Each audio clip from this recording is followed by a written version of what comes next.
business analysts are the backbone of decision making in today's dynamic business world. I'm sure you know that, and hence you are here to watch this video. But I'm going to take a moment to stress on how significant the role of business analyst is going to be in 2024 and the years to follow.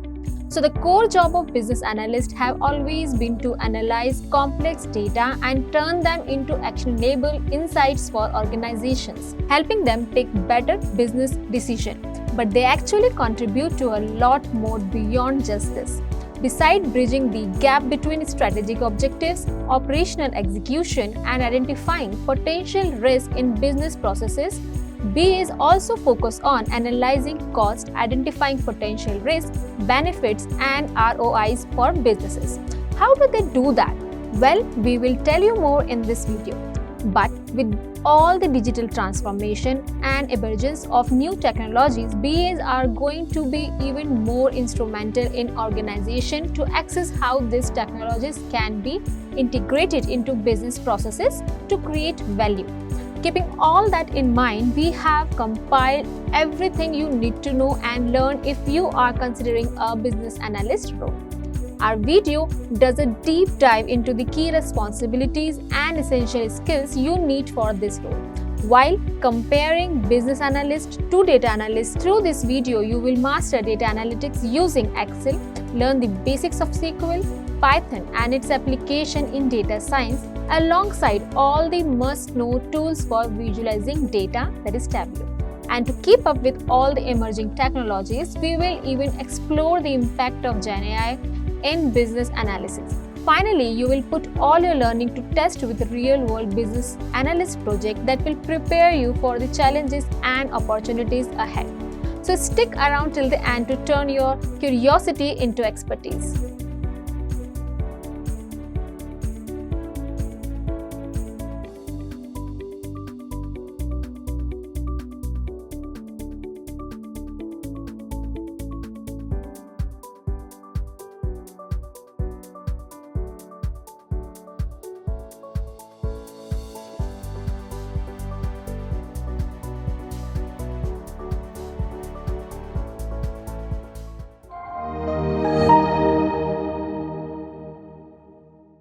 What is business analytics, right? See, business analytics is one of these domains which will talk about how you can drive a business insight. Now, what I mean by this is, for any process, for any business event to occur which is trackable, you will need to go through a lot of processes. Now, the first process, which definitely in my opinion is important, is where you collect data from multiple places.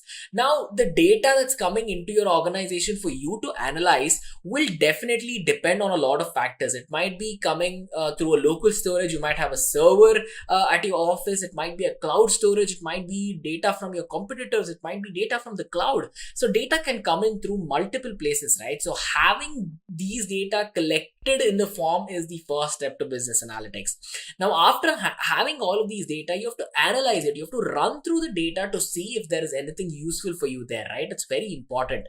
That is the entire goal. We take in data from multiple sources, we clean it, and we see if we have. So data is usually a treasure trove. Using this, it's very vital that you have something in that data to eventually convert it into information, right? Now, this information can come, in a very wordy, text, lengthy kind of a format. This is usually converted into beautiful looking graphs. Now, converting this into beautiful looking graphs is also called as visualization. I'm sure you guys might have heard of visualization, right? So using visualizations, we are going to take these ugly looking, I wouldn't say ugly looking, I would say numbers which definitely not a lot of people will understand, right? Now, if you have a technical reason of why the sales of your company was less or was low last month, if it is just numbers, it will not make a lot of sense to a lot of people, especially stakeholders. Now, if I convert this into a beautiful looking graph, then you can look at saying, oh, okay, so this is the month, this is the date, this is why we went wrong in the sales, right? So that is exactly what I'm talking about, creating visualizations, giving that I'm sure if you guys already did not know, the human brain can comprehend images 3,000 times faster than text, right? Now, that's a beautiful fact. And when you can convey something 3,000 times faster in the world of business, why would you not want to do it, right? Give that a thought. Right. Now, one question I really get asked a lot is how important is data for business analytics? Now, business analytics means you have a data aspect of your business that you want to analyze, right? Here are some very important facts for you all. We generate somewhere around 22 lakh terabytes worth of data every single day. It's you, me, and 7.5 billion other people who are generating all of this data, right? So one advantage in today's world is you have to know is that we have the capability to handle all of this. It's not like we're generating 22 lakh terabytes a day and we do not handle it. We can handle it, and that is what gave rise to domains such as business analytics, data science, and artificial intelligence as well, right? Now, in the case of business analytics, more the data we have about the business we're trying to analyze, the result will be better. The solution will be better because at the end of the day, what we're trying to do is using most of these data or all of the data at hand, we have a better chance to analyze it. Now, without the data, you cannot do a lot of things. With small amount of data, you can do maybe 50% of analytics, but it definitely requires a complete picture to make sure you have the aspects of what it takes to do business analytics, right? You're going to see in this session. Now, if you are one of these persons says, okay, so we have a lot of data, we have processing, everything is good, let's go ahead. That's not everything, right? So see, sometimes what happens in data is that data is not a clean entity. It is very raw. It is very dirty. It consists of a lot of noise rather than useful information. Now, it is our duty as a business analyst to make sure we can clean the data, pre-process it. Data consists of noise and information. We do not want noise. We want information, right? That's a very important thing. So what do we do with noise? Well, it's simple. We get rid of it because we do not require it. Noise can be considered as useless data which is full of errors, maybe some rows and columns which are not filled up on an Excel sheet, right? So there's many examples that I can tell you about how data can be erroneous. You only think of it, right? Now, let's say there's a data which is blood group. Now, blood group is usually a character or character followed by a symbol, right? O positive. Now, if someone asks me my blood group and if I say my blood group is 888, it does not make sense, right? Sometimes in your data, it can be like this. The blood group can be something which is absolutely nonsense. In that case, if you use that to train a machine learning algorithm, well, it will not understand what it is seeing. So it is vital that we have to clean all of these data, guys. Right. With this, you will have a question saying, so who is a business analyst?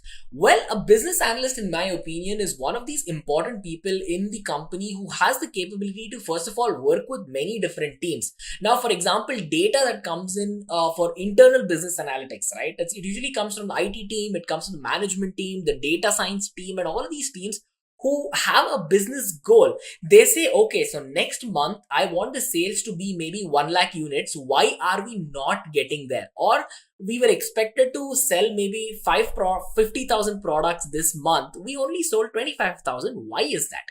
To answer all of these questions, right, a business analyst comes into the picture. He or she will have the capabilities to gather all the data, to clean it, to provide all these insights, which are very important in my opinion, because at the end of the day, the result of this will give you the answer of why only 25,000 units were sold. Why not 50,000?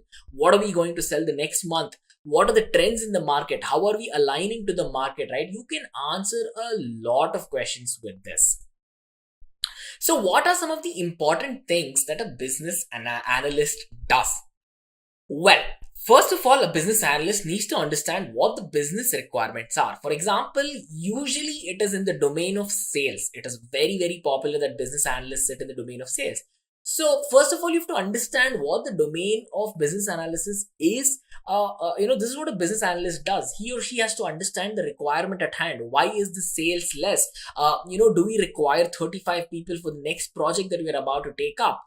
Do we require this much office space? Now, all of these seem like human resource questions, but it is business analytics because it will directly or indirectly have an impact on the business, right? That's important. Now, after understanding the business requirement, it is very vital that the person has the capability to sift through the data and to clean it. Now, this is where that I spoke to you about pre-processing the data, right? Now, pre-processing the data is very important. After pre-processing, you feed it into a machine learning algorithm usually. Now we feed it into a machine learning algorithms, first of all, to make sure that we have a pipeline where data can be fed into and processed in a rapid manner. That is where machine learning is very popular and it is known for, right? That is exactly what we're doing here. We are harnessing the power of machine learning algorithms per se. Now, after you've gone through the machine learning algorithm phase, it will give you a numerical result or a textual output. Now, what did I say at the start of the session? You're going to take this textual output and you're going to convert it into a beautiful looking visualization or a dashboard or graphs in general, right? Now, converting data which is probably not understandable by majority of the people into a graph who probably 95% of the people can understand. Now that's a huge gain, right? That is exactly what we aim to do with data visualization. After we go on to create dashboards, we usually take the dashboard and we put out a result saying, okay, using this visualization, using this dashboard, here is the result that we obtain. You put the insight, the final insight in a small textual, concise manner, which is understandable by everyone. Technical people, non-technical people, whoever it is that you're trying to aim to will definitely understand if you put it out in this way. How does one go on to become a business analyst? First of all, you really have to know that there are a lot of skills in case if you guys are considering to become a business analyst. For example, there is multiple things you have to know. First of all, the question we get when I say business analyst is, do we require a programming language? The answer is an absolute yes, because you definitely will require a programming languages. Popular offerings are there such as Python, R, SAS.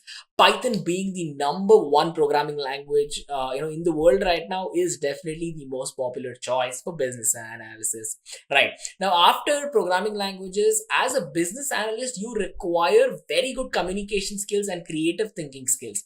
Now, communication skills, because you'll be talking with a lot of other employees in the office, a lot of other teams, clients, and all of that. It is vital you have high communication skills.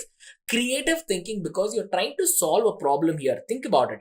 Now, when you have a problem at hand, there is never one solution to this problem. You have a million ways, million routes you can take to get to that problem and solve it eventually, right? That is important. The next thing you're going to require if you're working with a lot of data in business analysis is the knowledge about SQL and database query languages, right? Now, these languages allow you to talk to a database, work with a database, manipulate all the data that is stored in, and use it, store it, destroy it, move it, change it, whatever you want to do with a database. Languages such as SQL will work. Now, there are databases such as NoSQL databases like MongoDB as well. Even they are very popular in the domain of business analysis.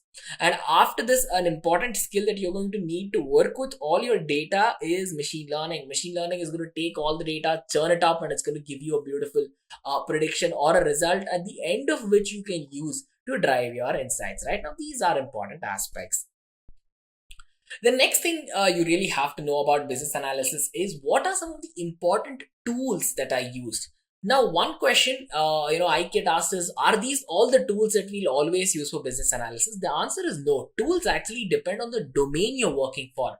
Two different domains working on business analysis will not use the same tool as always, right? Now, for example, if you did not know, Microsoft Excel is a beautiful tool for business analysis. You might saying, okay, I used Microsoft Excel maybe in school or college and I really don't think it's powerful, right? You don't think it's powerful because first of all, you've only been trained to maybe use 10 or 20% of Microsoft Excel. It's a very, very powerful tool if you know how to use it completely and if you're thoroughly trained in it as well. Now, if you guys are looking for training on Microsoft Excel, we do have courses on Great Learning Academy, and of course, you can check out the Great Learning YouTube channel as well.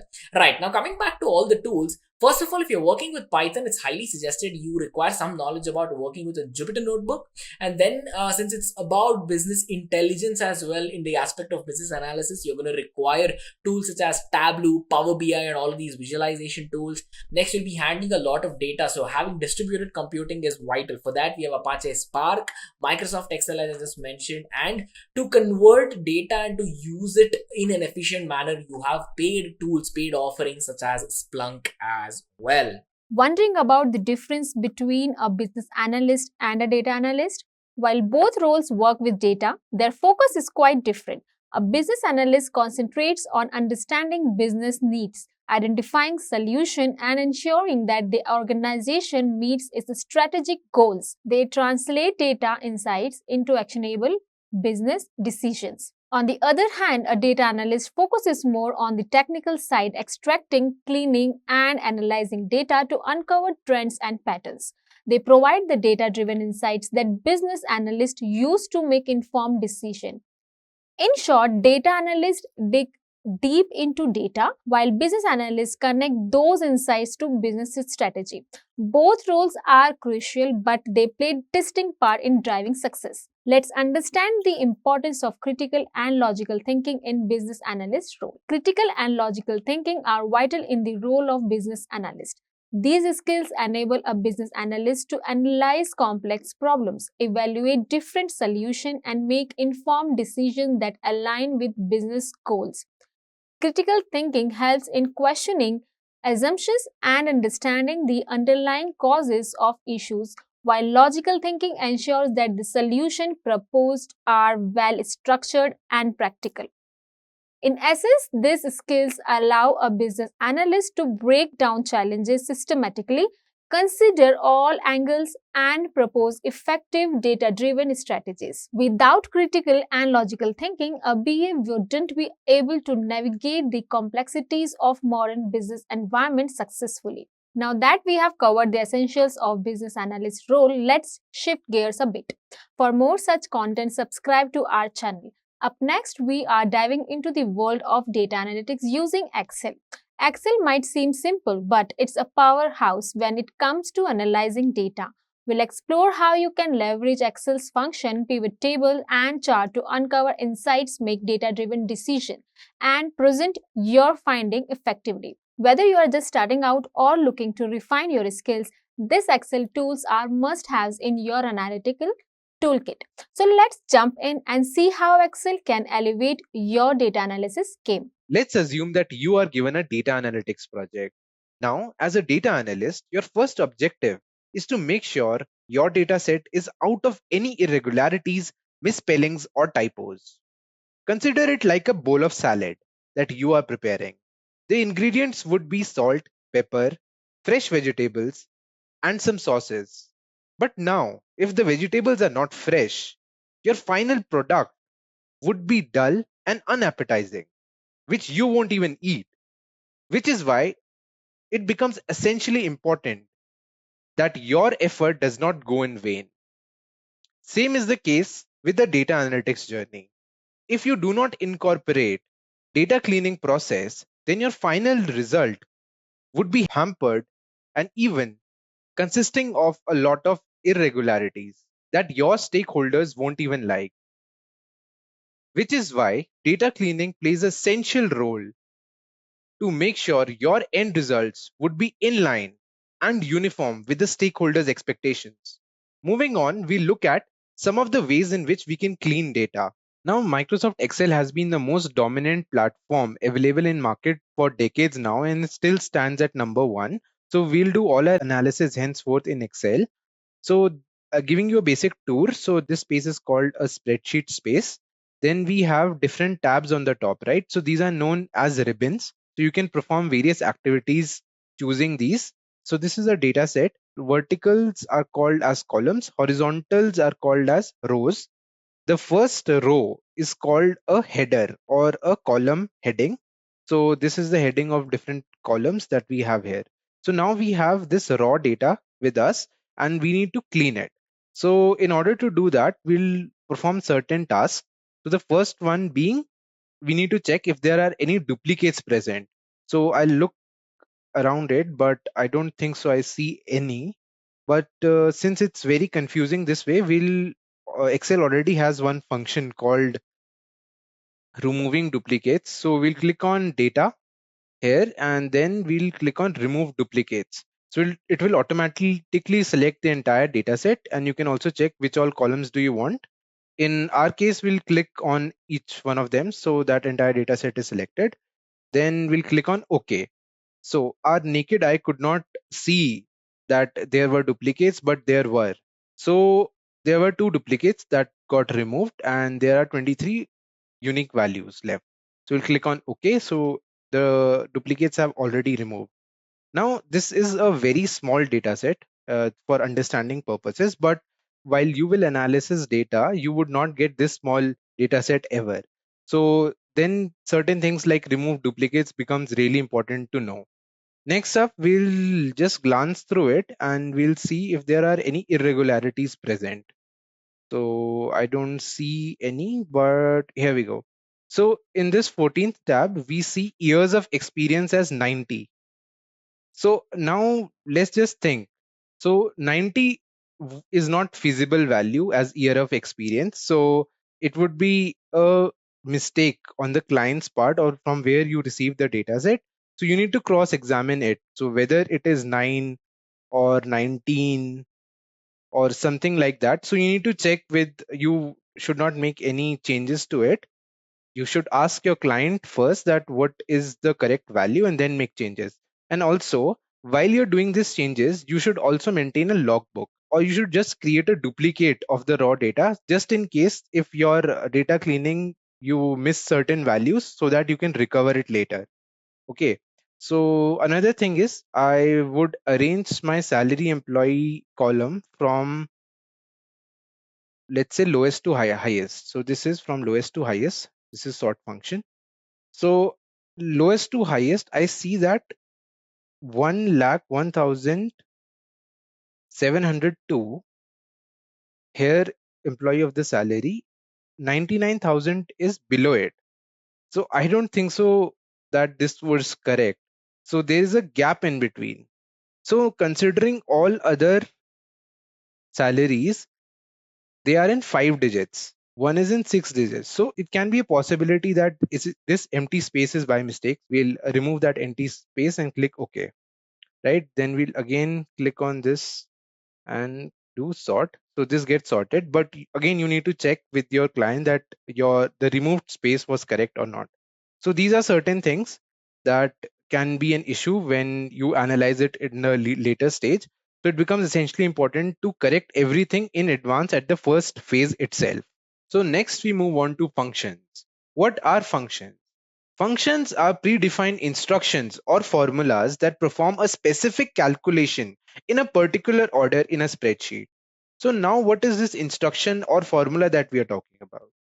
So it is basically in mathematical terms a calculation that is performed for a specific purpose, and that can be anything. For example, it can be addition, subtraction, multiplication, or even finding an average. In order to perform these, if you do it manually, it would take a lot of time and effort. You physically have to put the plus operator between every single digit to perform a sum. So in that case, Microsoft Excel already has some predefined formulas so that you can save your time and effort. Now let's talk about how do we write functions. So basic syntax of function would comprise of three major components. The first is start of a function. So in order for Excel to know that you are inputting a function, it needs to start with an equality operator. Then we need to define what kind of calculation we need to perform. So it can be some maximum, minimum, average, or anything that we want. We need to input that after equality. Then comes the range of cells. So after the parenthesis, we would input the range of cells. So range, what it is, let's look at this example in which it's written E15 and E20. Now E15 would be the first cell and E20 would be the last cell. For the dataset, we want to do that specific calculation. So in this case, 50,220 would be E15, 56,445 would be E20. Now, by clicking on the first cell and dragging it towards the last cell will give me the range of the cell. Then we close the parenthesis and then press enter. So it would give us the average of this data set. Now coming to what are the major types of functions that are required in data analytics process. So that would be 5 different types. First one being countef, length, left, right, concatenate, and trim. So these 5 operators are mostly used to analyze large chunks of data. Moving on, we'll look at each one of them in depth. So the first one is countef. So countef is a function that counts the number of cells that matches a specific condition. So its syntax would be equals to the start of the function, then countIf, then the range in which we want countIf to operate, and the condition. So what is the value that we are searching for? For example, in a class of around 20 students, let's say we have 3 students whose name is Abhishek. So, and we need to find how many times the word Abhishek has repeated. So we'll use countIf function for that. We'll start off with equality operator, then we'll write countIf, open parenthesis and the range of the function. So in our case, the range would be the total number of students, comma, the condition. So condition is Abhishek, close parenthesis. Now the output would be the total number of times Abhishek has been repeated in the entire data set. This saves us a lot of time and effort. Now let's move on to Excel platform and explore CountIf little more. So this is a spreadsheet which contains a data set on movie titles and the language in which they are made. So our objective is to find the total number of movies in English, French and Italian. So for that we'll use CountIf function. So we'll write equals to CountIf, open parenthesis, our range. So our range is a language column. So from Germany, we'll drag all the way through Italian, comma, inverted commas, criteria. So we need to find how many movies are made in English. So we'll write English, English, close inverted commas, close parenthesis, and press enter. So now we got total movies that are made in English are 5. Similarly, for French, we'll do CountIf equals to CountIf, open parenthesis, the range of the function. So the range would again be the same from German to Italian, comma, criteria, French, F-R-E-C-H. Close inverted commas, close parenthesis, press enter. So French movies are also 5 and we can count that as well. 1, 2, 3, 4 and 5. Yes, it's correct. Similarly for Italian, CountIf, open parenthesis, the range, Germany to Italian, comma, open inverted commas, Italian, and press enter. So total movies made in Italian is 6. So this is how CountIf reduces our time and effort for long data sets. This is comparatively very short data set, but in cases of long data set, it saves us a lot of time and effort. Next is length function. So length is a function that returns the length of a text string. Now let's assume that a cell contains a word India. Now India has total number of 5 characters, INDIA. So now this functions would return be the total number of characters in that particular cell. So in this case it is 5. So the syntax is equality len in parenthesis the cell in which we want the function to act. Next we'll look at another function called left and right function. So similar to length function, left and right function return specific number of characters but from left and right side in a cell. So it will tell the total number of characters from the left or the right side. So its syntax is equality left or right in parenthesis the cell in which we want the function to act, comma, number of characters from each side. Now let's look at these two examples in Excel. So here we have the same spreadsheet of movie title and language. Now we'll know how do we use it. So we'll put equality sign and we'll write len, open parenthesis. We'll select the language cell, German, and then we'll close the parenthesis and press enter. So now German has total 6 characters, GERMAN. So it will give me exactly the total number of characters in a particular cell. We'll try one more example. Let's say we go for this. So we'll type here equality len, open parenthesis. We'll click on cell A12 and close parenthesis, enter. So total number of characters in Atlantis is 8. So we got the number 8. Let's just say one more example. So I want Miss Jerry total number of characters in Miss Jerry. So if we count manually, it is 1, 2, 3, 4, 5, 6, 7, 8, 9. 9 characters. Let's see what this gives. I'll type equality, len len, open parenthesis, click on cell A2, close parenthesis, press enter. Now, here seems to be an error that it gives 10 characters. Now we need to know that length function also counts the space in between. So this is a point to be noted. Next, we'll look at left and right function.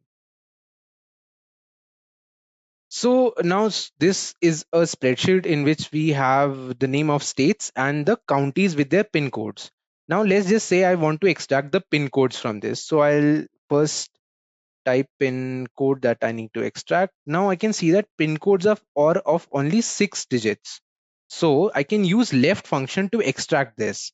So I'll write equals to left, open parenthesis, the cell B2, comma.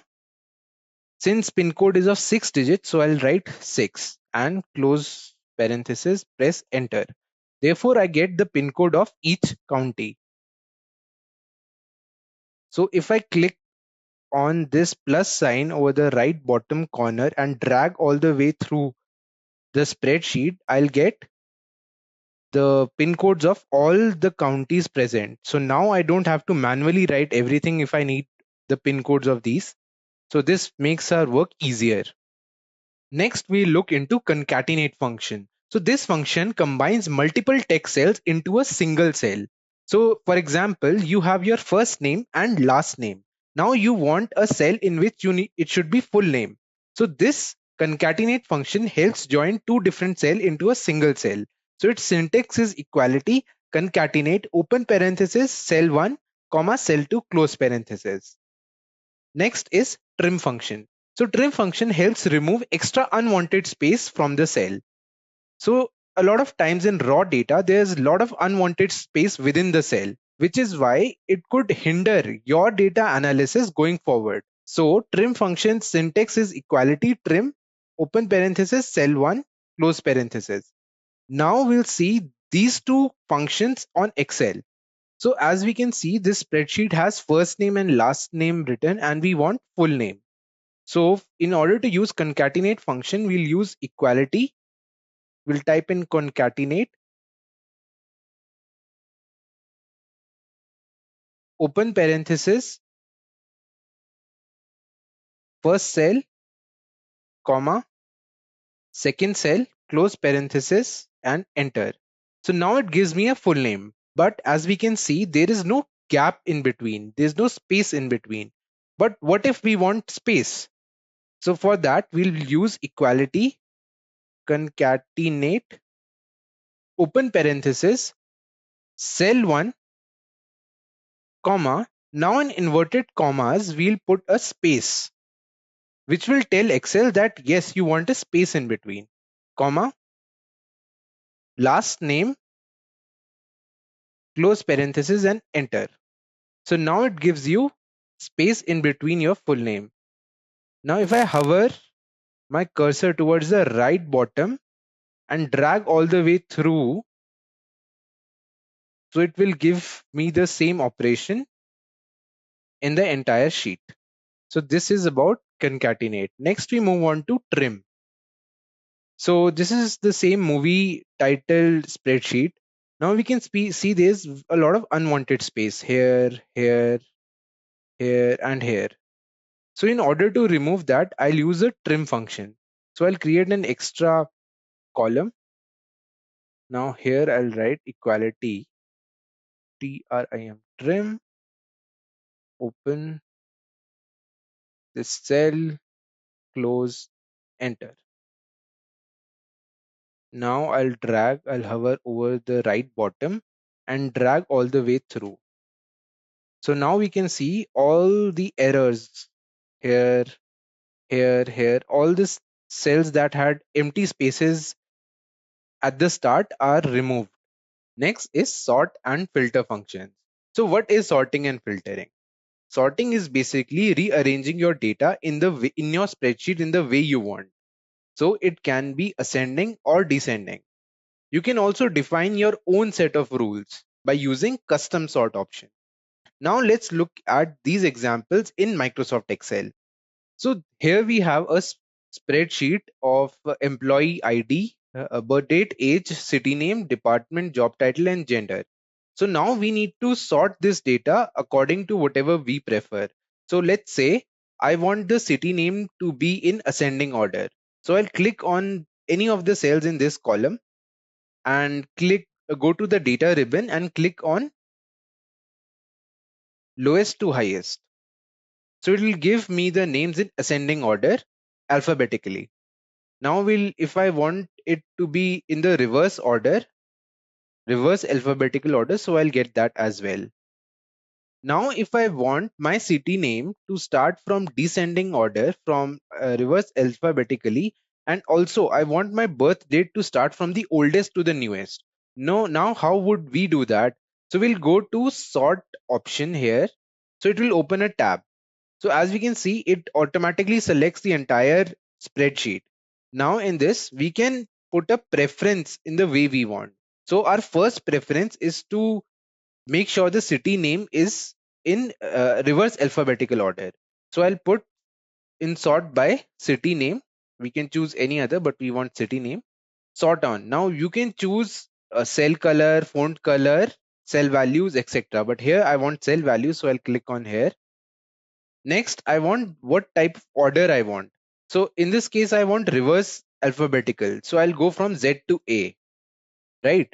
Next, I also want that my birth date should start from the oldest to the newest. Now I'll add a level, and then my second preference would be birth date. Again, we need to do it by cell values because I haven't created any other cell color or font color. So I'll go with cell values. Next, I'll do it newest to oldest or oldest to newest. I want oldest to newest. So I click on that and I'll press OK. So now the city name are in reverse alphabetical order, as we can see, and the birth date are from the oldest to the newest. So we can see that here as well, from starting from 1942 going ahead till the last section of 1994. So here, this is the use of sort function. Now, if I need to sort by different color sets, so let's take an example of that as well. So let's say I want my department to be color coded. So I'll put produce as, let's say, which color. Click on home ribbon. I'll choose yellow. Then I want the meats tab to be green. Next, I'll use the bakery as red. Now I'll go again, I'll click here. Now I'll go again to data and sort. Now I'll clear all of these. Now I'll add a level. My first preference here would be to code it by department name. Next, I have color coded it. So I'll click on cell color. Okay. Now Excel automatically detects what all color I have chosen. So I have created three colors, red, green, and yellow. So it shows all three of them here. Now I can click on any one of them that I want to be at the top. So I'll click on red on top, on bottom, I'll choose on top, then click OK. So the red color coded scheme gets on the top of my column. Next, if I want to create, I want green to come up next. So what will I do? I'll go to the sort tab. Now I'll create my second preference. Then by again department name, cell color. This time I'll choose green on top. Okay. So after red, my second preference is green. So on and so forth. I can do multiple color sets and sort accordingly. Next, we'll know about filter functions. So filter functions basically narrows down the way you want your specific data to be viewed. So let's say in this example, this is a movie set in which we have the title, year, genre, language, director, and average ratings if it has got. Now I only want to see, let's say, English movies, what all movies are in English. So now sorting it out by English would be one option, but to make it more easier, I'll click on this filter tab. So it will automatically create a drop down list in which we'll have different types of values that are stored in that particular column. Since we need only English, we'll unselect everything else and click on English and hit OK. Now we'll only get the movies that are in English language and nothing else. Similarly, if we want any other language, let's say French, so we'll unclick English, click on French and press OK. Now we'll only get French movies. So this makes our job little bit easier on what we want to do with this data. Next, we look into lookup functions. The first one is VLOOKUP or vertical lookup. So the function that searches for a certain value in a column to return a corresponding piece of information of another column in the same data set. So I'll explain this with an example. Let's say that you are working in a firm that is currently restructuring and you are assigned with this task to arrange the different salaries of employees according to their departments. Now the data set that you are given only has employee IDs and the corresponding salaries. Now your task would be number one, to find who all employees work in what all departments, and number two, extracting those salaries from that employee IDs. So in order to extract that from the employee ID, if you go one by one manually, it would take you a lot of time. But this can be cut short through lookup functions. So let's see how that works. First, we look at the syntax of this. So the syntax would be equality, VLOOKUP, open parenthesis. Now VLOOKUP functions have four different parameters. The first one is lookup value, second is table array, third is column index number, and the fourth is true and false. We'll know what that is one by one. So the first one is a lookup value. So lookup value would be the thing that we already know. So in our case, it would be employee ID. Second is table array. So this would be selection of entire data set. Third would be column index number. Now what it is, let's see. So let's say that in the data set, you have two columns. Number one is your employee ID and number two is the salary. Okay, so in order to extract the salary, that would be in column 2. So you would put the column index number as 2 and true and false. So true is if you want a approximate match and false is if you want an exact match of it. So now let's look at VLOOKUP functions in Microsoft Excel. Now we have a spreadsheet which contains employee IDs, years of experience, and salary of the employee. Now we need to find the salary of employee and we know what all employee ID is there. So employee ID would be the thing that we already know, and to find is salary employee. Now let's say that I want to find a salary of this cell 2161. So I'll type here 2161 and I want to know the corresponding piece of salary. So that corresponding piece of salary is 90140. 90140. So now with lookup functions, we want, if we just put the employee ID, the corresponding piece of salary should automatically come, right? So we'll use VLOOKUP in that case. So in the salary column, I'll use the syntax equality VLOOKUP, open parenthesis. Now the first is the lookup value. So our lookup value would be employee ID. So I will type employee ID here. So I'll click on this cell, comma. Second is a table array. So our table array is the entire data set. So I'll select the entire data set.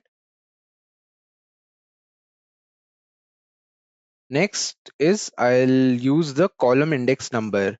So since the salary employee is in column number 3, so I'll put as 3, comma. Now it says that you want an approximate match or an exact match. So I would go with an exact match. So I'll write false, false, close parenthesis and enter.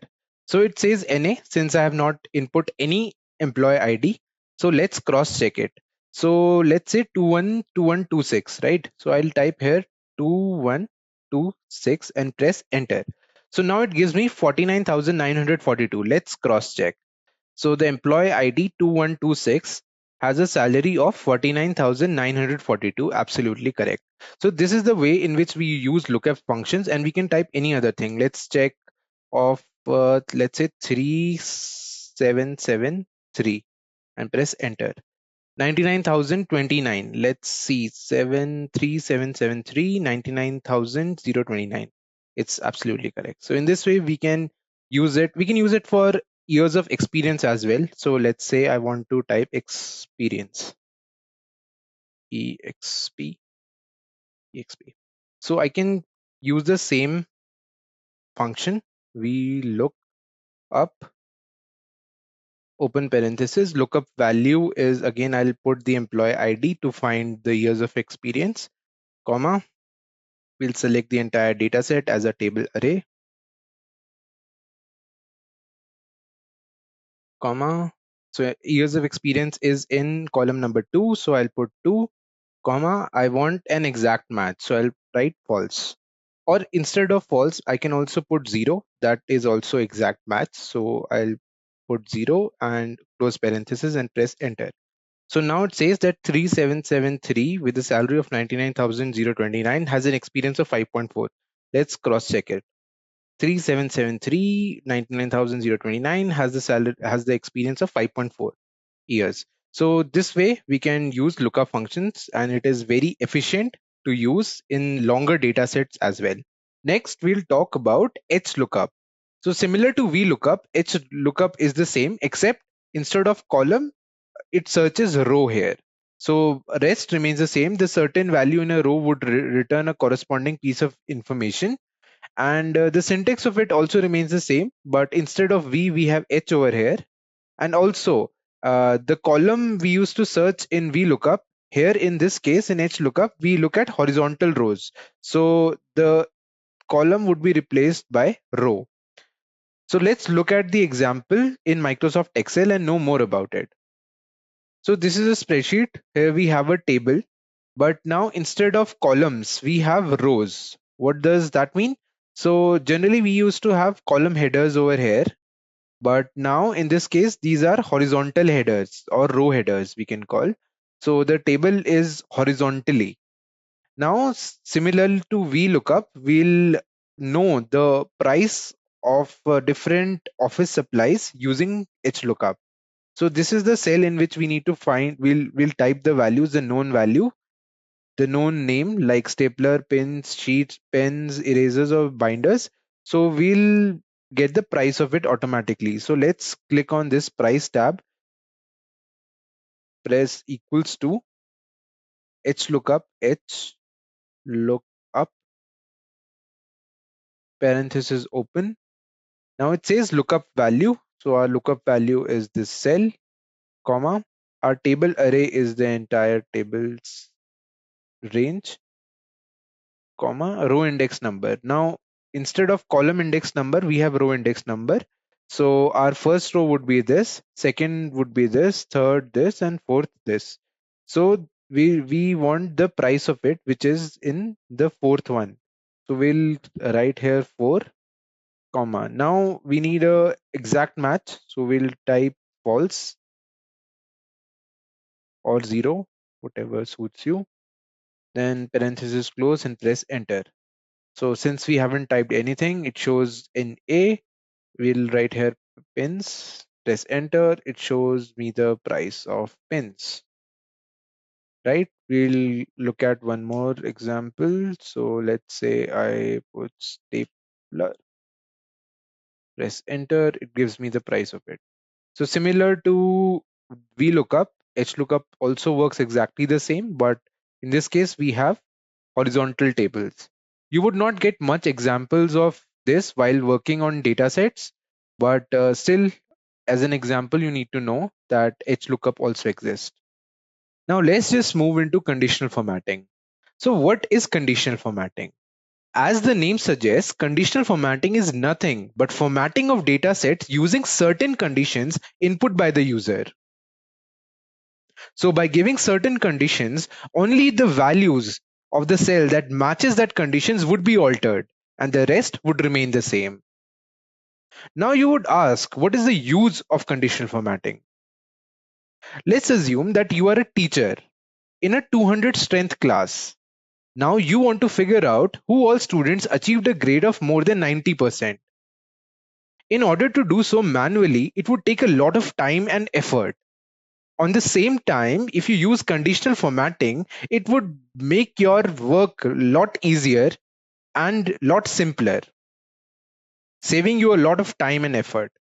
Let's just look at some of the features that conditional formatting has. So the first one is highlight cell rules. So it highlights cells as per the selected conditions or rules. So you can find anything that is greater than equal to a certain value that you want to input as a condition. The second one is top and bottom rules. So in this, selected cells with the highest and the lowest value can be altered as per the selected condition. The third one is data bars. Now it applies a visual bar within each cell. The length of the bar would be the magnitude of the value within that range.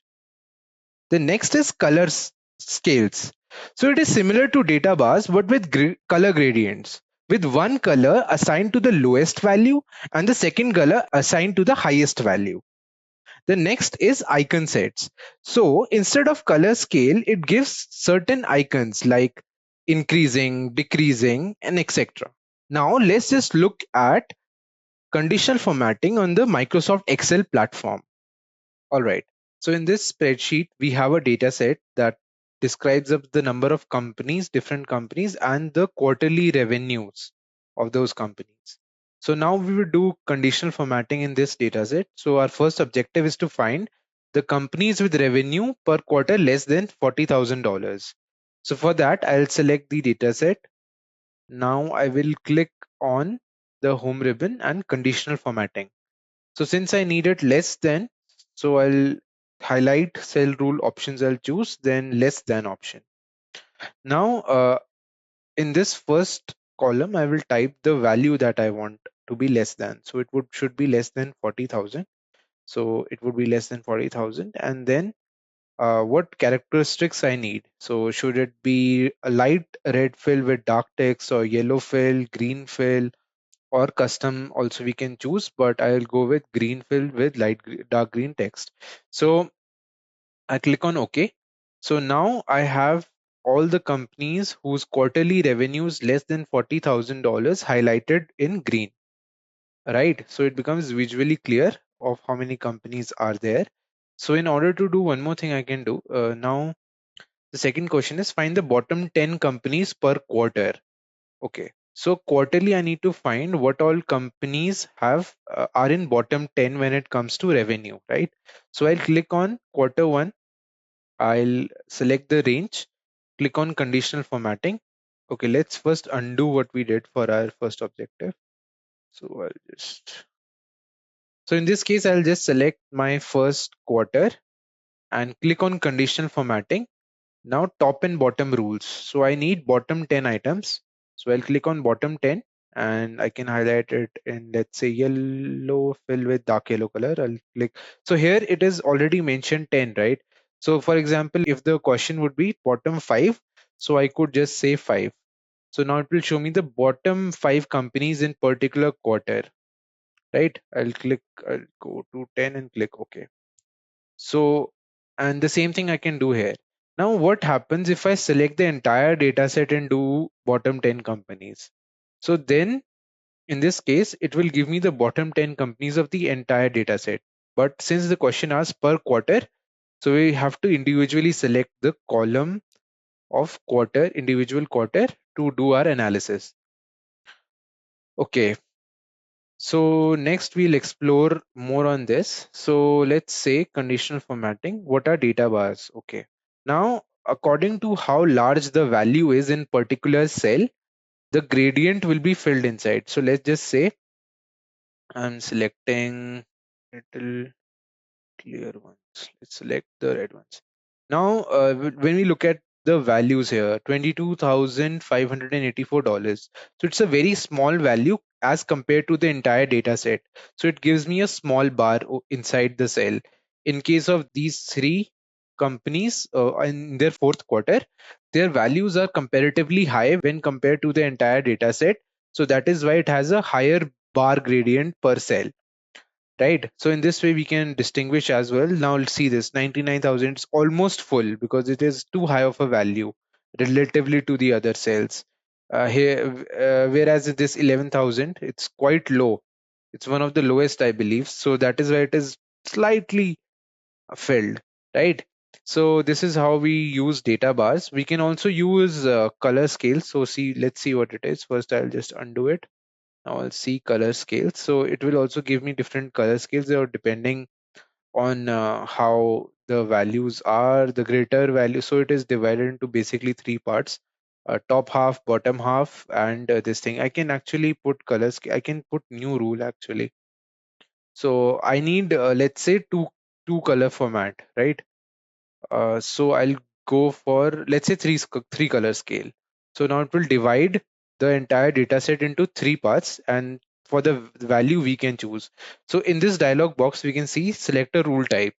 So format a cell based on their values. This is what we will click on. It says what should be the minimum lowest values. Okay. So yeah, I'll go with percentile. Lowest 10% will be red. The around midpoint, around 50% would be yellow, and the highest values, let's say percent highest, 10% would be green. I'll click on OK. Now it will tell me the close to the top ones would give me dark green, the lowest one would give me red, and to the midpoint would give me yellow. So this is how we do our color scaling. And we can also do a lot of things like icon set. So I'll just undo it. So I'll just, okay. So in this case, we can do icon sets. So icon sets are basically different shapes and indicators that we can put. We can use, I'll just choose this one. Okay, so it says hash hash hash hash. It is because the column length is not enough. So I'll just slide it a little bit. This also, or I can just double click so it gets bigger. So now it gives me what values are. So this is the midpoint. So it shows a horizontal arrow. This is on the lower half side. This is on the upper side. So it gives me distinctions between the, so basically the entire data set, all this conditional formatting is relative to one another. So how many values in the entire data set would be, so it would compare those values accordingly and set the symbols, right?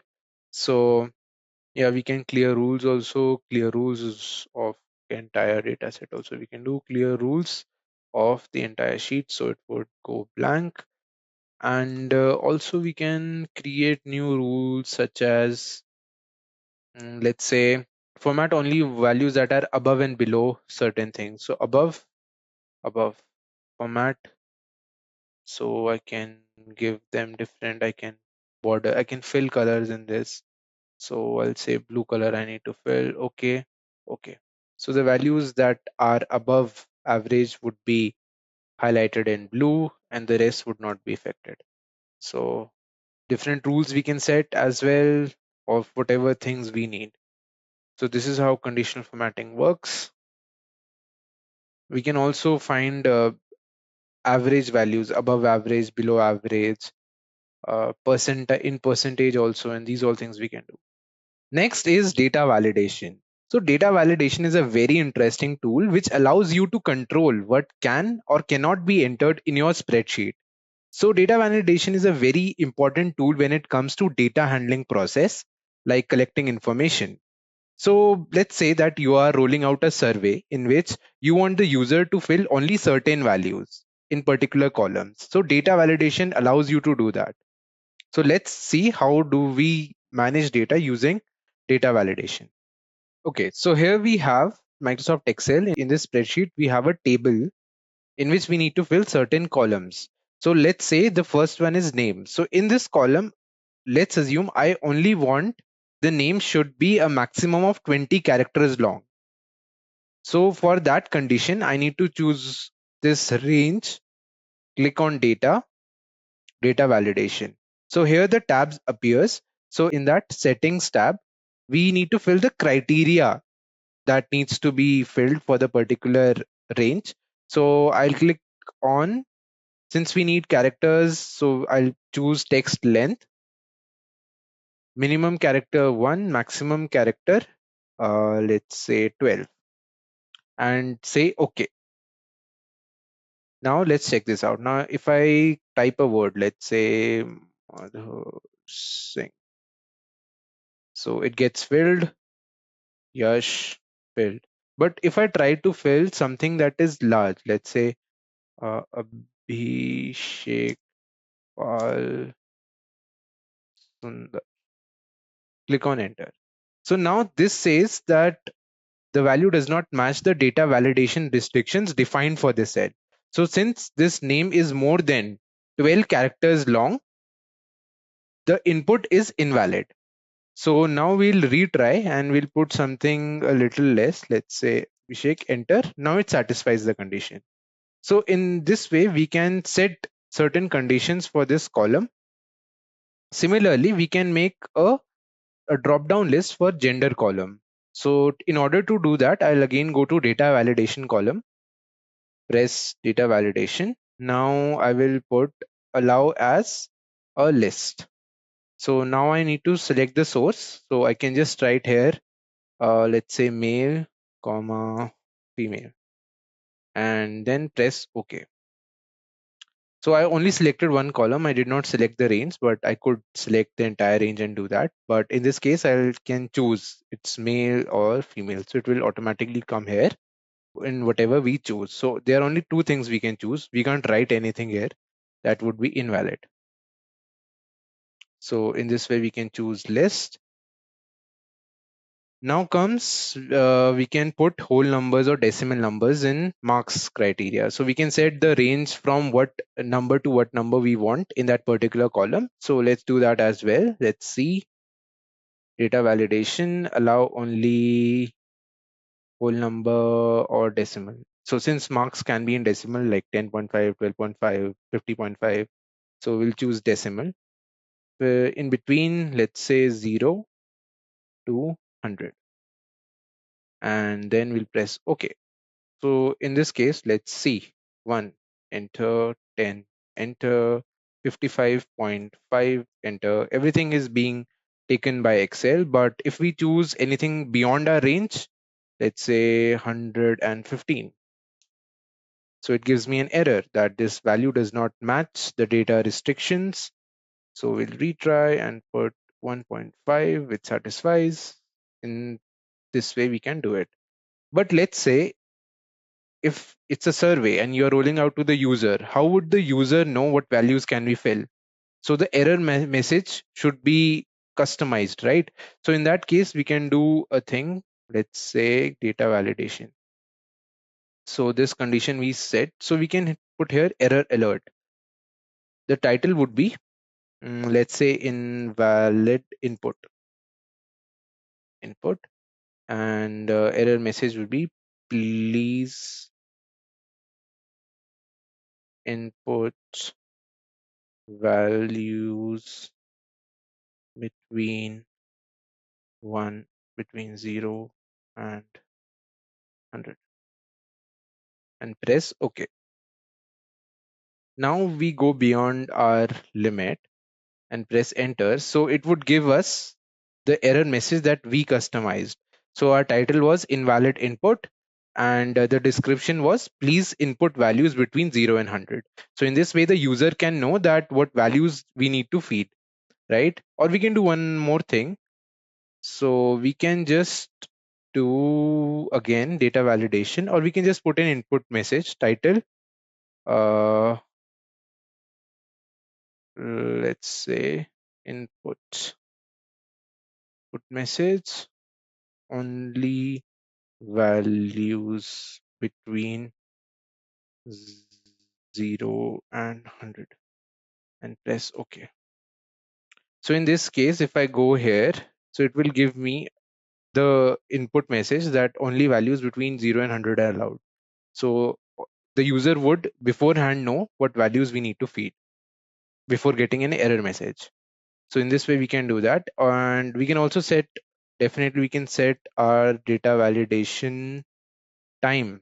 Also, we can set here date and time. So I'll set date between, let's say date of birth between 01, 10, 1998 to 01, 12, 2000 and press OK. So now they can do it in the same way. 01, 1 2 1999. It will be okay, entered. So in the same way we can do that.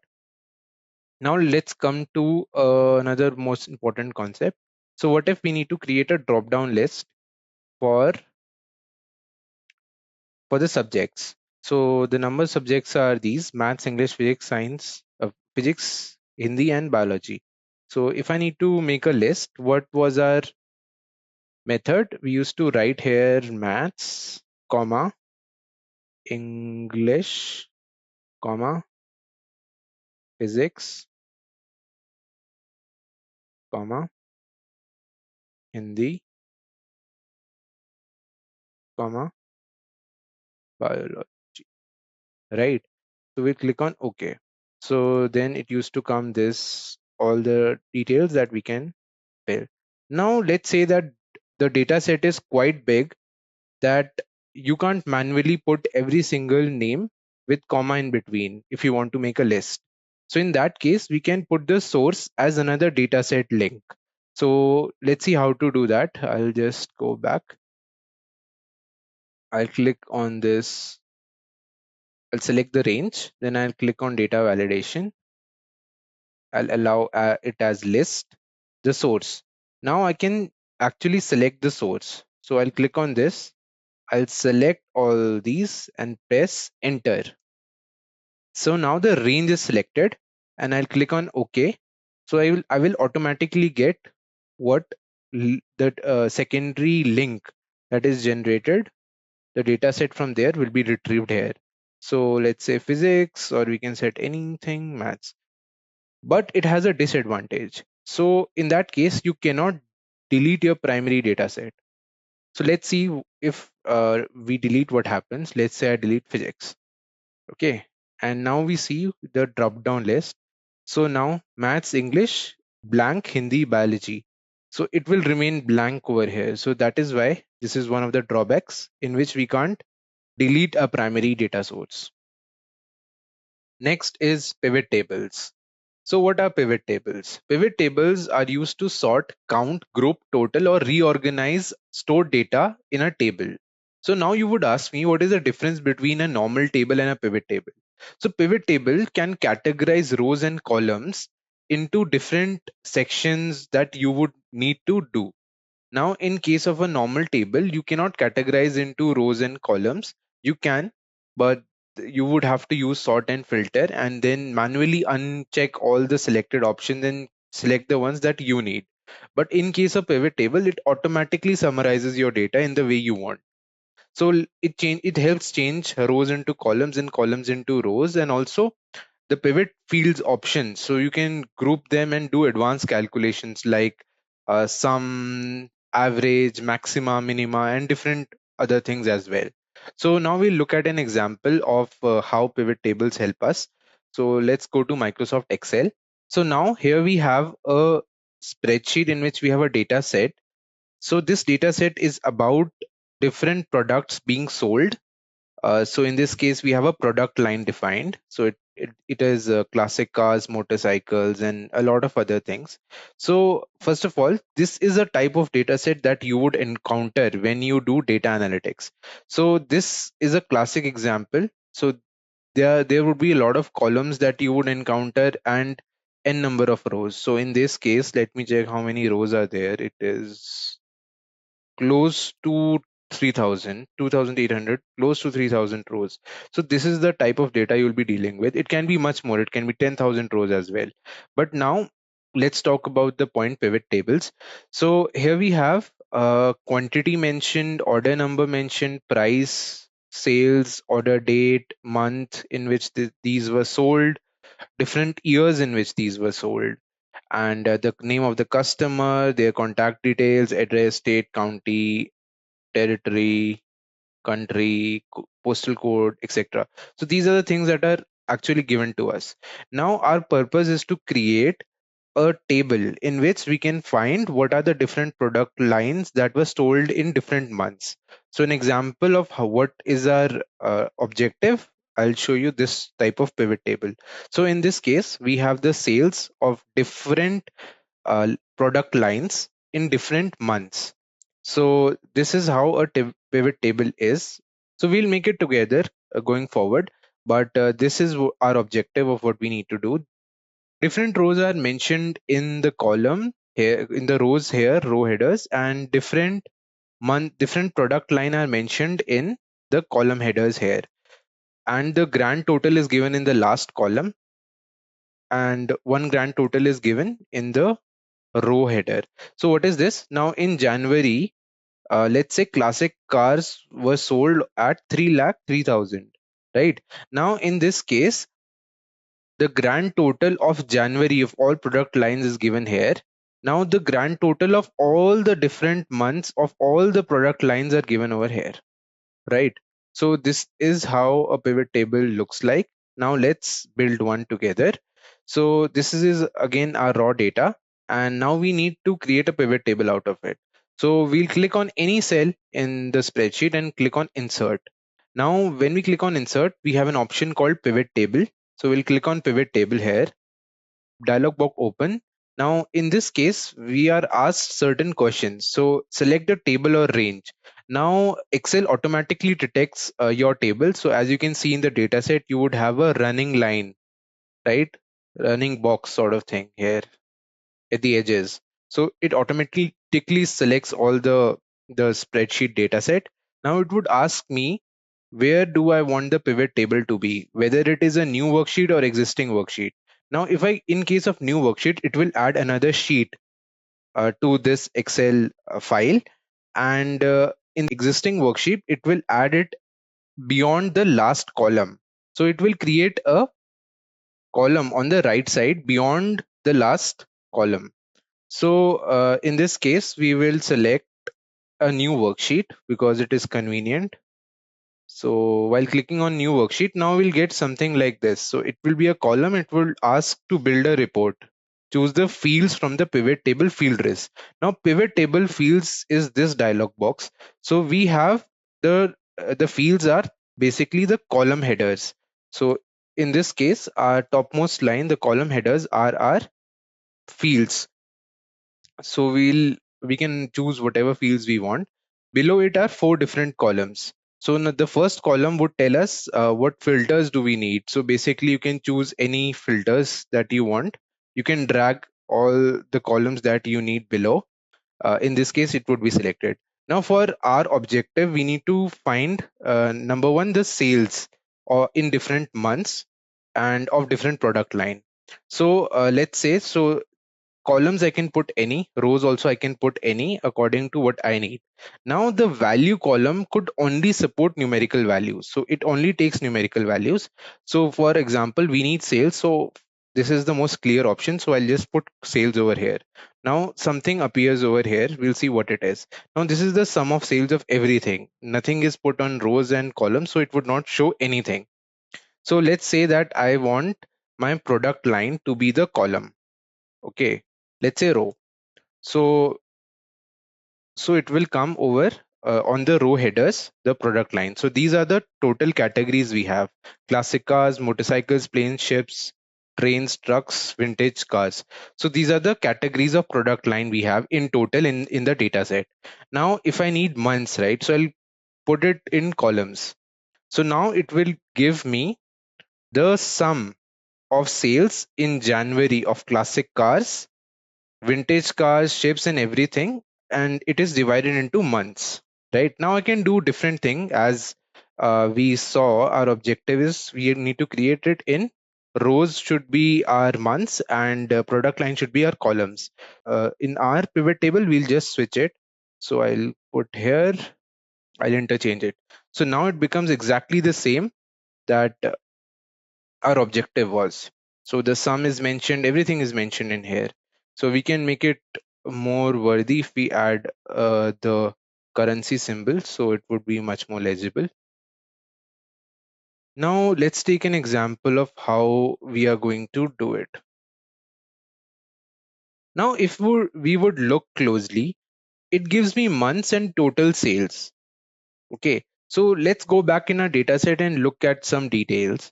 So in this case, we have different months, different categories of product line, and different sales, right?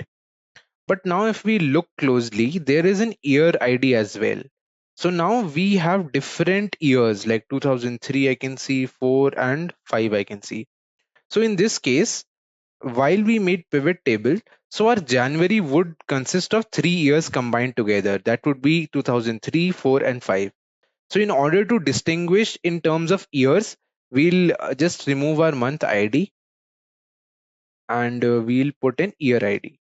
So now we know in 2003, 4 and 5 how many cars was what was the worth of cars that was sold, and the grand total of the cars sold in all the different product lines, and also in total different years 2003, 4 and 5.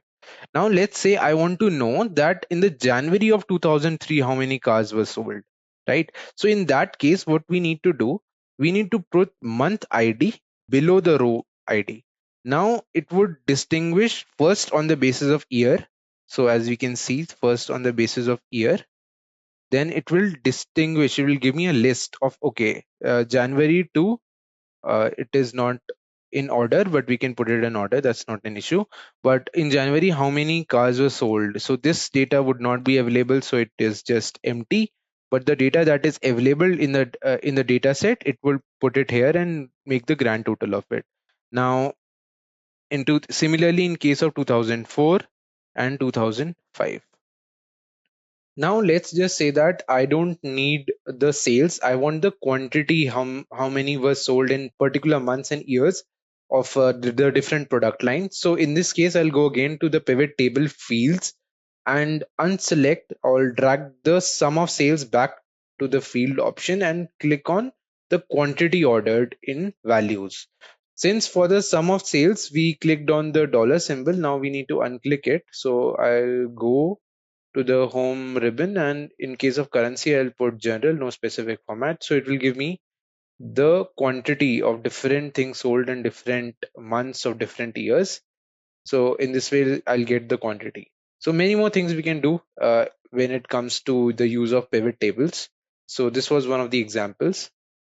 Third and the final phase of your data analytics journey is data visualization. Now, considering your data analysis is done and you are fit to represent your data to your internal and external stakeholders. Now, internal stakeholders are someone, it can be your boss, your senior managers, the top brass of your company. And external stakeholders are your clients for whom this project has been allotted. Now, considering the time constraints they might have in their day to day work, they cannot go through your data sets one by one. So in order to make them understand more quickly and in a more efficient manner, we will use pictorial representations. Now these representations can be charts, right? It can be pie chart, it can be bar chart, line chart, and different scatter plots, and even some advanced charts like map charts and tree charts. So considering all these scenarios, now it becomes your responsibility to make sure all your analysis is pictorially represented. So let's move on to data visualization. The first chart that we will be talking about is a pie chart. Now, pie chart represents part to whole relationship. So since it's a very basic type of chart in Excel, we learn about it with an example. So let's say you have three friends and all of them have apples, right? So you have the maximum amount of apples, that is 4. The other three have 3 apples, 2 apples, and 1 apple respectively. Now, in order to represent this data pictorially, what you would do, you would make a pie chart, right? So all your three friends and including you will be represented on this pie chart. Now, since you have the maximum amount of apples, that is 4, you would get the maximum chunk. So this area would be yours with 4 apples. Your friend would get, the one with 3 apples will get a slightly lesser chunk, 3 apples. The one with 2 apples will get slightly smaller slice, and the one with 1 apple will get the smallest slice. So this is how a pie chart is represented based on the value in the data set. The more the value, the bigger the slice, or the bigger the percentage of that particular slice. So it has 3 major components, pie chart. The one is area, the second one is central angle, and the third one is arc length. So Excel does it automatically, but let's take an example. Let's just look at what this is. So area would be this chunk here. Central angle is the angle it makes.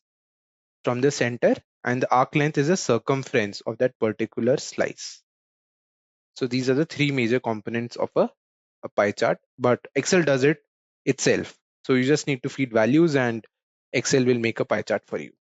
The second chart that is the most important and most widely used is a bar chart. Now, bar chart uses bands of different heights to show different amounts so that they can be distinguished. So as you can see, one side, the y-axis here has values, numerical values in it, and x-axis has basically the categories in which it is divided. So this is represented in x-axis. You can do vice versa also. Then it will be a horizontal bar graph. This is a vertical bar graph. So you can compare different like months or different categories of food items or any number of things. So this is generally used in areas where you want to find how much difference is there between two categories. So this is the most effective one there. The third one is line chart. Now line chart shows the changes over a certain amount of time. So it connects one section to the other section. In case of bar graphs, there was no interconnection between these things. But in a line chart, you can see in January to February, you have a line drawn over here. So this gradient shows what is the difference between the 2 months, right? So this is how line chart operates. So each categories are along horizontal and the value is over vertical. So this is the most favored method to do, because otherwise if you do vice versa in line chart, it would not make sense, right? So it is also preferred when one parameter is non-numeric, which is the horizontal one, and the other one is numeric, the vertical one, right? Now let's look at these examples in Excel. Now let's look at the example of these charts using these tables. So this table, I used it during the Lookup session, so I'll use it again. So here we have office supplies, product ID, quantity, and price mentioned. So in order to make pie and bar charts, let's select the range of price and office supplies. Then click on insert, and then as you can see under charts here, we have different types of chart. We have pivot charts, we have map charts, and all these types of charts that are represented here. So I'll choose pie chart. So I'll click on pie chart. Then it gives me an option to choose either 2D pie, 3D pie, or donut. So in this one, I'll choose 2D pie chart. So I'll click on that. Now selects, it highlights me the different range that we selected and automatically mentions it over here. Now in this case, I cannot see the percentage in which it is divided, right? In order to do that, I'll go on chart styles, right? I'll click on the downward arrow and choose whichever one I want. Okay, so I see that this one here is clear. Okay, so I'll choose this one, right? So now I get percentage, I get the different categories in which it is divided, and I get the name. Now, as we can see, this is not the name of the chart, right? So I can double click and change to pie chart or something, or pie chart prices, something like that. So I can change it to whatever I want. And so this is how it is represented. Now coming on to next chart, that is bar chart. So I'll just delete it. I'll click again on this, the same thing. I'll select both the ranges that we selected earlier, then click on insert, and here the first section is insert bar chart. So I'll click on the downward arrow. Now again, it gives me different options. I can get 3D effect, I can get horizontal. This is what I mentioned. You can use horizontal bar charts as well, or vertical bar charts. So 3D horizontal, 3D vertical. I think vertical looks much more clear to understand. So I'll use 2D. I click here. So now I again get this chart, and since it is not mentioned any percentage, or it's quite clear 500 here. But if I want to change certain things, I can again go to chart styles. I can change how visually they appear and different. See, this is the quantities are, the price is mentioned in the bar itself. So I can choose whatever. This one looks pretty good. I'll choose this one. So now I can see that it is clearly mentioned everything. I'll change it to probably price bar chart, something like this. but as you can see, there are no mentions of what is in y-axis and what is in x-axis. So it is not mentioned. Okay, I want to put something here, axis, on the axis I want to put a category or something like that. So how to do that? So we click on the left side here, add chart elements.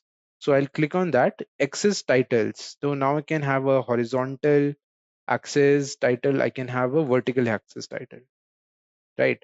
So we have all learned in our junior classes that the axis titles are an important ones. So I'll write here price, I'll write here category.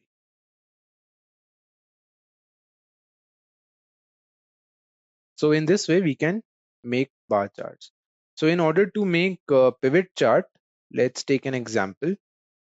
So for pivot charts, this is a data set that we analyzed before. So I'll use the same data set. So we made this kind of pivot table over here, right? So I'll use this in order to make a line chart.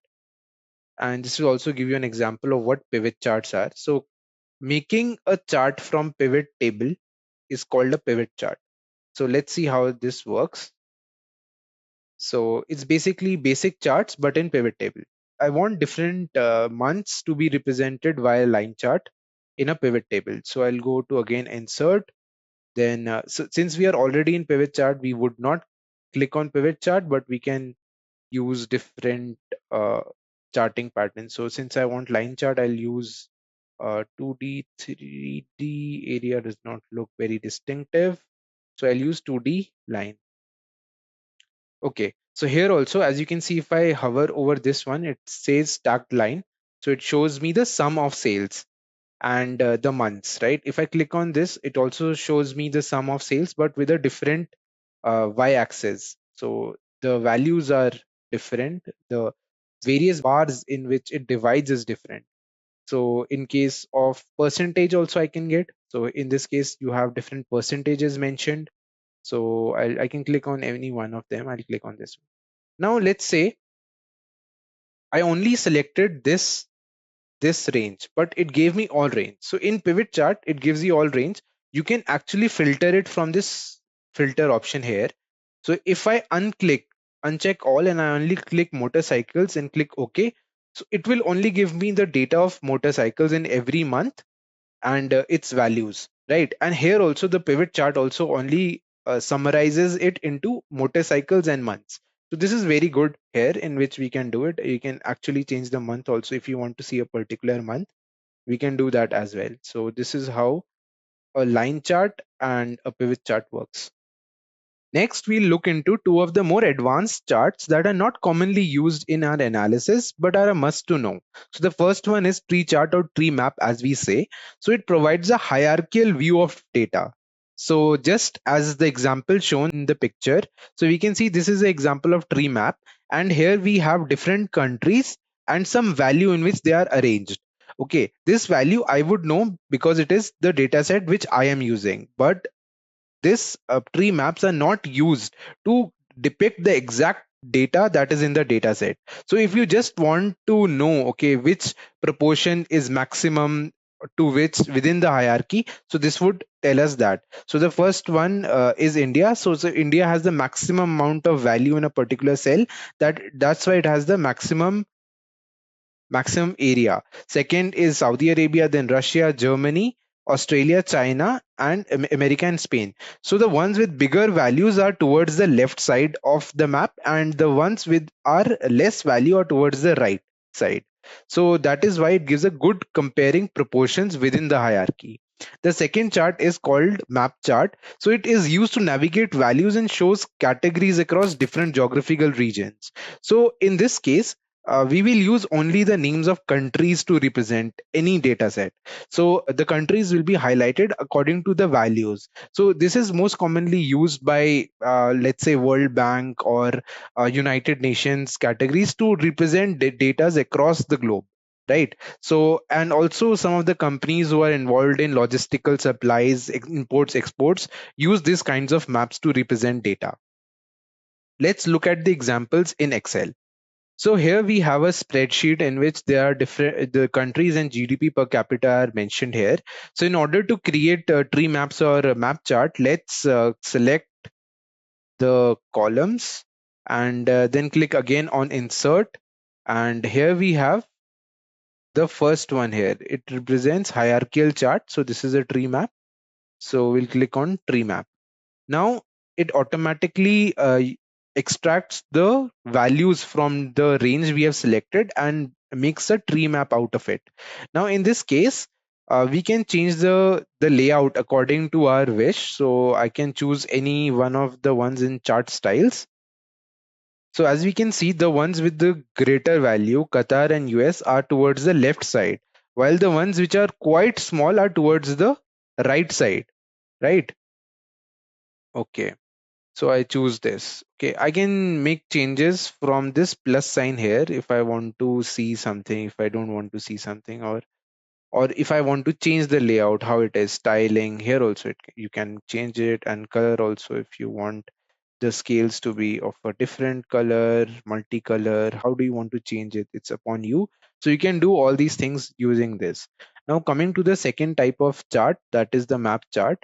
So we'll undo whatever we did.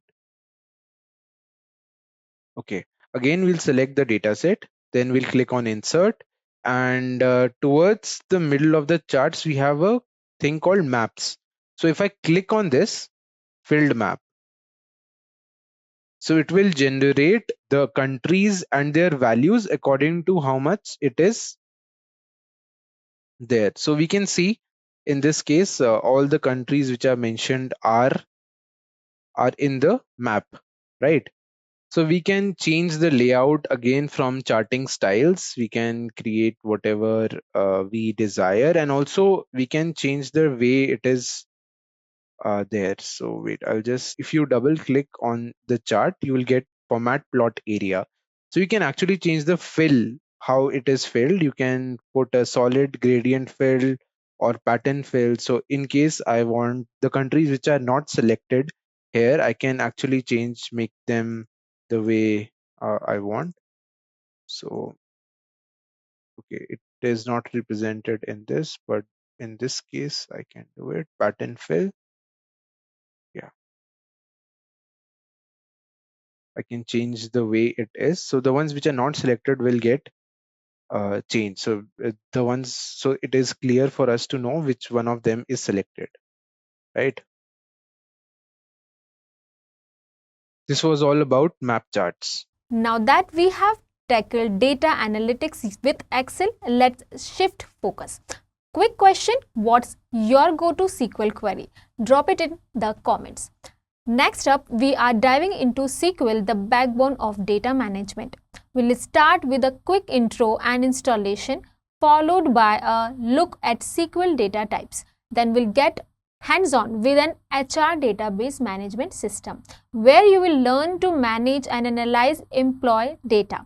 Whether you are new to SQL or sharpening your skills, this session will get you ready to handle data like pro. Let's get started. What is SQL? So whenever you are going for using your data, you're retrieving data, storing data, that time you need to have a proper way to do that, right? A proper language for that. So in that case, SQL comes into the picture.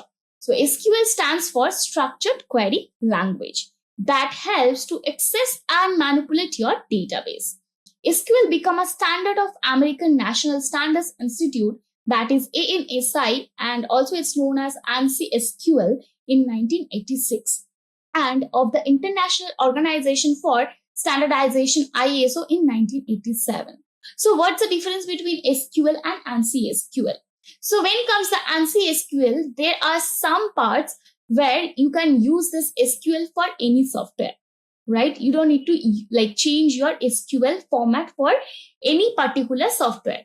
All types of software we use for database management system that will support ANSI SQL, right? So this is what got registered in 1986.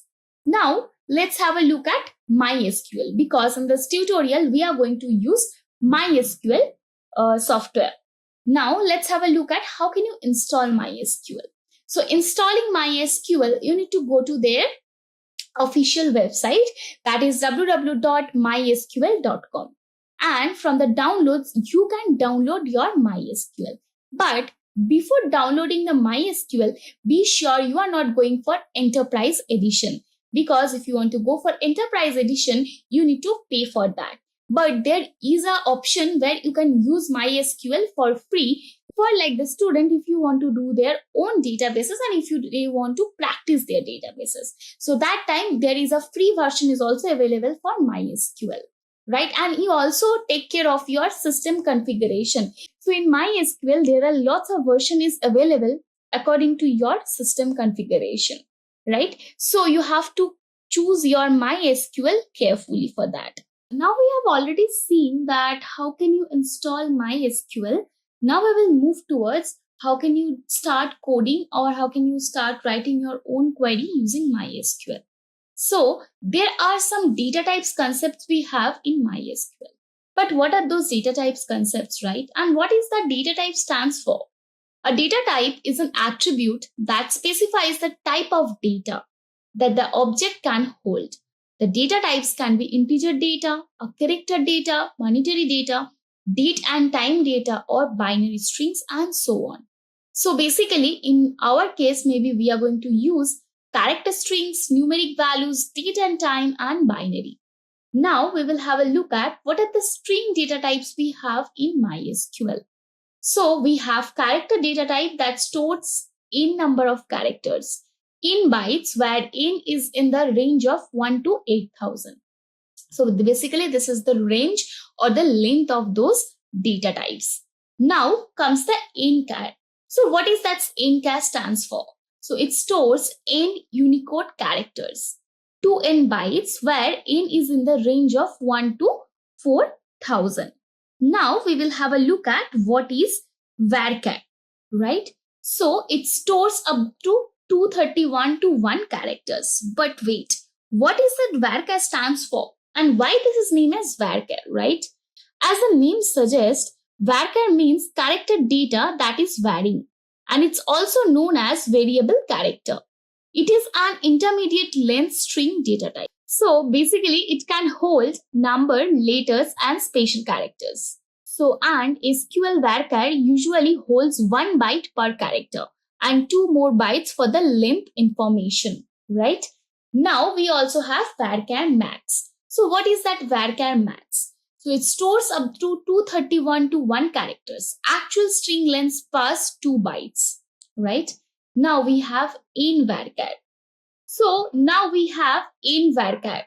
So it stores approximately n characters and to an actual string length plus 2 bytes, where n is in the range of 1 to 4,000. Now we have in varchar max that stores up to 231 minus 1 divided by 2, then minus 2 characters. Basically 2n actual string length plus 2 bytes. So these are the data types we have particularly for string types in MySQL. Next up, we are diving into some hands-on practice, so get ready. And if you are looking to learn more about SQL, we have a full tutorial of SQL and the link is given to the top right corner. Be sure to check it out. Azure Database Management System, right? That human resource database management system. So let's go to MySQL workbench and let's have a look at how we can do that. So here we came here and we are going to make our database, right? So here is our tables, here is our all the datas and all those things, right? So here maybe we are going to make one database, right? So making our database, we need to write create database human resource.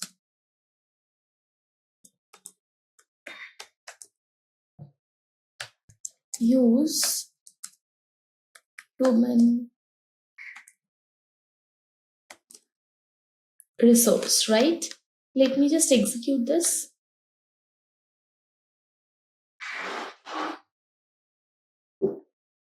So yeah, so it's, you can see It's your human resource database is created. Now I am going to use that particular one. Yes, that is also done. Now we are going to create a table. What table we are going to create? We are going to create a table called countries. So there you can see I have written create table if not exists, but the thing is like if as it's a new database, you don't need to write this. Right? So what we are going to do, you can see create table countries. The name of the table is country. Then your attribute will be country ID, country name, region ID. Now country ID will be varchar, the combination of character and the numbers. Then the country ID length will be 2. As we know that country ID length is like normally we have, that is 2. Now that after that I have written one condition. What condition I have written? That will be not null. So what does that mean? We all know about what is not null. It cannot be empty. If you give it empty, it will give you throw your error. Right. I said my country ID cannot be null. It's not null. Okay. Now what we need to do, we have second attribute called country name. That is also varchar. The length of the varchar is 40. Right? And default is null. Default is null basically. If you don't put anything, then it will be null. Right? Region ID. If you put the region ID, right, there will be a region ID for the basis of region. That will be decimal. And yes, that can be decimal. And that will also be default null if you don't give region ID. Then we have primary key. So we all know the concepts of primary key, how primary key works, what is the use of primary key. For a recap, primary key is basically just to reduce the redundancy of the data and helps in relational database management systems as well. So our primary key is country ID. And if you see that key counter region FK is equals to region ID, right? And this engine part, if you want to just say, no, I don't want it, you can do that. Now, if you go and check if your table is created or no, like write show tables, right? So I just want to check this countries table is created or not. The country table is created. Now I just want to add all the country details. Our country ID is AR, country name is Argentina, region ID is 2, right? So let me just add the value to the country table. Okay, this much we have. Okay, for that let me just execute this. Yes, it got executed. Now if you see, select star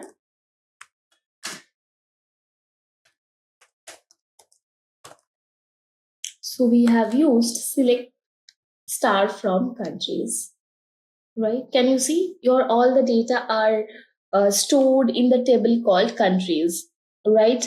Now we are going to make the next table. The table name is departments. How this gonna work? I think if you want to recheck it that the same name table is there or not, that time if not exist, right? So create table department. Let's have a look at the attributes we have. We have department ID, that will be decimal again, not null. Default is 0, right? You can add both of them. It cannot be null if you don't give it, so default will be 0. Department name, that will be varchar, the length will be 30, and that will be also not null. Manager ID, your manager ID cannot be null. Yes, no, your manager ID can be null, that is decimal 1. The type of manager ID will be decimal, and the default is null. If you don't give anything, the default will be null. Then the location ID, for location ID will be default will be null. So if you look at closely, so we are using 2. One is not null and default 0 for department ID. So you can use twice, these two together, right? Now primary key is like department ID, okay, and the other key we have that department ID and department manager ID and location key, right? These are the other keys we have. If we can execute this, let me just execute this.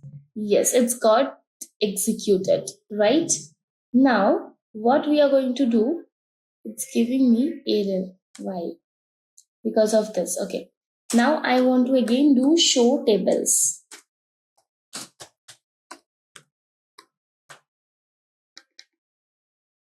Execute that. Yeah. Can you see the departments is also there? Now I will put all the data to department. So we have department ID, department name, manager ID, and location ID. So if you look at it, we are not going to use insert into so many times. What we have done, we have written insert into departments, the table name, then all the columns you want to fill, right? Then if you write values and if you give 10, 20 sets of values, you can directly execute them, right? So this is the easy way to insert value in MySQL again, right? Let me just execute this.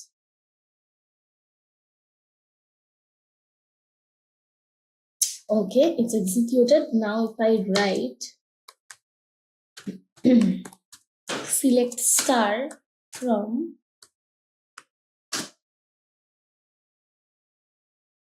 table name was departments.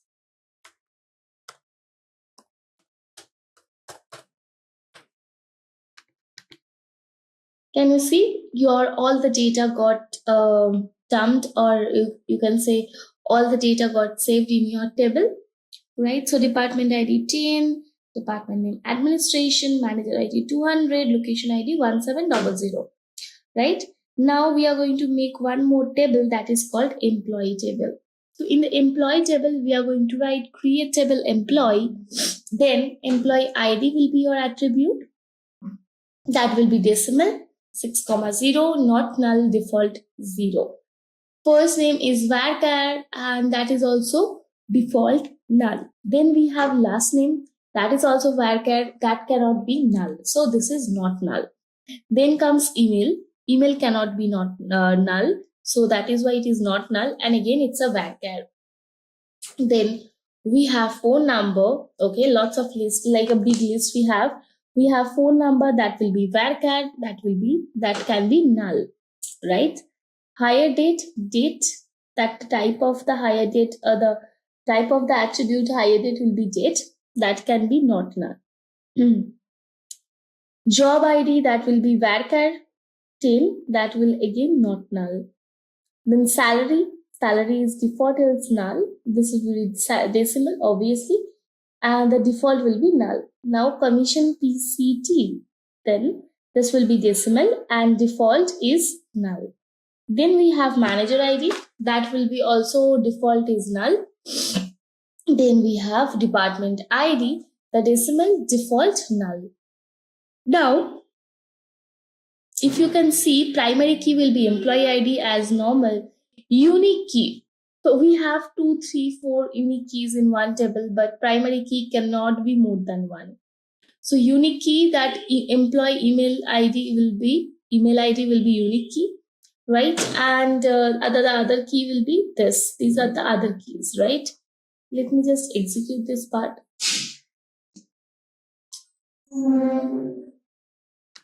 Right. We have executed. Now, if we want to check the table, the show table part. Show table. So we will see how many tables we have created so far. It is created or not, right? So this show tables, you can see employee is there. Now we will add the data. This will be the most big data, if I'm not wrong. Right.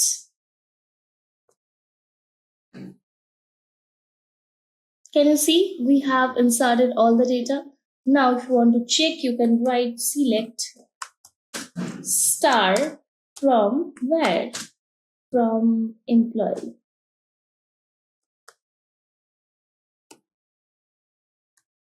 right? So let's start from employees. Can you see all the data got saved in the table? The employee ID 100, first name is Steven, last name is King. Then again, email is King. Okay, email is just the one word. Okay, job ID at praise, salary 24,000, commission PCT 0.00. Right? So this is how we are going to use this table. And these are the attributes we are going to have in employee table. As we have made 3 tables, let's have a look at the next table we have. The table will be job history. So create table job history.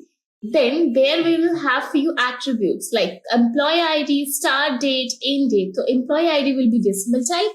Start date will be date type. End date will be date type. That the both will be not null. Then job ID will be not null. Then you will have department ID, right? Then you will have primary key employee ID and start date. This two will be your primary key, right? Now key will be this, and this is how we are going to make the table. That job history will have 2 attributes, and that 2 attribute will be primary key, right? Yes. Now we will gonna insert all of them. Insert the value of all of them, right? For job history table.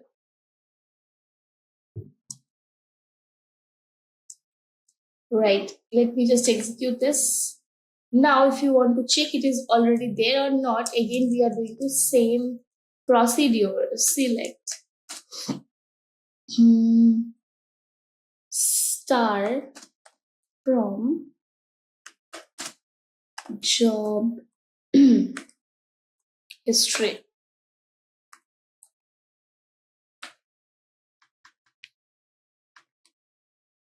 Can you see you got employee ID, start date, end date, job ID, and department ID.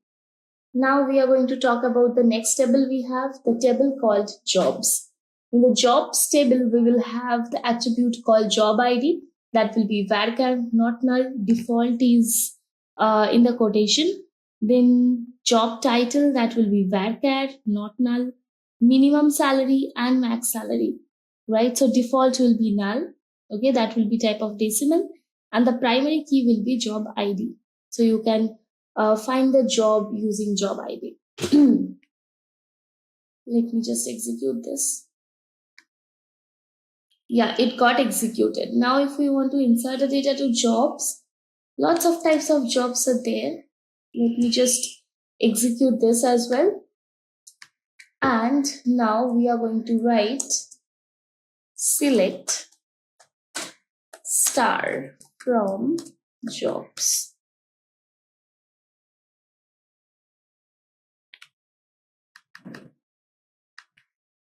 Yes, so your job ID is at place, job title is president, minimum salary is 20,000, maximum salary is 40,000. Then ADVP, then ADSST, FIMGR, finance manager, then FI account, accountant, right?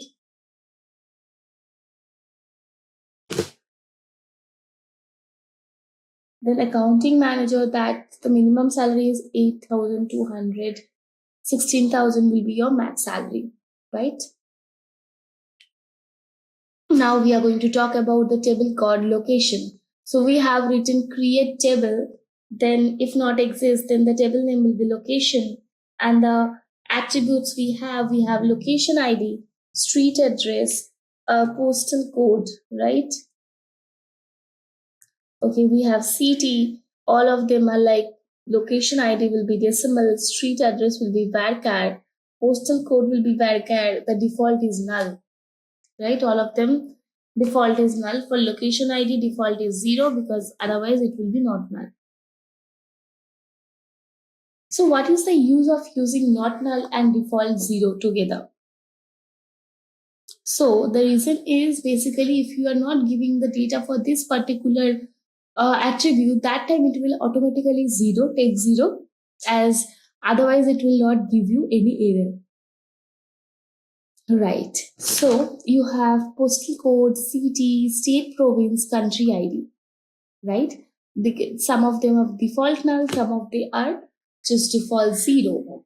Then primary key, location ID, then we have few keys, and yes, this is what we have for this table, the location. Let me execute the location table. Yes, it got executed. Now we will add the data.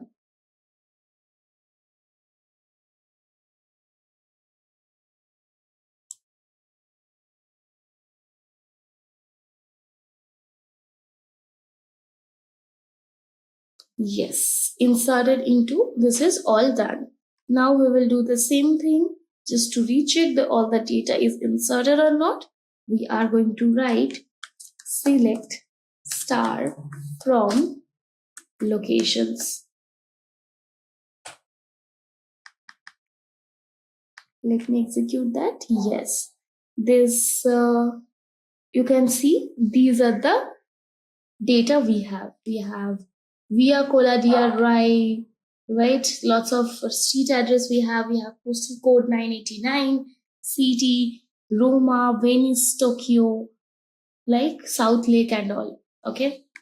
Now we are going to make a table called region. That time we will have region ID, region name, and the primary key will be region ID.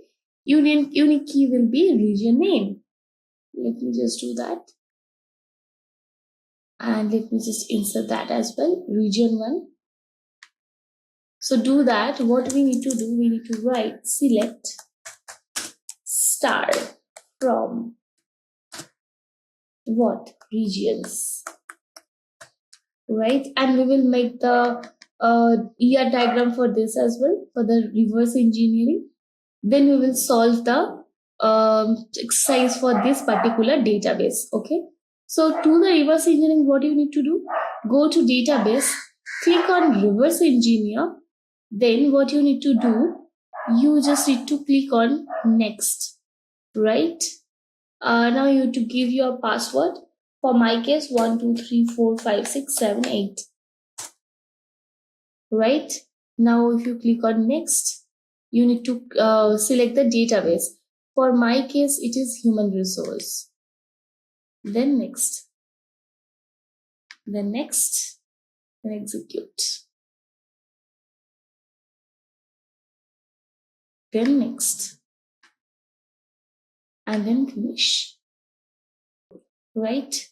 These are the tables we have made. And what are the, can you change the, they see the difference, this symbols as we have given, right? Primary key, if you got primary key, you will get the primary key, right? Okay. So this is the ER diagram we got for this particular database, right? So this is how we are going to do that. Now we are going to do few queries to solve the problems. And if you use show tables, these are the tables you will have, right? So these are the tables we have created according to, and based on that, we are going to use, or we are going to solve a database like SQL, assignment based on this database. Now we are doing the demo for this database, right? So now we are going to talk about how we can use or manipulate or paste the data using this HR database, right? So first what we will do, we will first start with use HR.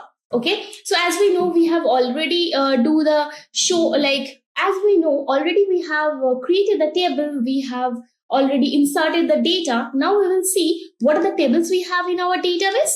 So if you can look at here, you can see we have country table, we have department table, we have employee table, job history, jobs, and location.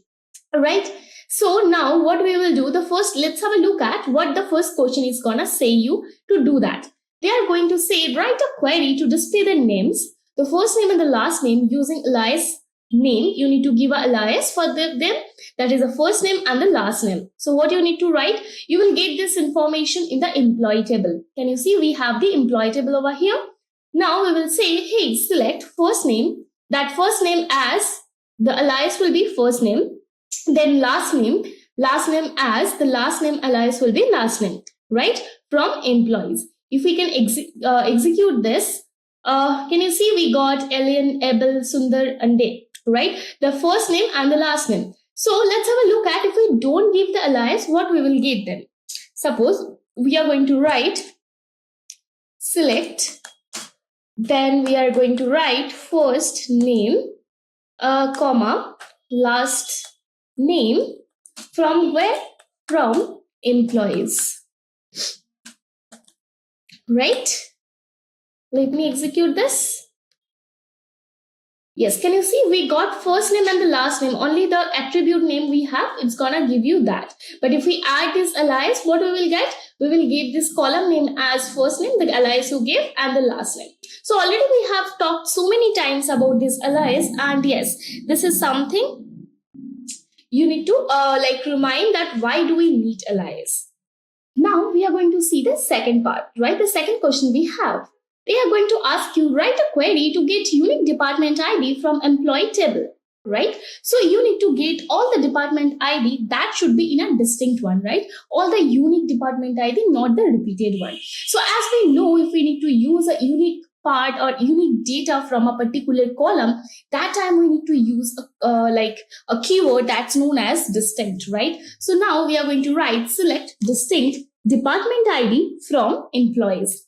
Right? So first we will do this without distinct, and then I will show you if we put distinct, what we will get. Right? So if we write this and if we just execute this part, so let's have a look at what we will get. We get 10, 20, 20, 30, 30. Can you see there is a repetition of the department ID over here? Now, as the question asks you to give a distinct one, the unique one, for that we are going to put this keyword. Let me execute that. Can you see over here? Now we don't have any repeated value. So we have 10, 20, 30, 40, 50, 60, 70, 80, 90, 100 and 110. Right? So this is how this distinct keyword works. Right? Now what we are going to do, we are going to talk about the third query we have. So here what we are going to do, they are asking you to write a query to get all employee details from employee table order by first name in descending, right? So what you need to do, as we know the concepts of order by, right? So here we are going to use order by concepts in a descending order. So as we know, order by basically used to, making your data in ascending order, descending order. So we are going to write select star from employees. We are using star to fetch all the data from the table. So select star from employees order by, but you have to put order by with the according to the first name. So you say first name and DESC because of descending order. In default, order by give you ascending order results, right? Let me just execute this part. Yes, if you can look over here, can you see Winston, William, Vance, Valley, Taylor, Susan is there, and lastly we will have Adam, Alana. So let me just show you, if we don't do DESC, what you will get your result, what it will do, the order by. Can you see in the in default, the default, what the order by is gonna give you? Adam, Alana, Alberto, Alexander, right? So if you put DESC, it's basically you are saying to your order by clause, hey, I want my data, I want my data in a descending order, right? Now we are going to talk about the fourth question. They are asking you write a query to get the names, the first name, last name, salary, PF of all the employees, but PF is not there. You have to calculate the PF. So PF is calculated as 15% of salary, right? How to do that?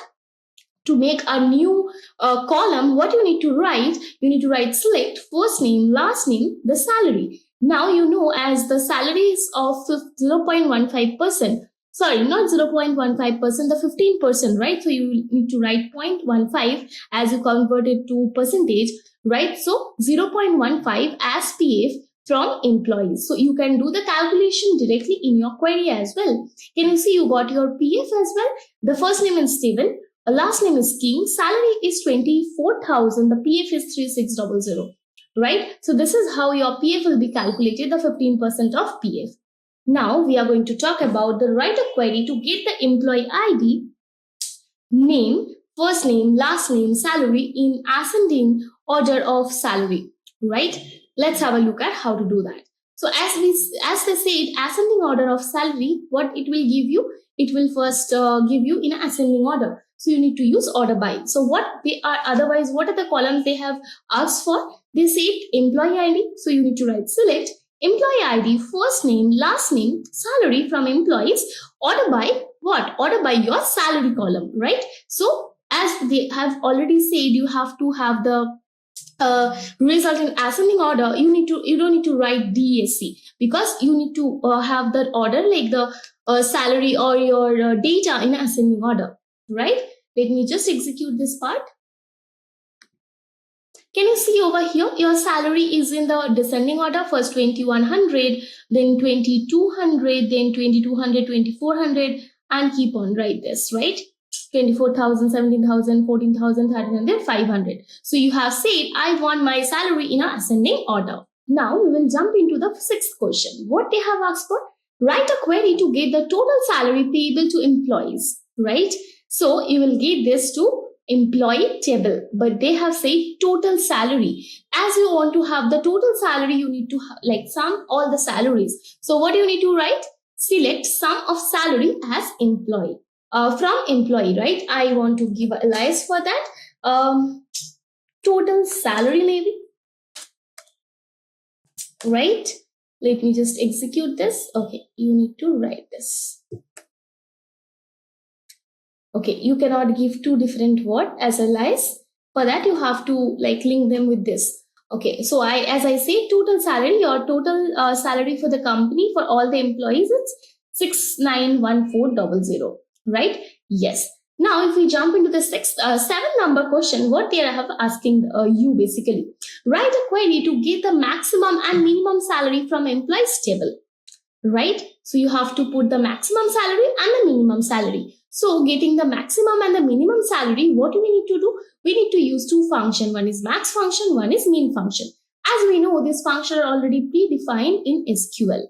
So if we execute that, you will get the max salary, you will get the minimum salary. So if I want to put alias over there, then as max salary, and this will be as min salary, right? Okay.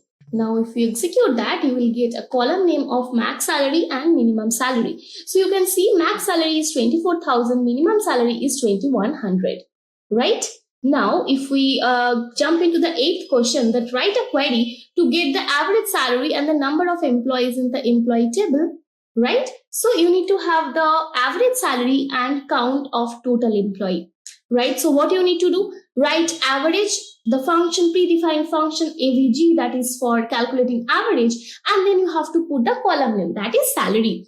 After that, you have put down the count star. Why count star? Star will fetch all the data and it will count all the data as well. So average and count star. So average will be your as average salary of all employee, and this will be as count, total count of employee, total count, right? Yeah. Now if we can execute this part, can you see? We got the average for salary is 6461 and total count is 107. Okay, so this is how our average, mean, max, these functions works. These are the predefined functions as we know, and it actually makes our lives easy to do all this process, right?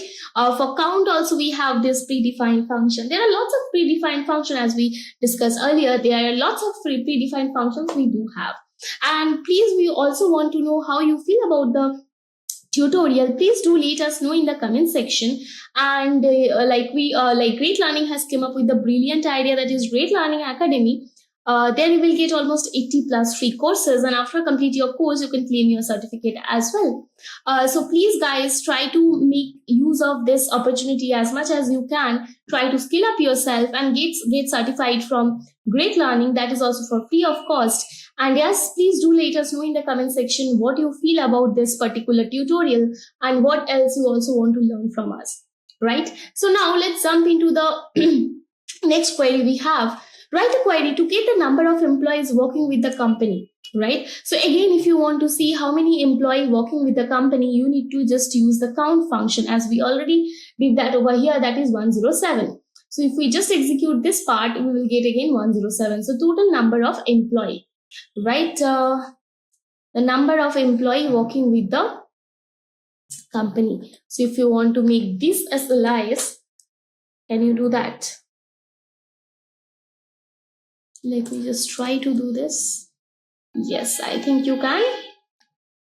Yes, you got this, that the total number of employee working with the company, right? Now we are going to talk about the 10th query. Write a query to get the number of jobs available in the employee table.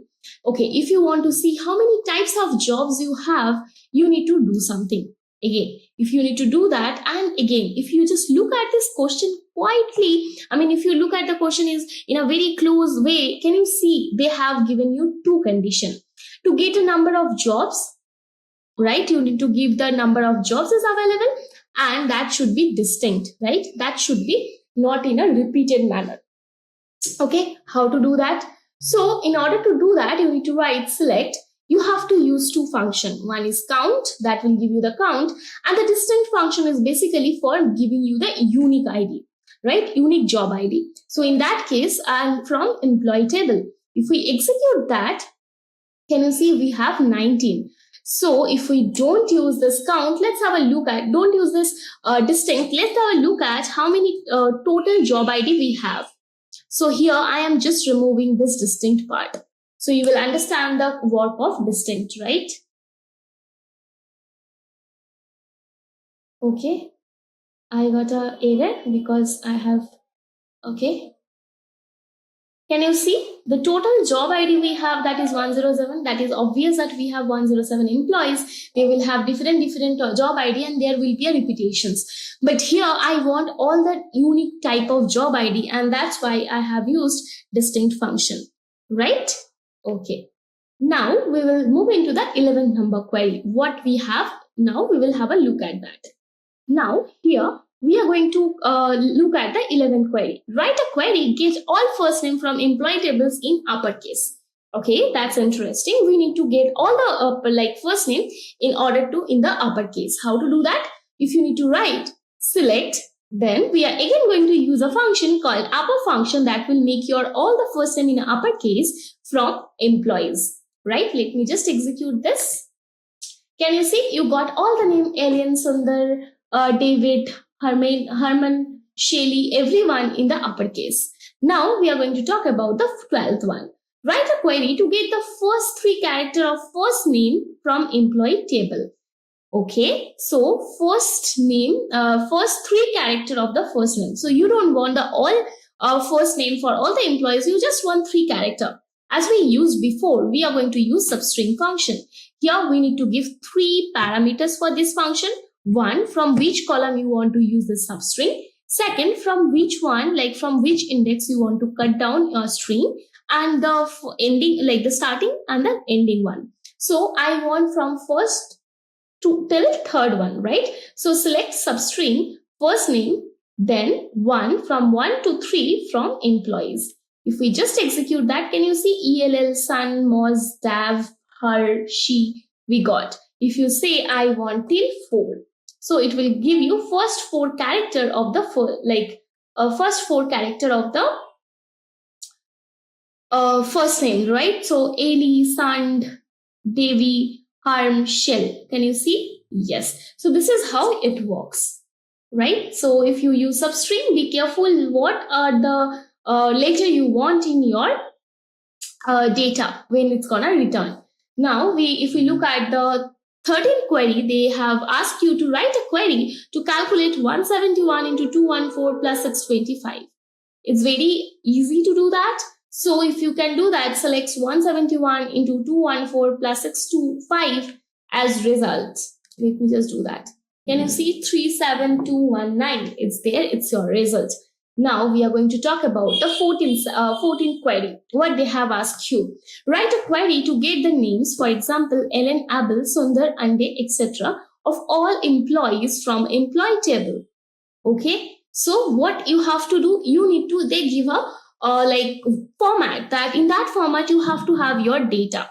So in that case, you need to use some functions. What function should we use? We can use concat. How? So this first name and last name both are not both are two different column, right? So we need to merge them. Not even merging them, we need to format them in a proper format they have given. How to do that? That time we need to use a function called concat function. So here we have written select concat. Under that we have given the column name first name, then as they want a space between them, the space, then the last name. That will be like the alias will be employee name from employees. So this is how we use concat function, and this concat function help us to format our text the way we want, right?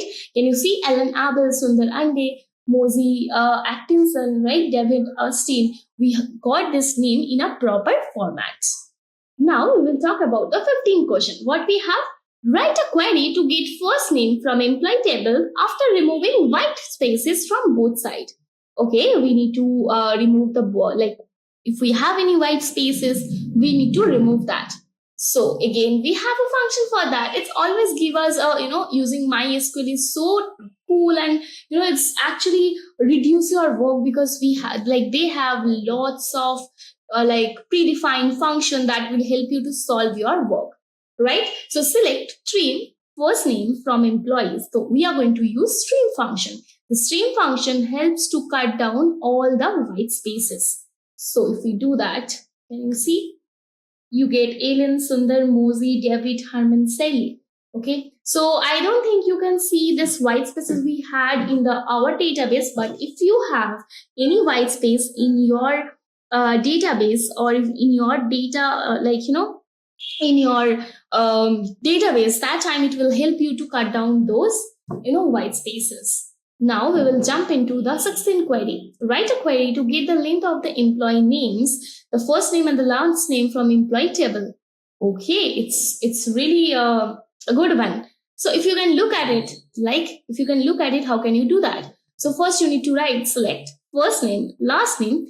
Then we are going to use one function, the function called length function, and we are going to give you the put the column we want to go for, the first name column plus the length of last name. You will get the length of full name. So length of names, as length of names, this will be the alias from employees. If we do that and let me execute this, can you see the first name is Alan Abel. So 1, 2, 3, 4, 5, 6, 7, 8, 9. So you got the length of the name is 9. Then Sundar Ande 1, 2, 3, 4, 5, 6, 7, 8, 9, 10. This is the length of the name is 10. Yes, this is how this length function works. Now we will jump into the 17th question. Let's have a look at what we have. Write a query to check if the first name fields of the employee table contains number. Okay, so how to check that? So checking that, what we need to do that? We need to write what? They have asked you write a query to check if the first name fields of employee contains number. So containing number, what you need to check, you need to use regex. So regex we have used for, checking the numbers if you have or not. So we have written select star from employees, where you are giving a condition where the first name regexp, regexp, that will contain from where? From the range you are giving 0 to 9. Okay, so this is where it's gonna check, okay, is there any number is there in your first name or not? If we click, if we just execute this, yes, we don't have any employee name that is, where the first name is basically with the consistency of any regex or any number. Now, if we go further, if we look at the 18th question, then we have write a query to select first 10 records from the table. Okay, now it's really a good one. How to do that? First 10 records, right? That time we are going to use one more keyword, that is limit, right? We are going to use limit. So here we have written select employee ID and the first name from employees as I want this, and the limit 10. When you have written this limit 10, that time your query is understanding, okay, this person wants what? This person wants the select first 10 records from a table, that will be 10, right? So if you look at here, you can see, can you see this? You have Steven, Nina, Lex, Alexander, Bruce, David, right? And you are using limit over here. Okay, so this is why we use limit to give the limit. At what limit you want your data, you just want to feed the data from where? From the table. Now we are going to jump into the 19th question, as it's a little big question and there is a notice as well there. So they're asking, write a query to get monthly salary, round 2 decimal places of each and every employee. Okay, right? Assume the salary field provides the annual salary information. Okay, so as we have the salary like column, there you can assume that column is providing you the annual salary. So now you need to break them into the monthly one. How to do that? You need to write select as they want the first name, last name. Then you have to use a round function, because you don't want like after decimal, like getting a number in decimal. After decimal, you want only 2 value will be there, not more than that. That time what you need to do, you need to say salary divided by 12. The second parameter, you are providing at what point of the decimal number you want. That after decimal I want 2 numbers. That's why I have written 2 as monthly salary, okay, from employees. If we execute this one, let's see what we will get. Yes, we get 201416. Can you see the monthly salary? And after decimal, always you get 2 numbers, right? Not more than that. This is why we use round function. Now, if we jump into the one more query, that is write a query to display the name, that is first name and last name and salary for all employees whose salary is not in the range of $10,000, though $15,000, right? So basically what you need to do, as they say this dollar, so in that case, as it's not mentioned it's in INR or in dollar, we can assume this is in dollar. What you need to write, select first name, last name, salary, department ID from employees, where you are giving the condition where salary not between 10,000 and 15,000, right? They have asked you the salary in not between 10,000 to 15,000. Okay, you have to give that. I have given one more condition that's not required, as they don't specify that.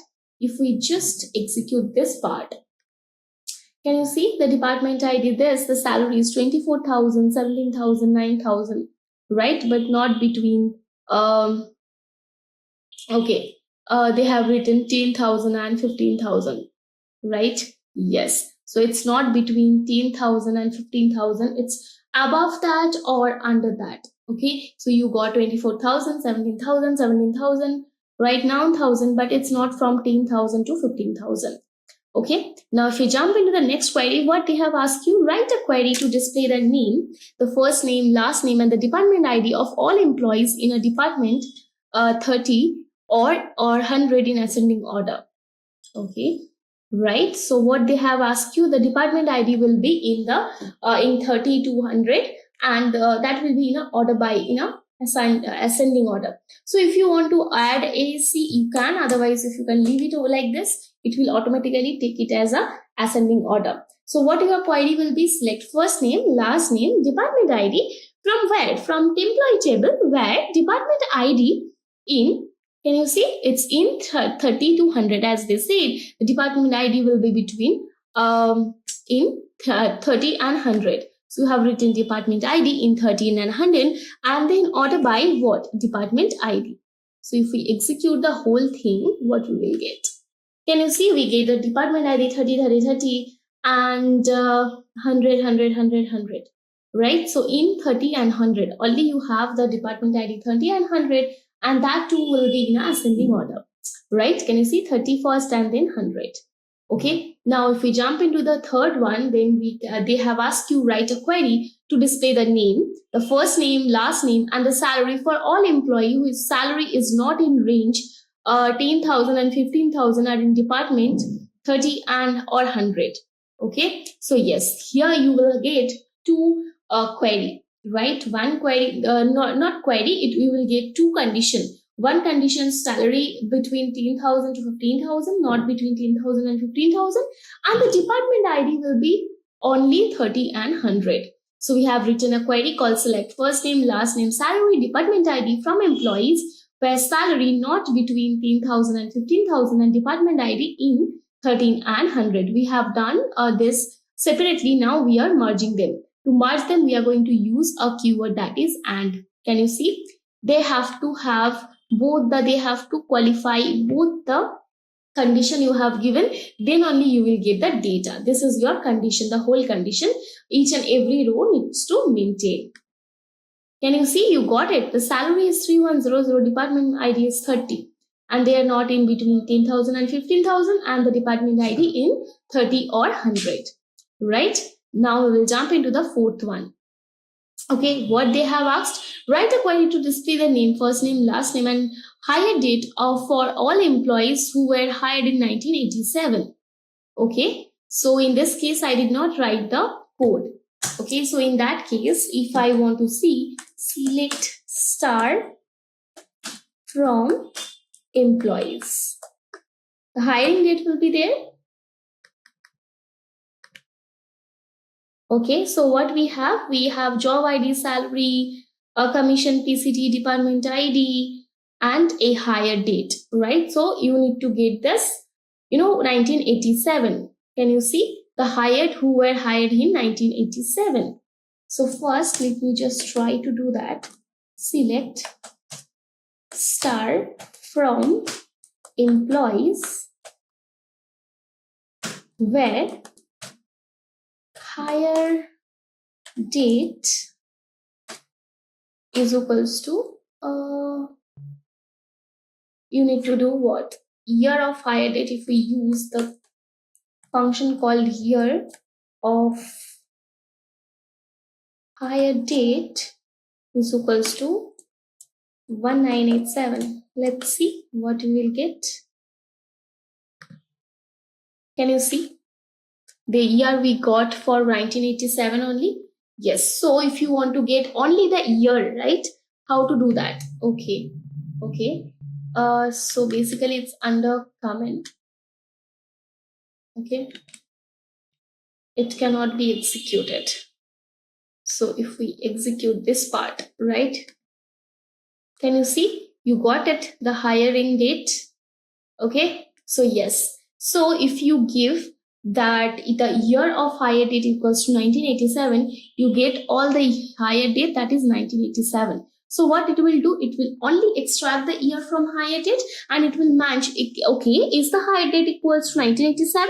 If it's there, then it will fetch that, right? Now let me put this again in comment. So if you need to do comment, you can see this is how you need to use the comment one. Right? So the fifth question is asking about, write a query to display the first name of all employees who have both B and C in their first name. Okay, now I need to check who have B and C in their first name. How to do that? Select first name from employee, where first name like we use the pattern matching. So what you need to have, you need to check is B there in their name. So in that case, percentage, anything can be before B, and after percentage, anything can be after D. And one more later, that is and first name again like before percentage C, like the percentage before C is basically any word or any character can be there before C, and after C also there will be, after C also there will be lots of or any alphabets will be there, right? So if the B and C is there in the first name, then only it will return all the record. So only Bruce, can you see? Only Bruce has B and C.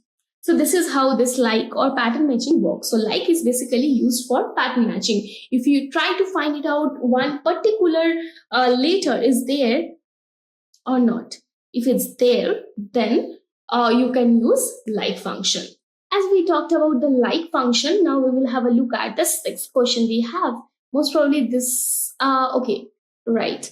We almost came to the last part of this query solving part, right? And please do let me know and do let us know basically in the comment, do you like this project or not? Because we are trying to give you a proper intuitive idea that how this SQL works, how you can to solve the query, and yeah, how can you start your career in SQL as well, right? So now we will look at the sixth query, that write a query to display the last name, job, and salary for all employees whose job is that of a programmer or a shipping clerk and whose salary is not equals to, okay, $4500 or 10,000 or 15,000. Okay, there are lots of conditions we have, but okay, we know how to deal with this, right? So break it first. First, write, select last name, job ID, and salary. These three fields you need. Then from where? From the table employee. Then you need to write job ID. They have said job ID can be IT programmer or SH clerk. Right? You have written that. Now the salary not in. You don't want the salary will be in this. So salary not in 4500 or 10,000 or 15,000. Right? If you execute that, let's have a look at the results we have. That Hanold IT programmer salary 9,000, Austin IT programmer salary 4800, then Bull SH Clark 4100, then Carbios SH Clark 3,000. Right? Yes, your conditions are working. And whenever you put and, don't forget this and is basically the query or the data have to maintain both the conditions. Right? Now, if we look at the 7th query, what we have? Write a query to display the last name of employees whose name have exactly 6 characters. Right?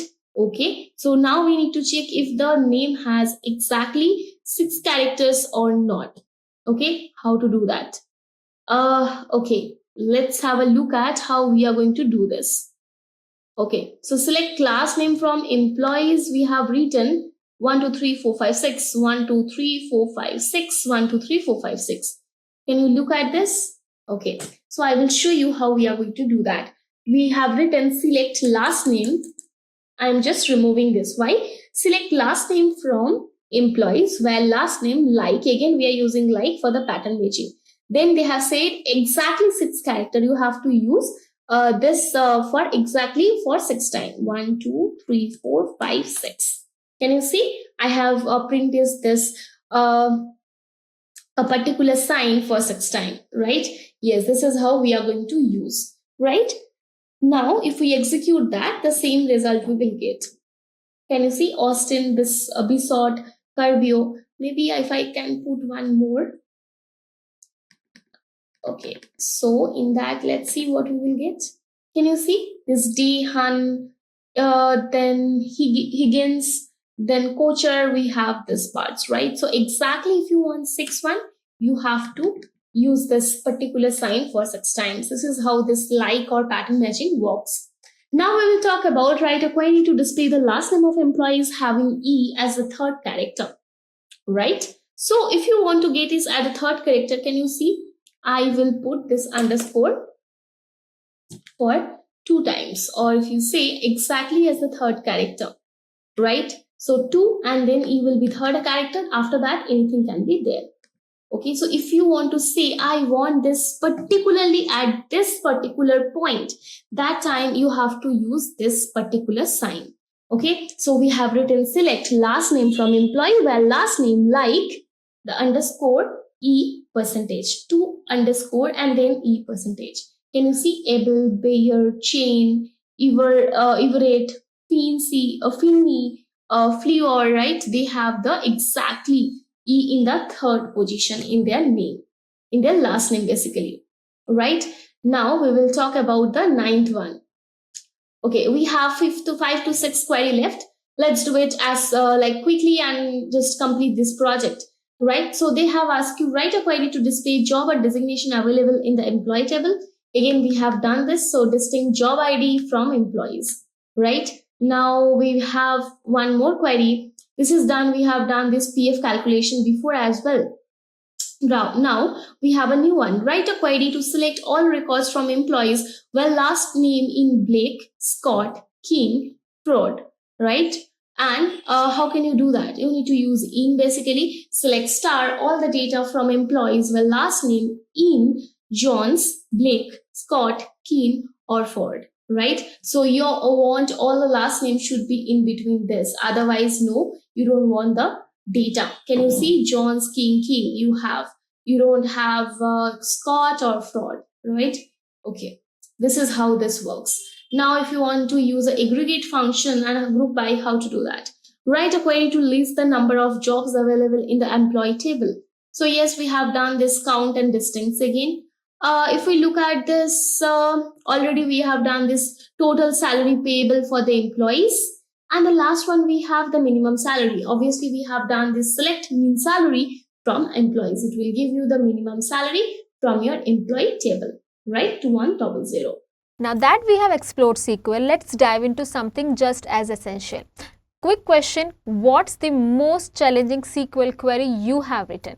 Share your experience in the comments. Next up, we are jumping into Python, the go-to language for data professionals. We'll kick things off with Python libraries essential for all data tasks, and you will discover how to use powerful libraries like NumPy and Pandas to analyze and manipulate data. And if you are looking to learn about Python, we have a full Python tutorial for beginners and the link is given to the right in the corner. Be sure to check it out. Now we'll start off with this library called as NumPy, which stands for Numerical Python. And as it is stated over here, it is the core library for numeric and scientific computing. So whatever numeric or scientific calculations you'd have to perform, NumPy should be your go-to language. And this library called as NumPy consists of multi-dimensional array objects and a collection of routines for processing these arrays. So let's go ahead and create our first NumPy array. So you can have a single dimensional NumPy array or a multi-dimensional NumPy array. Now we'd have to start off by importing this library. So to import NumPy, we'll type in import NumPy as NP. So this NP which you see over here is known as the alias. So we are importing the library NumPy with this alias NP. Now, this NumPy library has a lot of methods and one method is called the array method. And with the help of this, we will be able to create the NumPy array. All we have to do is type in np.array and inside this, I am passing in the list of values starting from 10 going on till 40 and I'll store it in this object called as n1. And when I print it out, I get the result 10, 20, 30, 40. Similarly, I go ahead and create a multi-dimensional array. So here we are passing in a list of lists. So here we had a single list. Here we are passing in a list of lists. So as you see, we have a list over here and inside this we have two more lists. The first list comprises of the elements 10, 20, 30 and 40 and the second list comprises of the elements 40, 30, 20 and 10. And when I print it out, this is how I get this multi-dimensional array.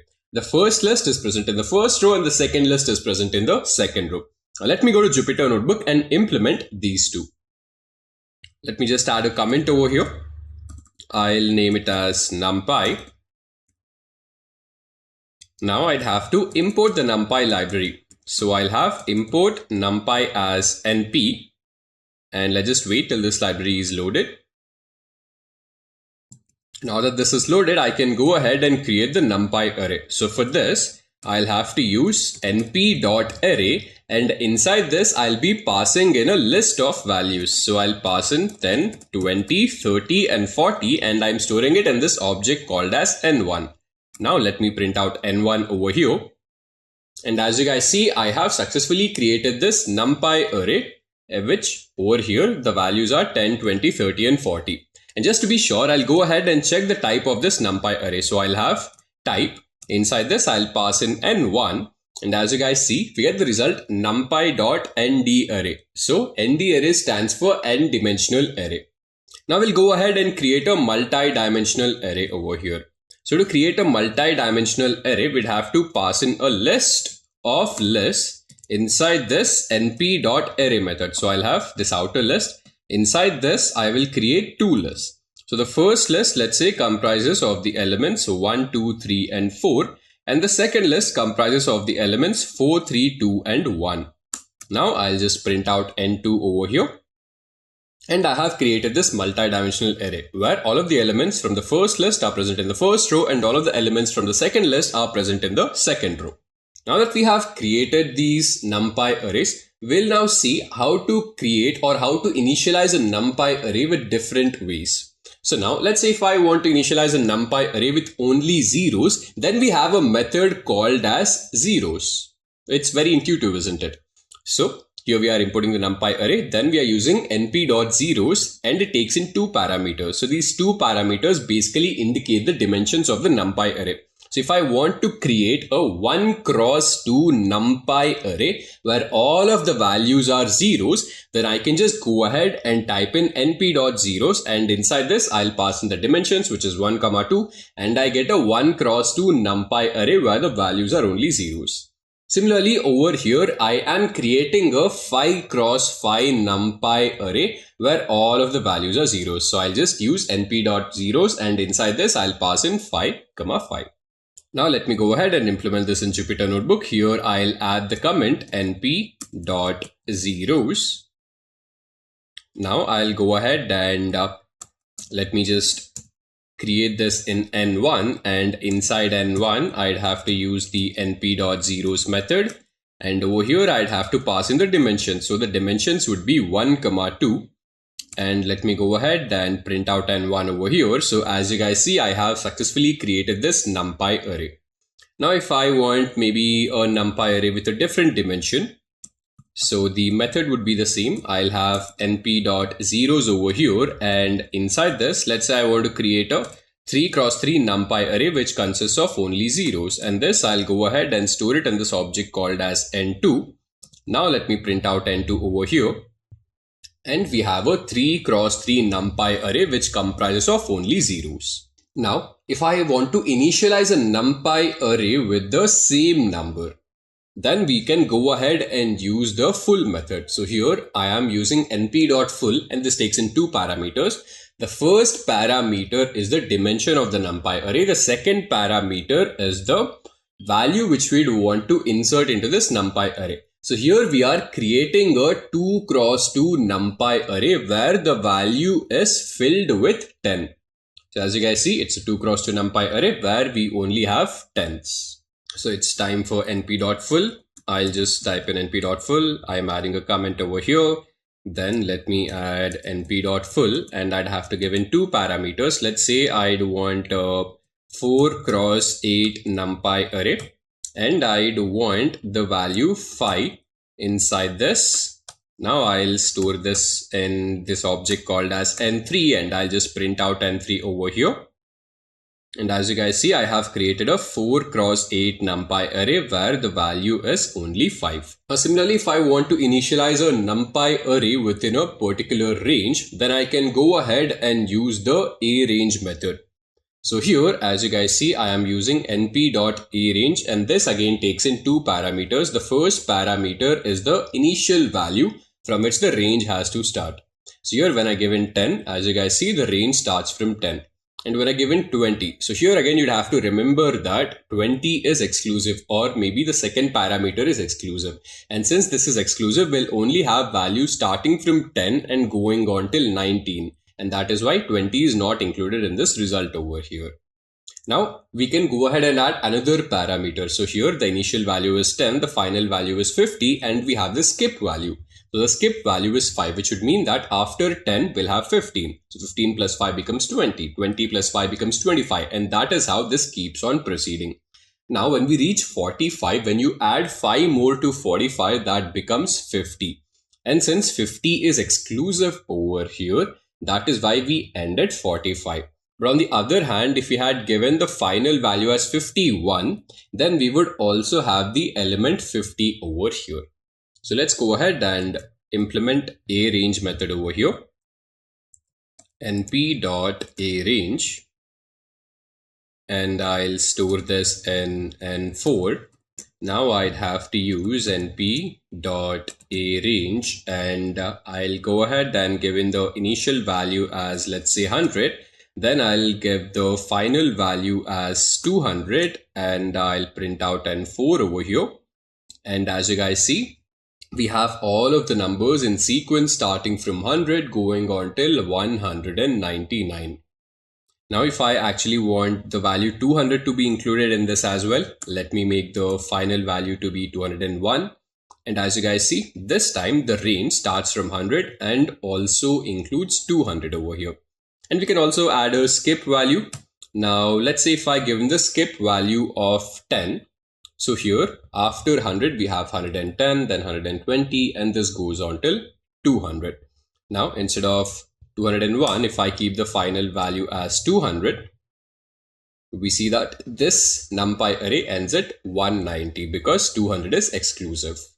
Now we can also go ahead and initialize a NumPy array with random numbers. And to initialize NumPy array with random numbers, we can use random.randint.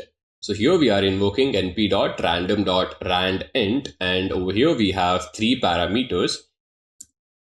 And over here we have three parameters. The first parameter is basically, and over here we have three parameters. The first two parameters basically indicate the range from which we would want the random numbers. So we would want the random numbers in this range of 1 to 100. And this third parameter would tell the Python interpreter how many random numbers do we need. So in the range of 1 to 100, we would need 5 random numbers. And as you guys see, this is the result which you get over here. So we have 95, 88, 26, 22, and 76, which are 5 random numbers generated between the range of 1 and 100. I'll add this comment random.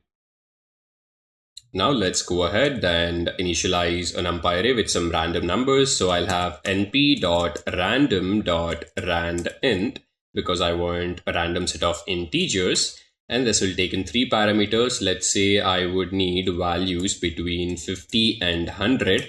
And I would need 10 random values over here. And let me store this in N5. Let me go ahead and print out N5 over here. And as you guys see, I have 10 random values which are generated between the range of 50 and 100. Similarly, if I go ahead and run this again, I'll get a different set of values. As you guys see, we have a different set of values again. When I click this, we again have a different set of values. That was all about initializing a NumPy array with different methods. Now you can also go ahead and check the shape of a NumPy array. And to check the shape of a NumPy array, we have the shape method, which again is very intuitive. So here we are creating a NumPy array where we are passing in a list of lists. So in the first list, we have 1, 2, and 3. In the second list, we have 4, 5, and 6. So obviously we will have a NumPy array where we'll have 2 rows and 3 columns. And this is what the n1.shape gives us. Now, if we want to change the shape of this, then we can use the same method. So here what I'm doing is I'm typing in n1.shape. And I'm changing the shape from 2, 3 to 3, 2. That is, instead of having 2 rows and 3 columns, I will have 3 rows and 2 columns. So this same shape method can be used to check the shape of the NumPy array and also reshape the dimensions of the NumPy array. So let me create a NumPy array over here. So we would have to create a multi-dimensional NumPy array. So this will be n6 is equal to, I'll have np.array, and inside this I'll have to create a list of lists. So in the first list, I'll have values 10, 20, and 30. And in the second list, I'll have values 40, 50, and 60. And I'm storing this in n6. Now, once that is done, let me just print out n6 over here. So you guys can see this NumPy array. Now I'll also go ahead and check the shape of it. So I'll have n6.shape. And we get the result that this is a NumPy array where we have 2 rows and 3 columns. Now I can also go ahead and change the shape of this. So I'll have n6.shape. And over here, I am changing the shape to be equal to 3, 2. Then I'll go ahead and print out n6. And as you guys see, we have converted this from a 2 x 3 NumPy array to a 3 x 2 NumPy array. So you had 10, 20, 30 in the first row. We've got 10, 20 in the first row here. So similarly, this is how this has been changed. Then we have some stacking methods over here. We have vstack, headstack, and column stack. So let's just start with vstack. So we are creating a NumPy array n1 where we have the values 10, 20, and 30. Then we are creating the NumPy array n2 where we have the values 40, 50, and 60. Now when we use vstack over here, this again takes in 2 parameters where we'll just pass in 2 NumPy arrays inside this. So as you guys see, we are vertically stacking over here. So when I say vertically stacking, I have one NumPy array on top of another NumPy array. So because I'm using n1, n2, n1 comes at the top, n2 comes at the bottom. So this is how vertical stacking works. Then we can also go ahead and horizontally stack 2 NumPy arrays. So n1 and n2, we've got the same NumPy arrays over here. And instead of using vstack, I'm using the headStack method. I'm passing in n1 and n2. And as you guys see, 40, 50, and 60. So n2 has been stacked horizontally to n1. Then we have the column stack. So if we want to stack these NumPy arrays into separate columns, so we have n1 and n2, and when I'm using column stack over here, as you guys see, n1 goes into the first column, n2 goes into the second column. And this is how we can work with these stacking methods. So I'll have to create these two NumPy arrays over here. I'll have n1, which will be np.array, and inside this I'll have 1, 2, and 3. Then I'll also go ahead and create n2. So this will be np.array, and inside this I'll have 4, 5, and 6. So I have my n1 and n2 ready. Now I'll start off with vertical stacking. So I'll use np.vstack, and inside this I'm passing in n1 and n2, and let's see what would be the result. So we have vertically stacked n1 with n2. n1 is at the top, n2 is at the bottom. You can also change how these are stacked. So instead of giving n1, n2, let's say if I give in n2 and n1, you guys would see that n2 is at the top and n1 is at the bottom. Now we can similarly work with the headStack method. So here I'll type in np.hstack, and inside this again I'll pass in n1, n2. And as you guys see, I have stacked n2 at the back end of n1.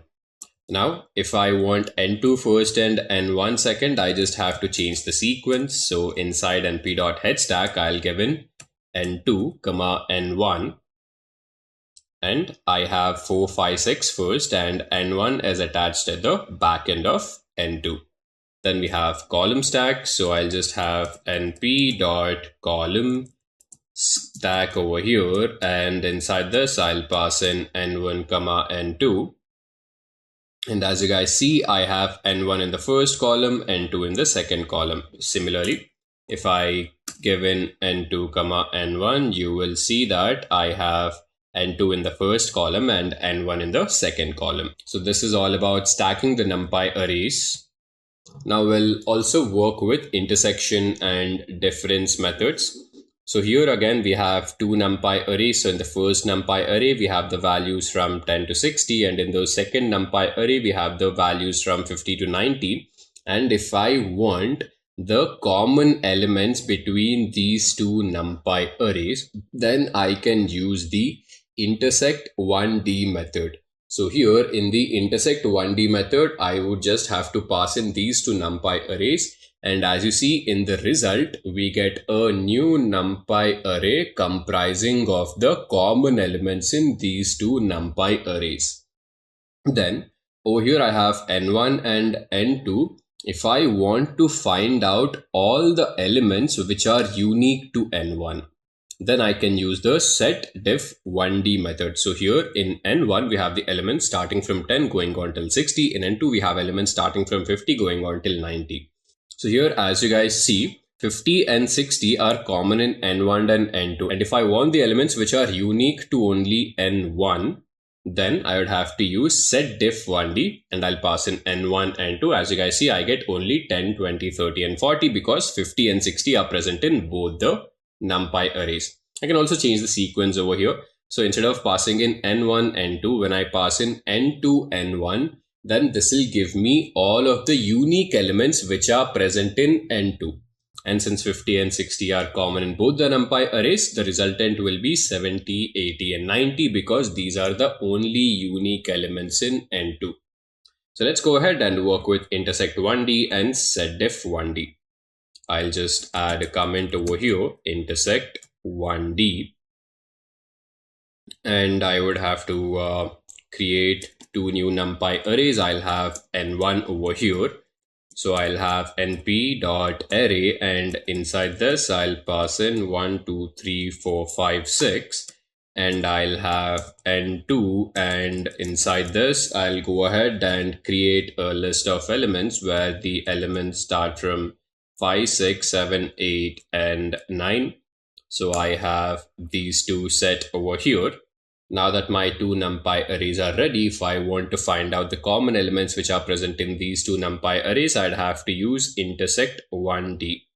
So I'll have np dot intersect 1D, and inside this I'm passing in n1 comma n2, and when I hit on run, we see that the common elements between n1 and n2 are 5 and 6.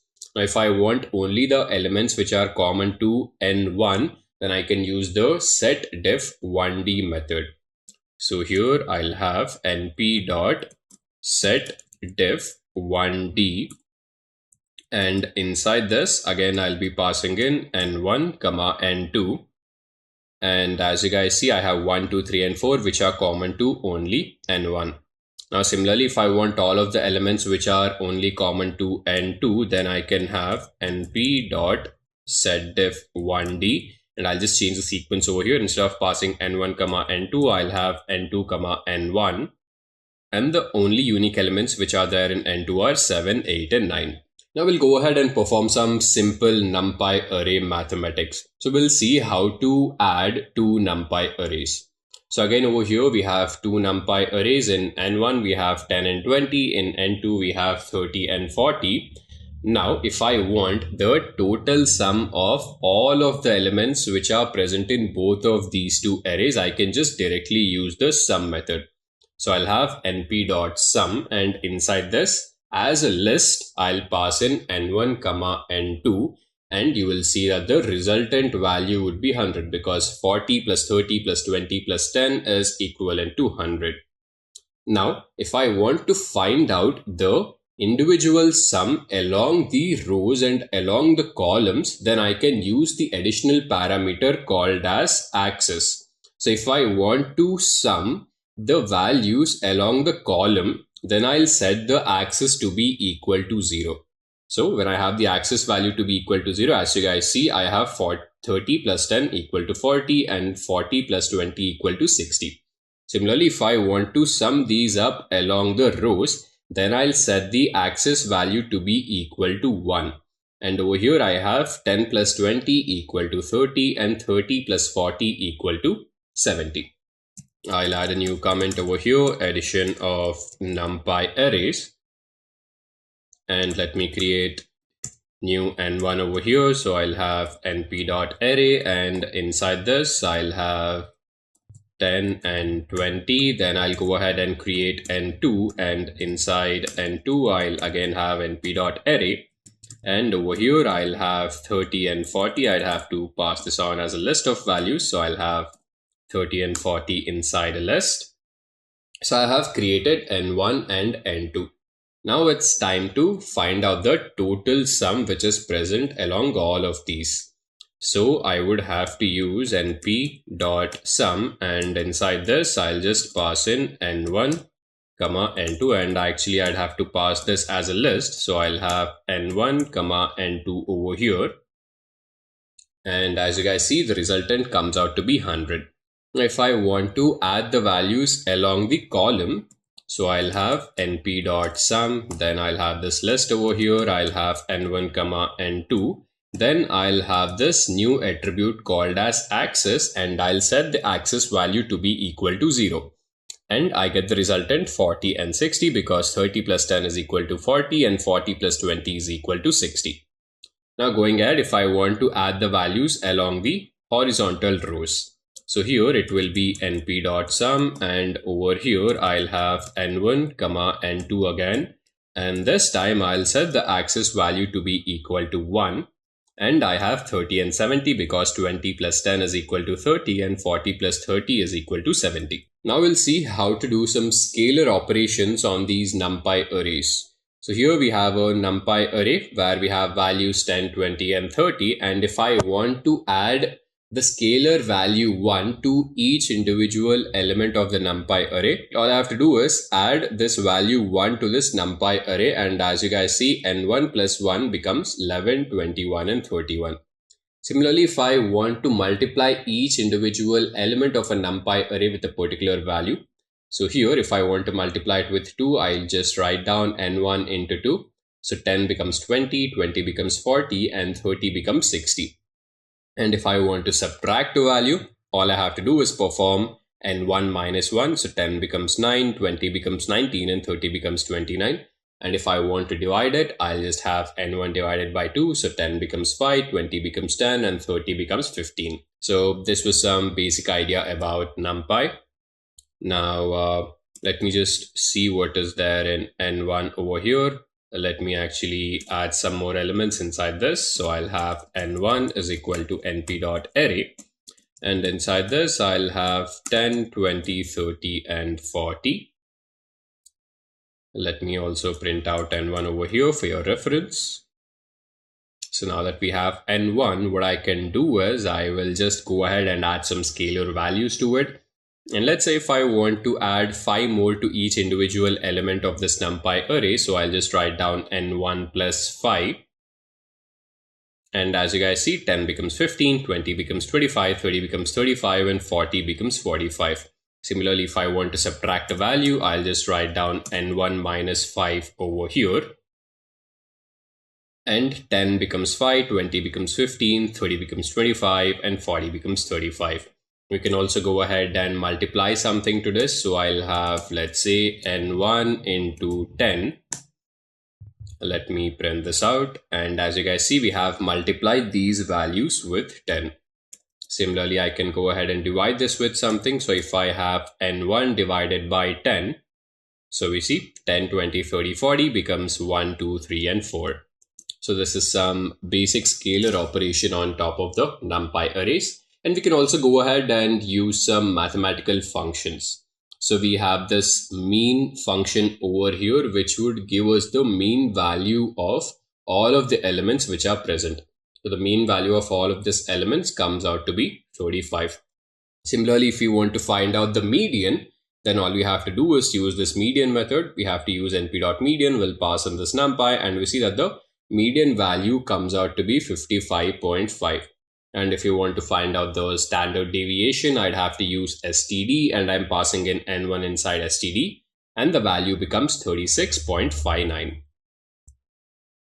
So we have n1 over here, and if I want to find out the mean value, I'll just have np.mean, and inside this I'll be passing in n1. And as you guys see, the mean or the average value of all of the elements which are present in n1 comes out to be 25. Let me go ahead and create another NumPy over here. So I'll have np.array, and inside this I'll be passing in some random values. So let's say these are all of the values which are present in n2. And if I want to find out the median of all of the values which are present, so I'll just use np.median method, and inside this I'll be passing in n2. And the median of all of these values comes out to be 5. Similarly, if I want to find out the standard deviation, so here I'll have np.std. And if I want to find out the standard deviation of this particular NumPy array, so I'll pass in n2, and you would see that the standard deviation of all of the elements of n2 would be 2.397. So till now we've worked with some basic NumPy arrays. Now let's go ahead and work with a NumPy matrix. So here we are creating a 3x3 NumPy matrix, and to do that you'll again need a list of lists. So over here we'll have 1, 2, 3, 4, 5, 6, and 7, 8, 9. So this first list goes into the first row, second list goes into the second row, and third list goes into the third row. Now that we have created this NumPy matrix, let's see how can we access individual rows and columns from this entire NumPy matrix. So here, let's say if we want to access the first row, again you'd have to remember that the indexing in Python starts from 0. If we want to extract the entire first row, we'll just have n1, and inside parenthesis we'll pass in 0. And as you guys see over here, I have successfully extracted the entire first row. Similarly, if I want to extract the entire second row, then the index value for second row will be 1, and I have extracted the second row. And if I want to extract a column, then I'd have to do something like this. So in a column, I would want all of the rows. So here from this NumPy matrix, I would want the second column and all of the rows from the second column. So here, since I would want all of the rows, I'll just put in a colon over here. And since I want the second column, I'll give in the index value as 1. And as you guys see, I have extracted the entire second column over here. Similarly, if I want to extract the entire third column, the index value will be 2. And I have extracted the entire third column. Let's perform this in Jupyter Notebook. So I'll just write in NumPy matrix over here. Now that this is set, I'll have np.array, and over here I'll have a list of lists. So in the first list, I will have 10, 20, and 30. In the second list, I will have 40, 50, and 60. In the third list, I will have 70, 80, and 90. And I will go ahead and store this in N1 again. Now I'll go ahead and print out N1 and let's see what would be the result. So this is our NumPy array which we have just created. Now if I want to access individual rows from this, I'll have to give in N1 and inside parentheses, let's say if I want to extract the third row, then the index for the third row will be 2. I'll just have 2 over here. And as you guys see, I have successfully extracted the entire third row. Now similarly, if I want to extract the entire third column, then this time I would have to write N1.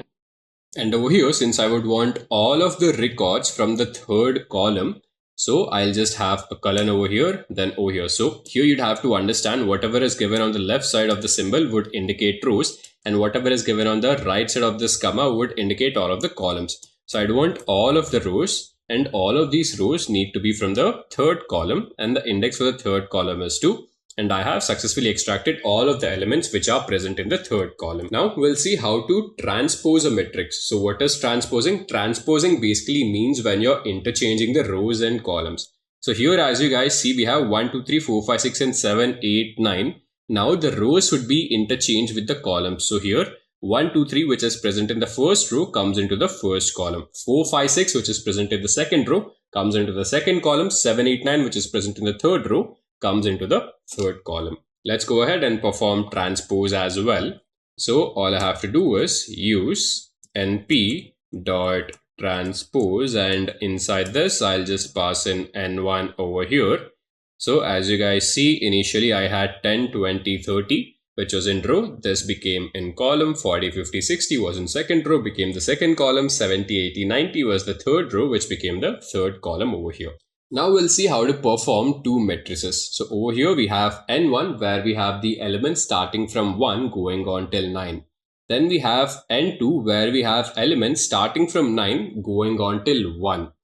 Now if we perform the dot operator on this, which is basically matrix multiplication, this is how the multiplication happens. So the multiplication is row by column, which would basically mean, so here we have 1, 2, 3, here we have 9, 6, 3. So it will be 1 into 9 plus 2 into 6 plus 3 into 3, which will give you a result of 30. Then again we'll have row by column. So here it will be 1 into 8 plus 2 into 5 plus 3 into 2, which will give you a result of 24. Then it will be 1 into 7 plus 2 into 4 plus 3 into 1, which will give you a result of 18. And this is how this progresses, and finally we'll get this result over here.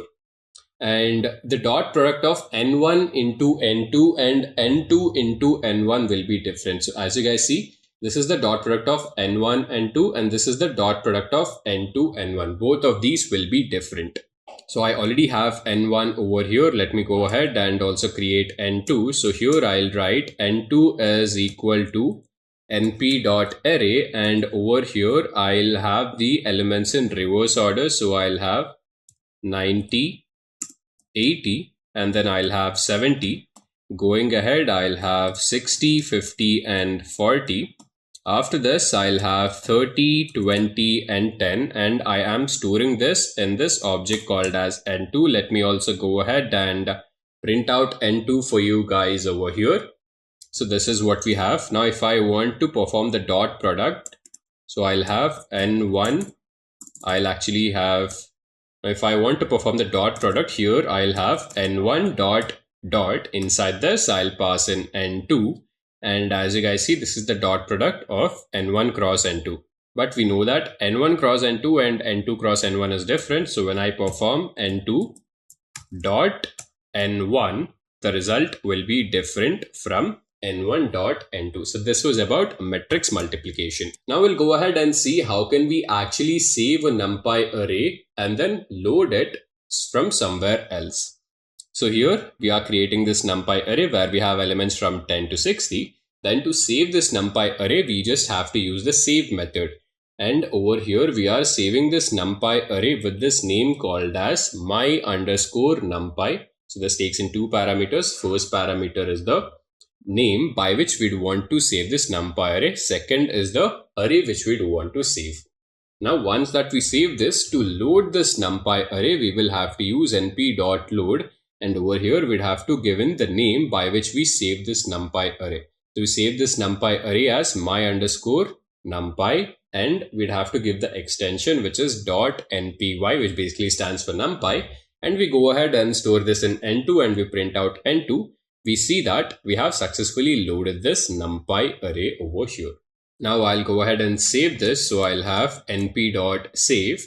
And this, as we have seen, takes in two parameters. The first parameter is by which I save this. So I'll have save n1, and I would want to store n1. So I have saved this. Now if I want to load this, I would have to use np.load. And over here, I'd have to give the name of the NumPy array. So it will be save_n1.npy. Let me actually remove this over here. And I will store this in, let's say, n9. Let me click on run over here. So we have an error over here. We have this error because I'd have to give this inside single quotes. Now if I click on run, we'll get the result. Now if I print in n9 over here, we finally get the result. So Pandas stands for panel data and is the core library for data manipulation and data analysis. So if you want to perform any sort of data analytical task, Pandas should be your go-to library. And Pandas provides single and multi-dimensional data structures for the purpose of data manipulation. So the single dimensional data structure is known as the series object, and the multi-dimensional data structure is known as the data frame. We'll start off by understanding about the series object. So series object is a one-dimensional labeled array. So we have already worked with the NumPy array. So in NumPy array, we had no labels along with it. It was just a simple blank array where we had stored some values. But over here in a series object, as you guys see, we have labels, or you can consider them to be indexed with labels over here for these. So first we'd have to start off by importing pandas, which is the library, and we are giving this alias as PD. So import pandas as PD. Then if we want to create a series object, we'll have pd.series, and inside this, I am passing in the values 1, 2, 3, 4, and 5. And when I print it out, I get this series object. So when I check the type of this, type of S1, this gives me pandas.core.series.series. Now over here, you'd have to keep in mind that S is capital over here. So if you're given a small s, you will get an error. So let's go ahead and create our first series object. So I'll just add the comment pandas. Now our first task would be to import the pandas library. So I'll go ahead and type in import pandas as PD. Let's just wait for this to be loaded properly. Now that we have loaded the library, I can go ahead and create the series object. So I'll type in pd.series where S is capital. Inside this, I'll pass in the list of values.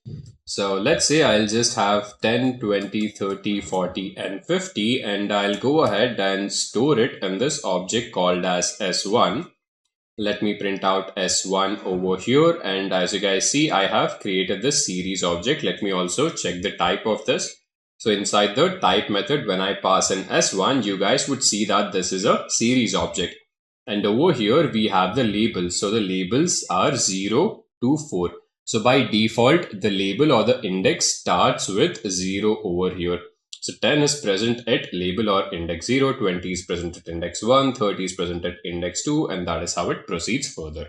Now, since we have labels in a series object, we can change how the label of the index looks like. So over here, we just had numbers starting from 0, but instead of numbers, let's say if I wanted alphabets over here, then I can add a new attribute called as index. So over here with this index attribute, I am setting the values to be equal to A, B, C, D, E.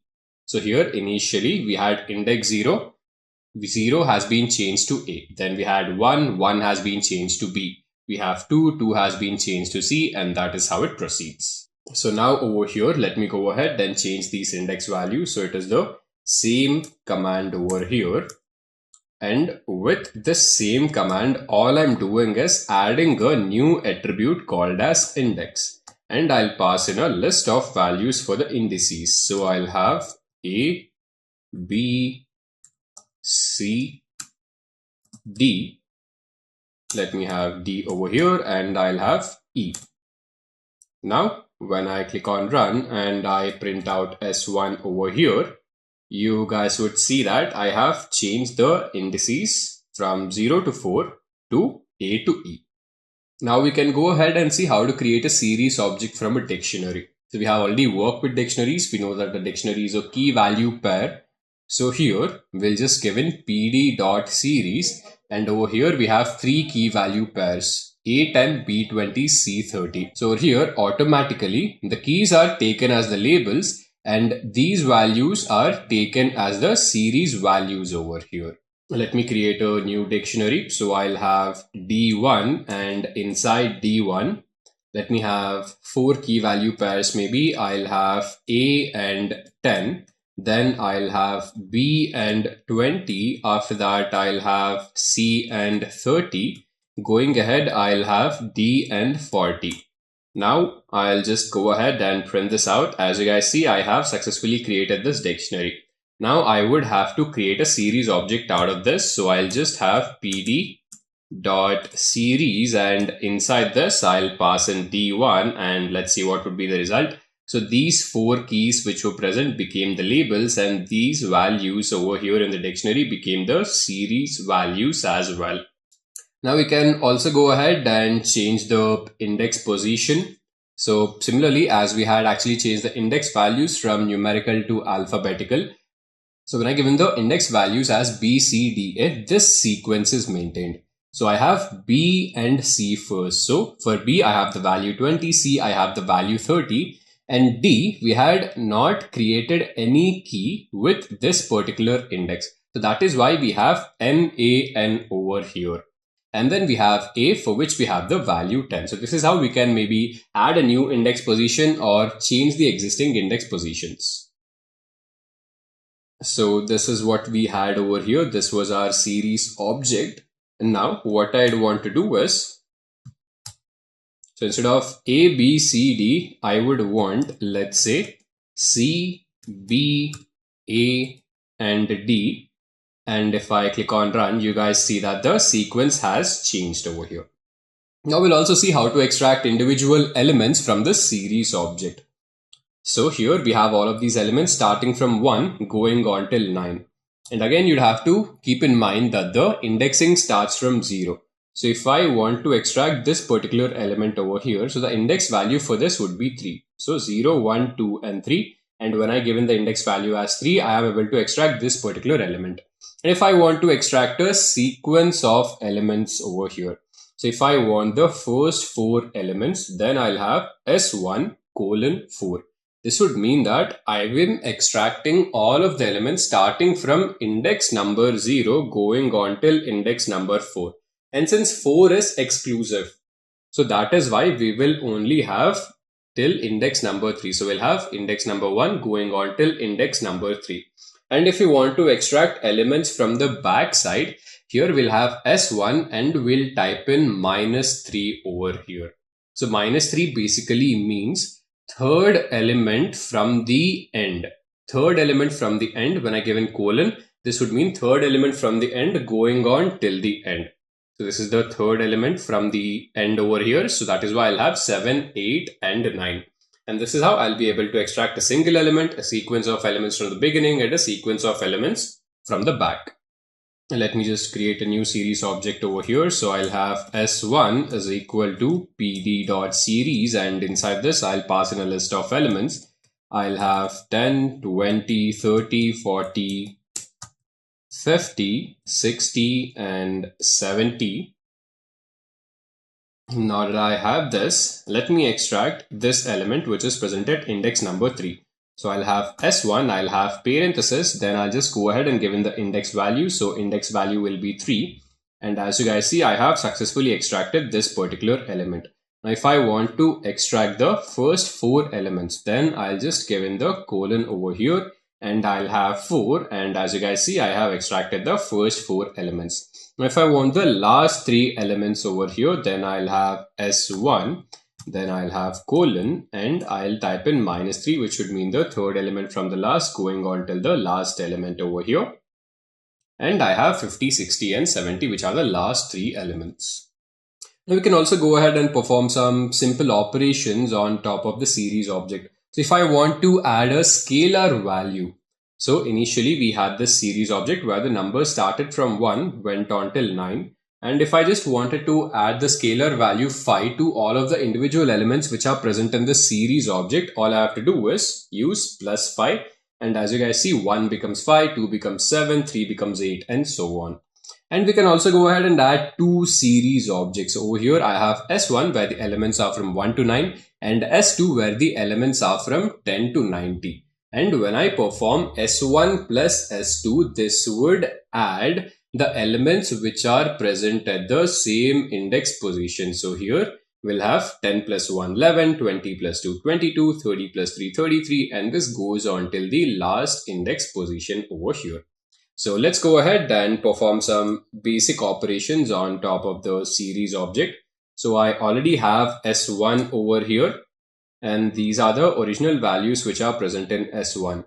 Now I'd want to add 10 more to these existing values. So I'll just type in S1 plus 10.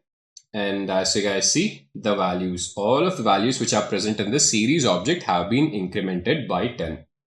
Now, also I can add 2 series objects together. So in the series object, I have 7 elements.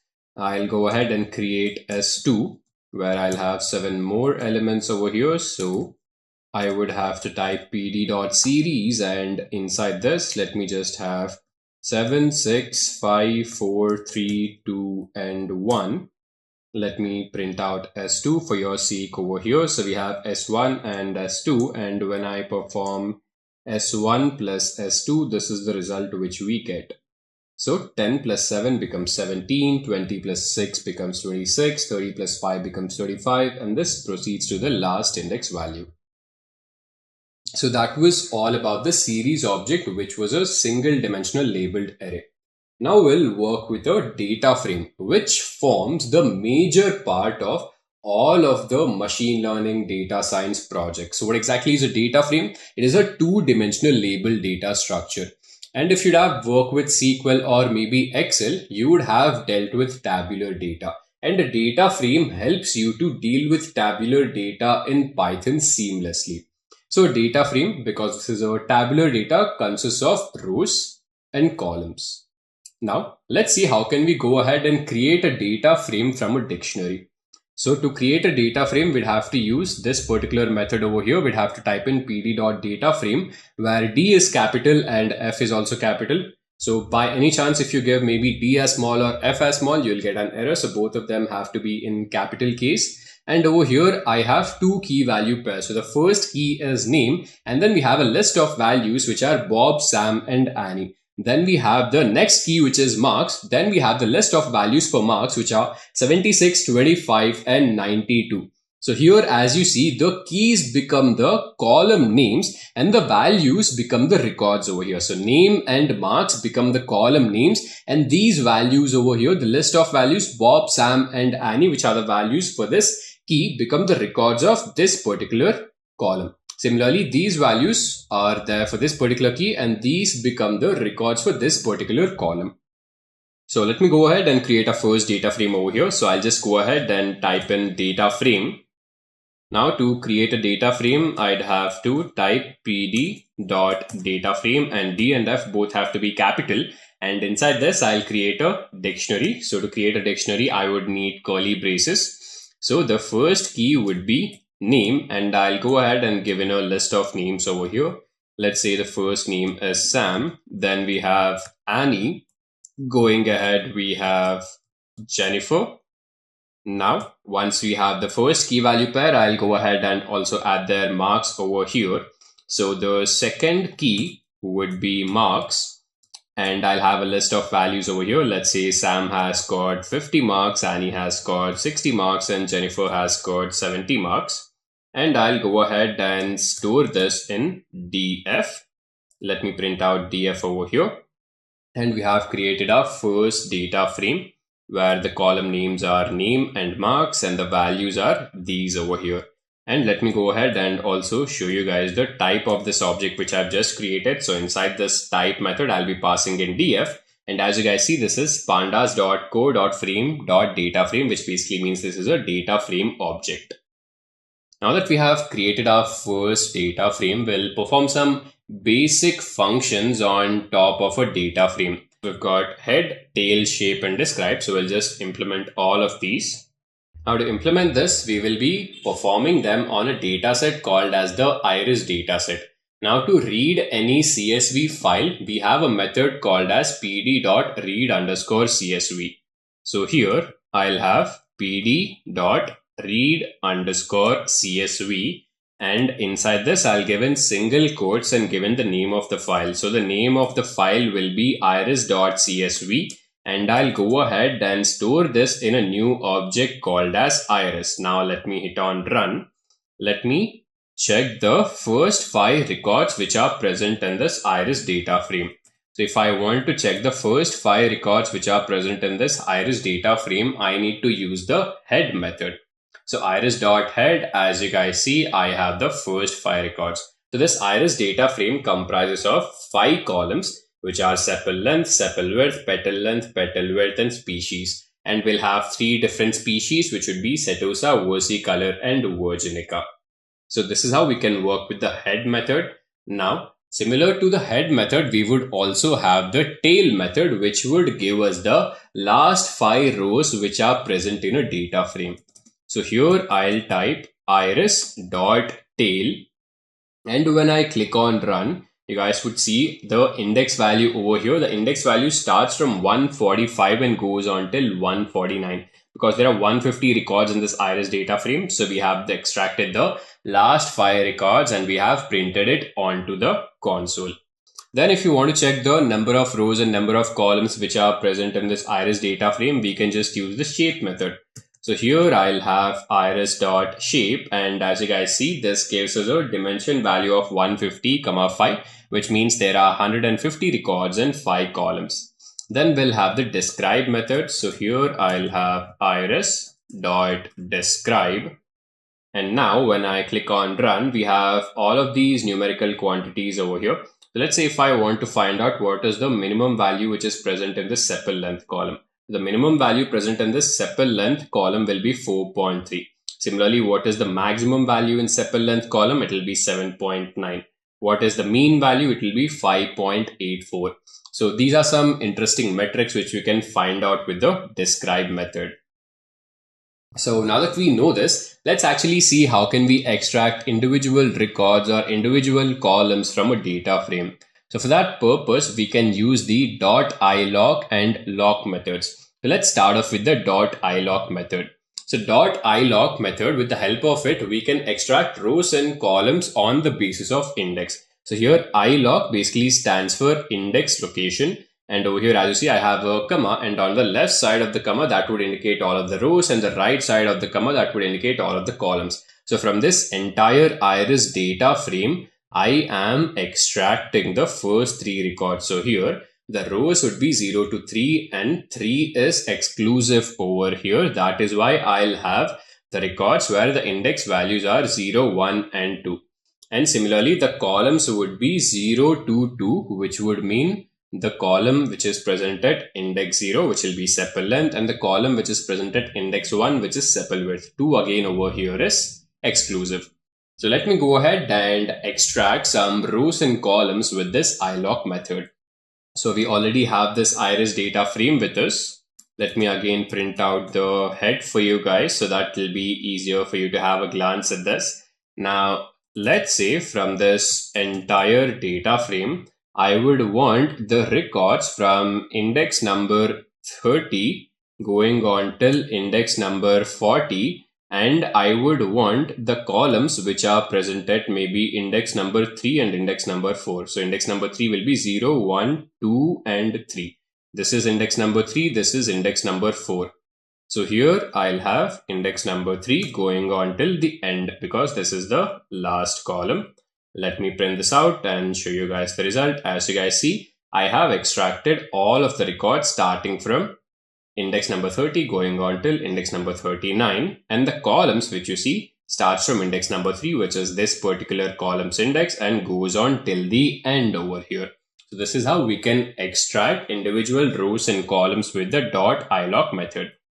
Now we have the .lock method. So instead of giving the column index, if I want to extract columns on the basis of their names, then I can go ahead and use the .lock method.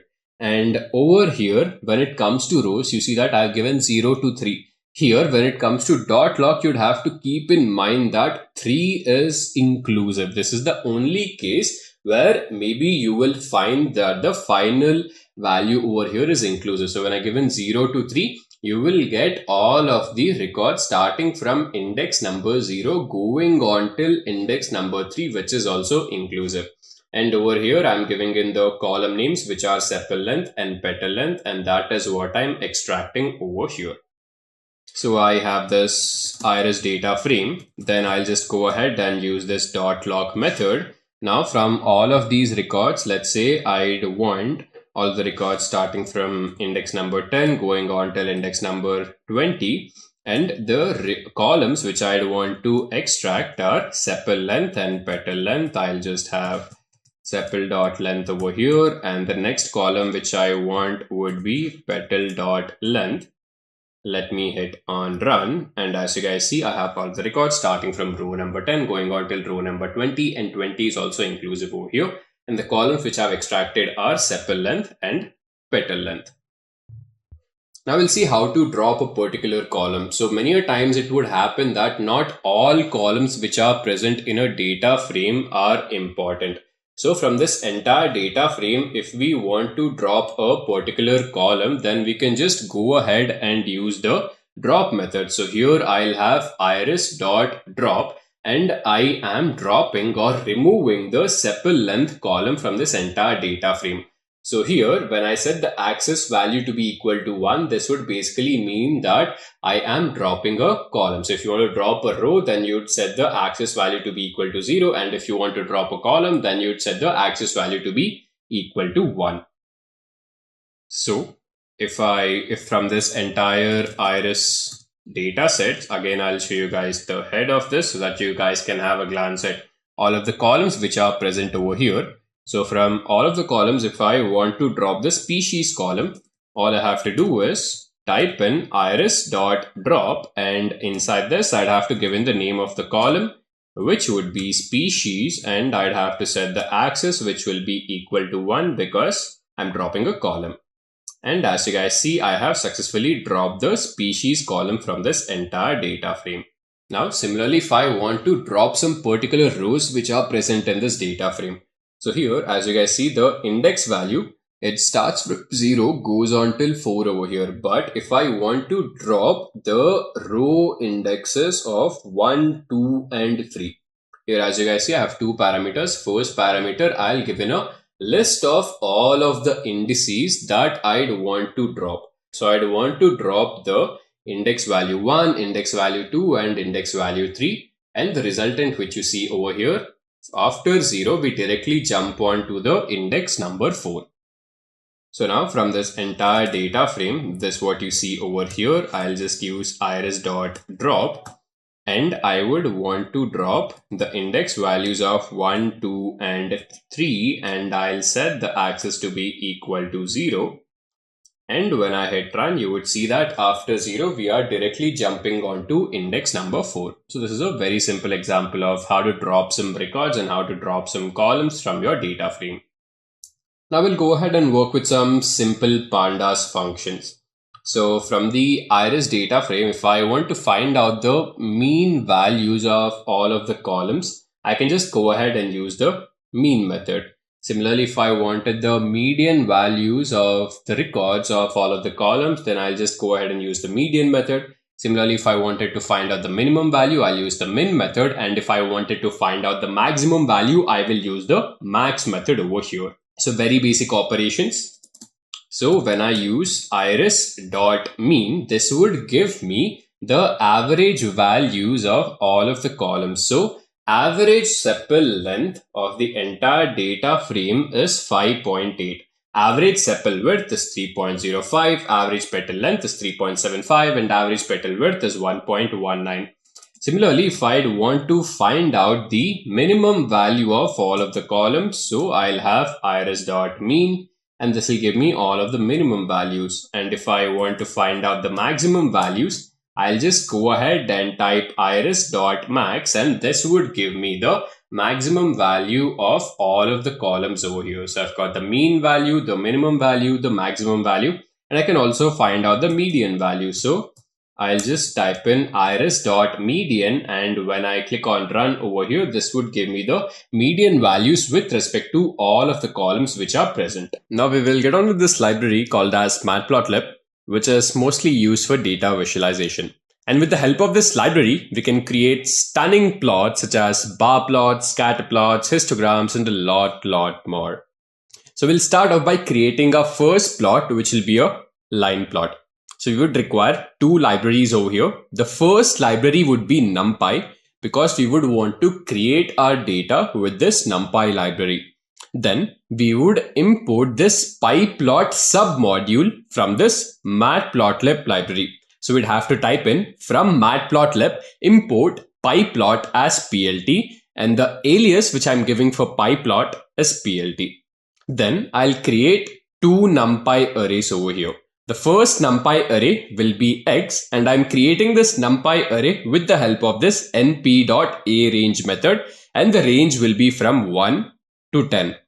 And then I'll create the next NumPy array, which is basically 2 times of X. So all I have to do is multiply X with 2, and then I'll get Y. So here we have 1, we have 2. 2 becomes 4, 3 becomes 6, and this is how it proceeds. Now once we create the data, all we have to do to create a line plot is use this plt.plot. So we'll have the plot method in this pyplot module. So this takes in two parameters, which are X and Y. So we have already created our data X and Y. So X will be plotted on the X axis, Y will be plotted on the Y axis. And as you guys see over here, X goes from 0 to 10 and Y goes from 1 to 20 over here. And we see that there is a linear relationship between X and Y, or in other words, as the value of X increases, the value of Y also correspondingly increases. So let's go to Jupyter Notebook and create our first line plot using Matplotlib. So I'd have to start off by importing the required libraries. So I would need NumPy. Here I'll type import NumPy as np. And after this, I would also require Matplotlib. So I'll type from Matplotlib import pyplot as plt. Let me write the spelling properly over here. And once I've imported these two libraries, I'd have to create the data. So first I'll have X, and this I'll be creating with np.arange, and the range will be from 1 to 10. Since I want the numbers from 1 to 10, I'd have to give the value 11 because 11 will be exclusive over here. Then let me just go ahead and print out X for you folks over here. As you see, we have the numbers starting from 1 going on till 10. Now, if I have to create Y, Y will just be 2 times of X. So here I'll have 2 into X, and then let me print out Y for you folks over here. And as you guys see, this is all of the elements are just 2 times of the elements which are present in X. Now, since I have to create a simple line plot, I would have to use plt.plot, and this would take in two parameters, which are x and y. So this data would be plotted onto the x-axis. This data would be plotted onto the y-axis. And I'll just show this as a result. So as you guys see, we have this object x mapped on the x-axis, this object y mapped on the y-axis, and this is the corresponding line plot. Now that we have created this, we can also add the title, X label and Y label. So we'd have to use this title method. So we'll have plt.title, and inside this we'll give the title as line plot. Similarly, we can also add X label and Y label by using these two methods. And as you guys see, we have added these two labels over here. So let me add the title, X label and Y label, plt. So I'll copy this entire code over here and then I'll paste it over here. Now after this, I'd have to add the title.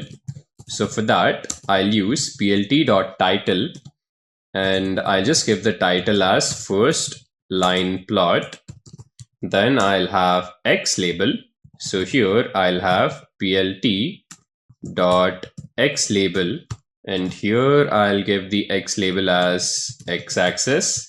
Then I would have the Y label, so plt.y label, and inside this I'll give the Y label as y-axis. Let's run this and wait for the results. So as you guys see, initially this was just a bland plot without the title and the X and Y-axis labels. Now with the help of these three methods, we have added the title, the X-axis label and the Y-axis label. Now we can also go ahead and change some more attributes with respect to this line plots. So we have color, line style and line width. So initially, as you see over here, the color of this line by default is blue. But if I don't want the blue color and if I want some other color, then I can just use this color attribute and assign it a new color. Since I'm giving it a value of G, which basically means green color. And as you guys see, this is a green color. Similarly, we have this next attribute called as line style. So initially we have a solid line, but instead of a solid line, if I want a dotted line, then I can go ahead and use a colon over here. And as you guys see, we have a dotted line right now. And by default also the line width is 1. So we can go ahead and increase or decrease the line width. So here we are setting the line width to be equal to 2. And this is the final result which we get. So let's go ahead and add some color, line plot and line width. I have the same code over here. Now what I'd have to do is add in some color. So I'll have this attribute called as color and I'm setting, let's say I'll give it orange color to this. Now I would have to change the line style. So I would want a dotted line instead of this solid line. So I'll give in a colon over here and I'll also change the line width. So I'll give the line width as 3. So as you guys see, initially this was the line which we had, but now I have changed it to this. So from blue, we have converted it to orange. From a solid line, we have converted it to a dotted line. And also you see that this is a thin line and we have increased the width of this line by 2 points. Now we have only created one line in one plot, but we can also have 2 lines in the same plot. So for this purpose, I'll have 2 y variables. So x variable will be the same, which will be the numbers starting from 1 going on till 10. But I'll have 2 y variables, y1 and y2. y1 is 2 times of x, y2 is 3 times of x. So now that we have y1 and y2 ready, I'll have to make 2 plots because I'd want 2 line plots in the same graph. So first I'll have plt.plot and this line will be between x and y1. So this first line which we are making, it will be between x and y1. And for this particular line, I'm setting the color to be equal to green, the line style to be equal to, so this will be a dotted line. Then we'll set the line width to be equal to 2. Then we'll have our next line, which will be between x and y2, and the color of this line will be red, and this will be a dashed line, and we are setting the line width to be equal to 3. Then again, we have the title, X label and Y label, and we also have this new method called as grid. So in the earlier plot, as you guys see, we don't have any grid over here, but when we set plt.grid to be equal to true, we'll have a grid as well. And this is the resultant line which we get. So here we have the green line over here, which is this dash line. Then we also have this next line over here, which is between X and Y2, and this is the line. And since I've also set the grid to be equal to true, we also have a grid over here in this particular graph. So I'll go back. We already have X. Now let me just print out X for you guys over here. These are all of the numbers which are present in X. Now Y1, I'll set it as 2 times of X, and then I'll have Y2, which will be equal to 3 times of X. So I have Y1 and Y2 ready. Now after this, I would have to make a plot between X and Y1. So I'll have plt.plot, and onto the X-axis, I'll obviously have X. Then onto the Y-axis, I'll have Y1. And the color for the first line, I'll have green. And let's say the line width, I'll set this to be equal to 2. Then I'll have the next line, which will be between X and Y2. So here I'll just write down X comma Y2. And for this line, I'll set the color to be equal to red, and I'll change the line width over here again. So I'll set the line width to be equal to 5, and I would just have to print it out. So it'll be plt.show, and I would also want a grid over here. So before this, I'll set plt.grid, and I will set this to be equal to true. Let's hit run. And as you guys see, I have 2 lines in the same plot. Now in the earlier example, we had 2 lines in the same plot, but if we actually want 2 subplots itself, that is, as you guys see over here, this is one subplot, this is one subplot, and this line is present in the first subplot, this line is present in the second subplot. So this is also something which we can create. So first we have X, Y1 and Y2. So these would be the same variables. Once we have our variables ready, we would have to use the subplot method. So we'll have plt.subplot, and inside this I am passing in 1, 2, 1. So here 1, 2 basically means that I would have 2 plots over here, and those 2 plots would be present in this way. So I'll have 1 row, 2 columns. As you guys see, I have 1 row and 2 columns. So this is column number 1, column number 2, which are present in the same row. Then I will give in the index of this subplot. So this is index number 1. And for this first index, this will be the plot which we'll be creating. So for the first index, the plot will be between X and Y1, color will be green, line style will be dotted, and line width will be 2. And as you guys see, at index number 1, we have this green colored line between X and Y1. Then we'll have plt.subplot, which is our next subplot, and the first 2 parameters will be the same. The third parameter here will set the index value, which is 2. So this is what we'll be getting over here. And the second index will have the line plot between X and Y2, and the color, as you see, is red, line style is dotted, and line width is equal to 2. Then we'll just go ahead and print it out. So we already have X, Y1 and Y2 ready with us. Now after this, we would have to start off by creating a subplot. So here I'll have plt.subplot, and I'd have to give in the dimensions over here. So I'll have 1, 2, 1. So I'm creating my first subplot over here, plt.plot, and this plot will be between X and Y1, and I'll set the color to be equal to yellow. Then after this, I'll go ahead and create the second subplot, and the first two parameters will be 1 and 2 because I'd want these two plots along the columns, and I'll set the index to be equal to 2. Then I'll have plt.plot, and the next plot will be between x and y2, and over here I am setting the color to be equal to orange. Then I can just go ahead and show you guys the result. So as you see, I have two subplots over here. The first subplot is between x and y1, and the color of this line is yellow. The next subplot is between x and y2, and the color of this line is orange. Now, if I want the subplots along the row and not along the column, that is also I can set. So all I have to do is make this change over here. I'll set this to be equal to 2, 1. And similarly over here, I'll make this to be 2, 1, which means that I will have the plots along the rows. I'll have 2 rows and only 1 column.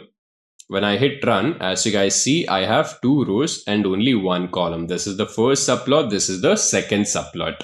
So that was a line plot which helped us to understand the relationship between two numerical entities. So whatever we mapped onto the x-axis was a numerical entity, and whatever we mapped onto the y-axis was also a numerical entity. Now we'll go ahead and work with something known as a bar plot, which would help us to understand the distribution of a categorical column.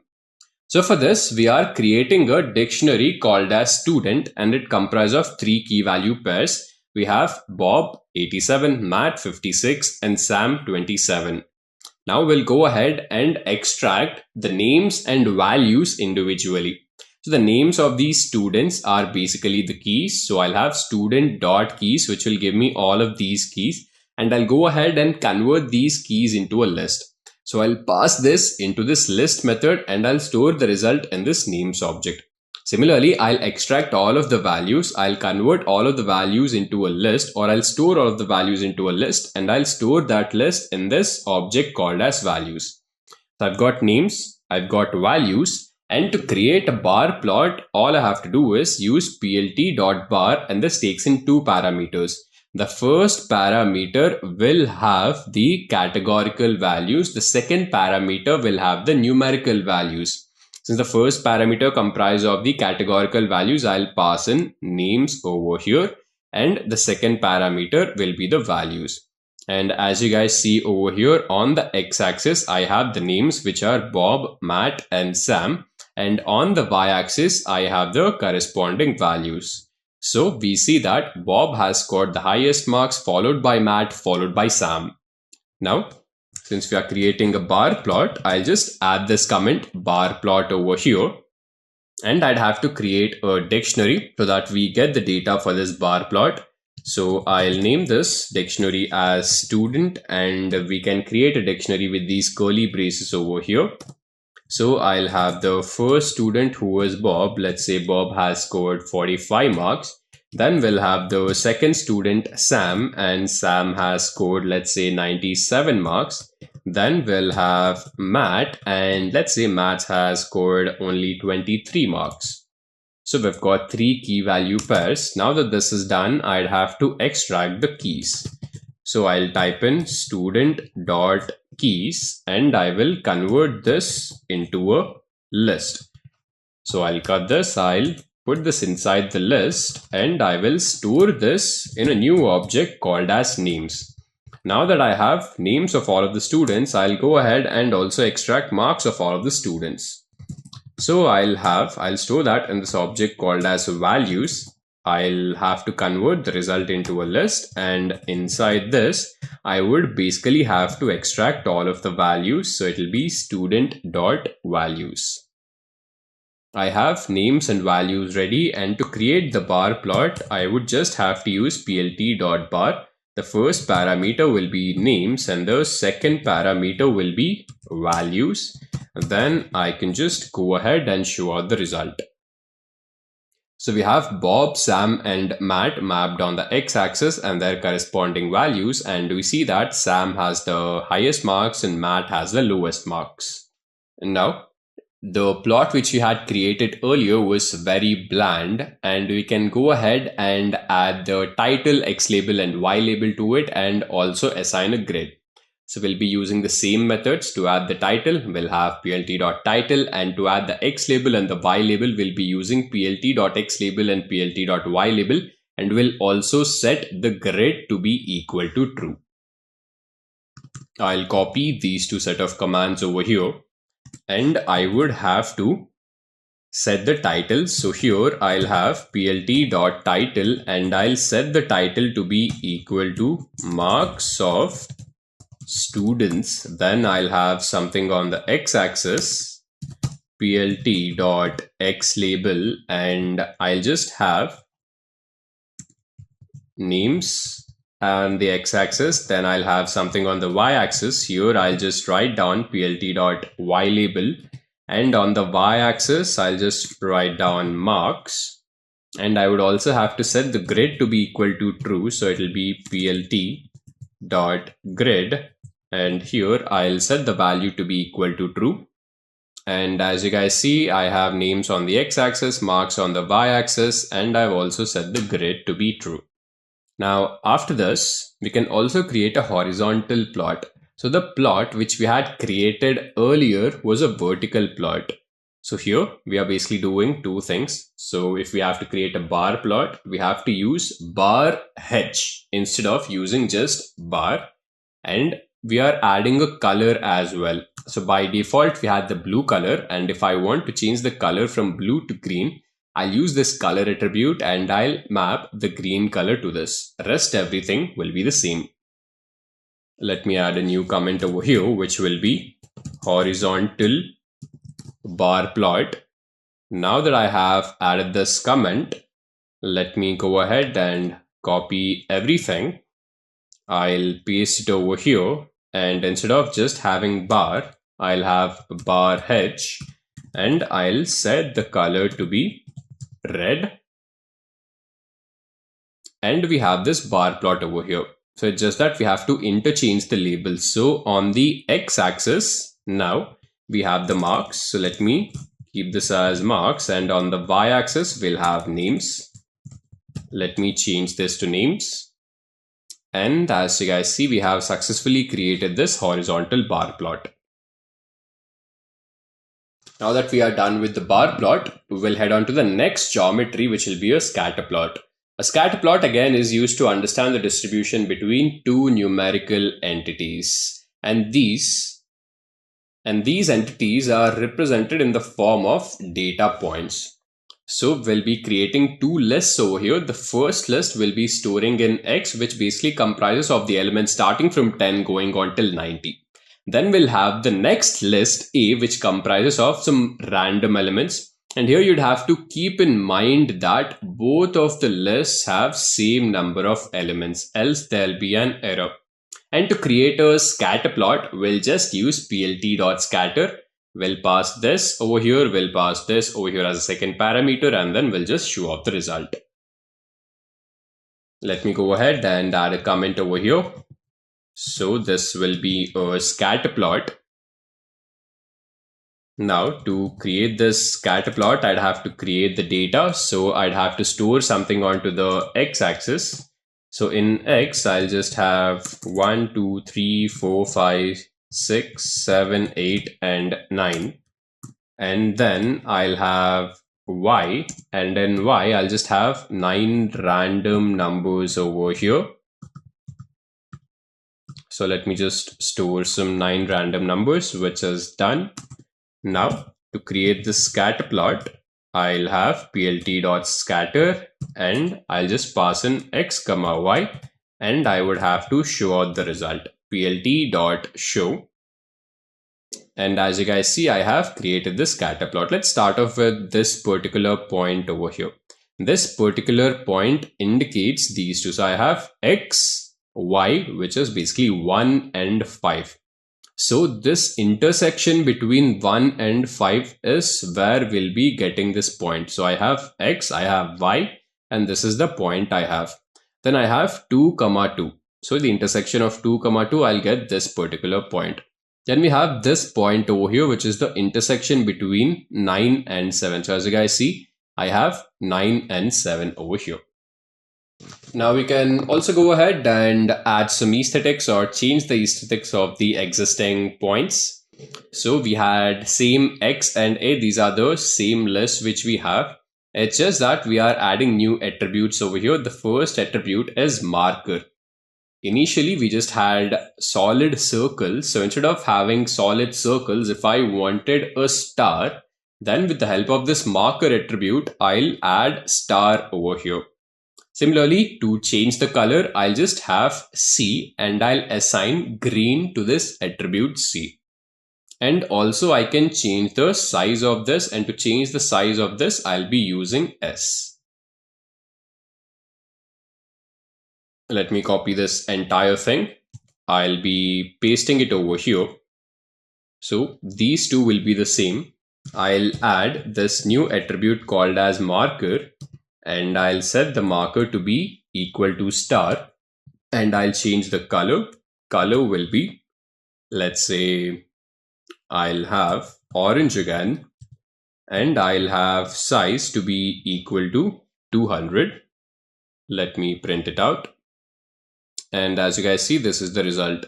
Just to show you guys what happens if we increase the size. Instead of 200, if I keep it to be 500, you guys see that the size has increased again. Now, instead of 500, what happens if I keep it to be 50? You would see that the size of the stars has decreased. Now, as we did with the line plot, where we had two lines in the same graph, we can perform a similar sort of thing over here, where we'll have two different sets of points in the same plot. So for this, we would need a new list. We already have X and A. Then we'll create a new list called as B. Again, we'd have to keep in mind that the elements which are present in this list, or the number of elements which are present in this list, should be equal to the number of elements which are present in A as well as X. Then we'll go ahead and create our first scatter plot by using plt.scatter, and the first scatter plot will be between X and A. And the first scatter plot here, these dots will be represented with stars. Then we'll go ahead and create the second scatter plot, which will be between X and B, and these will be represented with circles. And also we have different colors for both of these scatter plots, and also the size of the different data points will be different. I'll copy this entire thing over here and I'll paste it down. I'll change this to be equal to y1. Then I'll have a y2 as well. And then y2, I would need some bunch of elements over here, random 9 elements. So let me just have some random 9 elements. Let me just check how many elements do we have. So I have 1, 2, 3, 4, 5, 6, 7, 8, and 9. So these 3 lists are ready. After this, I'd have to go ahead and create the first scatter plot, which will be between X and Y1. Then I'll go ahead and create the second scatter plot, which will be between X and Y2. And I'm not adding the marker because we have already added the marker for the first one. I'll just change the color for this. So the color for second one, let's just keep it to be blue, so I don't have to add the color as well. And I'll change the size of this. So for this, I'll set the size to be equal to 500. So as you guys see, I have two sets of points over here. The first set of point is being denoted by the small stars. The second set of points is being determined by these solid circles. Now, instead of having those set of points on a same plot, we can go ahead and create two subplots as well. So we'll be using the subplot method as we had used during the case of line plots. So here we have these 3 lists, then I'll have plt.subplot, then we'll have the same 3 parameters. And since I want these plots to be present column wise and not row wise, I'll have 1, 2, which means that I'll have 1 row, 2 columns, and then I'll give the index. So at index number 1, we'll have this scatter plot, which will be between X and A. So this is the scatter plot between X and A. Then I'll go ahead and create the next subplot, and the next subplot will be between X and B. I'll copy this entire thing. I'll paste it over here. It's just that I'd have to create a subplot now. So I'll have plt.subplot, and I want these plots column wise. So I'll have 1, 2, 1, and the first subplot will be this. Then I'll go ahead and create the second subplot. So I'll have plt.subplot, and here I'll be writing 1, 2, 2. And this is our first subplot, and this is our second subplot. So that was all about the scatter plot. A categorical column, but when it comes to histogram, we'll be using that to understand the distribution of a continuous numerical column. And we'll be creating this continuous numerical column or continuous numerical data with just a list over here. So this is a very basic example. I'm just creating a random list which comprises of all of these numbers, and I'm storing it in this object called as data. And to create a histogram, all I have to do is use this hist method. So inside plt.hist, I'll pass in this list, and when I show out, this is the result which I get. So here, let's actually have a look at this particular bin. So in a histogram, these are known as bins. So here, for this bin, for the value 3, we have this value 4, or for the value 3 on the x-axis, we have this value 4 on the y-axis, which would mean that this number 3 is occurring 4 times. Similarly, if I look at this 1 over here, so for this 1 on the x-axis, we also have the value 1 on y, which would mean that 1 is occurring only once. Similarly, we have 4. So this number 4 is occurring 2 times. Then we have 8, which is occurring 3 times. So let's go ahead and create a histogram in Jupyter Notebook. I'll just add a comment over here. Histogram. And let me go ahead and create a list.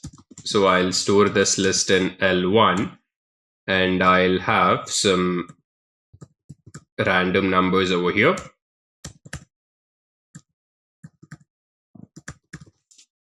So I have created my list. Now that this is ready, I can just go ahead and build out the histogram by using this method called as plt.hist, and inside this I'll be passing in L1. Then since I just have to show this out, I'll just have plt.show, and this is the result. So as you guys see, this number 3 is occurring 4 times. Then we have this number 6, which is occurring 3 times. And the rest of the numbers are occurring only once. Now we can also go ahead and change the number of bins which are present or the color of the histogram as well. So to change the color, we'll just use this over here. So for the color attribute, we are mapping in G, which will give us this green color. And initially we had 1, 2, 3, 4, 5, 6, 7 bins over here.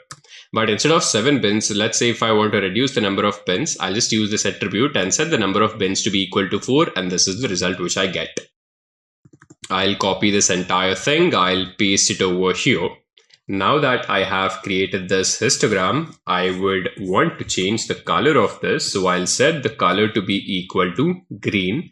And instead of, so how many bars do I have? 1, 2, 3, 4, 5, 6, 7, 8, and 9.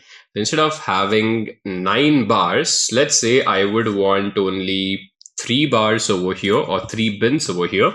I'll set the bins value to be equal to 3. And as you guys see, I have only 3 bins. Now let me set it to be 5. And I have 1, 2, 3, 4, and 5 bins. This was all about histogram. Now, the earlier histogram which we had created was with respect to a single list. But if you want to create a histogram on top of a data frame, then let's see how can we do it. So here we'll be building this histogram on top of the iris dataset. So if we have to load any data frame, we'll have to use read_csv since this is a CSV file. So inside read_csv, I am passing in the name of the file and I'll store it in this object called as iris. And when I use iris.head, this will give me the first 5 rows which are present in this data frame. Now, after that, to create the histogram, we'll just use plt.hist, and inside this, So here we were passing in the list of numbers, but here instead of passing in the list of numbers, I'll pass in the column. So we have this sepal length column which is present in the iris data frame. So I'll just pass in the sepal length column and I'll set the number of bins and I'll also set the color to be equal to something. And when I show it out, this will be the result which I'll be getting. So here I'd have to load the iris data frame first. So in the iris object, I'll just have pd.read_csv, and inside this, I'll give in the name of the file, which will be equal to iris.csv. I'll click on run. So I'd have to import the pandas data frame as well to use read_csv methods. So I'll have import pandas as pd. And we have, let's just wait till this is loaded, both the library and also the data frame. Now in the while it is loaded, I'll go ahead and write in the head method as well. Now if I click on run, we'll have a glance at the first 5 records which are present in this data frame. And as we see, we have sepal length, sepal width, petal length, petal width, and the species column. And now I'd want to create a histogram for, let's see, this petal length column over here. Then I'll just have to type in plt.hist, and inside this I'd have to pass in this petal length column.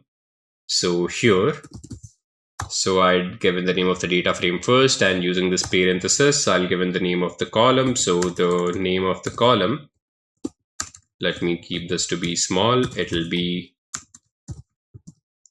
petal length.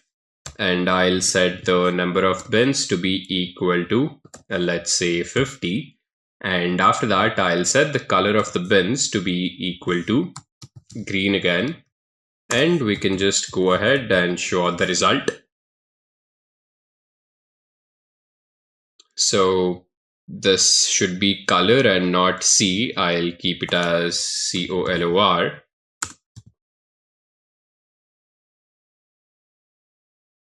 Alright, so as you see, we have successfully created this histogram for this petal length column.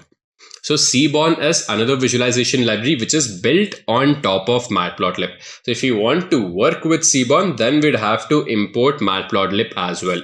So to import Seaborn, we'd have to type in import Seaborn as SNS. And since this is built on top of Matplotlib, we'd also have to import Matplotlib. So we'll have from Matplotlib import pyplot as PLT. And inside Seaborn, we have this method called as load dataset.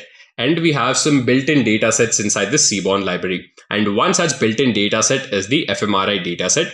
And I'm storing this in this new object called as fMRI. And then I'll have a glance at this first 5 columns of this dataset. So we have these columns. We've got subject, time point, event, region, and signal. Now, out of all of these columns, I'd want to make a line plot between the time point column and the signal column. So to make a line plot with the help of this Seaborn library, since I've given the alias for this Seaborn library as SNS, I'll type in SNS.lineplot, and onto the x-axis, I am mapping the time point column, and onto the y-axis, I am mapping the signal column. And then I'll have a new attribute called as data. So basically, I am building this line plot on top of this fMRI dataset that I just go ahead and show out this line plot. So let's understand this properly. So if you look at this line plot closely, you would see that till the time point of 5 seconds. So let's say if this time point is in seconds, so till the time point of 5 seconds, the signal value is increasing. But from time point of 5 seconds to 10 seconds, you have the signal value to be increasing. And after 10 seconds, this sort of stabilizes and only increases to. So here, if the value is minus 0.05, so from minus 0.05, it goes up to close to 0. So now that we are done with Matplotlib, let me go ahead and create a new notebook over here. And I'll name this new notebook to be equal to Seaborn. Let me rename it. I'll delete this. I'll name this as Seaborn demo. and we'd have to load the required libraries. The first library is obviously Seaborn, so I'll have import Seaborn as SNS. Then I'd also need PyPlot, so I'll have from Matplotlib import PyPlot as PLT. Let's just wait for these two libraries to load. And once we have Seaborn with us, we'll be working with the fMRI dataset. So to load the fMRI dataset, we have the load dataset method, which is part of the SNS library. So I'll have SNS.load dataset, and inside this, I'll be passing in the name of the dataset, which is fMRI. And I will store it in this object called as fMRI. And let me have a glance at the first 5 records of it. So I'll just type in fMRI.head, and these are the different columns which are present. And I'd want to make a line plot between the time point column and the signal column. And for this purpose, I'd have to map the time point column onto the x-axis and the signal column onto the y-axis. SNS.line plot, and onto the x-axis I am mapping time point, and onto the y-axis I am mapping signal, and the data is obviously fMRI. Then I would just have to show out the result. So I'll have SNS. I'd actually have to give in plt.show over here. Let's hit run. So we have successfully created this line plot, and as we had already seen, so till 5 seconds there's an increase in the signal value, from 5 to 10 seconds there's a drop, and then it sort of stabilizes. Now we can also add a new attribute or new aesthetic called as hue. So here we had only one line, and this one line, arbitrarily the color of this was blue. But if I want the color of the lines to be actually determined by a column, what I can do is I can map a column onto the hue aesthetic.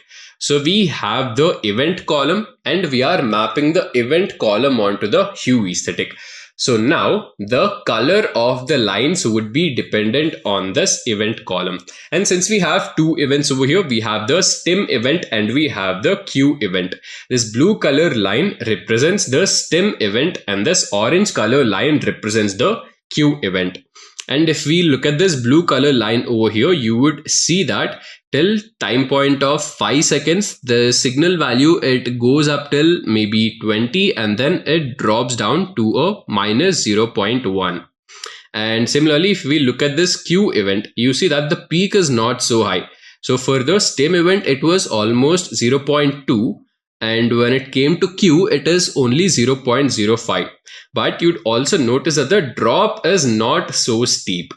So for the drop of the stem event, it came from 0.2 and it will drop down to minus 0.10.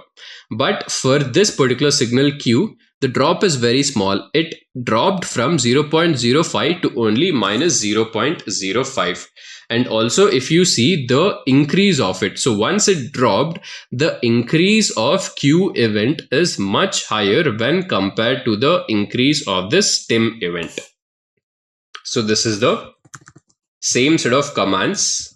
It's just that I am adding a new attribute called as hue, and I'm determining the color of the lines on the basis of this attribute, and I'll be mapping the event column on top of this. So as you guys see, I have this event column, and this is the same column which I'm mapping onto this hue aesthetic. Event, we see that we don't have the event column. So what I'll do over here is I will cut this out. I'll paste it over here. I'll put in a comma, and since this is a column, I'd have to put this in double quotes. Now when I hit run, so seems like we have an error again over here. I have two commas. Let me go ahead and delete this comma. And we have successfully produced these two line plots over here. Now we can also go ahead and change the style of how these lines look. So now if I want these lines again, or the style of these lines again, to be dependent on a column, I can just go ahead and add a column onto the style aesthetic. So the color is also being determined by the event column, and also the style is being determined by the event column. So it will be the same command, and I'll be adding a new attribute to this. I'll have style, and to this I am mapping the event column. And you see that the queue event is being represented with this dotted line, and the stem event is being represented with this solid line. So now that we have created that, we can also add markers on top of it. So all we have to do is set the markers to be equal to true. Here in this command, I'll have this new attribute called as markers, and when I set this to be equal to true, you will see that, so I have markers now. When it comes to the stem event, the markers are solid circles, and when it comes to the queue event, the markers are crosses. So that was all about line plot with the help of the Seaborn library. Now we'll go ahead and create a bar plot with the Seaborn library. So to create this bar plot, we'll be actually needing the Pokemon dataset. So we'd have to start off by loading the Pokemon dataset. So we'll have pd.read_csv, and we'll store this pokemon.csv file in this Pokemon object. And once we store it in this object, we can go ahead and create a bar plot for this isLegendary column. So this isLegendary column is a categorical column, and that is why we are creating a bar plot. And in this isLegendary column, we have two categories, 0 and 1. So 0 indicates that the Pokemon is not legendary, and 1 indicates that the Pokemon is legendary. And onto the y-axis, I am mapping the speed column. And from this bar plot, it is very evident that legendary Pokemons, or the speed of the legendary Pokemons, is higher when compared to the speed of non-legendary Pokemons. So now I'd have to go ahead and load up the required data set. So to load the data set, I would need Pandas. So I'll just type in import Pandas as PD. Now, once I have this, I need to load the CSV file. So I'll type in pd.read_csv, and inside this, I'll give in the name of the CSV file, which will be pokemon.csv, and I will store it in this new object called as Pokemon. And once I've stored this, let me have a glance at this. So I'll just type in pokemon.head, and I'll show you all of these columns. So these are the different columns which are present over here. So against bug, against dark, against dragon, all of these columns basically tell us how does a Pokemon perform against these types of Pokemons. Then let me scroll it to the last. So here we have this isLegendary column, which would tell us if the Pokemon is legendary or not. Then we have this generation column, which would tell us to which generation does this Pokemon actually belong to. Then this column tells us what is the weight of this Pokemon in kg. Then this type 1 tells us what is the primary type of the Pokemon. Type 2 tells us what is the secondary type of the Pokemon. And then we've got other columns as well. So now for this bar plot, we'll be only working with this isLegendary column and then the speed column. So I'll be using SNS.barplot, and onto the x-axis, I would have to map isLegendary, and then onto the y-axis, I'll be mapping the speed column, and the data onto which I'd want to build this bar plot is the Pokemon dataset. Then I can just go ahead and show this out. And when I hit on run, you would see that I have successfully created this bar plot. And again, it is very evident that the legendary Pokemons, the speed of the legendary Pokemons is higher when compared to the speed of non-legendary Pokemons. So now we'll create a bar plot between isLegendary column and weight in kg column.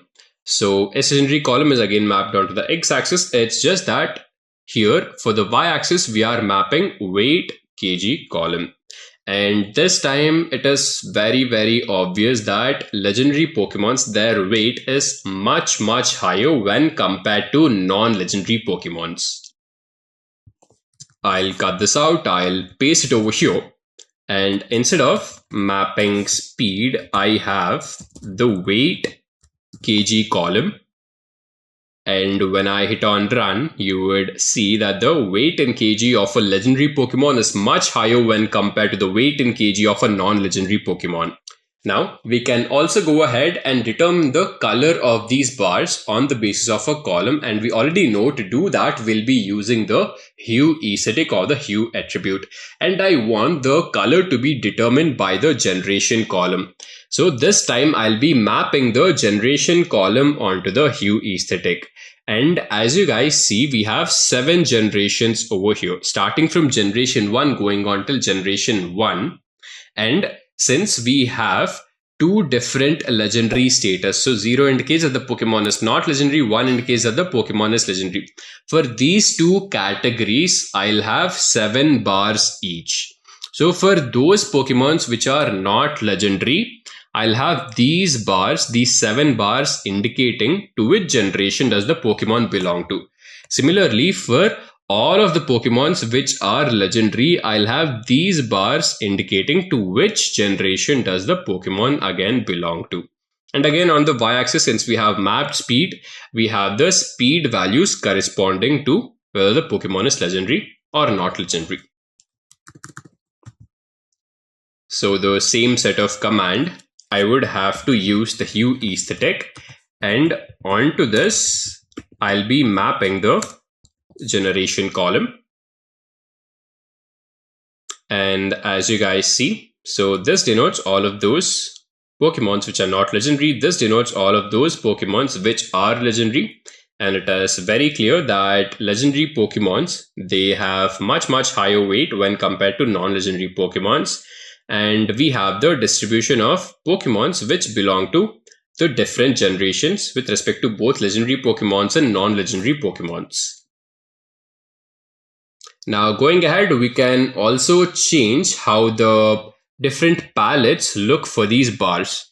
So we will use the palette attribute. So we've got these 3 different palettes over here. So again, the bar plotter is between is legendary column and weight column. And it's just that instead of using a column to map it onto the hue aesthetic, we are using a new aesthetic called as palette, and we can directly use different predefined palettes. So first we have the blues D palette with a capital B. This is how it looks like. Then we have the rocket palette, and this is the resultant. And then we have the VLAG palette. Let me delete this hue attribute over here. And instead of that, I'll have palette attribute. And the first palette which I'll be using is blues D. And as you guys see, this is the blues D palette. Similarly, if I want maybe a more of red color, then I'll be using the rocket palette. Then if I want maybe a light shade of bluish gray, I'll be using VLAG. And this is what I'll be getting.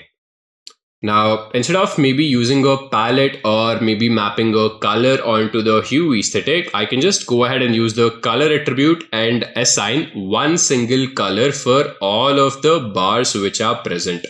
So I'm using the color attribute and I'm mapping the orange color to both these bars. I'll remove palette, and instead of palette, I'll have the color attribute, and I will set the color of these 2 bars to be equal to orange, and this is the result. So we are done with bar plot as well. Now we'll go ahead with the next type of plot, which is scatter plot, and we have already learned that a scatter plot is used to understand the relationship between 2 numerical entities. And over here we are building the scatter plot on top of the iris dataset. So we'll load this dataset up, then we'll be using sns.scatterplot, and onto the x-axis I am mapping the sepal length column, and onto the y-axis I am mapping the petal length column, and the data onto which I'm building this scatter plot is the iris dataset. And again, it's very clear that as the sepal length of the iris flower increases, the petal length of the iris flower also increases linearly. So here I'd have to load up the iris dataset first. So I'll have pd.read_csv. I'll give in the name of the file, which will be iris.csv. Now that I have loaded this, let me show you guys the first 5 rows of all of the columns, and this is the resultant.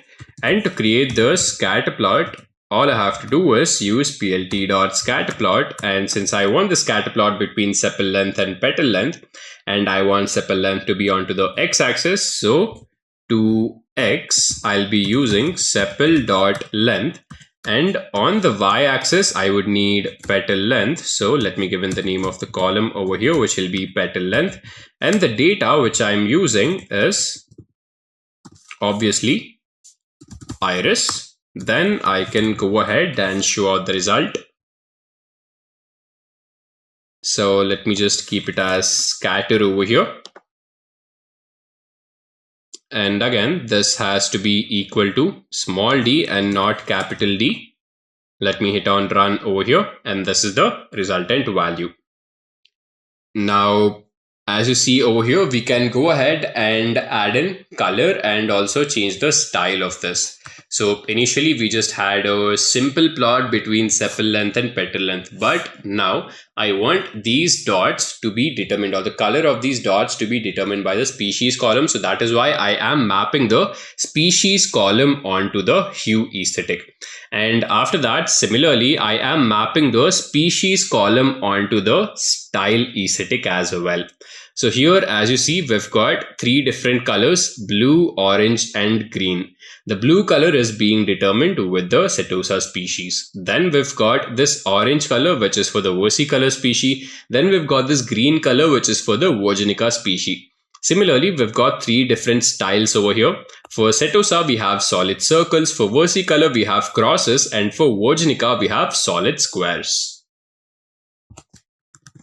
The same command which I've copied, I've pasted it over here. I'll add two more attributes. The first attribute will be hue, and onto hue I'll be mapping the species column. Similarly, onto style as well, I'll be mapping species column, and when I hit on run,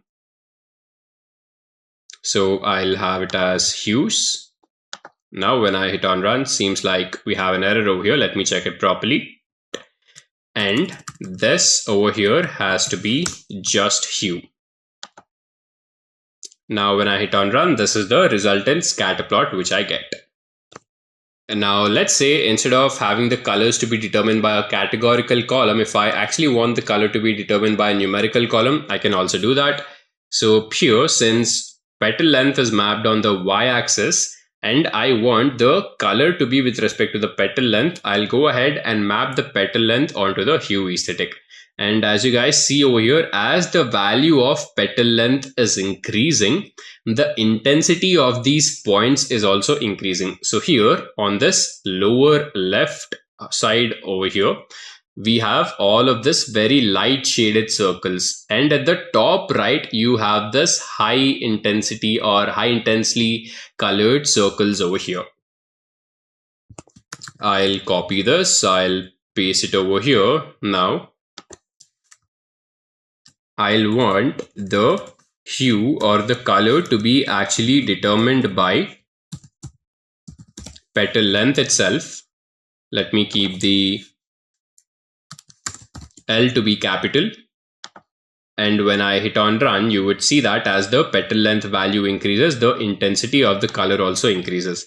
Let me just go ahead and also add the style over here. So this time the style will be determined by the species column, and you would see that we have three different styles. For Setosa, this is Setosa, you have solid circles. For versicolor, you have crosses, and for Virginica, you have solid squares. So this was about a scatter plot. Now we'll go ahead and make a histogram or a distribution plot. So a distribution plot, you can consider this to be a combination of a frequency curve and a histogram. And we've already worked with histogram where it came to Matplotlib. We know that a histogram is used to understand the distribution of a continuous numerical value. So for this, we'll be using the diamonds data frame.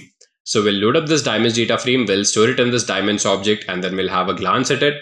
After that, to create this distribution plot, we'll use dist plot, and inside this, if I want to understand the distribution of the price column, I'll just pass it over here. So I'll have diamonds of price, and as you guys see, this would show us the distribution plot. And as I've told you, the distribution plot is a combination of a histogram and the frequency curve over here. I'll just add this comment and I'll add distribution plot. Now over here, to create this distribution plot, I would need to load up the diamonds data set. So I'll have pd.read_csv, and inside this I'll be passing in the diamonds.csv file, and I will store it in this new object called as diamond.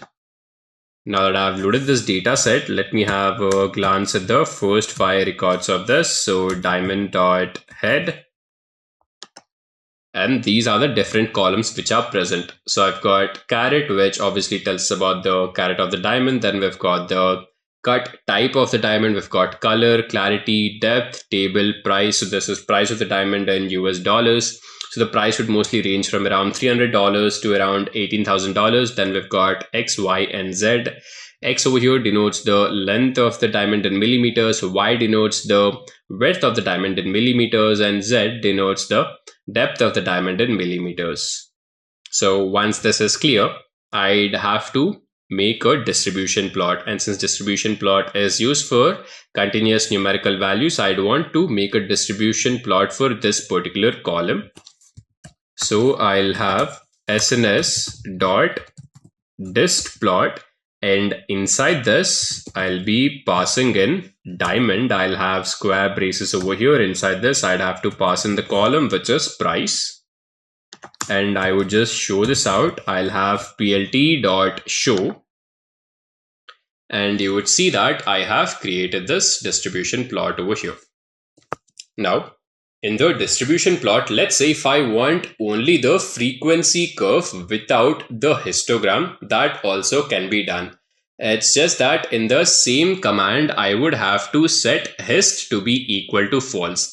And when I set hist to be equal to false, I'll only get the frequency curve.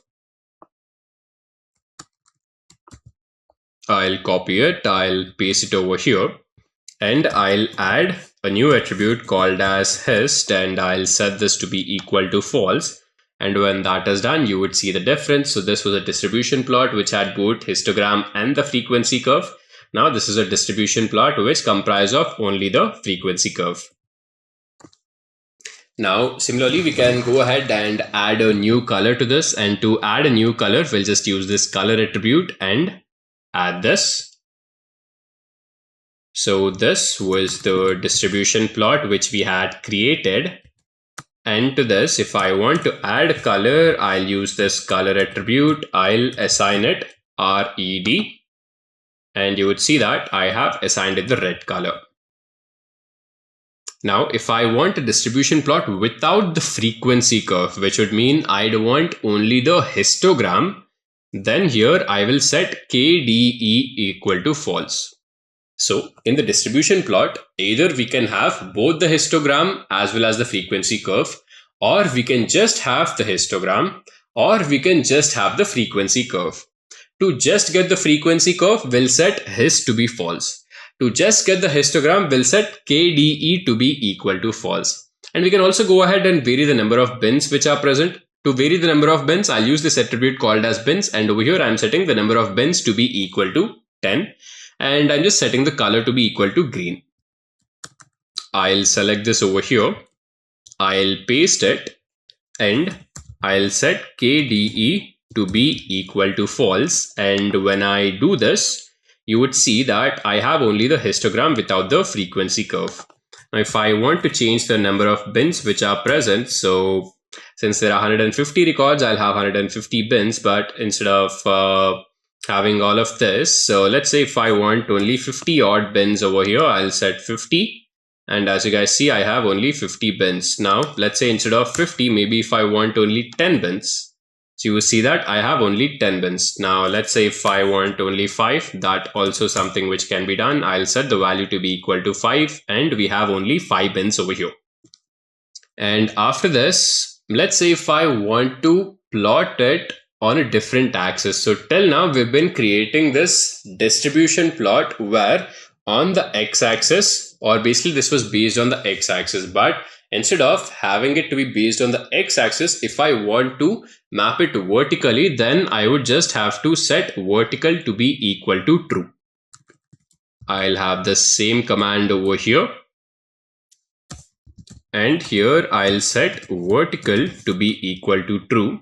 I'll remove this KDE equal to false from this. I'll also remove this particular attribute from this. Now, if I hit on run, you would see that I have mapped this distribution plot onto the y-axis. We have covered the essential Python libraries. To know more and deepen your understanding in Python, be sure to check out more videos on our channel and subscribe to stay updated. Now let's focus on another critical aspect of business analyst, that is statistics. Understanding a statistical method is key to making sense of data and drawing meaningful insights. In this section, we'll introduce the basics of statistics, covering introductory concepts, descriptive statistics, and inferential statistics. We'll also learn important statistical techniques such as hypothesis testing and ANOVA. First off, statistics is the backbone of data science. It provides the theoretical foundation for understanding and analyzing data. Without a solid grasp of a statistical concept, data scientists can't effectively interpret the vast amount of data they work with every day. Statistics helps us make sense of raw data. It allows us to summarize data through measures like mean, median, and standard deviation, giving us a clearer picture of what the data is telling us. Imagine trying to understand a massive data set without being able to distill it into meaningful insights. Pretty tough, right? One of the primary roles of a data scientist is to make informed decisions based on data. Statistics provides the tool to test hypotheses, model data, and predict future trends. This is crucial for businesses that rely on data-driven decision-making to stay competitive. Data is inherently uncertain and incomplete. Statistics equips data scientists with techniques to handle this uncertainty, such as confidence interval and p-value. These tools help us understand the reliability of our result and make predictions with a known level of confidence. Machine learning, a key component of data science, heavily relies on statistical methods. Techniques like regression, classification, clustering, and Bayesian network are all grounded in statistical principles. Understanding statistics is essential for developing and tuning machine learning models. Let's look at some real-world applications. In healthcare, statistics is used to identify disease outbreaks and evaluate treatment effectiveness. In finance, it helps in risk assessment and fraud detection. In marketing, it enables customer segmentation and campaign effectiveness analysis. The list goes on and on. What are the various types of statistical analysis that you can go on to perform, or what are some of these various types of statistical analysis that you can use to solve a variety of problems? Well, there are two very popular ways of going to perform whenever you're going to perform statistical analysis, which is nothing but qualitative analysis and quantitative analysis. Now, for the people who are familiar with the term qualitative, for the people who are familiar with the term quantitative, you can find out what it means just by the words itself. Quantitative talks something about quantity. Qualitative talk something about quality, right? Let's talk about the example that you see on your screen right now. With respect to quantitative, let's close quantitative first so you will understand qualitative better. Now, if I say, hey, how many pens or pencils or whatever it is that you can see on your screen right now, what would be your answer, right? So there are 16 pens and pencils here. That's a quantity. Now, if I say, hey, why don't you pick up 3 pencils out of 16 pencils? Right, and analyze maybe if those pencils are right, correct or wrong or something, or if they have any manufacturing defects. All of these situations, you can have hundreds of situations, but you're performing analysis on a numerical metric directly. That is quantitative analysis, where quantity, where you're driven by a number as an input itself. But what about qualitative analysis? Now, qualitative analysis also you can do with respect to statistics. Let me give you an example. Let's just say there are 4 colors of different ink pens that you see on your screen right now, and maybe 2 of these are extremely expensive and they write beautifully. We know that pens that people use to write to put in a signature can sometimes get really expensive, right? It's made of silver, it's made of gold, and all of these different reasons. So maybe some of these pens write really well. So when you say it writes really well, what are we doing? What are we assessing and making a conclusion on? We are saying that, hey, this pen maybe is very smooth to write. Maybe the way it puts the ink down on the paper is very clean and you would like it. Correct? So you're assessing it based on quality. Now, quality, you might say, okay, so if we understand quality in terms of statistics, how can we put it in numbers? How did you put a TV show in terms of numbers? You had a rating to do it, where you had a range. In the range, you realize 0, it's very bad, 5 or 10 being amazing. Similarly, for qualitative analysis, even that example of TV shows is qualitative analysis. Here, what we are trying to do is we're trying to assess the same thing. If your pen is like very scratchy, it is tearing your pages, it is not depositing enough ink on your screen, you can say that, hey, the quality of this pen is bad. You've done this and you can say, if someone asks you, okay, so how bad is the quality? You'll say, on a scale of 1 to 5, I find it to be a 1. Right now, you have a metric to track quality, and with respect to quantitative, you have a metric directly to analyze. So either ways, either situations, logically speaking, you can convert and bring all these concepts right down to the fundamental level of mathematics and statistics. And don't you think, with the details that you would have had at your hand at this moment of time, that if someone asks you which quality of pen should they buy, with your analysis here, don't you think you can give them a numerical answer? That is one very important thing you have to understand about the types of statistics that we have out there. Right? Now, we checked out with respect to qualitative and quantitative analysis, there are 2 more types. There are further divisions in the chart of types of statistical analysis, which is nothing but inferential statistics and nothing but descriptive statistics. Now, inferential statistics and descriptive statistics. As you know, the course is called Descriptive Statistics. So what are we trying to understand here? To understand descriptive statistics, you need to have a clear understanding of what inferential statistics is. Now, when you say inference, you're trying to infer something. What are you trying to do? You're trying to assess something, you're trying to assume something, or you're trying to infer something. Now, a simple example in inference is that, hey, right now in Bengaluru, that's where I'm from, it's actually very cloudy. It is super overcast right now. It's very dark in the afternoon, but I can infer something saying, if this is the case for the next 30 minutes, maybe it will rain. Or I can say, sure that I see the darkest clouds in the sky right now, it will rain. So you're making an inference even before the situation occurs, on the same lines of prediction, correct? That a concept around that is inferential statistics. Don't worry, we're going to take a look at it in detail. And then coming to descriptive statistics. Descriptive statistics is when you're trying to describe something on the fundamental level.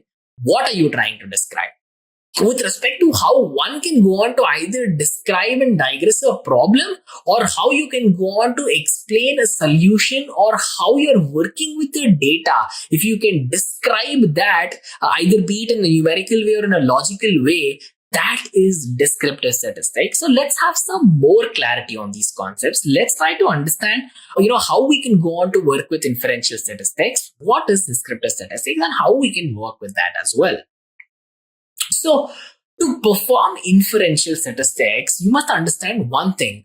Whenever you're trying to infer something, you will usually prefer, again, a sample space or a sample set from an entire population. In real world, even in small examples, while you guys are learning, you would have given 10 elements and you would have asked to analyze 2. What is that again? Population and sample set, right? So with respect to performing inferential statistics, I am not saying, hey, I can count 10 clouds in the sky. That is impossible. I can generalize and say there are a lot of clouds. And you might say, is this okay to say there is a lot of clouds when we are especially trying to infer something? it is okay. Even though it's not a direct metric, having a generalization will still get you to your answer, right? Give it a thought. That exactly is inferential statistics. So let me give you a small example to help you understand. Now, if I say, hey, there's a sale going on, there are 18 sedans for sale, 4 SUVs for sale, super utility vehicles, and there are 3 convertible cars that are for sale. Now, if I ask you a question saying, in all of these sedans, SUVs, and convertible cars that are for sale right now, which is the major type of car that is being sold? Can you not answer that? Can't you just look at the data there and say, hey, so there are 4 SUVs, 3 convertibles, but 18 sedans being sold. So the number of sedans are the ones which are being sold the highest, right? They are the highest number of cars being sold, basically. So you can come to a numerical decision for a logical problem based on categorical data having numerical tracking. Right now, if you slowly rewind and listen to me one more time saying that, it will make complete sense to you all, but I'm sure it's a very simple example you can understand, right? Lot of cars, which type of car? You have a metric to answer. It's a direct pick and place. That when you're inferring something, when you're asking a question, which type of car sold the most, you're saying it's sedans. And when someone asks you, okay, how did you say that? Well, there's all the data in front of you to help you drive towards a decision. Every single step that we are just logically speaking out, or the logically I'm explaining to you, there are numbers involved everywhere. And eventually these numbers, exactly as I've been telling, is what is driving the eventual solution. Don't you think? That is inferential statistics.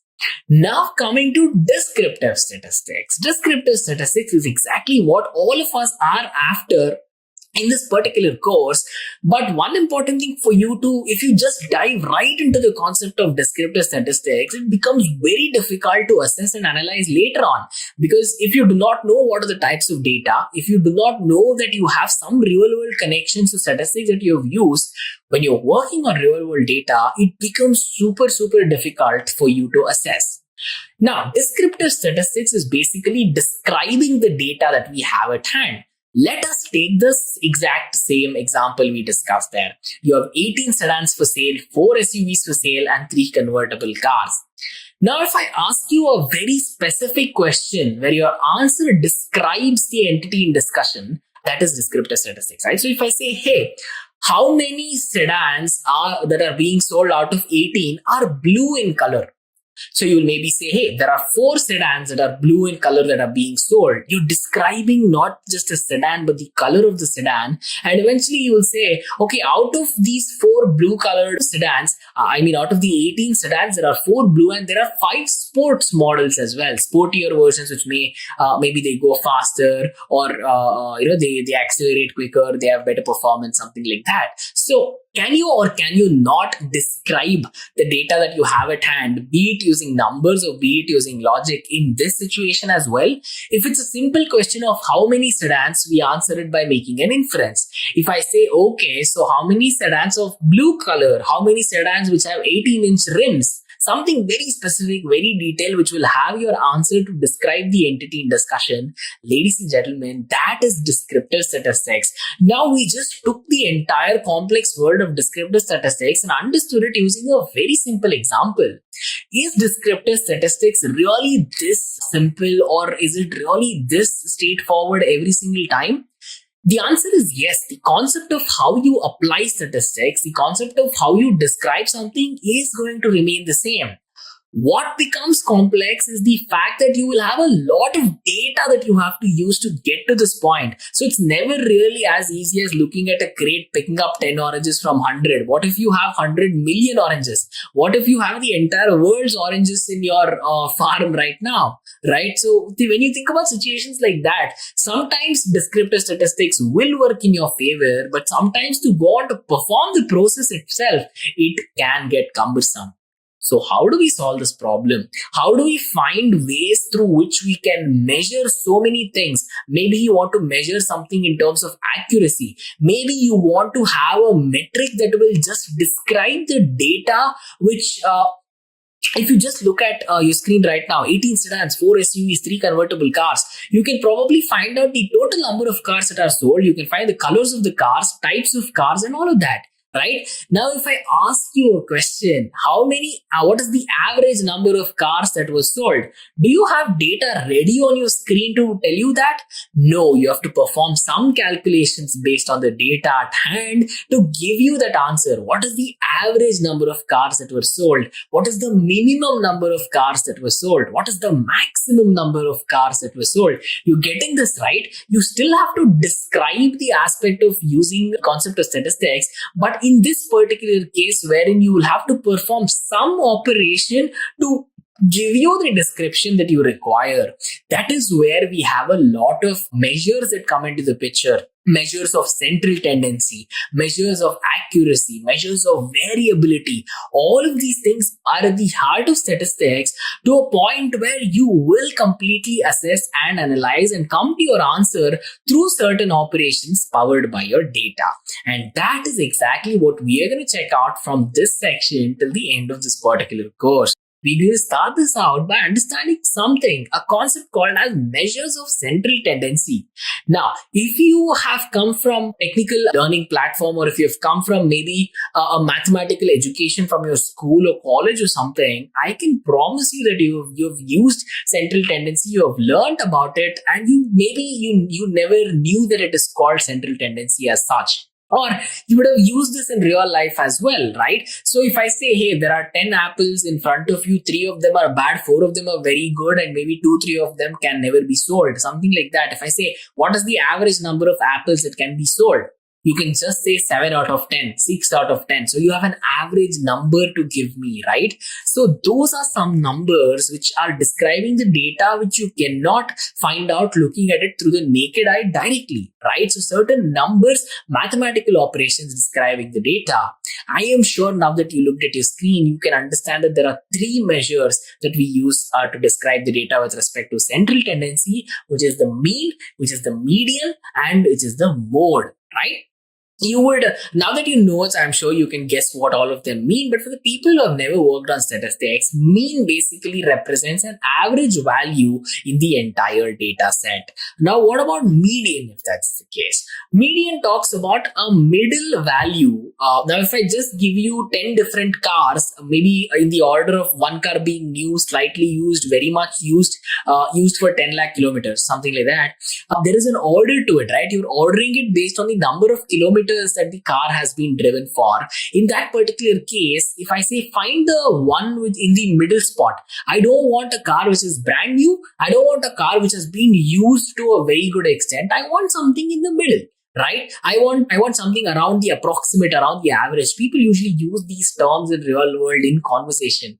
Now, if you do not pay attention to this word which says ordered data set, because if I just give you these 10 cars in random order and say pick the middle one, do you still think the middle one is going to give you a clarity about it being the midpoint there? No. You might have the car which is brand new to be sitting in the middle spot just because your data is not ordered. So whenever you're trying to find and work on the median of it, you are going to require some ordering. Now you might say, if I require that for median, do I require it for mean?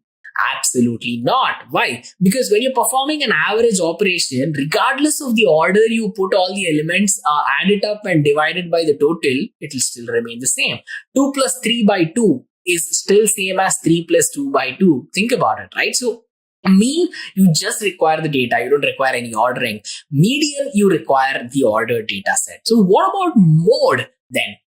Mode basically is giving you some sort of clarity about how many times a certain number is occurring, right? So if there are 10 elements, if I just give you numbers from 1 to 10, if it is in an order, fine, you can find the median. If it is not in an order also, you can find the mean. Now, if I say find the mode will be basically an entity, an element in discussion which is repeated the maximum number of times. Right? So I hope we are clear with this. So let's actually dive right into small examples to take a look at mean, take a look at median, and take a look at mode. Alright guys, so to talk to you about the measures of central tendency, the first one on our list is mean. Now I already told you that mean is a very simple calculation of an average. Right now, look at all the data elements that are present on your screen. We have 100, 150, 200, 380, 450, So you see that there's no order that you see on your screen, right? There's no ascending order, there's no descending order. Can we still find the mean? Of course we can, because regardless of you adding it in any order, it's still going to give you the same result. So how do we find the mean? Take all the data elements and add each and every one of the entities that are present there. Once you want to add all of them, divide them by the total number of elements. Now in this particular case, you'll see that there are 10 elements. So we're going to add each of those values divided by 10, and this is the average value, 238. Now it's a very simple thing. If you guys have watched cricket or if you watched football or something, they have told you the average runs scored by the team. You know, what is the batting average, bowling average, all of that, right? So how do they even find that? They just take a lot of data from the game in any order and eventually give you this thing, right? It's very simple, yet it is one of the most powerful concepts that governs the world of descriptive statistics. So if I just look at the data, don't look at the mean part, just look at the data. If you just look at it, if I ask you what is the average, without any calculation, can you give me the answer? No, you'll have to perform some calculations either in your head or on the paper, right? That is where these measures that you directly cannot see, but yet once you start finding them, they will give you so much more insight about the data. They'll help you describe the data better, right? That is descriptive statistic. Coming to the median now. Median, I told you really have to have ordered elements, right? Without an order, finding a median is meaningless, because if your values are jumbled, you're not trying to find any structure in that information. So the first one that you see here is our original list of elements. It is as we saw in the mean case. Now what we've done is I've rearranged the data in the ascending order for you guys. Now you'll see that the numbers are continuously increasing from left to right. So if that is the case, if I say, hey, find me the median of the data. Now here is one case where people might get confused. Okay, so if I'm just looking at 10 elements, which is the middle element? There is no middle element in 10, right? There never can be. If you have even numbers, the middle one is, you can never have one. It will be either 2 or it's none, right? Similarly, when someone asks you to find median for a data which has even number of elements, just find the middle 2 elements, take the average of that. Here it will work because the data is arranged. Here it will also work because you're just finding what exists between these 2 points. Now if I do 150 plus 100 by 2, it is nothing but 250 by 2, which is 125. So if there were a median in this particular case, it would have been 125. This is a complex case. However, there can be a simple case where you have odd number of elements. If you have odd number of elements, you can find the middle one easily, right? Look at this. If there are 9 elements, there are 4 on the left, 1 in the middle, 4 on the right. So the median is very straightforward. Just pick up the number 100 and eventually put it out there. You don't have to perform averages. You don't have to find the mean of the middle elements to find the median. Right? I hope this concept is clear. Now, we're done with mean, we're done with median. What about mode?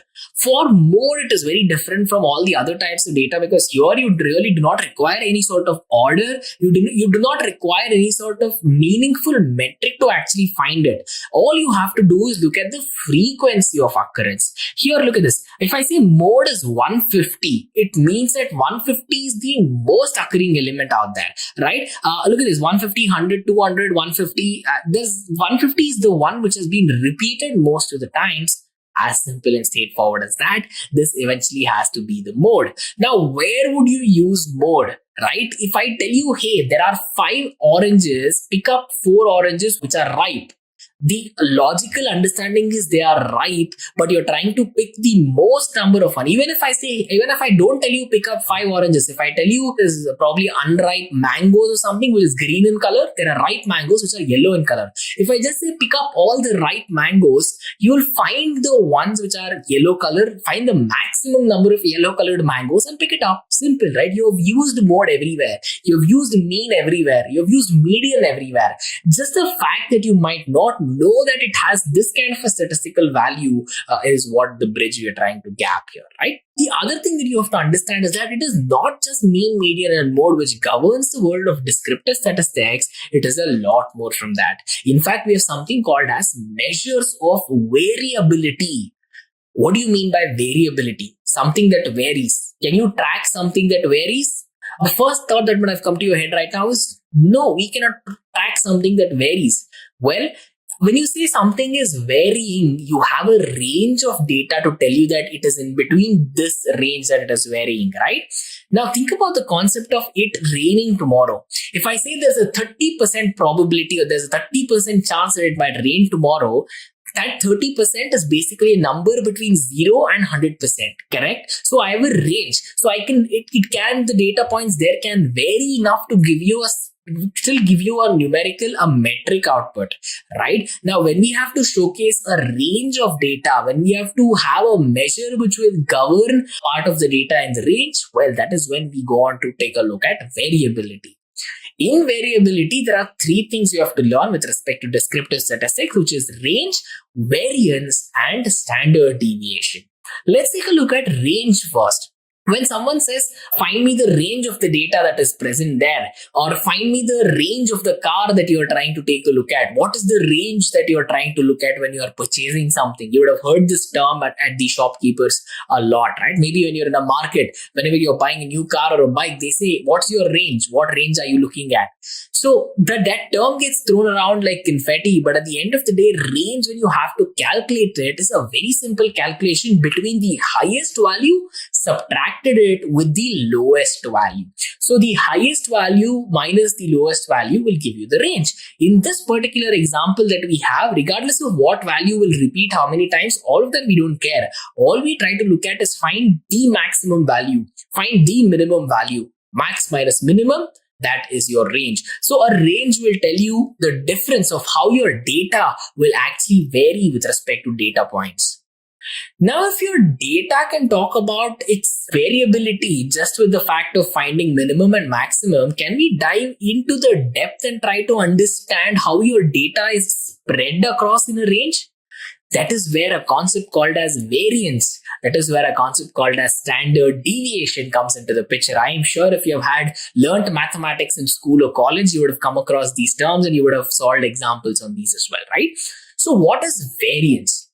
Variance is basically a concept which will talk about how your data is spread compared to what. When you say spread, you can, if I just say, hey, spread these oranges around, you can throw it in your farm. You can keep one orange in India, one orange in America. There's no range. If there's no bound, you can never say that the spread is valid, right? So to keep the spread valid, we have a range of data, and eventually what are we comparing the spread to? In the case of variance, we're basically comparing that to the mean of the data point. Now we calculated the mean for this entire particular data to be 238.6 previously. So how do we find the variance with respect to each data point to the mean? Well, it's nothing but a very simple operation of squaring the differences between mean and each of the value. So you have mean value, you have one mean value, you have multiple values. All you have to do is find the difference between the mean and each of the value, square it up, find the average of the entire thing, and that will give you the value of variance. In this particular case, you can see that the variance value is somewhere around 67,321. How did we get to that? Let me quickly repeat. Find the mean of the entire data set first, find the difference between mean and each and every one of those data sets, and eventually have the average, square that entire number. That is what will give you your variance. If that is how you find variance, then how do you change? How do you understand with respect to your mean value? How do you figure out this is how my data is spread? Data spread can be figured out by something called as standard deviation. How does your data deviate with respect to its each point with respect to the mean? That is standard deviation in its simplest form. Now it's very simple and straightforward, guys. If you have found variance, just take a square root of that variance value, and eventually if you take the square root of 67,321.8, it is giving us somewhere around 259.4. So we're trying to say that, hey, this is how much the spread of the data is, and this is the range through which the data is spread whenever you've compared it to the particular mean, right? So guys, With this, we are clear with mean, we are clear with a median, we are clear with mode. That was central tendency. Now, with respect to measure of variability, we understood how we can calculate range, we understood how we can work with variance, and once we understood variance, take a square root of it, it's a standard deviation.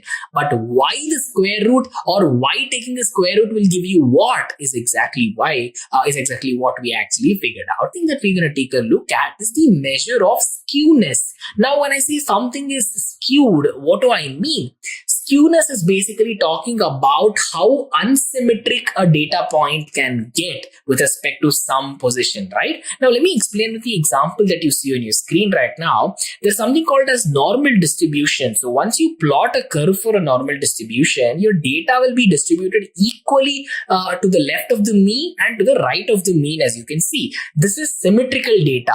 In symmetrical data, your mean, your median, and your mode is going to remain the exact same thing, because your mean is the average of data, your median is the middle point, and your mode talks about the maximum occurrence. In this particular graph, you will see that all of those points will be right here in the middle. When that is the case, it is nothing but no data which is not skewed. Of course, in the real world, this never is the case. There is going to be either some change in the positive or the negative direction. So to understand that, what we are trying to assess here is what level of asymmetry is basically present in the data around us. So there is negative skewness and there is positive skewness. Remember, this is a very important point in discussion, because with respect to negative, with respect to negatively skewed data, your mean will always be less than the median, and your median will always be less than the mode, right? So quickly going back, it should show you that the points to the right of the data will have higher values than the points to the left of your data. If that is the case, it is nothing but negatively skewed data. If we have positively skewed data, it is different. Here, the least value is going to be your mode, your maximum value is going to be the mean. Because why? If it is positively skewed, there is more data to the right side of your mean, correct? Look at that. In this particular case, if your mode is less than median, which is less than the mean, look at the shape of the curve here. You will understand where the mode is, where the median of the data lies. This is the midpoint of the data, mind you. Again, in the midpoint of the data, if you take a look at the curve, everything left of the curve has more data to assess and analyze, while to the right of the median, there isn't, right? So guys, this is skewness. When your mean is less than your median, which is less than your mode, it is negatively skewed data. When you have your mode less than your median, less than your mean, that is positively skewed data. Now, I know it can be very difficult for you guys to assess and analyze this. That is the reason I have this diagram. Take a note of it, and importantly, take a look at understanding why it is the case. I just explained negatively skewed and positively skewed, and I told you why it happens, right? Take a note of that, and especially this part, right? Mean less than median less than mode, or mode less than median less than mean. This is super important, guys. So make sure you're taking a look at all of that. What is analysis of variance?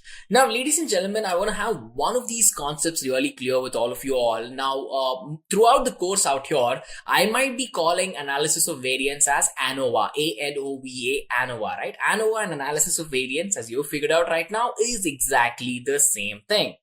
So what is this concept that we are taking a look at? And the most important question is, why is it so relevant that you have to know all of these concepts, right? Well, let's take an example approach to help you understand the concept. First of all, let's just say that you are, you're a businessman and you're willing to get your cars painted.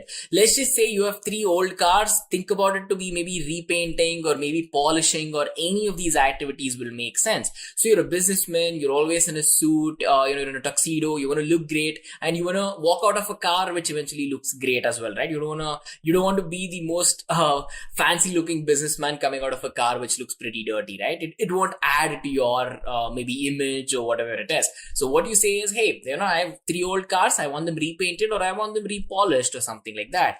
And the key highlight here is that you're a businessman. So once you're a businessman, you want your cars at the earliest, right? You cannot be left stranded without a car, nor when you're a very high standard, when you're in a very high position, people usually rarely take taxis out to their work. Common assumption. Or let's just say in a hypothetical example such as this. Now, what would you do in this situation if you want all three of your cars to be ready, and if you want it quicker, you will just prefer a painter or a polisher who will do the job really quickly and who will do it better, right? So among these three cars that are being painted, maybe the one you'll really like is the one that gets painted quicker, the one that has a job which is really well done. Again, common sense, right? Now, what if your car, out of these three cars, let's just say one car is actually really good. It probably doesn't require repainting or repolishing or anything. It just requires a good wash and then a detailing job or something like that, right? It doesn't take a lot of work. Let's just say that. And there's another car which you've probably used daily for the last 2 years. It has never seen water. It has never seen, it has never been cleaned basically. So that car will take a lot more amount of time and work to actually bring it back to its original glory. Now, here is where the question lies in.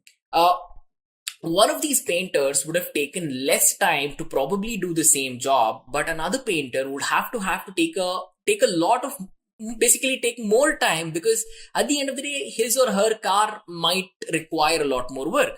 Now, when you try to generalize and say, hey, I gave 3 of my cars to paint, to be painted or to be polished or something, and when I got it back, one of the cars came really quick, but the other one took a really long time. So when you tend to analyze a situation such as this, when you ask, okay, why did this happen? Why did one of the cars come out really quickly while the other car was stuck in the paint shop for a really long time?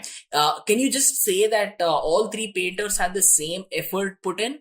That would be slightly difficult, right? Because one car did not take so much effort. Maybe the middle car took a good amount of effort, but the other car, you drove it daily. It was an absolute horrible shape that needed a lot of fixing. Now, that guy, the third guy, would have worked a lot more probably than the first guy, right? It's a common assumption. We can assume that. But what happens is that when you have to make a decision, when you have to say maybe which of those painters you would like to go back to for the next time, for the, let's just say polishing or something, that you want to go back to them, you want to make a reliable decision. You don't want any guesswork. And of course, if you don't want any guesswork to understand the concept, what are you going to do? You're going to require some evidence to support saying this painter was better than that one. Guess what technique is used in a situation exactly such as this, right? So whenever we talk about ANOVA, analysis of variance is a really, really popular technique that will help in making these critical decisions which are important. Now, I might have given you an example which does not highlight the importance of ANOVA, but at the end of the day, this is a concept that is used, I want to say, by almost every single company that exists out there who are trying to analyze something, right? Because ANOVA is a concept that will help you take a data-driven decisions. And when I say data-driven decisions, you have to understand that you're no longer guessing. You're no longer saying, I think this might happen. You will say, hey, I know this will happen because I have the data to prove that that will happen. Now, if you were on the other side of the conversation, what would you like to hear? Do you want to hear that I just guessed out what might happen to an analysis, or I come with proof and I come with some data to say, hey, I know what will happen and here is concrete evidence of what's happening, so you can use it to take your decisions? Which would you prefer? Especially if it's a very, very important decision at a really high managerial post or something. Of course, you'll go with the person who brings data, who brings proof, who brings validation, who brings evidence. Correct? Now, to get to that point, to eventually make that decision, to analyze what went wrong, what was correct, and to have a structured, unbiased and almost unbiased approach of how to get this done, ANOVA is really, really popular for this. Now, it's one of these statistical techniques that usually trumps a lot of other techniques that we have out there, because whenever you're trying to compare something, you usually break it down into its simplest terms, right? If you're trying to compare fruits, you'll compare an apple to an orange. So you have to pick up individual entities to compare. But in ANOVA, the biggest advantage is that here you have a technique that will help you assess and analyze multiple groups of data at a time, right? Now, there are multiple groups of data, meaning it will have its own averages, it will have its own mean, median, mode values and everything. And when you say that something is varying there, all you're trying to do is you're trying to have a fixed point. In many of these cases, it's usually the average of the mean. And all you're going to do is you're going to take that mean and eventually find out what are the difference between a group which has one set of mean values and maybe another group which has another set of mean values, right? This technique, once you start applying and find out what is the average time or something that took for these maybe painters to work on your car, you will get to find out at the end of it with concrete evidence to say that one of the painters actually had an advantage to begin with, right? And if all three of them were maybe provided an equal car, then too you would find some difference in maybe human error or the way the painters would work or something like that. But at the end of the day, you think that there's an equal chance at completion of task. But once you perform analysis, you will understand to a good amount of depth that one guy took a lot more work, took a lot more time to do it because there was a lot more work, and the other person might have not taken it, right? Now, this works exactly similarly when you think about it in the IT industry as well. When you have a huge team working on common operations and you want to have a threshold, you want to understand if your team is slacking off or if they are working at their best performance, you can use the concept of ANOVA to actually analyze a lot of things that they're doing to see if everything is on track, to see if somewhere is lagging behind, or in a very rare case to see if you're ahead of your schedule as well, right?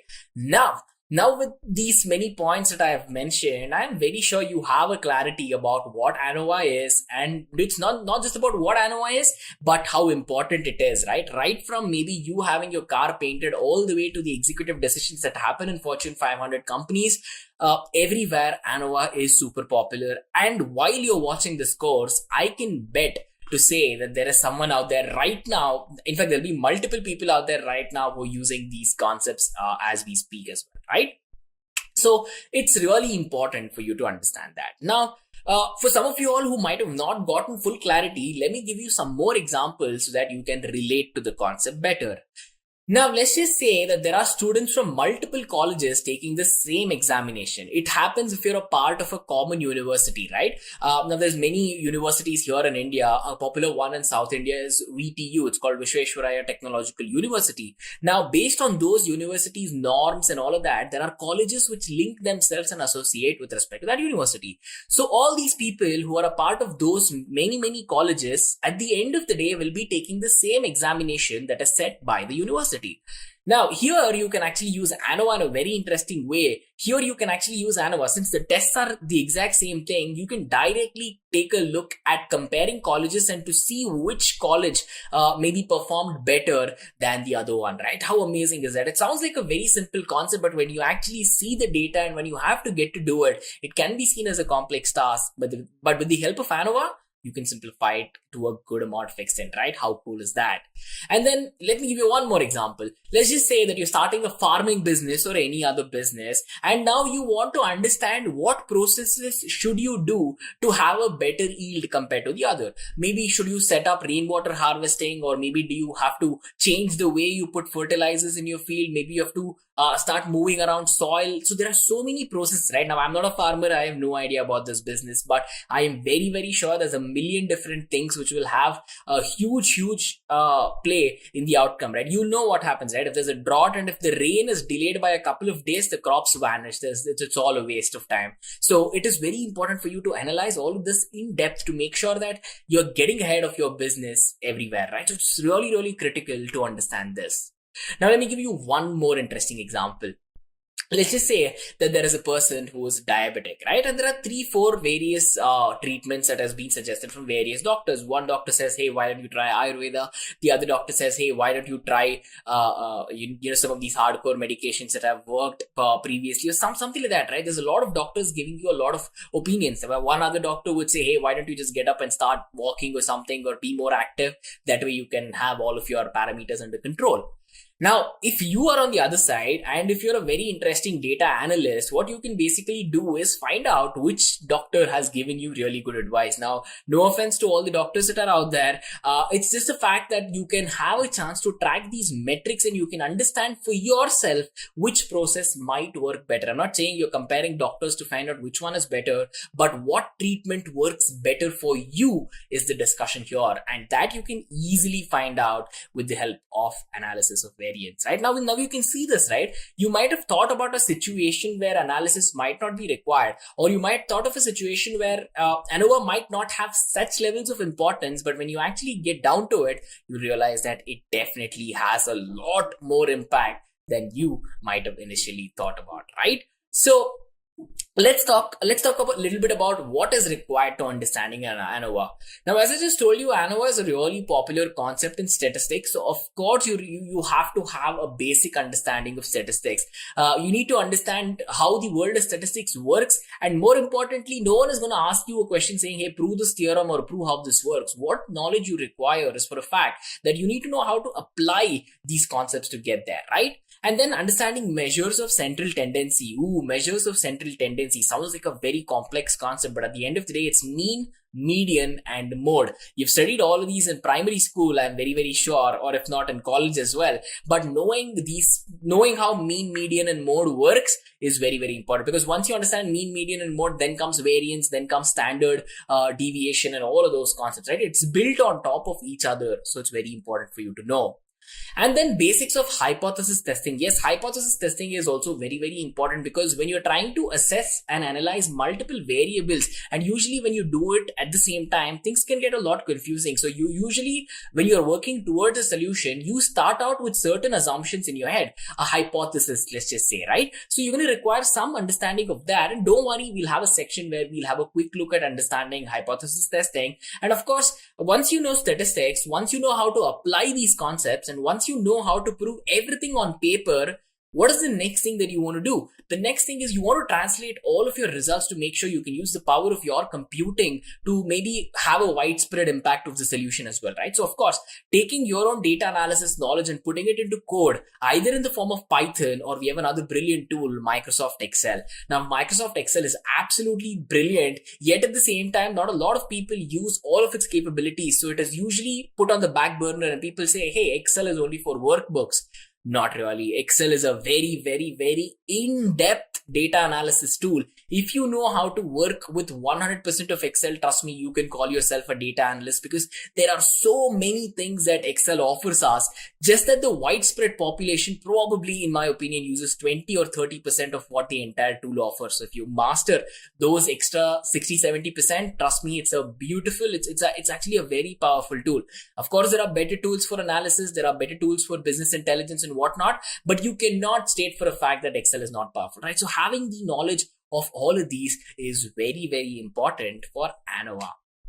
Well, with that, we are done with our first section. Now, coming on to a section where we're discussing some of the really important terminologies in ANOVA. Now, look at these terminologies that you see on your screen, because I am sure that there might have been a point where you're probably learning ANOVA on your own, that you've seen these terms and it is very difficult to make sense out of them. What does a grand mean mean? I mean, you would have just learned what a mean is right now, and now someone's asking you what a grand mean is. There's something called group variability. There's something called F ratio. All of these, as a beginner, even if I were to look at it for the first time in my life, I would be pretty confused, right? Now, I've been doing this for like many years, and I still remember the day I would have been taken aback by looking at these terms. And to make sure it doesn't happen to you guys, here is what grand mean means.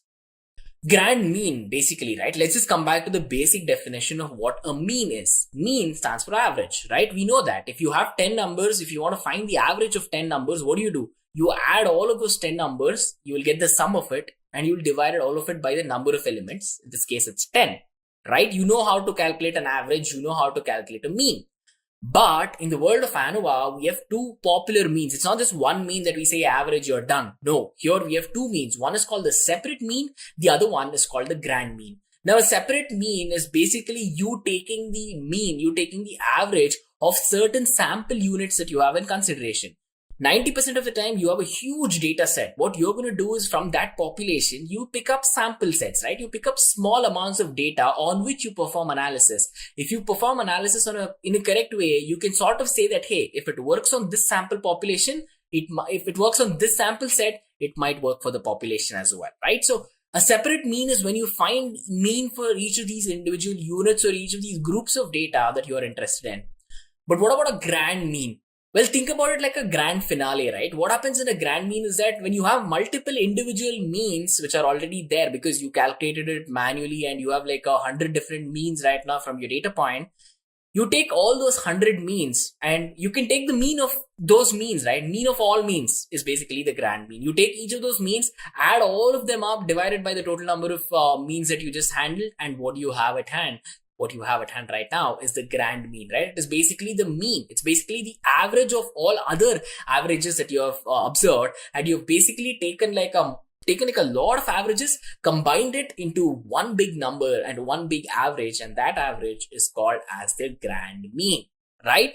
So that literally is what grand mean is, and it's as simple as that. Next, let's take a look at between group variability.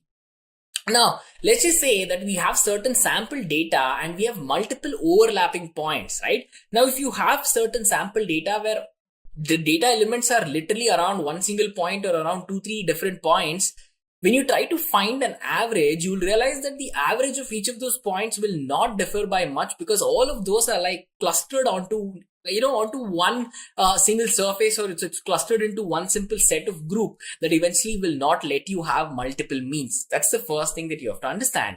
So finding your sample means, or finding even something such as a grand mean, will not make sense, because if all your sample means are similar, your grand mean will be one big number, which is again pretty similar. So it will not give you the in-depth clarity that you require. So what you do then is you chuck away the simple mean, you chuck away the grand mean, and here you understand the variation that occurs in between these points where there is overlapping occurring, right? As I told you, there's a couple of data points here, there's a couple of data points. In this case, they are overlapping. What you do is you try to find the variation that exists between those points which are overlapping. The overlap is your problem, right? That's where all the confusion started. But what you can do is find how different is each element in that particular region where it's overlapping. And again, a concept of standard deviation, how far away is your point from a mean or from a variance, something like that, is what will give you complete clarity, right? You take a sum of squares and you eventually work on it to you go from variance eventually to standard deviation. Standard deviation and variance are just one square root away. I'm sure you might know the formula already, but knowing that wherever there is overlap and the variation in the mean that happens at that overlap, that point is called as between group variability, because two different groups overlap. You try to find out what's overlapping, find the variability in the overlap, you're good to go. That again, as I just told you in the last 5 minutes, is between group variability. So the next time you see this term, I am confident that you will know what it means, right? Fantastic. The next important terminology that you really have to know about is something called as the F ratio. Now, F ratio is basically a measure that we have, which is a very interesting measure, because here what we're trying to do is we're trying to check if all the means of multiple samples are significantly different to one another. Now, if you have multiple means from multiple samples and you want to understand if there is a huge difference that exists between these 2 points or multiple different means out there, F ratio is a number that's going to tell you how different is your mean from each other. Now, if this ratio, it's a ratio, right? If this ratio is actually lower, it means that your sample means, the samples that you have taken from multiple points, are pretty similar. But what happens when your ratio is high? You can pretty much take a guess, right? But again, when the ratio is low, it's very important for you to know that there is one concept called null hypothesis, which you cannot reject. It cannot be rejected at this moment of time. I know some of you all might not know what null hypothesis is. Just hold your thought for a second, because we're going to be discussing that as well. But know this at the moment. If your F ratio is low, it is vital for you to understand that your null hypothesis cannot be rejected, right? And the F ratio basically uses the measures of between group variance, and there's another concept called as within group variance. These two concepts are very important to understand how the F ratio works as well. Now, we checked out one of these measures, between group variance. There's another measure that you can go about understanding now that you already know between group variance, which is basically within group variance, right? So it's pretty similar, yet it's radically different. And I want you guys to spend some time understanding what it is and how that has an impact for your F ratio, right? Fantastic. Now, we understood that the F ratio has a certain say to basically be dependent on the world of hypothesis testing. So what is so important here that you have to know in hypothesis testing, without which it would become difficult for you to understand ANOVA? Well, the first thing that I'm going to tell all of you all is that hypothesis testing is not just an important part of ANOVA, but it is actually a very critical part of applied statistics in itself, right? So what is hypothesis testing to begin with? Well, hypothesis testing is one of the part of statistics where you try to make an assumption. You make assumptions even before you start working on a solution, and you have a very structured set procedure in hand that will help you test your assumption to see if your initial assumption that you might have made is either correct or is incorrect. If your initial assumption is correct, you say, hey, I accept the hypothesis. But if your initial assumption was something very wrong and you can later prove it with respect to data to say you were wrong, there's absolutely, you reject your own initial assumption, right? Because whatever you assumed were wrong. How do you know that? You now have the proof. You now have the data to actually tell you that you were initially wrong, right? That is very simply what a hypothesis is. But in hypothesis, when we try to apply hypothesis, again, there's two types of hypothesis you really should know about. One of the terms you just heard in the previous slides, null hypothesis, and there's another term called alternate hypothesis. Well, what are these terms? Let me give you an example to actually explain the situation. We all know our solar system, right? We all know our solar system, and we know that we have a very nice planet at the end of the solar system. It's called Pluto. Now, some of you all are saying, oh, Pluto is not a planet. Now, some of you all are saying Pluto is a planet. Well, what's the actual deal? Well, when probably people were trying to analyze, when astrophysicists were trying to understand if Pluto was a planet or not, initially they would have assumed something. They would have said, hey, if a celestial body has so-and-so size, so-and-so shape, and maybe it has this many diameters worth in so many thousands of kilometers or something like that, that's when they say that this is basically called a planet. Starting, if you remember, when we were kids, probably a couple of decades ago, they would have taught you that Pluto is a planet in the solar system. And then there were a couple of discussions to say, oh no, Pluto doesn't meet certain requirements to be able to call it a planet. So we won't call it a planet anymore, right? There's a lot of confusion. So you can see that the initial hypothesis, the null hypothesis, was that you would say that, hey, I begin by saying Pluto is a planet. It's called H0, or it's called null hypothesis.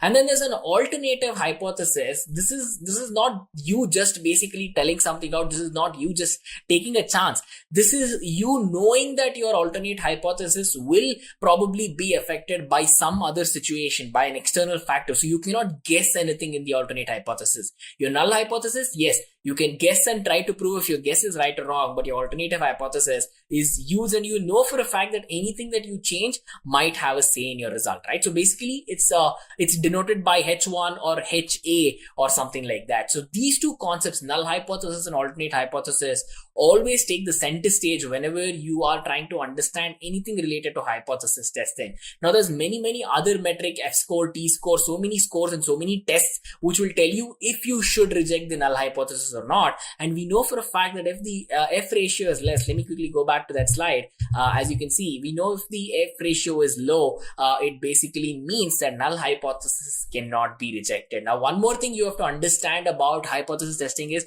you don't say we accept the hypothesis, you just reject the other one out for some reason. That's the colloquial term you would go about using.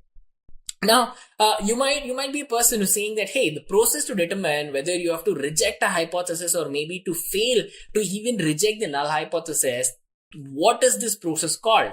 The process where you reject the hypothesis and have a conclusion at hand is basically everything called hypothesis testing. It involves 4 important steps, as you can see from your screen right now. And the first step in any hypothesis testing for any solution out there in the entire world is for you to define what a null hypothesis is and for you to define what the alternate hypothesis is. Because once you understand and figure out these concepts and you define them, that is how later you can have a plan. That's step number 2. Step number 2 basically talks about you having an analysis plan for you to use sample data to find out if your null hypothesis is right or wrong.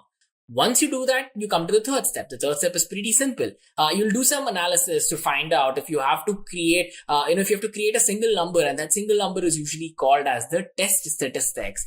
Later, fourth step is where all the magic happens. You understand the result by actually applying the decision that you took, the decision rule that was put into place to check if your null hypothesis is true or not. If it's true, you know what to do. If it's not true, again, you know what to do in either of the decision. There's no more guesswork from that point. Guesswork is usually in step number 1 when you're trying to define the hypothesis. And once you've defined those hypotheses, there is a very structured way, as you can see from step number 2, 3, and 4, that you can actually work through and say that, hey, it was an assumption until until then, but now I have concrete data to no longer call it an assumption, but call it what? An observation, right? So that is really important for you to know. So there is a metric which is used to track. It's called as the T statistic metric. And usually if this value of T statistic is actually less than something what we call as the significance level, then we say, hey, null hypothesis doesn't work anymore. I want to reject the null hypothesis. Or you say that you fail to reject the null hypothesis based on whatever condition we have at hand. Otherwise, right? Now, technically, what will happen is that you will never say that you will accept the null hypothesis. You will either say that you fail to reject it or you fail to reject the null hypothesis itself. That, as I just told you, right, it's a colloquial term of how you would say it. But of course, at the end of the day, it does have profound impact on what it means as well. So this is a bit of hypothesis testing that you really should know about. And then coming to certain one or two really important terms that you really have to know in hypothesis testing. The first term that I just spoke about a minute back is significance level. A significance level, when you say something is significant, you know that it has certain importance, right? So here what we're trying to do is basically significance level is nothing but the probability of when you should reject a null hypothesis, but in actual it might be true as well. So to give you an example to help you understand this concept better, let's just say that there is a 0.05 significance level, which basically at the end of the day means that there is a 5% risk in assuming that there is some difference. But in actual, there will not be any difference. But you say that there's a 5% risk. So this is that 5% risk you associate is basically called as a significance level, because you're not just saying, hey, there's a risk. Now you're saying there's a 5% risk. You have a way to measure that. And that significance level is a very important term in hypothesis testing. And that's usually denoted by alpha. So whenever you see hypothesis testing, whenever you see the term alpha, I'm very sure you're not left in deep waters right now, right?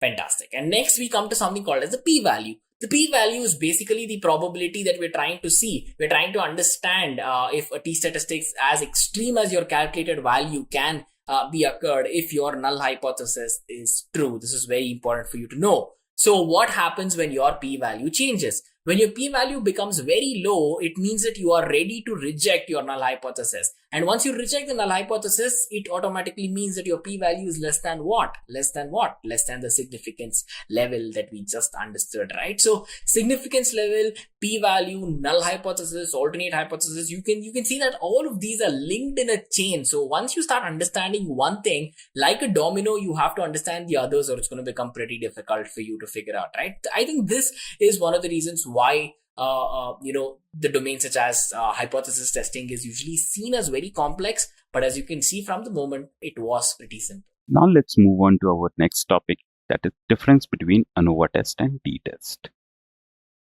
So in t-test, we know that the t-test is a type of inferential statistics which is used to compare the means of two population. So there is a constraint in t-test, that is, it is applicable to for two population only. Whereas ANOVA test is also an inferential test used to compare means of three or more population. Moving on to the next difference, the test statistics for t-test is sigma bar minus mu divided by S divided by under root of n. Whereas for ANOVA test, the test statistics is F statistics, or we can say the F value, that is the F statistics of ANOVA test is between the sample variance divided by within the sample variance. Okay, between the sample variance and within the sample variance. The third difference is t-test is used for hypothesis testing, whereas the ANOVA test is used to measure the deviation between the populations. So these are some of the important differences between t-test and ANOVA test. Now let's see some of the applications of ANOVA test. So basically ANOVA test can be applicable in case of when we want to determine the relation between a categorical and a numerical variable by testing the differences between their mean. It is also used to determine the statistical difference between the two or more groups. After understanding this statistical method, it's essential to grasp the fundamentals of machine learning. Now let's turn to another key area, exploratory data analysis and advanced modeling techniques. We'll start with EDA, where you will learn to uncover the patterns and insights from data. Then we'll explore linear and logistic regression, followed by advanced techniques like bagging and random forest. These tools are vital for making accurate predictions and driving data-driven decisions. Let's jump in. So when I say exploratory data analysis, what is the first thing that comes into your mind? What is this train of thought, that you are governed with, that you understand, right? Let me give you an example. Think of this particular situation, right? So there's a new TV show that has come out, maybe on Netflix, Amazon Prime, YouTube, Hotstar, wherever it is that you guys watch it. And that now it is super trending in a way where all of your friends are talking about it, right? We have multiple shows which did this in the past, saying, hey, friends would ask you saying, hey, did you watch that show? It is very trending and all of that. So now your friends are all talking about all of these. It is in the news, it's on the TV, it's on your Instagram, it's on Facebook. It is everywhere, right? So on the whole, right now, you do not know much about the TV show apart from that. It exists. What would you do?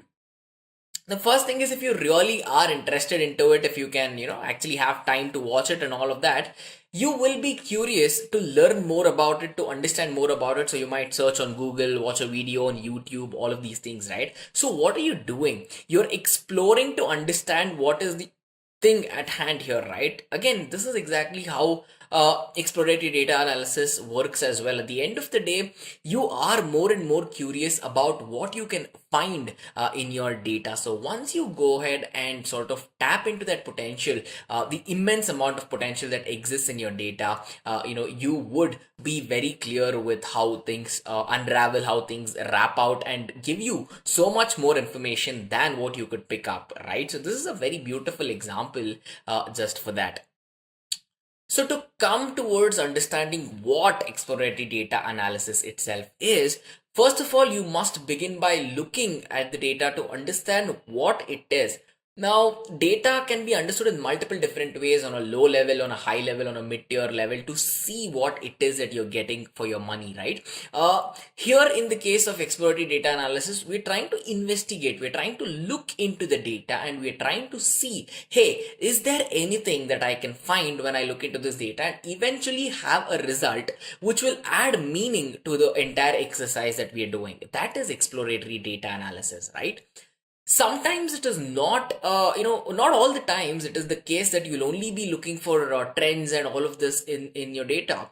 Sometimes you'll be performing in-depth exploratory data analysis to find out if there are certain anomalies in your data. If your data is working fine, it is doing things the way it should. Is it the other way around? Are there errors in your data which is eventually hurting maybe machine learning or deep learning systems down the line? Or is there anything that is going wrong in your data that you can find out by performing some analysis on it, right? This is exploratory data analysis in one picture, guys. Next up, you really have to understand why exploratory data analysis is so important. It is the requirement of the hour and all of these things, right?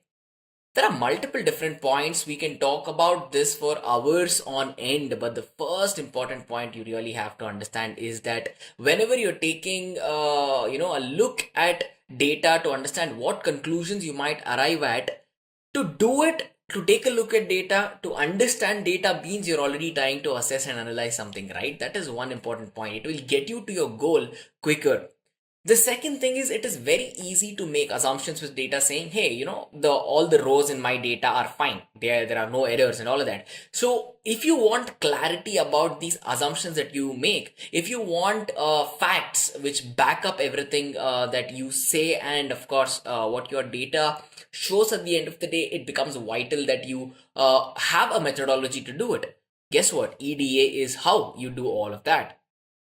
The next thing, as I've mentioned, to spot new trends, to know that, hey, here is the product at hand. There is a good chance that down the line in the next 2 months, 3 months, or 3 years, this product might be extremely trending. So we have to work on it, right? Now that summer is approaching, a lot of summer wear, light clothes, sweat absorbent clothes, and all of these will be on sale. So to know that if you are a person who's into selling all of these, you will be ramping up on your production scale because you will have such a high demand for it, right? That is exactly my point on this particular topic. So it is not just with data, it is not just you stating out something, but your data is packed now with good amount of proof saying that, hey, this is what I say and I have backup and I have proof for all of that. So that is an important thing you have to know about when you're investing your time learning about exploratory data analytics.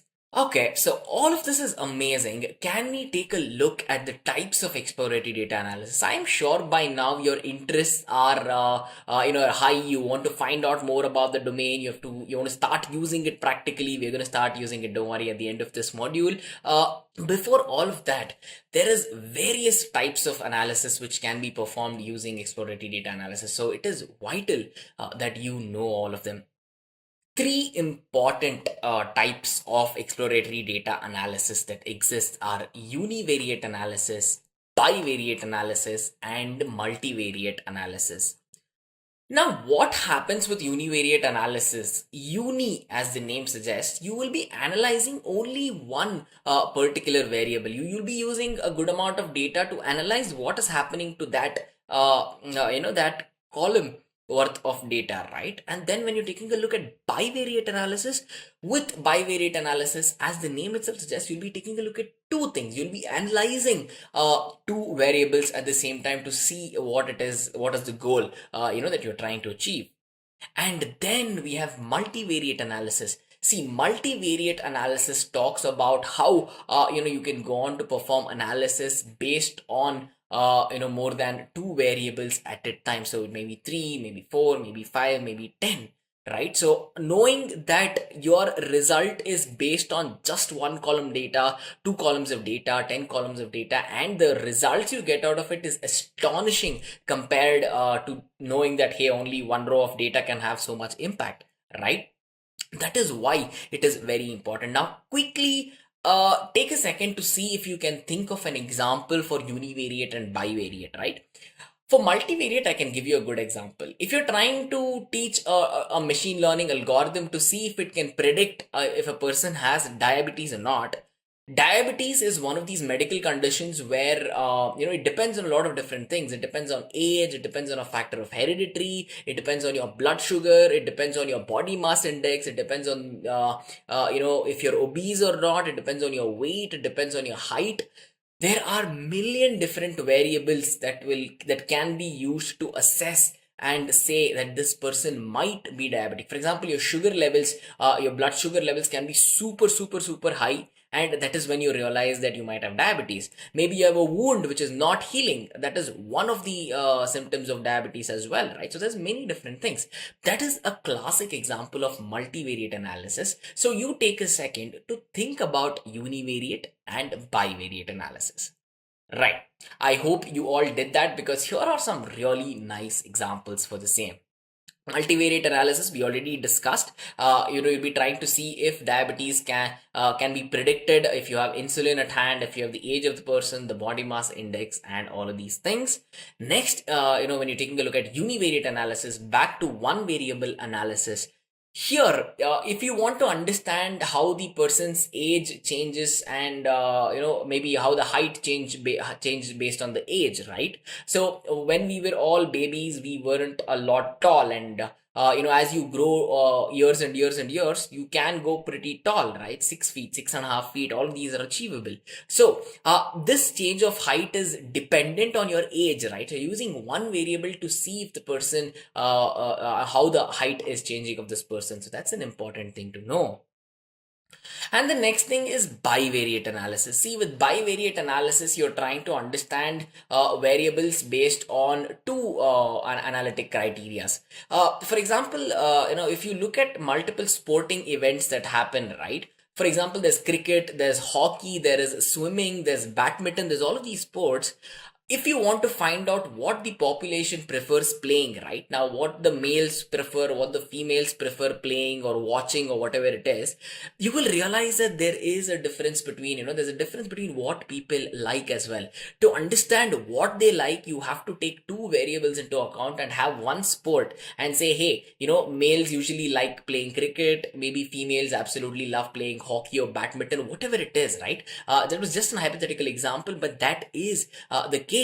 Next, if you're taking a look at your GRE score, right? Now, maybe with more and more experience, if you prepare for competitive examinations such as GRE and GMAT and all of these examinations, it could come to a point where, with more experience, you can do it better. Right? So here again, your score is dependent on your previous performances, your score is dependent on how you learn, and your score is also dependent on your age. So there are two important criteria that you can pick up and perform bivariate analysis even in a multivariate analysis statement as well, guys. So these are some of the important examples of exploratory data analysis that you guys should know about. And once we talk about all of these examples, we come to a very important step where you have to understand this entity called as box plot. Box plot, again, we're going to discuss all of this in the data visualization module in a good amount of detail, but for now you have to understand that it is very important you know what box plot is, right?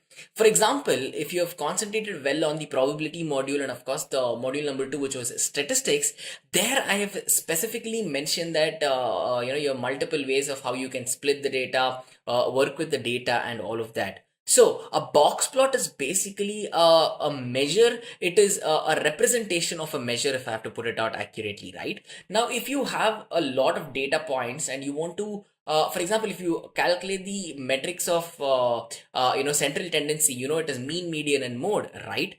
If you look at your box plot right now, your box plot will look something like this, where Q1 median, Q3 min, max and outliers, all of these are individual values. Each circle you see is a data point, right? So if your data is broken down into its quartile ranges, there are again 4 quartiles which are calculated, right? So there's one quartile in between minimum and Q1. You have another one between Q1 and median. You have another one between median and Q3 and max. So we're dividing data into 4 different quarters and working with them, because we'll be taking a look at data as a percentile and all of that, right? So in this case, whatever data we had at hand, the minimum value was maybe 1, the Q1 value, the first quartile value was somewhere around 7, the median was 11 or 12. We had the third quartile value, the Q3, which is somewhere around 25, and then you had a max value in your data which said, hey, the maximum is 30, and then you have something called as outliers.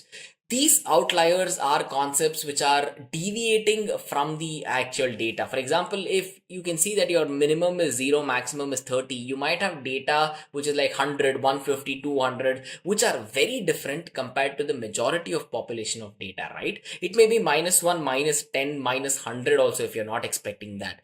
That is called as an outlier. It may be an anomaly, it may be an error, or it might be those 2 or 3 of the exponentially rare cases which might occur to give you that kind of a result.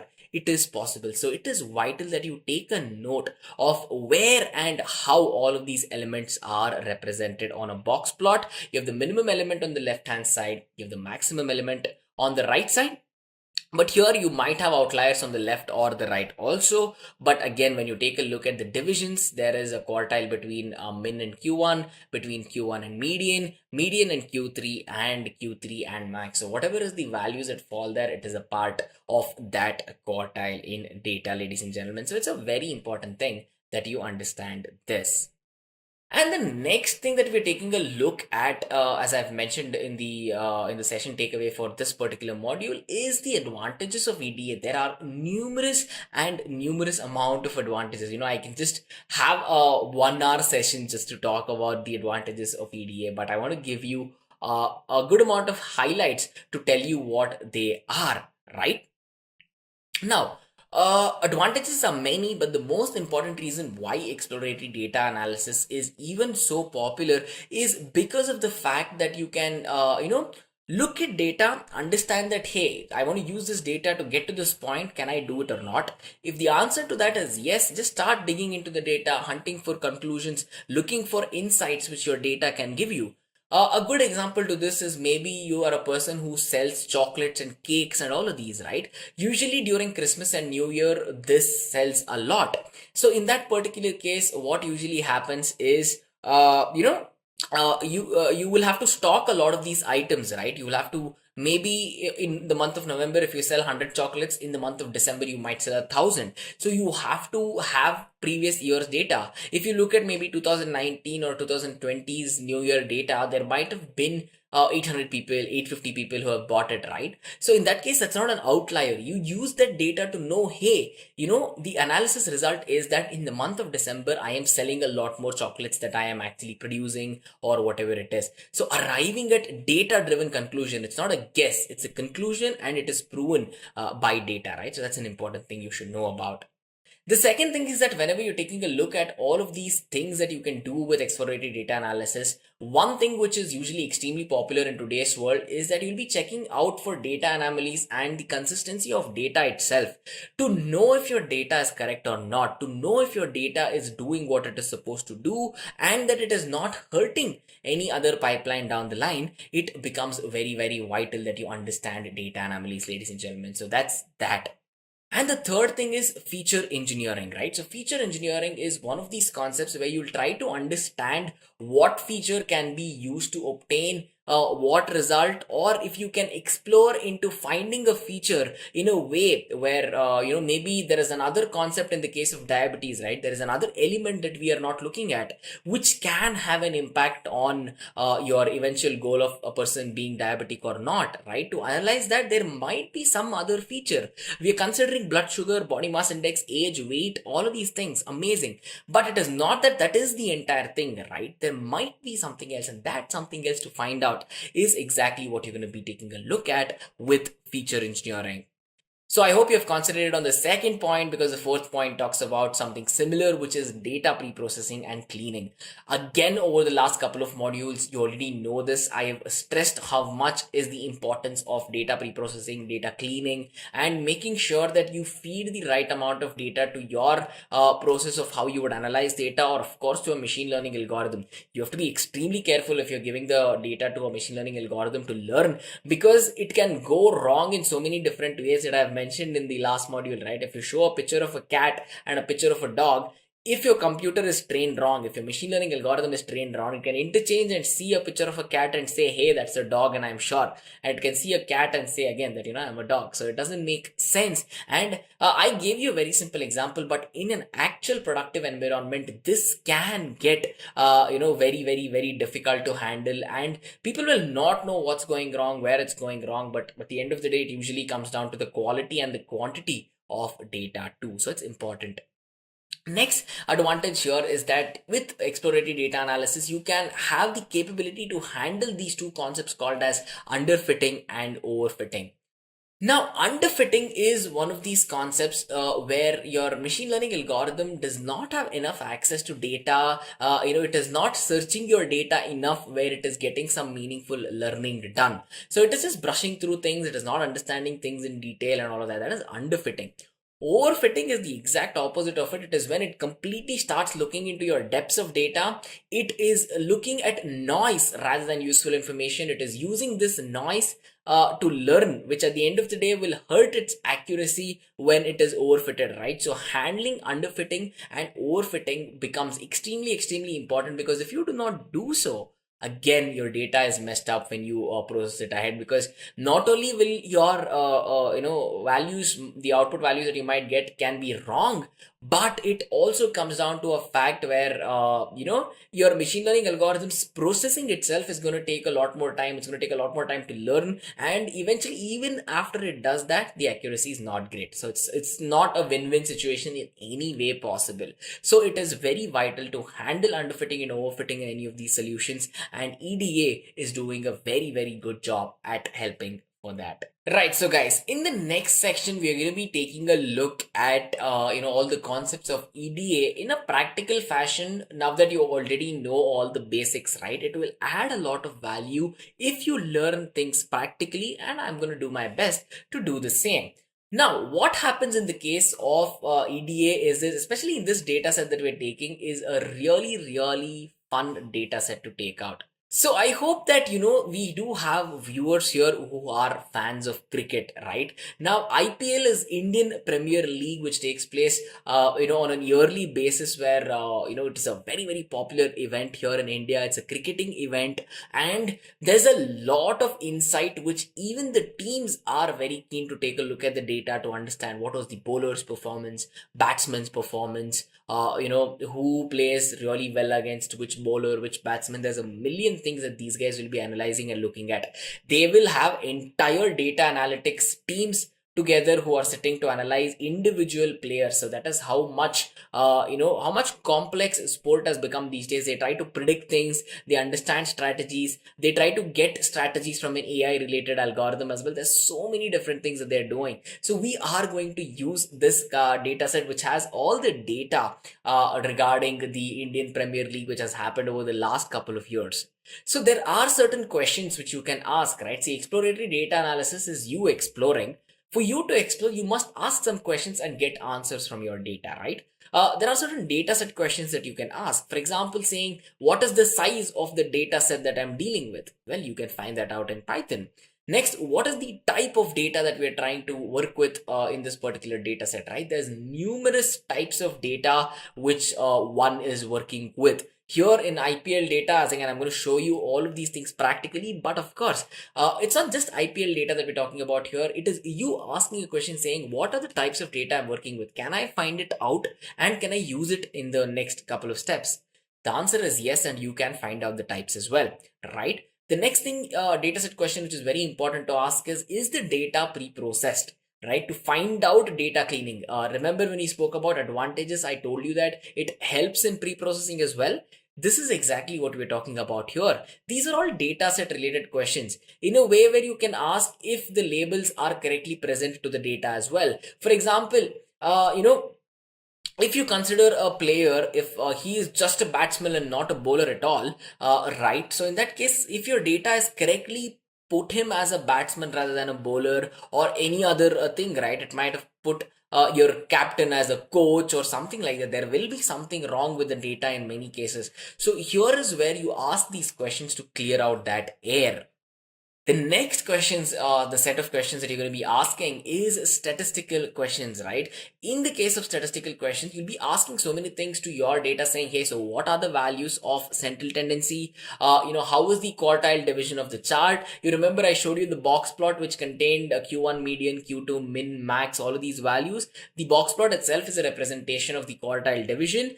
Your values will be shown. You can do that with the help of EDA. And then when you're taking a look at the third thing, right, the third thing talks about how important is it for you to understand the total count of all of the individual data elements that are present, knowing that you'll be using 10 rows worth of data, 10 columns worth of data to at the end of the day, take your result and show that, hey, my result is backed up with this amount of data, right? That's a very important question that you are going to be exploring. So guys, without further ado, let me quickly jump into Google Colab. Again, we have used Google Colab previously. However, let me zoom in so that it is better visible on all of your screens. This should be perfect, I presume. So we're going to be taking a look at exploratory data analysis on the IPL data set. But before all of that, I have to upload the data set. So let me quickly go on to upload the data set. As soon as I hit OK, if this orange circle vanishes, it means the data set is uploaded. Perfect. I can close that and we are here. Guys, the first important thing that you have to take a look at is, as you've already checked out in the case of machine learning and all the other modules, what is the first thing that we do whenever we are working with any program? We import all the libraries and the dependencies, right? So for this particular case, to perform exploratory data analysis here, we require Pandas, first of all, to store the data as data frames. We require NumPy to make sure we're working with numerical computations using its data structures as well. And we're going to be using Matplotlib and Seaborn. These are two beautiful data visualization libraries, which I absolutely love working with. We're going to be checking out data visualization itself, ahead in the next modules. But then for now, you have to know that we are going to be using it, right? So as soon as I hit the play button, these libraries are all imported and ready. The next step after importing all your libraries is to bring in your data set to the working environment. In this case, the working environment is the IPL data set, which we have to bring into our Google Colab. So as soon as I go on to click this, we are using read_csv method in Pandas to take a look at our data set. Right now, let me quickly zoom out a little so that you can see the data better. Right, so I've basically printed the first 5 rows worth of data using data.head. I can print 10 as well. It's a pretty simple thing. All I have to do is pass 10 as a parameter to it, and instead of 5, I now have 10. Amazing, right? So the data that we have is something like this. There are identifications for the data rows. Eventually, then you're taking a look at all the various cities where the games were actually played, where the matches were actually played. Then you're taking a look at the dates of when individual matches were played. Who are the two teams who played these matches, who won the toss, what was the decision after they won the toss, what was the result, was the match forfeited, was the match won, match lost, who was the winner, who won by how many runs, and there are so many things. Let me scroll to the right. You can find out by how many runs they won, how many wickets they won, who was man of the match or player of the match, where was this game played, which venue, who were the first umpires, second umpires, and third umpires as well, right? So this data set is beautiful to work with. It will give you a lot of insight when you're working with, ladies and gentlemen. So to move ahead, we have to next take a look at how big is our data set. I just printed 10 rows for you, right? So with data.shape, we will come to a realization that we're using 18 columns of data, and each of these columns have 756 rows of data. So overall, we have details about 756 IPL matches. We're going to be using that to analyze things, right? So guys, it's very important you know that this is not only data from one single IPL season, but this is data from multiple IPL seasons, right? So we're going to check out all those seasons as well. So when I go to click data.info, it will show you just all the details about this itself. Data.shape just gives you it in a concise way, but if you want more details about it, as I told you, we have 18 columns worth of data, 756 rows of data, and it will show you samples of what these data is as well. See, for example, some cases your umpire number 2 or umpire number 3 is NAN. NAN means not a number. It means that data is not present there. So you do not have the name of umpire number 3 for a particular match. And for our case, it is okay. But maybe if you're trying to analyze the performance of the umpire himself or herself, then in that case, it becomes tough, right? So it's very vital that you print out to realize this. Next, let me just print out all the columns that we are trying to use. ID, which season, IPL season, which city was it, what was the match hosted, what is the date, 2 teams which played, who won the toss, what was the decision, what was the result. So basically everything that I ran you through, right? So all the columns and the labels are very, very important stuff. Next thing when we talk about is finding out if there are any NAN values where there are not supposed to be, right? See, for example, seasons are all these year dates, right? IPL 2016, IPL 2017, 18, all of these things. So these are numbers. So there are no NAN values. Then city. City is not a number. You cannot say Bangalore is 1, Hyderabad is 2 and all of that. There you have to give a name. Bangalore is Bangalore. Next Hyderabad is Hyderabad, right? So city name is will be a character. Then you take a look at a lot of things which are false, because all of these are number outputs, but wherever it says true, it is trying to give you a character output, right? Now the name of the team who won a cricket match will not be a number. It'll maybe be that, hey, this team won by that many runs or wickets, but which team won? The answer to that question is a character or a string, right? So that's the reason why this is true. And, it is true for all the umpires, because all of these are just names of people, right? Even man of the match or player of the match. I hope this aspect of it is clear to you. The next thing we're going to take a look at is to describe the data in a standard way where we understand using statistical functions. So data.describe will eventually give you a lot of different things. First of all is the count of how many rows worth of data is there. We have 756 match data. What is the mean of all the IDs? You can find the mean of all the average win by runs in all 756 matches. You can find the standard deviation of how far the data deviates from the mean. You can find the minimum value, minimum number of matches played, minimum number of matches won by using runs. Maybe the team won, there was a draw, then there is no winners, right? Then you're taking a look here at min, 25, 50%, 75 percentile, and max, right? So this is the interquartile range. It's called as the quartiles. Interquartile range is when you perform a calculation on it, but this is the quartile range that you're printing out. This data falls upon and in between that quartile. So that's an important thing that you are supposed to know about, right? So that's important. The next thing is we start asking questions on the data set, if you remember. And one important question that we're going to ask is how many matches were played in total with all the data set, which we already know this from because I showed you the data set previously. We are 756 matches worth of data out here, right? So that's something which you have to know.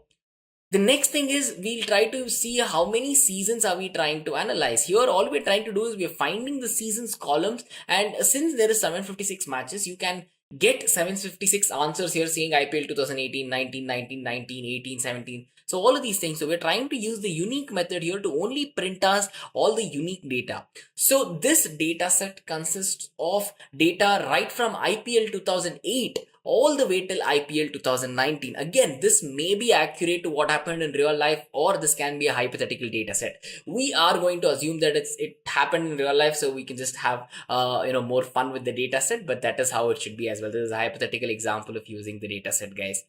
So the next question that we can ask with that particular data is which IPL team won by scoring the maximum amount of runs. So which team won a cricket match where they scored the maximum amount of runs, right? So as soon as iLock is basically us using a filter we're trying to apply on the data, where we're trying to find the max max element that is present in that particular column. So as soon as I run this, it will tell us that hey, it was basically IPL 2017. The match was played in Delhi. Here's the date of the match. It was played in between Mumbai Indians and Delhi Daredevils. Delhi Daredevils won the toss. They wanted to field.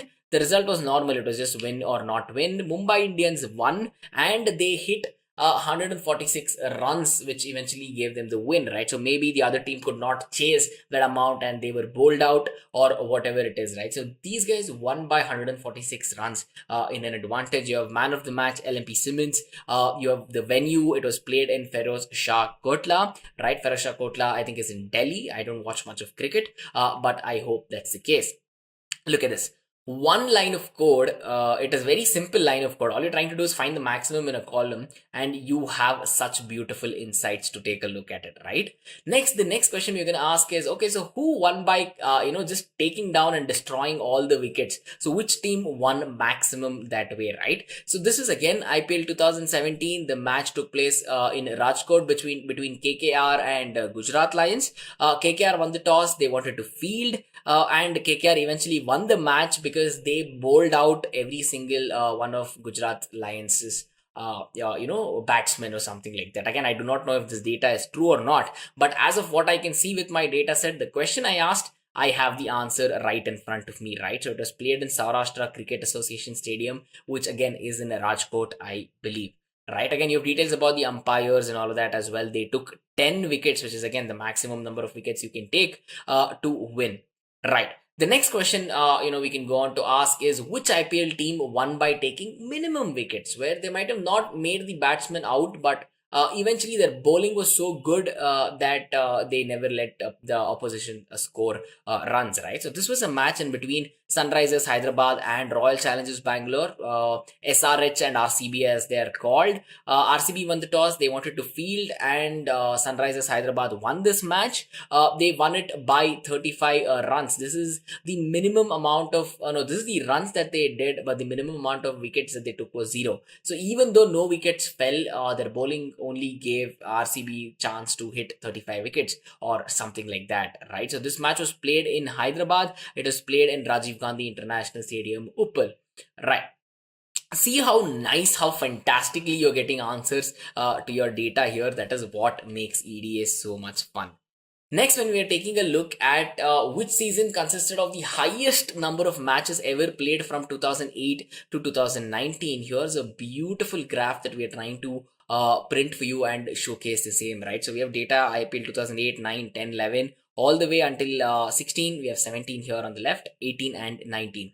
So as soon as I look at it, I wouldn't have to struggle anything at all. I can see that in the year 2013, the graph is at its highest, which means the maximum number of cricket matches were played in IPL 2013. It was somewhere around 75 matches or 80 matches, around that, right? So it took me 1 second to look at that data and give you the output. Next, when we take a look at which is the most successful IPL team with the data that we have at hand here, again, all of this is based on the data. I do not know if this data is true to its real life form, right? So here it shows that, Mumbai Indians have been the team which has won all of these seasons. They have won maximum number of matches till now. If you take a look at 768 matches, if you ask a question saying, okay, so who won maximum, and can you arrange that in descending order, that is exactly what we've done. Below MI, you have CSK with Chennai Super Kings, you have KKR, RCB, Kings 11, Punjab, and all of these guys who have won smaller and smaller amount of matches compared to the number one person on this list, who is Mumbai Indians, right? Again, it took 2 lines of code. All we're trying to find is the count of the matches that they've ever won. Take a bar plot and arrange it in descending order, and it is literally it, right? So see how much fun is EDA to work with, guys. The next thing we're going to take a look at is a very interesting concept.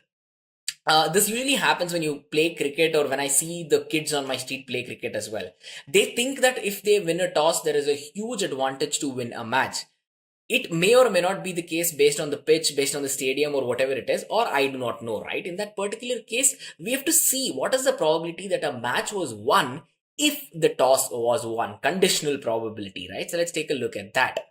So it so happened in 393 cases that when the toss was won, the match also was won.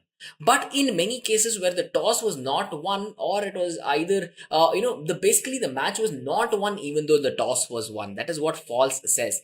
True talks about how the match was won because of if the toss was won as well. So if I want to neatly print it, instead of just showing you this, if I print it nicely on a graph like this, if I plot it and say, hey, it is true in how many cases? It is true in 393 cases that the toss helped people win, or it is also true that in 363 of these matches that even though a person might not have won the toss, that they might have won the game or something like that, right? So that's an important thing you have to realize. Right, now basically with this line of code, all I'm trying to do is print more number of rows rather than just 1 or 2 rows. You're going to see what I mean by that. So we have to find out now is the highest number of wins per team per season, right? So as soon as I go on to run this, it will give me an output right from the first season, arranging it in a descending order, telling me who are the people who won those seasons, right? So see, in 2008, Rajasthan Royals won 13 matches, Punjab won 10, Chennai won 9. All of these in IPL 2009, Delhi won the maximum runs in 10, Mumbai Indians won 11, CSK won 12, KKR won 13. So you can see, so if I had not done this higher row width, it would just give me 2 or 3 rows and say it's done. Now I have access to the entirety of the data, and that is the thing that I've said here. I've said, hey, even if I have 10,000 rows of data, you please print it. Even though I have 400 columns of data, you please print it. Right? That is exactly what I am doing here, and you can see who won maximum number of matches in that particular season of IPL. Right, guys.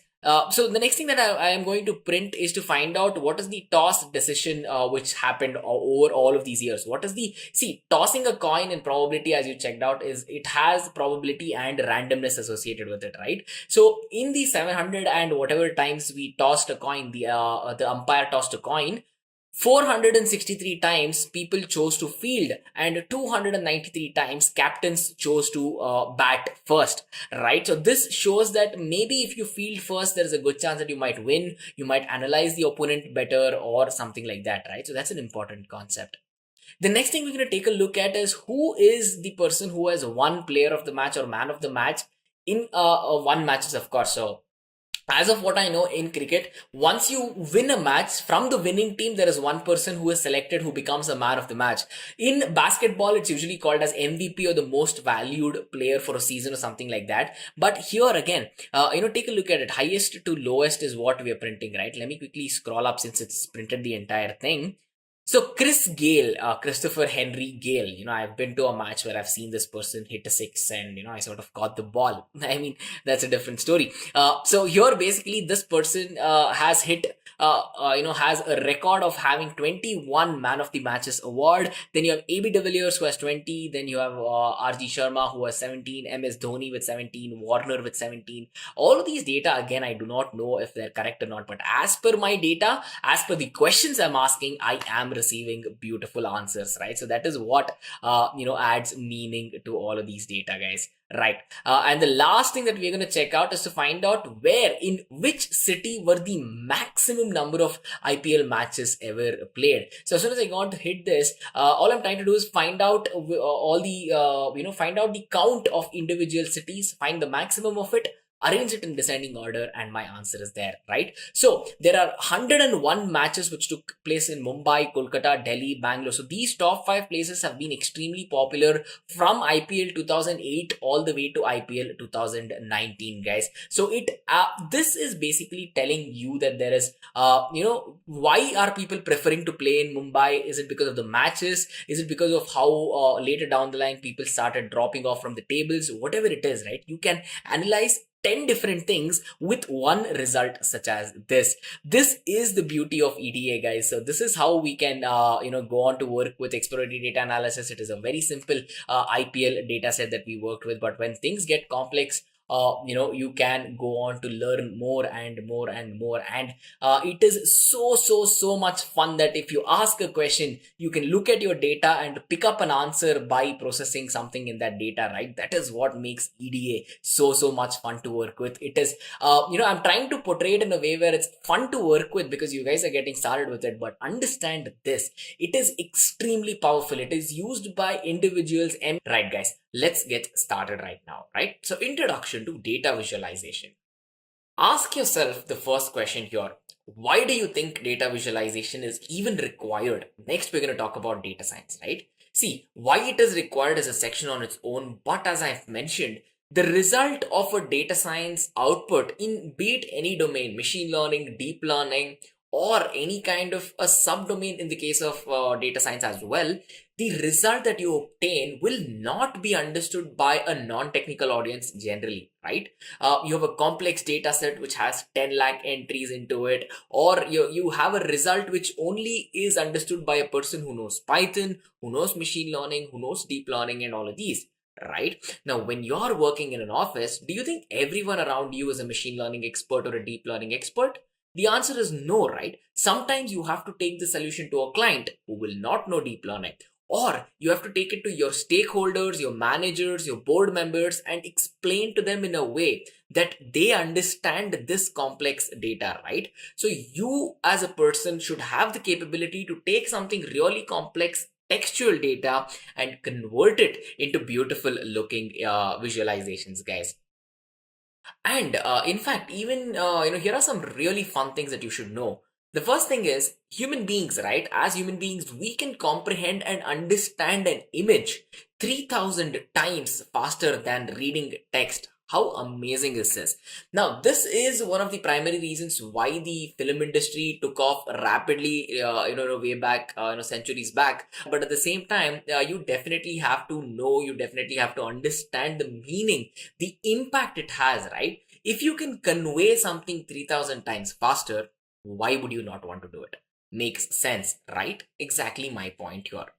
The second point is that, as I mentioned, your data, your output, or wherever it is that you have to explain, whatever point of execution, it will not be understood by a person who might not know machine learning or deep learning. In that case, it becomes your duty to make sure you convey the information in a way which they understand, right? This is where data visualization comes into, the most important sector of data science itself. It so happens that even in real life situations where maybe you're looking at a sales team and the sales team is getting some data from an artificial intelligence model or a machine learning model. If you just send the output as it is, there's a good chance sales guys are amazing at sales, but I'm not sure if they're really well versed with machine learning. So it is my job to make sure that my machine learning model or deep learning model is presenting an output that is understandable and comprehensible by the sales team, right? That is one example where even in real life, everywhere around you, it does happen. It is not only just this example, there is hundreds and hundreds of examples, right? So eventually, if we are coming to have a discussion about the definition itself, what data visualization is and all of that, you have to understand that this is a structured process that we use to take input as our textual data, numerical data, character data, string data, whatever it is. We take all of these data to see if we can create graphs out of it, which are not only aesthetical, right? So graphs can be very boring to look at, or they can be very amazing with all colors, points, markers, and all of that, right? It is not only the aesthetics aspect of a graph that we look at in data visualization, but also the functional aspect of it. How good does it look and how well does it work? These two questions you always have to keep in mind when you're working for a data visualization solution, right? So if you have one graph, it's one solution. It could be that one graph is enough to, gather all, compress all of this data and give one concise picture. Sometimes you would need more than one graph. If you require more than one graph, it is usually called as a report, where a report consists all of these graphs and there are descriptions of each of these graphs, what they mean, what is the takeaway from them, and all of that, right? So it becomes very vital that you know how to take these reports, and eventually sometimes you have to put it out on an online media, right? Sometimes you have to put it on a website, a web application, and whatnot. So it becomes key that you create a dashboard. Now a dashboard is basically a website where you can see all of these graphs, and sometimes in the case of business intelligence solutions like we discussed previously, right? If your data is changing, your graphs can be changing in real time as well. That is the beauty of data visualization. And especially in the world of neural networks, in the world of deep learning, where you want to track what's happening to your own program or code, sometimes with the help of graphs, right? It is very, very vital. It helps a lot immensely to rather not see just volumes of data and, rather see a good amount of graphs where you can understand everything without having to spend hours and hours breaking your head about it, right? This is the importance of data visualization. But does it end at that? Is it only 2 or 3 reasons why data visualization has been so popular? The answer to that is no, because at the end of the day, it will give you multiple things which you thought which was not possible from a graph. Now, as you look at a graph, you can say, oh, okay, so my data said this is what the output is, we are done. No. It helps to map cause-effect relationships, right? Now, I'll give you an example which we've already discussed previously, right? So how do you predict the weather? Previously, if you went back 300 years or 200 years, to predict the weather, you would have to go outside, look up at the sky. If it's dark, if it's black, if it's full of clouds which are like really dark in color, it means that there might be rain, snow, hailstorm, or whatever it is. If there was a blue sky, very clear sky, it's a hot day, there's absolutely no cloud in the sky, it would not rain as much, right? So a cause and an effect relationship are built here. The cause is that the clouds it themselves will cause the rain. The rain becomes the effect. To see if it rains or not on a particular day, you can use this cause and effect relationship to derive another cause and effect relationship between day and rain instead of cloud and rain. And eventually you can build relationships like this, which will give you a lot of insight, a lot of depth, right? So just convoluted layer inside layer. And the amount of insight you get is amazing out of it. Right. The next thing we're talking about is feature engineering. See, sometimes when you go on to visualize graphs, you will realize at the end, looking at the graph saying, oh, okay, so if these 3, variables are pointing out in a multivariate analysis situation, they're having a good impact on my output variable. What about a 4th one? What about a 5th one? So this kind of a feature engineering thought, looking at more than, more amount of features that can add in value to your program, which you thought might not be possible, will definitely become possible if you explore the usage of data visualization in that regard, right? So you might be asking, is that it? The answer is no, because take a look at the third point. It helps in finding and mapping and removing outliers in the data. Now, I've already spoken about pre-processing multiple times in this full course video, but it so happens in many cases that sometimes there are outliers which you cannot see in a huge data set even with pre-processing methodologies. So there you might have to plot all of those on a graph and then work on removing those, because there you can visually see it, where all of your data are one side, but you definitely have points on the outside. So those are the outliers, right? So you decide if it's an outlier or not and eventually push out those values. If you do not, it'll be detrimental to your machine learning model, which will eventually learn things wrong and give you a wrong output, right? I've discussed this already. Next, the fourth point. The fourth point makes sure that your data is understood by a non-technical audience. We just discussed this, and this is a very important point. I want to emphasize on all of this because I do get asked a lot saying, is it that important that you have to make everyone understand your data? Everyone is subjective, but a non-technical audience understanding your data is very important, because if the client himself was a deep learning expert, why do you think he would come to you for work, right? So that is one thing that you always have to keep in consideration, guys. Let me quickly head into Google Colab, and as always, the Google Colab is the Python Jupyter notebook that we're going to be using throughout this course. So I'm going to go there. We're going to check out all of these plots individually and practically and see what are all the nitty-gritty things, the fine print that we have to understand to eventually use them effectively, guys. So let's quickly go to Google Colab and check them out. Right, guys, so we are in a Google Colab. We're going to be checking out all the different plots that we just spoke about. But the one important thing that all of you guys have to know about is the order that we use to work with any sort of code in Python, right? So the first step is the most important step. We are importing Seaborn and we are importing Matplotlib, right? So as soon as I go on to run it, Seaborn is imported, Matplotlib is imported. Then we're going to take a look whenever we're plotting line plots, right? So we're going to take a look at the fMRI dataset. fMRI set is a part of Seaborn.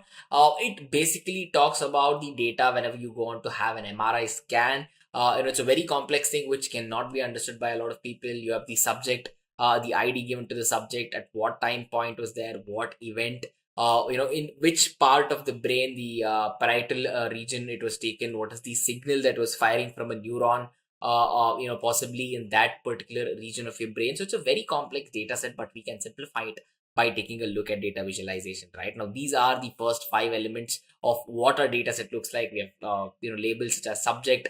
Subject is of course the person, time point of when it was measured, event is talking about either a stim, or again we have another one which you're going to check out. Then you have region, what region of the brain, and what is the signal that was obtained from that part of the brain when scanned as well, right? So let's quickly plot a line plot by making use of time point and signal column data. Now time point is one column data, signal is another column data. So on the x-axis, what I want is I want time point. On the y-axis, what I want is this signal, right? So signal value versus the time point. Now as soon as I go on to use sns.lineplot, where x is equal to time point, y is equal to signal, and data is coming from the fMRI dataset, I'm just telling her, hey, on the x-axis put all the values of time plot, on the y-axis put all the values of signal, and eventually show me what the plot looks like. Now as soon as I run this, you can see that this is a beautiful visualization, right? On the left you have signal, on the y-axis 0 is there, you have -5. On the y-axis you have the individual time points and all of these. So this adds, instead of looking at this and saying like, okay, so I cannot understand anything, if you take a look at this, there's a good chance you can figure out that, hey, the minimum value of the signal was maybe -0.07 or something, and then your maximum value touched somewhere around 0.15. This was the time point at which this particular part of the brain was doing this thing. So eventually medical experts can understand this definitely better than me as a Python expert, but that is the case, right? Helping people understand things better. Now it is in blue color. There's a nice this thing running out on it, so it looks great even as it is if I were to understand this. But is there any way we can add more value into this? Well, of course, you can add a color to it as well. You can use a different color to go on to map it. Now sns.lineplot, x is equal to time point, y is equal to signal, data equal to fMRI. This is exactly the same that we actually use, but here we are adding another thing called as hue is equal to event. So we're adding a hue from another aspect of data to understand what it looks like, right? So you have hue and you have a stem here. You have the data coming in from the time points. Again, on the y-axis you have signal. So you are seeing a differentiation of data where you have a hue called event, and this event data is also being published here, right? So the event says stim. So you can see the changes that happen between that time point and that aspect of signal as soon as you take a look at the data set. And all we added was hue equal to event, right? Everything else is literally the same thing that we checked out previously.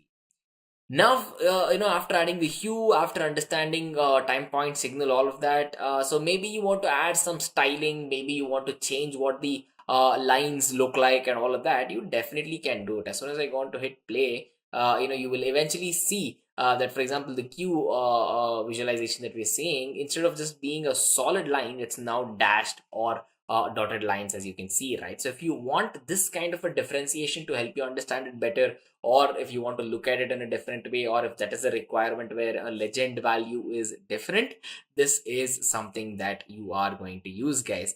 Now, building upon this, there are even more parameters that you can try to go on to use. In this case, see, we are not being shown how many data points have gone on to make this graph, right? It just looks very smooth, and sometimes maybe 1 or 2 points you could get 1, 2, 3, 4, 5, 6. If you look at where the line changes a little, there's a good chance there's a point there. But why to struggle so much? Let us have our markers show us how the data moves, right? Now, if you can take a look at this, look at that. These are the points. From one point to the other is how the eventual graph comes into being, right? Now with Q, again, there's a different style. There's X and dashes. In the case of stim, we have just circles and solid lines. So this is something that you definitely should know about when we are using line plot, guys. To go on to use line plot, SNS dot line plot, where SNS is basically what we imported from Seaborn, right? It's a pretty simple way to go on to understand line plots. Now, the next thing is, let us check out bar plots. But then in bar plots, as you can see, I've been importing a data set here, a very nice Pokemon data set. So let me go on to actually import it. And okay, perfect. So I already have it imported, all the data sets that we're going to be using further on to showcase the various visualization. If you're wondering about why I didn't import fMRI is a dataset which is already part of Seaborn, so I didn't have to explicitly import it. But in this case, we are working on the Pokemon dataset. Pokemon, I think, was an amazing TV show when we were all kids. I definitely remember coming back from school and running from school, in fact, sometimes, to make sure I get home in time to actually watch it and all of that. It was a beautiful part of our childhood. So let's take a look and use that data set to see if we can produce beautiful visualizations by making use of what? Bar plots, right? So the first step is, as always, you have to import whatever is the libraries that you're going to use. In this case, Matplotlib and Seaborn were already imported. Here I'm going to be using Pandas. Why do I need Pandas? Well, Pandas is basically used to read the data set, right? So in this case, Pandas has a function read_csv, which will help in bringing together and importing the data set. That is done. The next step we're going to be taking a look at is to print the first 5 rows of what our data looks like, right? Now, perfect. Look at this. Abilities of the Pokemon. There's an ability called as Blaze. There's an ability called Solar Power, Overgrow, Chlorophyll, of each of these. Of course, if you know what Pokemon we're talking about, head to the comment section and let me know. There are multiple types of attacks: Dragon's attack, electric attacks, and fairy Pokemon. You have dark Pokemon, you have bug Pokemon, and all of that, right? So against fire Pokemon, flying Pokemon, water Pokemon, what is the value of strength that each of these different? So every single row worth of data you see is a Pokemon. Again, against poison Pokemon, psychic Pokemon, steel, water, attack, all of that, right? So what is the happiness? How happy is your Pokemon? Now, if we watch the show, we do remember 1 or 2 Pokemon which is always unhappy. They're annoyed no matter what their owners or their trainers do, right? So that's an important thing you have to know. So there's a lot of things. What is the classification? Is it a lizard Pokemon, flame Pokemon, seed? How many has it been captured? How good is its defense? How much of experience does it need to eventually evolve or go into another form of evolution, right? Evolution was something that we checked out. You have Bulbasaur, Ivysaur, Venusaur, you have Charmander, Charmeleon, all these different Pokemon, right? Again, these are just little. I've just printed out the first 5, but we have an entirely huge data set that we're talking about. What is the index in the Pokédex? Pokédex is this identification device that they use to identify a Pokemon, and all of that, right? Even what type of attacks they have, what is their weight, what is their generation that they're in, Charmander, Charmeleon, Bulbasaur, all of those things, right? Then you have if it's a legendary Pokemon or not. If it's 0, it means the Pokemon is not legendary. If it's 1, it means that yes, it is a legendary Pokemon, right? Now, to understand and ask, this is an addition to the data analytics module. You can consider it for sure, because here, if there's a question that says, okay, so what is the speed of the legendary Pokemon that that we have to find out when you compare it to non-legendary Pokemon? Again, as soon as that bar plot where x-axis we're talking about if it's legendary or not, y-axis is the average speed data is picking up from our Pokemon dataset, and when you hit plot.show. So here you can see 2 bar plots, right? First of all, x-axis is talking about if this Pokemon is legendary or non-legendary and the speed. Now, as soon as I look at this, I can find out, okay, if it's a non-legendary Pokemon, its speed is somewhere around 60 kilometers per hour, maybe. But if it's a legendary Pokemon, it is way, way higher. The average of all of these, legendary Pokemons is way higher than what is available for the non-legendary Pokemon, right? It took me 2 seconds to find that out rather than look through 1,000 row data set. The next question we can ask is, okay, so instead of speed, can we check the weight? Do legendary Pokemons weigh heavier than non-legendary ones? The answer to that is an absolute yes, because as you can see, non-legendary Pokemon weigh comparatively very less, and legendary Pokemon are huge in their weight and size as well, right? So this is an amazing thing. Again, it took us 2 seconds. It's literally 1 line of code that is showing us and giving us so many insights, right? That is the beauty of data visualization. The next thing we can check out is, let's have the same thing. If X is legendary, Y is equal to speed that we previously discussed, data is coming from Pokemon. Here, like how we did with the line plots, we're going to add a hue here. Hue is based upon the generation when you're trying to compare. So you're trying to give a color to the various generation of Pokemon. So here that you can understand so many things. First of all, on the left, you have non-legendary Pokemons. In that, you can see if it's blue, if it's a first generation of Pokemon. If it's yellow, it's a second generation. Green, it's a third generation. So the evolution of Pokemon and their individual speed for their evolution is plotted as well. And the same goes for these legendary Pokemon as well. So there's level 1 legendary, level 2 legendary, level 3 legendary, right? So even when they evolve, you can find out the average speed at which they travel based upon their evolution. For some reason, evolutionary Pokemon, as they evolve more and more and more, their speed comes down a little. But yeah, see, again, you answered one more question even though you did not have to, or it just gave you an insight, a hidden insight, right? So that's the beauty of doing that. Now, we've been checking out all of these different colors, all of these different things. Can we use custom colors will be a different question that you're going to have. The answer is an absolute yes. Now, if I go on to plot the same speed and legendary graph, is legendary versus speed, this graph. But if I add a color element there and say, hey, a palette, it's called a palette here in the case of Seaborn. If I call it as VLAG or VLAG as it's called, is basically changing the colors into a more pink and a light blue subtle colors that you're seeing on your screen right now. So again, this is aesthetic purposes. Or maybe you're a person who wants to see everything in red. If that is the case, put color equal to red, and at the end of the day, instead of having a palette with different colors, it's just going to put everything on red and show it to you if this is what you require as well. This again shows what all is the thing that you can do in the case of bar plots, guys. So I hope you understood bar plots. It's a very simple thing, and since with the case of Pokemon dataset, I hope it became more and more understandable by you guys and more fun. Right. The next data set that we're going to check out, and of course the next type of plot that we're going to check out, is this scatter plot. In the case of scatter plots, a very amazing data set to use to train all of you guys is the iris dataset. The iris dataset talks about the varieties of petals and the sepal length of a petal, three different types of flowers, and gives you a lot of data about all of that, right? So let me actually print the first 5 rows of it and show you. See, if it's a flower, you have Setosa, and in fact, let's print the first maybe 20 rows to see what it gives us, right?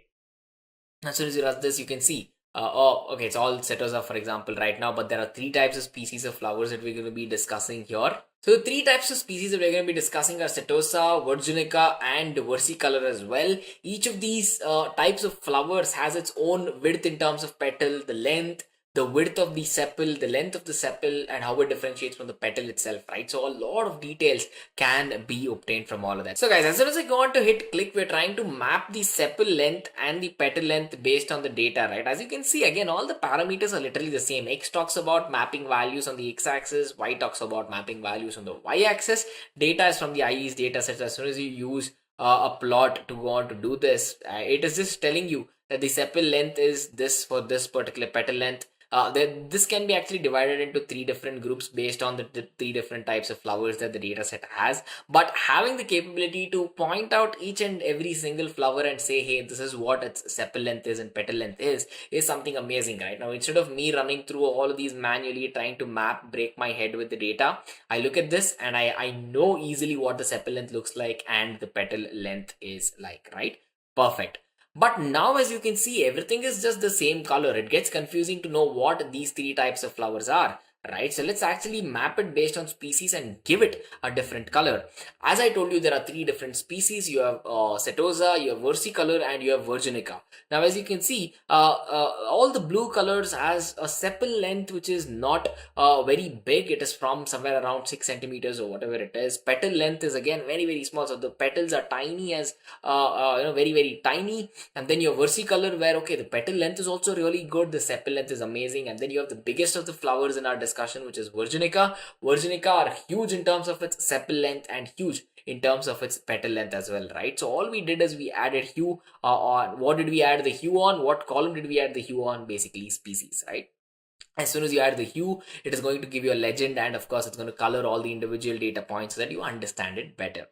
Amazing. The next thing we're going to add is, let's say if you want to differentiate between each of these flowers, if you want to add a hue based on the petal length, right? Now, if you add a hue based on the petal length, it will help you differentiate and understand it better. All these light colored ones have a very small petal length as and when it grows and grows and grows. When the color becomes darker, it means at the end of the day that your petal length is changing. And as soon as I look at it, if I look at all the light colored things, I can know, okay, so the petal length here is very low. And as soon as I look at the dark ones, I'm like, okay, the petal length is amazing. So if that is an effect that you want to achieve, it is literally one word. You have to add hue and you are done. Previously, we added hue based on the species, so we got 3 different species, so 3 different colors. If you add the hue on a petal length, it is not 3 different petal lengths that we're discussing. It is a continuous variable, right? So here it just changes it based on the saturation in the color to make us understand it better, guys. So this was scatter plot. I hope you guys understand it. Until now, we checked out line plot, bar plot, and scatter plot, right? The next thing we're going to check out are histogram, or as they called as displots. So in this case, we're going to be considering a data set. It's called as the diamonds data set. Now, if you're wondering about what diamonds data set is, let me print the data set for you to show you what it means. Now, whenever you take a look at a diamond, right, diamond is usually cut and polished. It has a carat value given to it. It has a clarity index. It has a color given to it. It has the size, shape, the price, the depth of color that you can see, or how well things are magnified on the inside, how good is the cut, because eventually the diamond's biggest thing is its cut. If it's cut amazingly well, it will reflect light way better and all of that, right? So as you can see, each diamond, each row of value you see here is an individual diamond. It has a carat rating. How is the cut? Is it just ideal? Okay. Is it premium? It is good. What is the color that it's giving? What is the clarity it has? Depth? The price, the XYZ axis values to showcase its size and all of that, right? So this is the diamonds data set we have.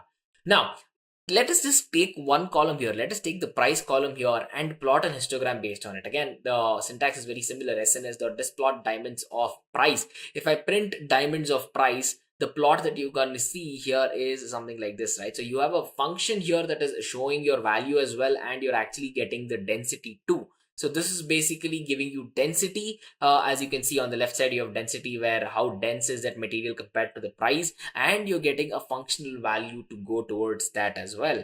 But let's say we do not want the frequency, or let's say we only want to print the frequency rather than showcasing our density, right? So in that particular case, if I just put histogram equal to false. So this is a histogram and a bar plot that you can see on the previous screen, right? If I just want the frequency curve, guess what? I just have to say histogram equal to false. If histogram equal to true, it is printing both the histogram and the frequency curve for us. So in this particular case, we just want the frequency curve and not the histogram. So we put hist equal to false and the effect is achieved, right? It looks beautiful. The price density, you just have one nice curve that is showcasing you what the frequency curve looks like.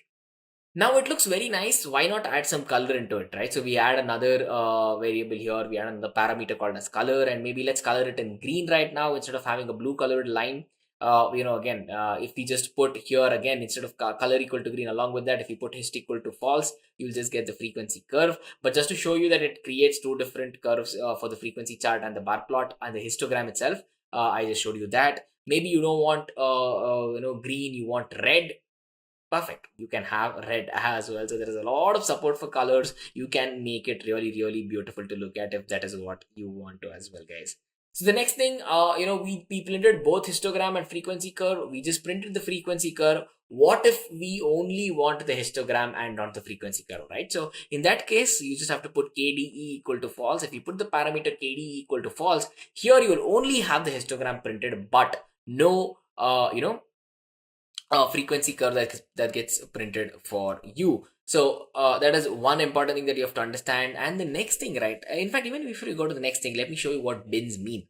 Now, as you can see, this is one data. You have 2, 3, 4, 5, 6, 7. So every single trough that you see on the top, it is actually a line that goes, right? It goes like this into the x-axis. Now, in that particular case, these are individual elements that are called as bins. Now, maybe this is just printing us 100 different bins of data, which is eventually getting confusing. So I maybe only want 5 bins of data, right? So if I just put bins equal to 5, as you can see here, see how well this looks now. So instead of it breaking the data into so many things, 0 to 500, 500 to 1000, 1000 to 2000 and all that, here it is just taking, hey, 0 to 3000 is one bin. Let us just group all the data and print it, right? So you have 1, 2, 3, 4, 5. Just 5 bins, right? If you want 10 bins, of course, you can do that as well. If I just change bins equal to 10 and if I hit play here, well, now you have 10 bins. 1, 2, 3, 4, 5, 6, 7, 8, 9, 10. Perfect, right? So this will give you a better clarity if you want to zoom in and zoom out to understand your data from a bird's eye view is something that's very important that you should know about, right? The next thing we're going to check out is how you can plot it on a vertical axis. Now, we have always been plotting a histogram on the horizontal axis, right? We have been starting from the bottom and going top, top, top. What if we want to start it from the side and go on to do it sideways, right? If you have to do it from the sideways, it is possible.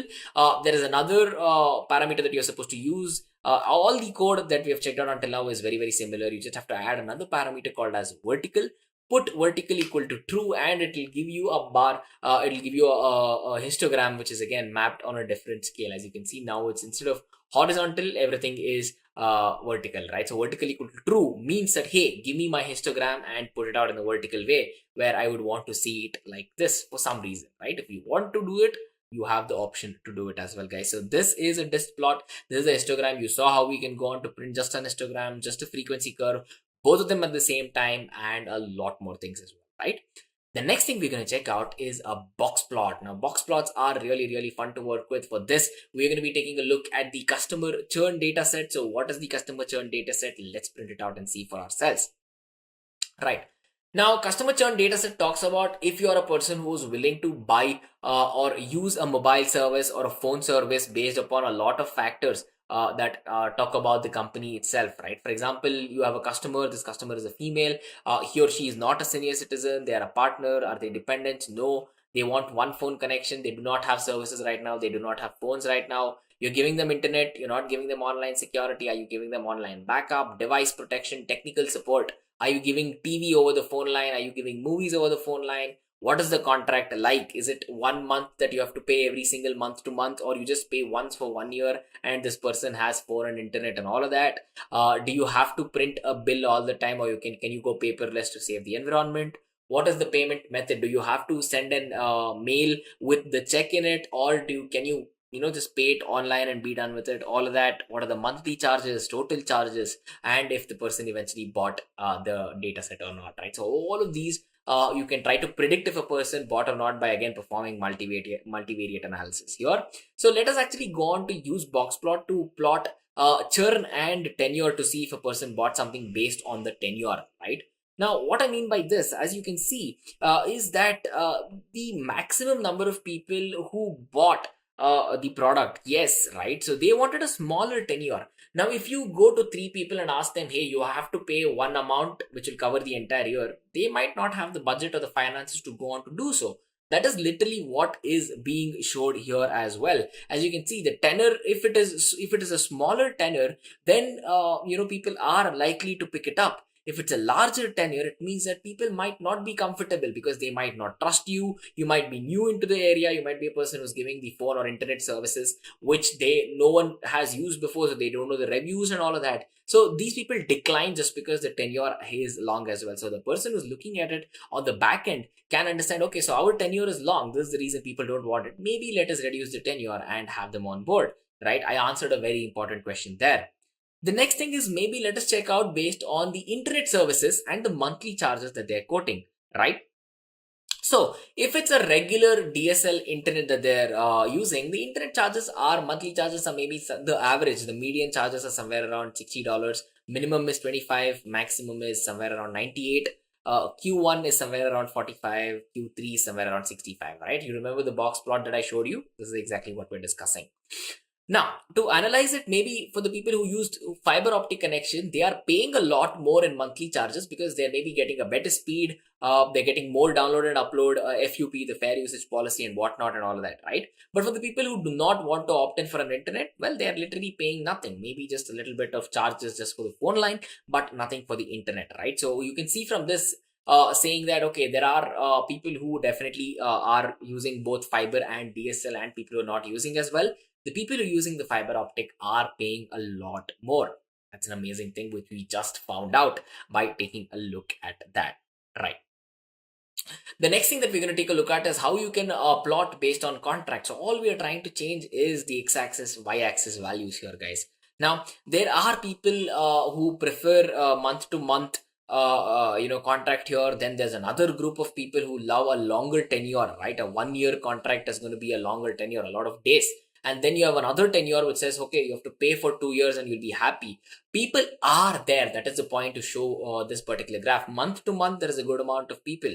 The average tenure is somewhere around 10. For the average tenure of 1 year contract, somewhere around 45. The average tenure for 2 years of worth of contract is somewhere around 60, right? So people are wanting and are willing to use either one of these to understand what is popular. You can see the median values usually change in those. Nothing is at the center all the time, right? Because that denotes the line. This important line in the middle denotes the median values, right? The next thing we can print is how we can change the line width, right? Now the width of this gray color line that you see, maybe it's too small for you. So let's brighten it up. If we just set a parameter called as line width equal to 5 is basically taking it from 1. The default is 1. If you put it into 5, this is what it would look like. If you are a person who wants to look at it better and understand it in a higher depth of clarity, this is what you would look at, right? So previously it was like this. The line thickness was very thin. It was at 1. Now if I do this with line width equal to 5, it just becomes bigger to look at, right? The last thing that we're going to check out is how we can plot based on our customized ordering on the x-axis, right? Now, if you can see here, line width equal to 5, until here, everything is the same, the code that we just wrote. The next thing is order equal to 1 year, 2 year, month to month. Here is where I say, hey, I do not want you to randomly print me an order. On the left, I want 1 year contracts. On the middle, I want 2 year contracts. On the right, I want month to month contracts. And that is how I want you to pay. Or that is how I want you to plot a graph, right? As you can see, it is showing that all the 1 year contracts and the tenures are here. All the 2 year contracts are here. All the month to month contracts are here. If you want to change them around, all you have to do is just change the order here. And eventually you are given with that different order, right? Customizing your order on the x-axis, guys. So this is something which you can do with box plots. Box plots are amazing. They're really fun to work with. And all of these things that we just checked out, let me zoom out, right? line plot, bar plot, scatter plot, histogram, or what's called as the desk plot, or even it's the other one that we checked out is the box plot, right? So all of these add a lot of value to your learning, ladies and gentlemen. I hope you were clear with all of these. If you're not, wherever you are stuck, make sure that you give a second, and instead of just copying whatever I just showed you here, explore on your own. Use different colors, use different palettes, use your own data set to map different XY variables to see if you can answer a question. As soon as you plot it, usually you will have a question in mind, right? That's how I did it in 2 or 3 times. I looked at the graph and I'm like, okay, so if the evolution is decreasing, as the Pokemons evolve, the weight is maybe decreasing or their height is decreasing, whatever it is, right? So I answered a question even without asking it. That is the advantage with data visualization, guys. So make sure you spend a good amount of time with data visualization. So first, we are going to talk about what is regression. So regression is basically nothing but a technique that predicts the value of variable y based on the values of variable x. I can understand it's basically nothing but it's confusing, right? What type of variable x and y we are talking about?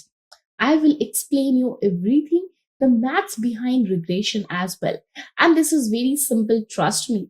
And if you really like the video, do not forget to like it, and do not forget to like and subscribe Great Learning. And if you feel this is going to help you to your peers, your classmates, please do share this video with them as well.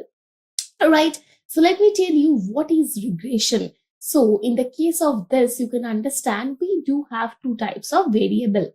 One is dependent variable, one is independent variable. We will talk about variable later. But before that, let me give you a use case example for that you understand what actually I want to mean by regression. So regression is nothing but who can help you to find the relationship between two different things. Suppose we have an example of as the winter comes, we try to put on jackets, right? So in that case, what we can say, as the winter comes, we used to buy more jackets. So yes, there is a direct relationship between sale of the jacket with the weather. Yes, finding out this type of relation is nothing but your regression. So we can see here as the temperature drops, sale of the jacket increases, and we are getting a relationship between them. Right, now we will have a look at one more thing. So you can totally see that regression is nothing but if you think there is a relationship between two things, then the regression will help you to confirm it. Right, now let's go and move forward to the another example. Suppose as the temperature increases, right, as the summer comes, what we do, we used to buy lots of ice creams, right? Because we love to have ice cream and it's cold, right? So yes, you can totally again understand there is a relationship between summer and the ice cream van. So as the temperature increases, number of cones sold at the ice cream stores also increases. So there is a direct relation between both of them, and regression will help you to confirm that, will help you to find that yes, there is a relationship between these two variables, right? Yes, this is pretty much about regression and how regression help us to find out the information from the data. You can totally understand how regression is helping us to get the idea, okay, there is a relationship between these two particular variables using regression technique. Now we will talk about what are the type of regression we have, and then we will see how we are going to do this particular regression technique on the data set, using the data set, and how it actually help you to do the regression analysis as well. Right? So what are the type of regression we have? There are various types of regression we have, like linear regression, logistic regression. We talk about multiple linear regression, right? So there are types of linear regressions we have. So in this particular case, we are going to talk about linear regression. Right. So linear regression is a type of supervised learning.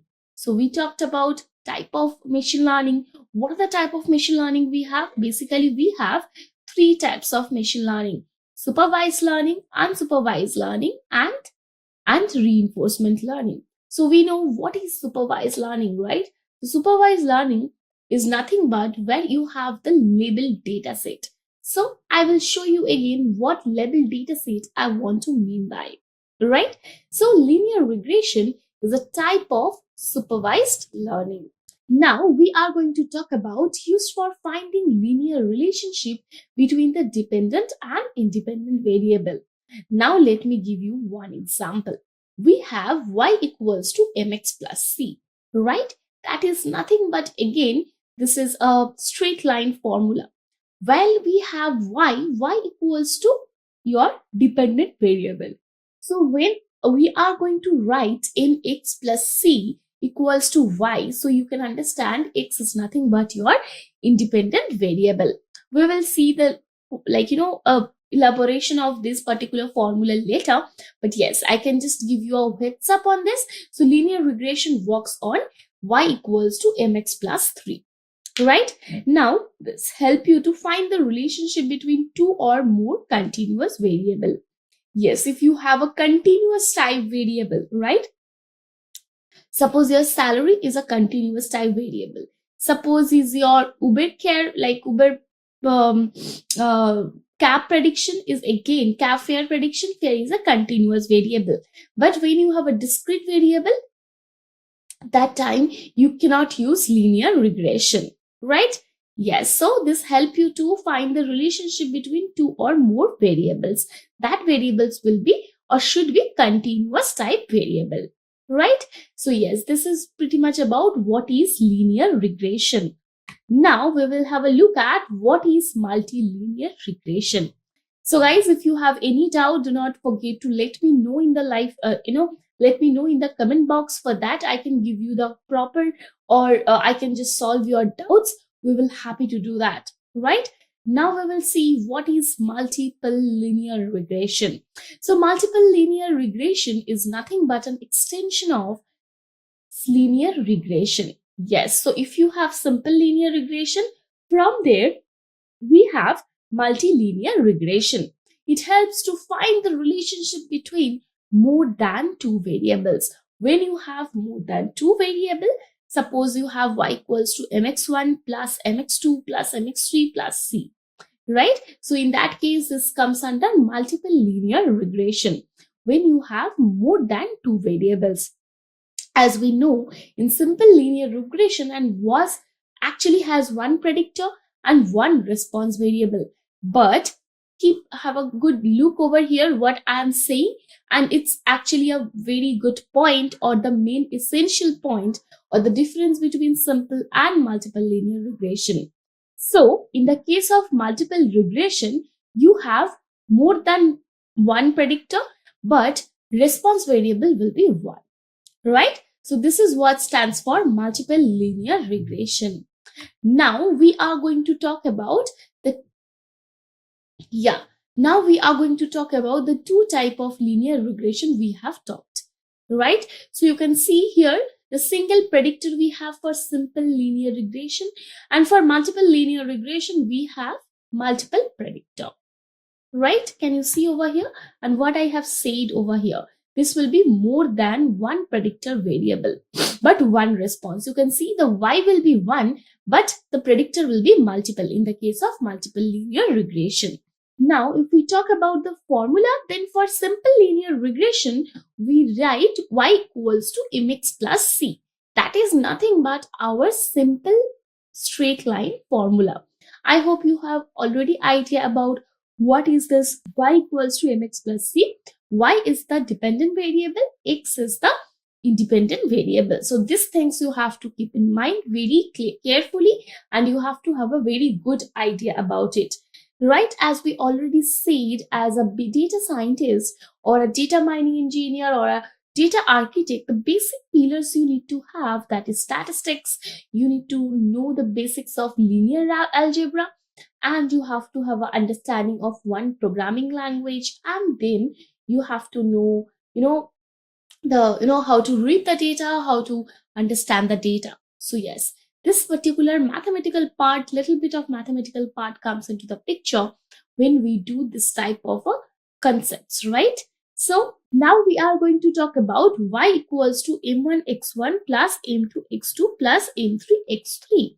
So while we have multiple linear regression, right? So in this case, what we need to do, we have different type of different independent variable, like your predictors, that x1 x2 x3, but your end reach will be y, that is your dependent variable, right? So I hope you do not have any doubt regarding this particular two equation we have for two different linear regression. But this multiple linear regression obviously comes from simple linear regression.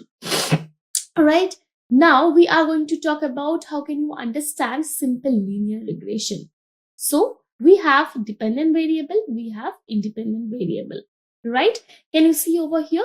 And from there, we try to conclude a relationship between them. All right. Now, if I just move forward, we have two observation, right? So your x1, x2, x3 will be your observation. From there, you will try to find it out a relationship between these observations, right? Now you have multiple observation, right? Can you see? Yes. From there, you will try to find the regression line using that particular formula y equals to mx plus c. So from this particular, using y equals to mx plus c or y equals to mx1 plus mx2 plus mx3 dot dot dot plus c. So basically it's from simple linear regression or multiple linear regression. Using the formula, you will try to find a line, right? Which is nothing but a relationship between the two different variable or more than that, right? And using that, you will find a regression line which will predict the future values, right? So here you can see we will try to find the regression line and we will try to find the, minimize the error between the predictor, predicted value and the actual value, right? So in the red, you can see this is your estimated value and you have in the blue, you have the actual value, right? So this is the line we have. We will try to find it out that, okay, this line will be as less as you can because the error will be that less, right? So you can see the actual value and the predicted value is really different from each other. And the goal is basically minimize the error. The distance between the actual and the estimate value should be less, right? So yes, by using the formula, we try to find out the relationship and we try to find it out that this particular regression line which will predict the future value points, right? So yeah, this is what about simple linear regression and with the observation we have done. As we have understood this particular concepts in a mathematical way, then we will try to do these things in Python using different data set, trying to understand different way of doing that. And also we will do a simple linear regression in Python without any data set in order to understand how linear regression works, right? So, okay, let's see what we have next. Yes, we have the demo. How can you implement linear regression using Python? In this particular part, we are going to talk about simple linear regression, right? What is simple linear regression? We have talked about that. Now we are going to implement simple linear regression using Python and using Python library in our Google Colab, right? So if you do not know about Google Colab, please do check out the video on Google Colab. So this is nothing but an ID we have in Python. I mean, for just to do code in Python. So this is provided by Google, right? So now we are going to talk about how can you import packages and classes. So here hardly we can, import classes. So we can focus on the packages. So we have talked about NumPy. Yes. So we have talked about NumPy and we have worked with NumPy a lot in our previous modules, right? So in this particular case, again, we are going to import NumPy as NP. So again, guys, there's a quick question for all of you. If you have actually watched the previous part, you know why we use as NP. So a quick confirmation from all of you why we use as NP, right? Please do let me know in the comment section For that, we can understand you guys are properly following us, right? And we will like to see all the comments from all of you that you are actually getting, getting to know new things from us. It's always inspiring for us to make new content for you. Okay, so we have two types of variable here. You can see we have independent variable and dependent variable. So dependent variable is dependent on the independent variable, right? That the name suggests and we all know. Now we are going to use a particular formula that we have said y equals to mx plus c. But we don't need to use, or we don't need to do it from the scratch, because we have scikit-learn in Python. So what is scikit-learn? Scikit-learn is nothing but a machine learning library we have in Python, where we have all the algorithm implemented previously, right? You don't need to write a program to implement a particular algo in machine learning. What you need to do, you just need to call the particular function and you can just make your work done, right? So the first first variable x, we are going to initialize that using np array. So we have written np.array, and then we have given 25, 35, 45, 55, 65 and 65. And we given for y viewpoints, that is 5, 20, 14, 32, 22 and 38, right? Now I have just printed. So printing x is 25, 35, 45 and y is as follows. Now the input is x and output is y, right? What I have done over here, but we have used dot reshape function. Why we have used dot reshape? Why do I need to reshape my x? So on x, because of this array is required to be two-dimensional, or to be more precise, to have one column and as many rows as necessary. So what we have done, we have reshaped our array -1, 1. Right? So if you just print x, you can see this is what we have changed the dimension for x. Now, if I just write x dot shape, it's 0 and 1. You can see, yes, this is how we have changed it. Now we are going to create a model to have an understanding of linear regression. So we know linear regression follows what formula? I have said so many times. Again, a quick question from all of you: what formula or what basic algebra, or you need to know to do the linear regression? A quick understanding from all of you again in the comment section. What is the okay, let me tell you what is the straight line formula we have talked about so far, right? How can we do that? What is that formula? Let me know in the comment section, and then again pause the video and then again start it, because I want you to be more attentive in this particular while you are doing these things, and you have to understand what you are doing. All right. So yes, for your answer, we use y equals to mx plus c. For all the data points you have, we try to understand y, right? So you have x, we try to find it out y. So we have done x and y. Okay. So now in the case of model equals to linear regression, we have done. So you don't need to write it from the scratch. So already linear regression is implemented in scikit-learn. I have written linear regression. So basically I am calling that particular function. So I have created an object of model, and model.feed is while we are going to train your model. We talked about in machine learning, we first need to train our model, then we try to find that how our model is working with the new set of data set. But here, as we are doing the very basic things, first we will try to find it out.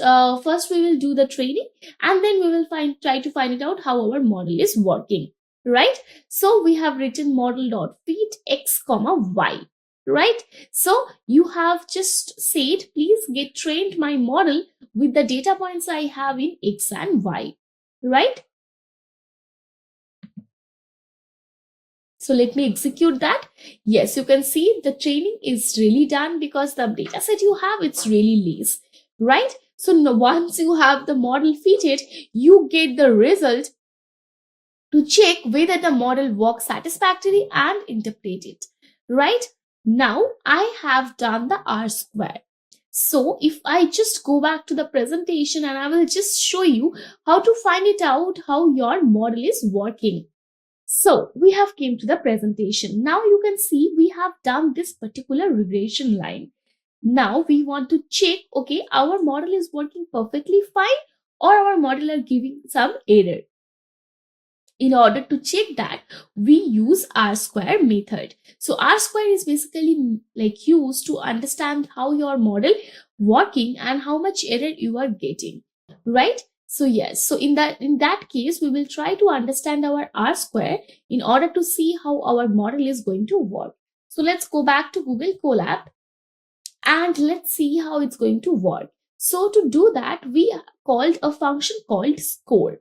So we have used model.score and we have given our data points, that's X and Y. So while we are going to give that model.score X and Y, we get the output that 0.7158. So in precisely, we can say our model is working 71% accurately, right? So yes, there is lots of scope we have where we can increase this particular number.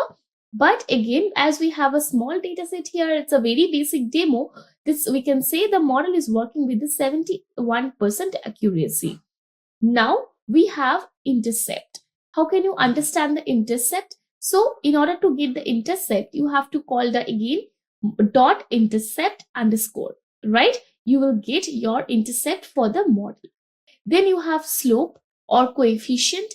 Again, to understand that, you can write model dot coefficient, that's COEF underscore, you will get the coefficient. These are the, the basic, and you can say these are the core part to understand. That's why we have talked about. Now, if we try to predict the values from, predict the values of Y, you have to call model.predict and you just need to give X, right? So you can see what you have get over here. So if you write, let me show you, this is really interesting to work with. Okay, now if I just write print here actual values, right? And if I just write Y, okay, so you will have the actual value, you will have the predicted value. Okay, so as we have written that Y predict equals to model.predict X, so for the Y prediction you get 8.3, but the actual is 5. Then you get 13.733 while the actual is 20. Then you get 19.13 while the actual is 14, right? So yes, there is a few changes here and there you have.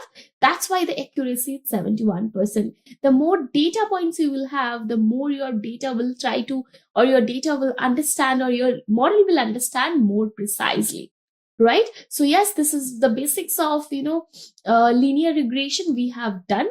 Now we will see one demo on multiple linear regression, and then we will jump into the project, and there I will show you how you can understand your data, the thing we have done, the visualization of data, how can you do that, everything we will talk about that. I think you are also excited like me to work on these particular projects. Please do let me know in the comment section, and I will happy to answer all of your doubts, right? And if you like the video, do not forget to like it. And if you feel like, to get updated with the new content we are going to release, do not forget to subscribe. Great learning, right? So yes, if you feel again, this video is going to help you to understand the basics of data mining, basics of machine learning, please do share this video with your friends as well, right? So let's see how can we do the multiple linear regression using Python and also obviously using the libraries. Right? So let's see how we are going to do that. Now we are going to do demo on multiple linear regression, right? So we have already talked about what is multiple linear regression. When we have like data points, like the independent data points, more predictors, right? That time we go for the understanding of multiple linear regression. If you have any doubt, do let me know in the comment section for understanding of multiple linear regression. Now we will actually implement this multiple linear regression concepts in Python. So the first and foremost things we need to do that importing packages, because we are really pretty much dependent about the packages. So we have talked about NumPy, and I have already given the introduction to scikit-learn. Scikit-learn is basically nothing but we have this particular library for implementing, like already implemented algorithms for machine learning, and we just need to call them, and we just need to call the function basically, and we can ready to use, right? Yes, so this is pretty much about why do we need scikit-learn. Now we are going to just declare our variables, and from there we will try to use this particular concepts of multiple linear regression. So we have x and y, right? I have just zoomed it for your understanding. If you feel like you are not able to see, that's why. I know this letters are really small. I don't have any option to increase the fonts. So here we actually write x equals to 10, 21, 5, 18, 15, 24, 25, 26, right? We have do one. We have just declared the list of list. So total one list we have, and then we have multiple small lists. So here y is our what? It's like nothing but our independent, not independent, it's a dependent variable. And x is our independent variable. Now, if I just want to print x and y, you can see x is nothing but the list of list, and y is like, okay, let me just do that. Okay, so x is nothing but our list of list, right? And y is our, again, the list. So suppose if you just want to print the type of x, so how to check the type of any variable? We need to use type function for that. Yes. So, yes, this is nothing but class list. Now, if I do the same thing for y as well, type of y, this will be again your list. Now, in multiple linear regression, x is a two-dimensional array with the list two columns, while y is usually a one-dimensional array. This is a simple example of multiple linear regression, and x has exactly two columns, right? Yes, so that's why what we have done, we have just used x and y to np.array. Now, if I just print x and y after we converted them to array, this will look like, right, x and y. Now, we are going to do the last, not the last. First, then we have done, like, we will call our model, then we will train our model. After training our model, what we will do, we will try to find it out the results, how our model is going to work, right? I don't want to do this at a time. I just want to show you how we are going to do that. So again, we are like we have written the variable name model equals to linear regression. So we have called our you know algorithm, that is linear regression, from scikit-learn, right? Then what we are going to do, we are going to write model, right, dot fit. So why we use fit function, you can see over here, fit linear model, and we have few parameters like array like sparse matrix of shape, like for x and y, right? So if you want to know more about these particular functions, this just click over, like write it and just click over here, it will show everything about that function from the documentation. Right now, if I just write x comma y, so I have given my data to get trained and to get train my model, right? So let me do that. Yes, can you see it's already trained? So why it's taking less time? While we are going to use a data set, it's obviously going to take more time. The more data you have, the more it will take the time, because the compiler also needs to understand the data points, and they also need to understand how these data points are uh, connected with each other, and trying to find it out the relationship between them, right? So we actually just calling the function and that's all, but that's not all at all. In the background, we are doing lots of things, like the library itself, it's doing a lots of things to understand these data points, to get a relationship between them, and also predict the future as well, right? So yes, using machine learning, we know we can predict the future. But that's not that easy, right? You have the data, understanding the data, from those data finding out the relationship, and then find out the future. It's really time taking. When and like while we will have a lots of data, right? For this basic purpose, maybe we are just using an array for your betterment of understanding. But yes, after that we will do few projects like salary expectations based on the experience, and also we will do the Uber caf fare prediction. Right? I hope you all are actually excited to do that. And please do let us know what else you want to learn from us. And if you like the video, do not forget to like it.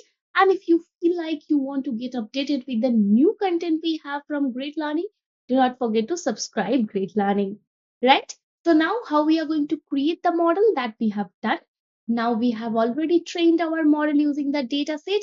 Now the most awaited part, the getting results and trying to understand how our model is working. Right? So I have written R square, right? R square we use to understand what is the error percentage we have, and also what is how your model is working. Okay, so in order to do that, you have to call the function called dot score, and you have to provide your data set x comma y. So your model is working with the 79% accuracy. That's pretty good, right? Yes. So this is how your model is working. Now, if you want to see the intercept, you have to call dot intercept and then underscore. You will give the intercept for your this particular y equals to m1 x1 plus y plus m2 x2 plus m3 x plus m3 xt plus c. Right? So here we will get the intercept. Now, if you want to get the slope, again you have to call dot coefficient function. Right? Now, last but not the least, we will see the predict response. How your model is going to predict the y while you are giving x. Right? So we will call the function called model.predict and we will give x. Okay. So here you can see this is what we have given. And we will do a really interesting thing after that. So you can see y prediction will have all the predicted value according to x. Now what I'm going to do, I'm going to print actual value, right? And also I am going to write y. Then I'm going to write print predicted value, and we will write what y print. Okay, let's see how actually it works. Okay. So your actual value is 4. For the case of first one, it's showing 10.87. So yeah, you can see this is pretty much near to them, but there are few different numbers we can see over here. That's why your accuracy is 79%, right? So yes, this is pretty much about this multiple linear regression. I hope you understood this, how to implement simple linear regression, how to implement multiple linear regression, and the most awaited part. With this next part, we are going to do a salary expectation based on the experience. I will show you the particular, data set as well, and how you can understand what is a continuous value data set, how you can understand what is the, how to use linear regression based on the data set. We will talk about that. And for that, you have to keep tuned to the last till the last of the video. And please do let us know your comment on this particular part. Right? So let's see how can we do the most awaited project of salary expectation based on the experience. So now in this particular part, we are going to do the most, wanted part, that salary expectation based on experience. That's nothing but a project we are going to do.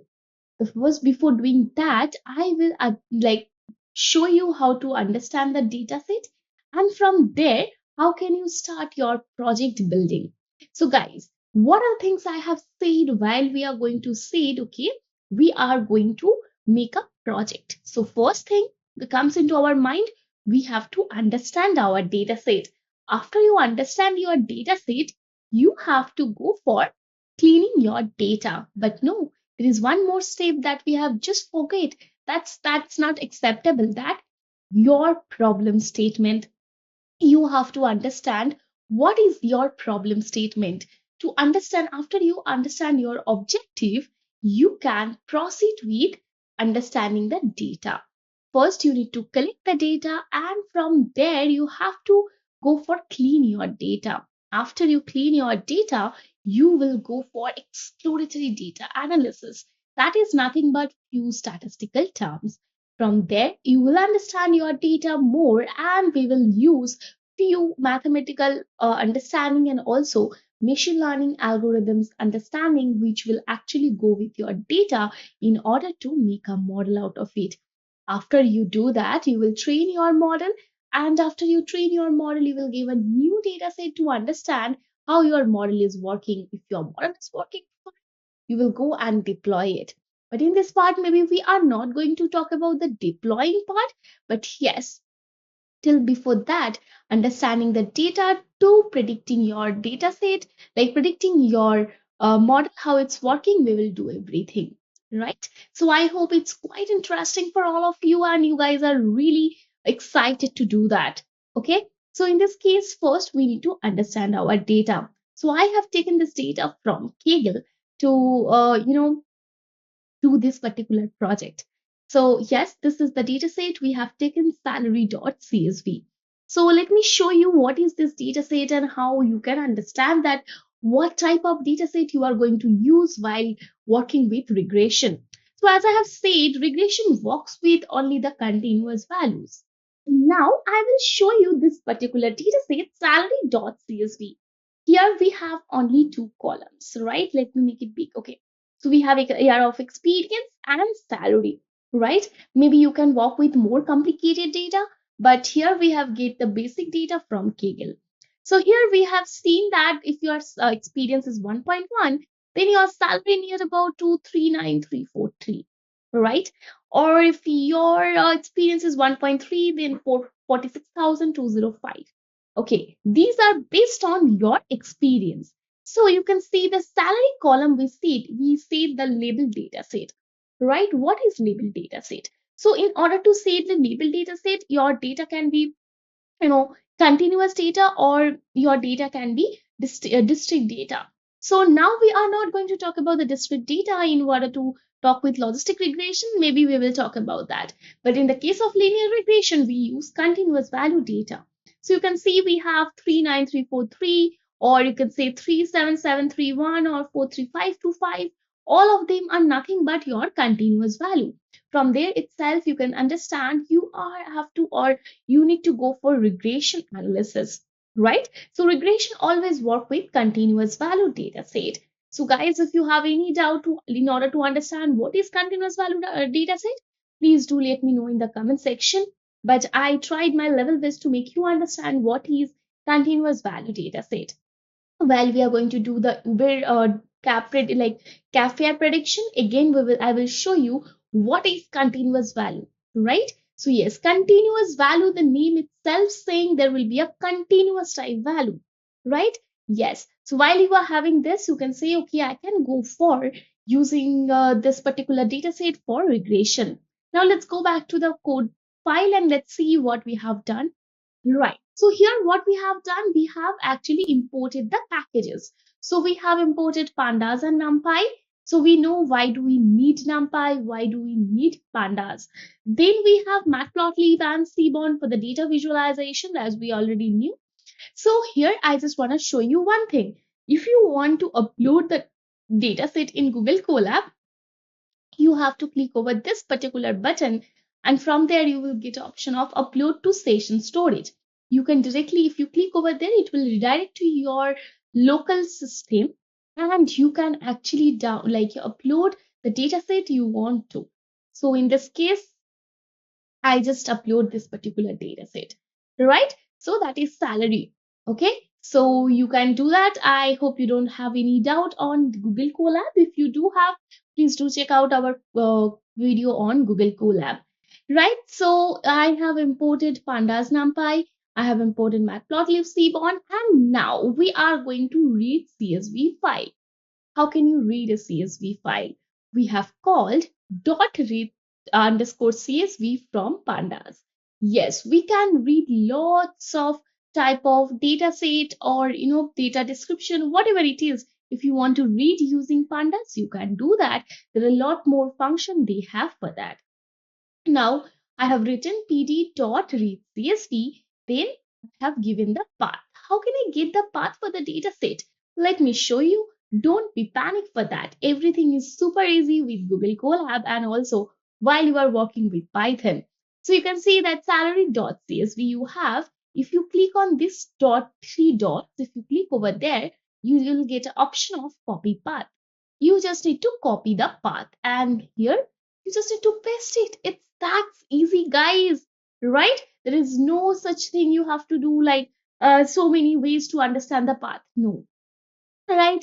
So we have written pd.readcsv and we have given the path. And our data will be stored in a data variable. Now, if you just want to see your data is, loaded or not, what we use one function called .head. What .head does, as the name suggests, it's going to give you the head portion of your data. So what is the head portion of your data? In default, it is going to return you the first 5 rows from your data. So data.head. Okay, right, you can see this is particularly data.head and your data is uploaded to, or you can say loaded to data variable. Now if you want to see the last 5 variable, like last 5 rows from your data, you can write data.tail, right? It will show you the last 5 rows from your data. So total maybe data you have 34 records you have, and yes, this is the last 5 rows. Now we will see few things. Now if you want to see what are the columns I have in my data set, a sudden question pop up in your mind. So yes, it's not a sudden question. Again, to understand your data more precisely, we need to understand what are the columns we have, what are the continuous value we have, and what is the data type of all the columns. We will see how we can do that. Also, we will have a look at the cleaning data. In order to clean the data, the null value, oh my god, there are a lot of things.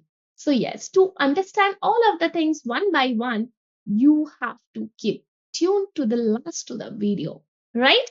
And if you like it, again, do not forget to like the video, do not forget to subscribe. Great learning.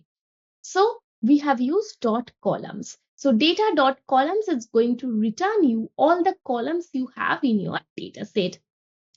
If I just do that, what the columns we have? Just 2 columns we have for this particular data set.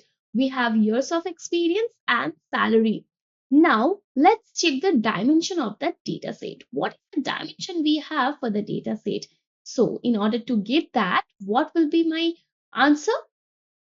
We have to use data dot shape, that 35 comma 2. So you have total 35 rows, right?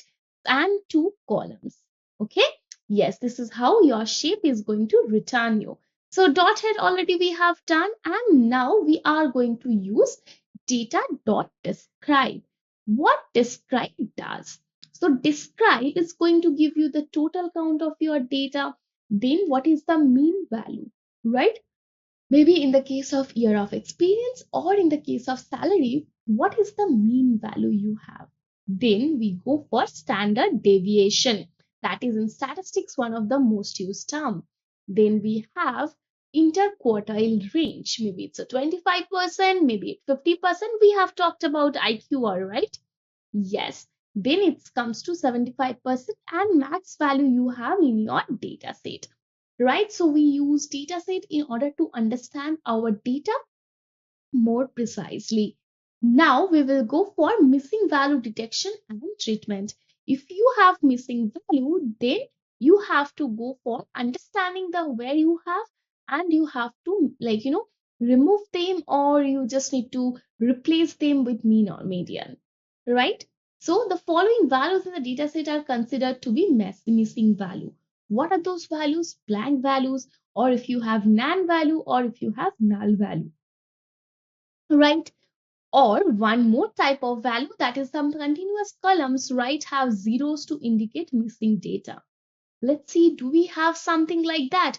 If we have something like that, then we have to have a good treatment for that for our data set, right? So in this case, we have written data.info. It's going to give you the info about your data set. So my year of experience, and there is no null value, and the data type for this float 64. And for the salary, we have 35, no null value, and the data type is integer 64. Now, if we want to check again to make sure that do we have any null value, we have to use one function called data.isNull. If you write data.isNull, you can see that for each and every rows, it's giving you false, false, and true, right? But I don't want to see like that. I want to see, do I have any null value? Please show that, right? So in this case, what we have written data dot is null dot any. If you have any null value, it will return you true. Otherwise, it will return you false. So now we do not have any null value. That's why it's returning you false. Now, if you just want to see the summation of the null value, how you can do that? In order to do that, you have to write data.isNull.sum. Right? So summation will give you, do you have any null value? It will only give you the summation. So you can see the year of experience, the null value is 0. The salary is 0. So basically what we can say, we can easily say it, we don't have any null value in our data set. Now, if I want to visualize my data based on salary and year of experience, as we have only 2 columns, but most of the cases you will have lots of columns to again understand your data more. So what we have done, we have written plt.plot, and we have given x and y, that data of salary and data of year of experience. So you can see this is what we get as a year of experience and year and the salary. All right. So you can say for 2, this is near about to 40,000. While you are having a more experience, you are going to get a good salary again. Right? Now what we are going to do, we are trying to find it out the expectations. But before that, we will try to understand the correlation. So this plot will help us to understand if there is any multicollinearity in the data set. Right? How we can do that?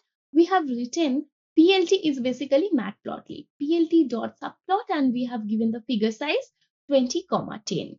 Now we have given the data dot correlation to understand the correlation between different columns you have.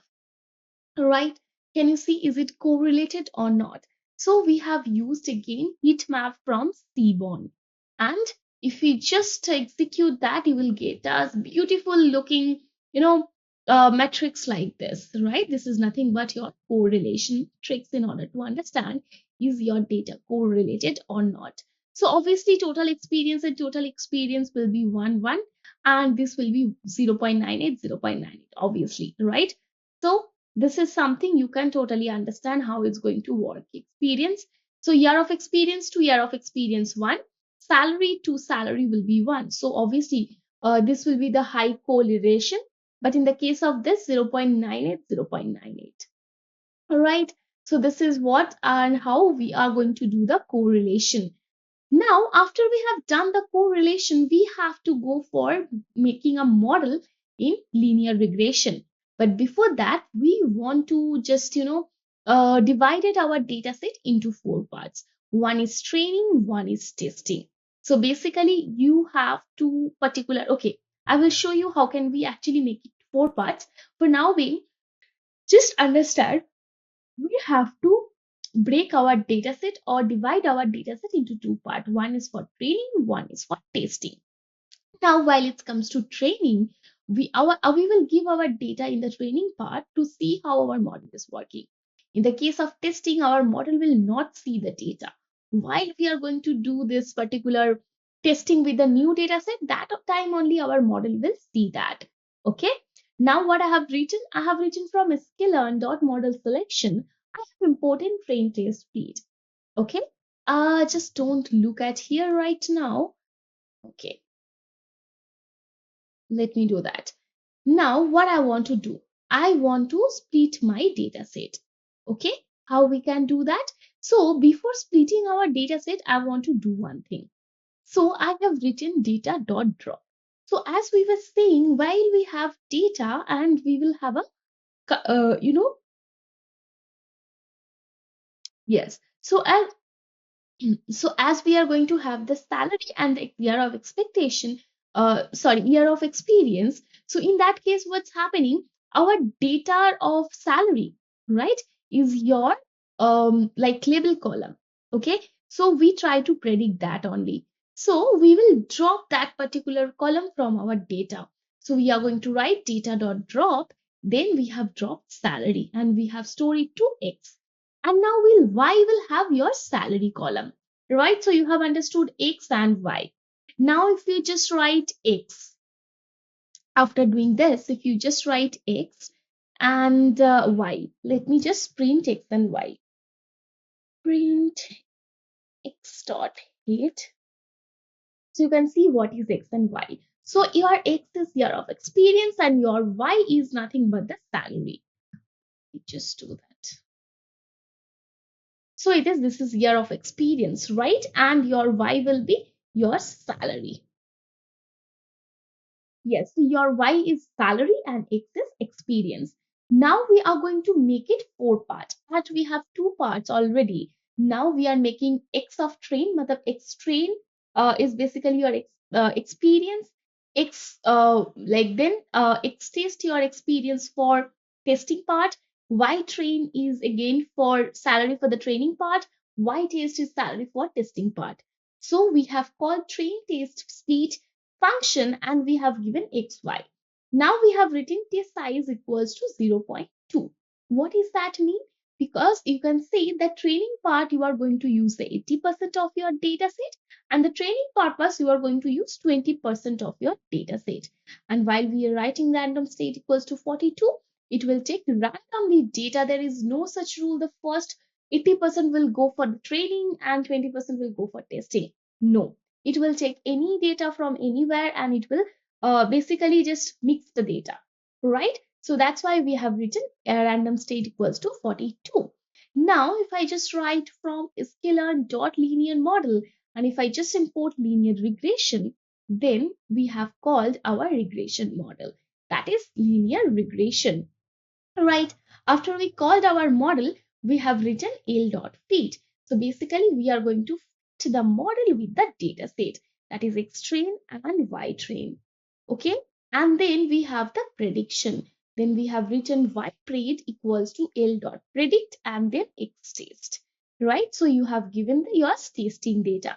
Now I will show you what is your, predicted value and what is your actual value, right? So your Y pred will have all the predicted value. Now, if you want to get the score, what is the score for your predicted value? You just need to write L.score. It will give you how your model is working. And you can say 89% with the 89% of accuracy, your model is working. Now, if I just do one thing, print actual salary, then comma, we have written Y. Y, right? Okay. Or we can write Y test. Okay. Now here we can write print predicted value with salary. Then we can write Y pred, right? Let's see. Okay. So your actual and predicted is okay. Y test. Okay. Let me check why it's showing that. Okay. Okay. So let me write Y over here. I'm not sure this is uh okay, right. So here why it's taking this. Okay, fine.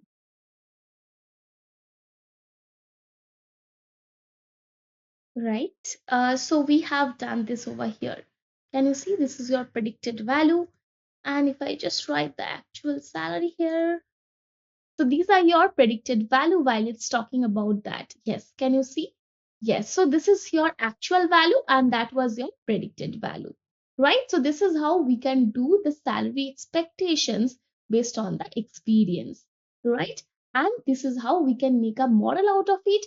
And we can do say, okay, if you have experience like this, then my model is saying your predicted value or your expected salary will be this, right? I hope you like the project. Please do let me know on that what you feel about it. And also do not forget to like this particular video and do not forget to subscribe. Great learning. Then we will again do a mind blowing project on Uber data analysis and also the cab fare prediction.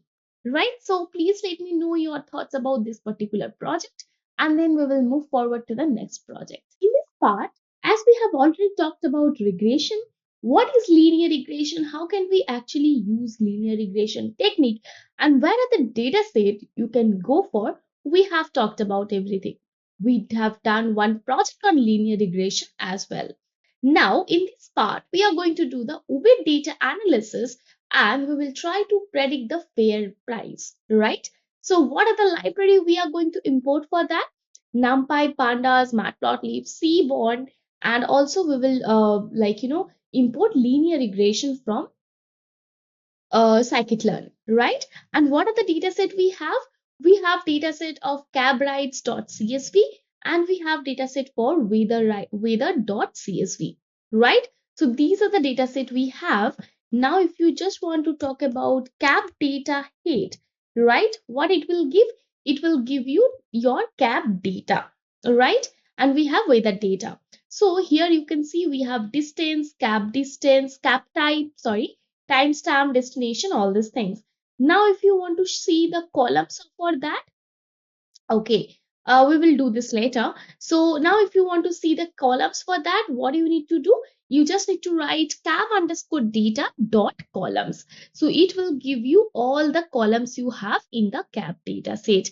Now, if you want to check the shape of the data set, what do you need to do? You just need to write cab underscore data dot shape, right? So you will get total how many columns you have, total how many rows you have.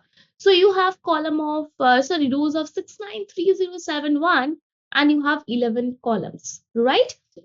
This is pretty much big data set you can see from here. Now, if you want to check the weather data set that we have read as well. So in this case, you can see let me just show you the weather data set. So in this case, we need to write weather underscore data dot height, right?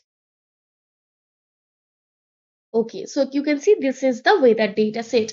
Now, if you want to see more things about the data set, not the text one, I want to have the code one, right?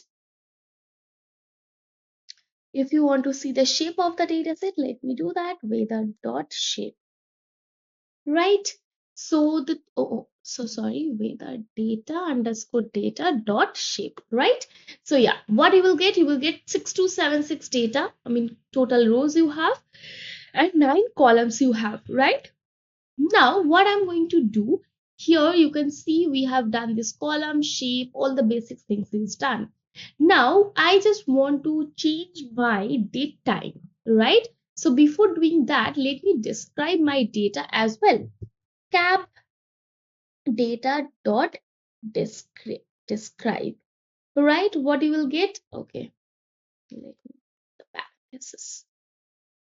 Okay, can you see? For distance, timestamp, price, surge multiplier, everything you get about the describe one. And I know you guys have idea about why do we need to use describe. Please do let me know in the in the comment section. For that I can understand you guys are how much you guys are reminding that why do we use describe, right? And if you like the video, do not forget to like it and do not forget to subscribe. Great learning.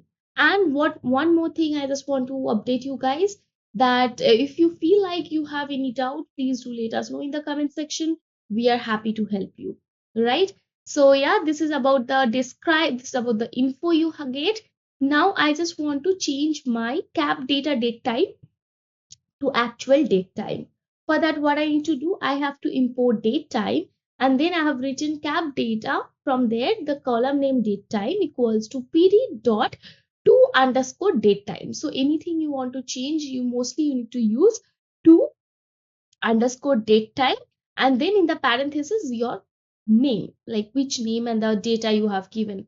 Now for the weather also we did the same thing, right? We have changed our date time column into actual date time, right? Now we have done the shape, we have done this. Now what we want to do, we want to go for again description. Here description, you can see this is the timestamp you get, right?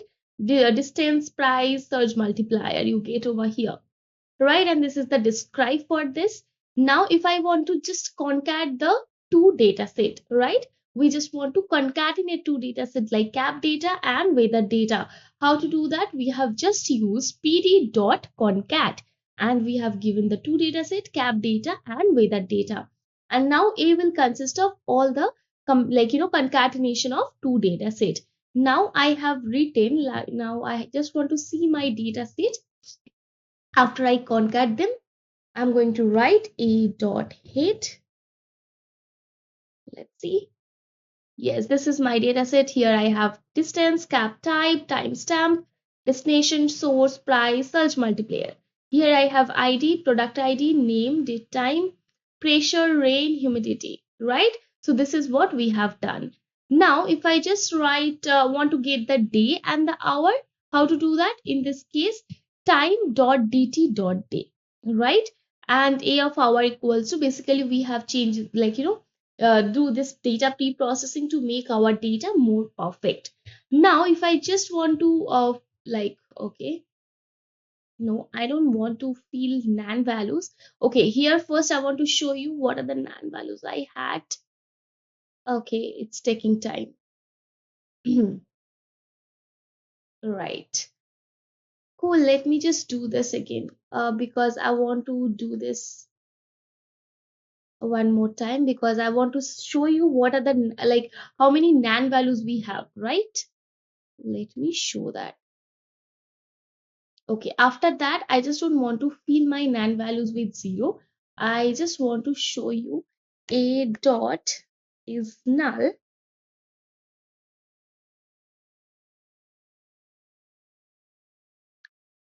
dot any, right? If I have, then I'm going to use the dot sum function. Yes, I do have lots of null values, then I just want to use dot sum, total summation of the null values.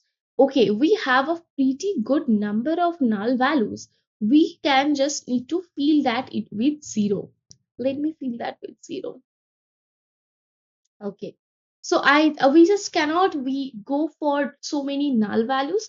What we can do, we can fill them with the median, or we can fill them with the 0, anything you want to go for. Now I just want to group by the cap type, and I want to get the count of that. So total type of cap type, so cap type is lift, uber, you get, can you see, this is your cap type.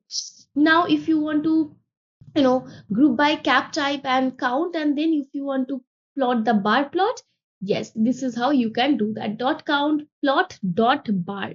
So this is the color code you have for distance, timestamps and all, and this is the cap type you have, right? This is lift, this is uber, right? So you can see this, all the parameters you get for different cap type, right? Now if you want to see the price, how can you do that? What I have written price dot value counts dot plot, then bar, and this is like what color I want. Can you see, this is the price plot, right? The value counts right here. Okay, now if you want to see the hour, like this is nothing but the data visualization we have done. For hour you can do the bar plot, and then here we want to do the plot, like what, hour basis price. So this is what we get, like this is the hour, this is the price, and then we have plot them, right? And this is for rain and price. Suppose it's raining, and if you want to change, like see the what is the price difference and what is the plot, it's for the data set you have the data points, this is what you get, right? And these are the columns again, you know. Now for making the linear regression model, what are the things I want to take? I want to take distance, temperature, cloud, pressure, humidity, wind, rain, day, hour, surge multiplier, and clouds. And for the prediction, we are going to take the price. Now from scikit-learn model.selection import 10 state split, we are going to split our dataset into two parts, training part and testing part.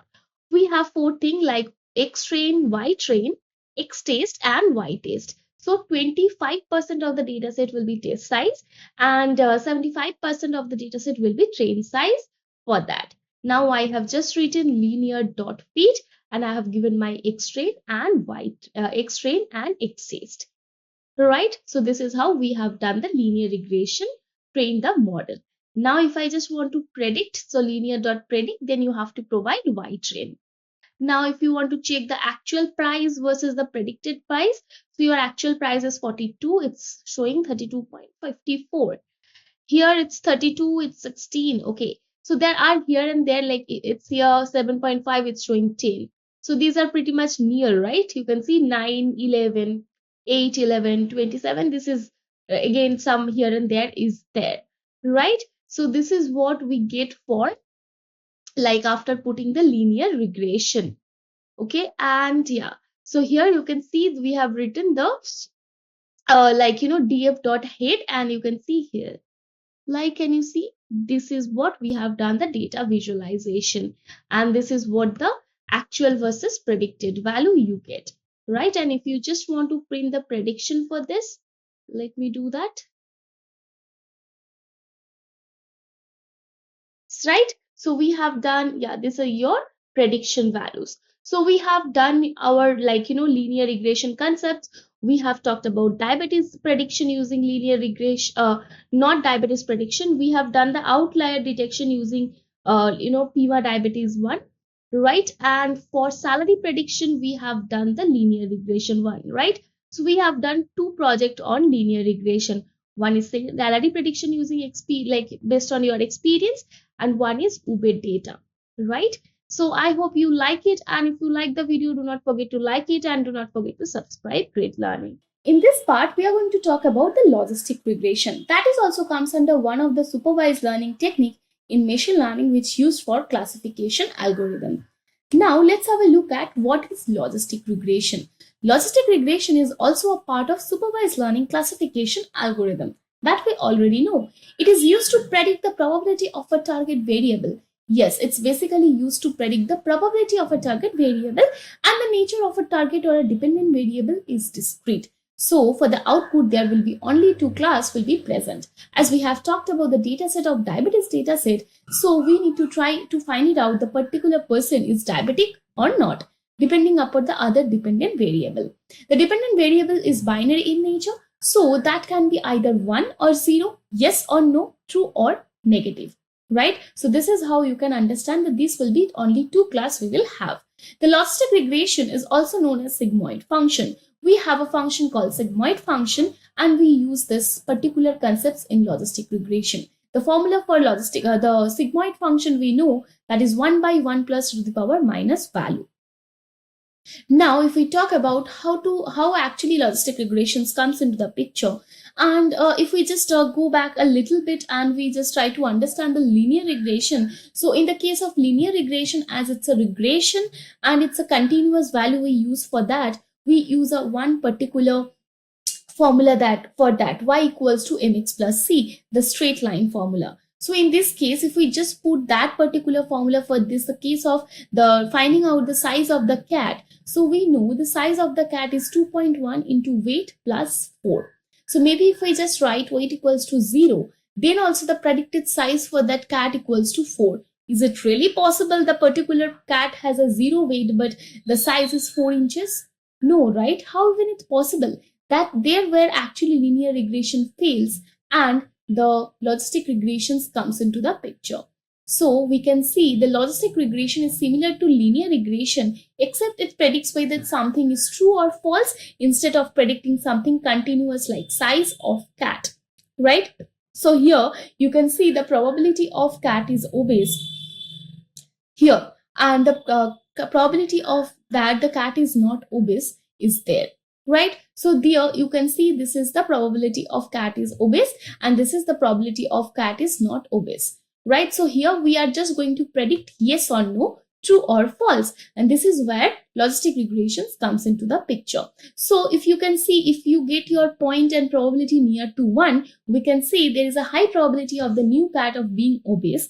And if you get the probability near to 0, you can say there's a high probability that the particular cat is not being obese, right? The curve tells the probability of the cat being an obese based on its weight. So this is the S curve. This is known as the S curve. Basically, we use in logistic regression, right? So this is like little bit about logistic regression. So if you get your point near to not 0.5 and 0.5.5, there is a 50% chance that the cat is obese and that cat is not obese. The curve tells the probability of the cat of being obese and based on its weight, right? So this is how this logistic regression works. So if you get the point is near about to 0, the very low probability of the light cat being an obese. So it's generally used for classification. For example, if the probability of a cat being obese is greater than 50%, we use a threshold value. So if we see the probability of the like you get the probability which is greater than 50%, then it is classified as obese. And if it is less than 50%, then it will be classified as not obese, right? So this is how our the logistic regression works. Now, if we just look at the mathematical explanation of logistic regression, from where this logistic regression comes. So logistic regression is a special case of linear regression, we can say. So we know for linear regression, we use a formula that is y equals to mx plus c. And in the more data points, we use y equals to m1 x1 plus m2 x2 plus ... and so on, where we are going to use a function in logistic regression that is p equals to 1 by 1 plus to the power minus y. This is nothing but your sigmoid function. Now, if you just replace your m1, just p, what we have basically here, if you can look over here. So if you just have e to the power minus y, so if you just replace your minus y equals to m1 x1 plus m2 x2 ... and so on, you can see you will get the formula of logistic regression. So this is nothing but related to linear regression. But here we use classification. So we do yes or no, true or false, obese or not obese, and so on. So this is something about logistic regression we learned, right? So if you just want to check the real-time use cases that come under logistic regression problem, maybe you just need to, will that property have a good neighborhood? Maybe that property have a good neighborhood, maybe not. Is this mail is a spam mail or not, right? So these are the things you can understand by using logistic regression algorithm. Now we will talk about the few key points we have in logistic regression. That is, it's a categorical variable, solve classification issues, not the continuous value problems. It has a S curve, and it is like the example of it is the mail is particularly spam or not. So yes, this is all about logistic regression we have learned so far. The mathematical explanation of logistic regression, why logistic regression came into the picture, and what are the key points we have in logistic regression. Now we are going to do a project on logistic regression, that is credit card fraud analysis using this particular algorithm. And we will see that particular transaction is a fraud transaction or is a genuine transaction. In this part, we are going to talk about credit card fraud analysis using logistic regression. In this part, we are going to do an end-to-end project using logistic regression to find a transaction is a fraud transaction or not, right? So in this case, we are going to use a data set from Kaggle itself, and we have actually uploaded this data set to Dropbox. Now, if I just want to show you the data set, so in this case, let me just show you what we have in the data set. But before start with the data set, we just need to understand that what are the things we have in the data set. So always look into the raw data to have a good understanding of your data, right? It's too big. Let me just download it. Okay. Right. So here it's not getting downloaded, but it's already there in my local system itself. So if I go here and let me just write credit card. Right here. Let me just open the dataset to make you understand what we have in the dataset itself, because we have talked about we have few types of dataset. One is continuous type dataset, your Dependent variable will be continuous type. One will be your dataset will be categorical dataset. So you have classes. So here we will have two classes. One is the transaction is a fraud transaction, or the transaction is a normal transaction. So it's a big file. It's a big CSV file, that is comma separated file. So it is taking little time. So when it's going to be open, and I will show you what are the columns we have in our dataset. Basically in the dataset, we need to check few parts, that is dependent variable, independent variables, and what is the type of your dataset. So this, your dependent variable is a continuous type, or your dependent variable is a categorical type, right? So in this case, our data will be categorical, as we will have two class, right? So it's almost 92% yes. So if you just look at the dataset, you can see we have time column, then we have V1, V2, and so on. And lastly, we will have amount column, and then we will have class column. So the amount is nothing but the what is the amount of the transaction you have done, and class is 0. Basically, this is a genuine transaction. If the class is 1, do we have anything 1? If we have 1, then the transaction is a fraud transaction, right? Let me just check. Do we have? Did we just missed one? Okay. So if we have 1, so that means that transaction is nothing but the fraud transaction. Let me just check more. So it's a big data set itself. So if I just scroll it down a little bit more, did I get any transaction with 1? No, I don't get it right away, but it's fine. So let's go to Anaconda, and not Anaconda, let's go to Google Colab, and let's have a look at how to go with the data set, right? So I have just uploaded the dataset to Dropbox, and there you will get this shareable link. And in the shareable link, you can use in the Google Colab itself.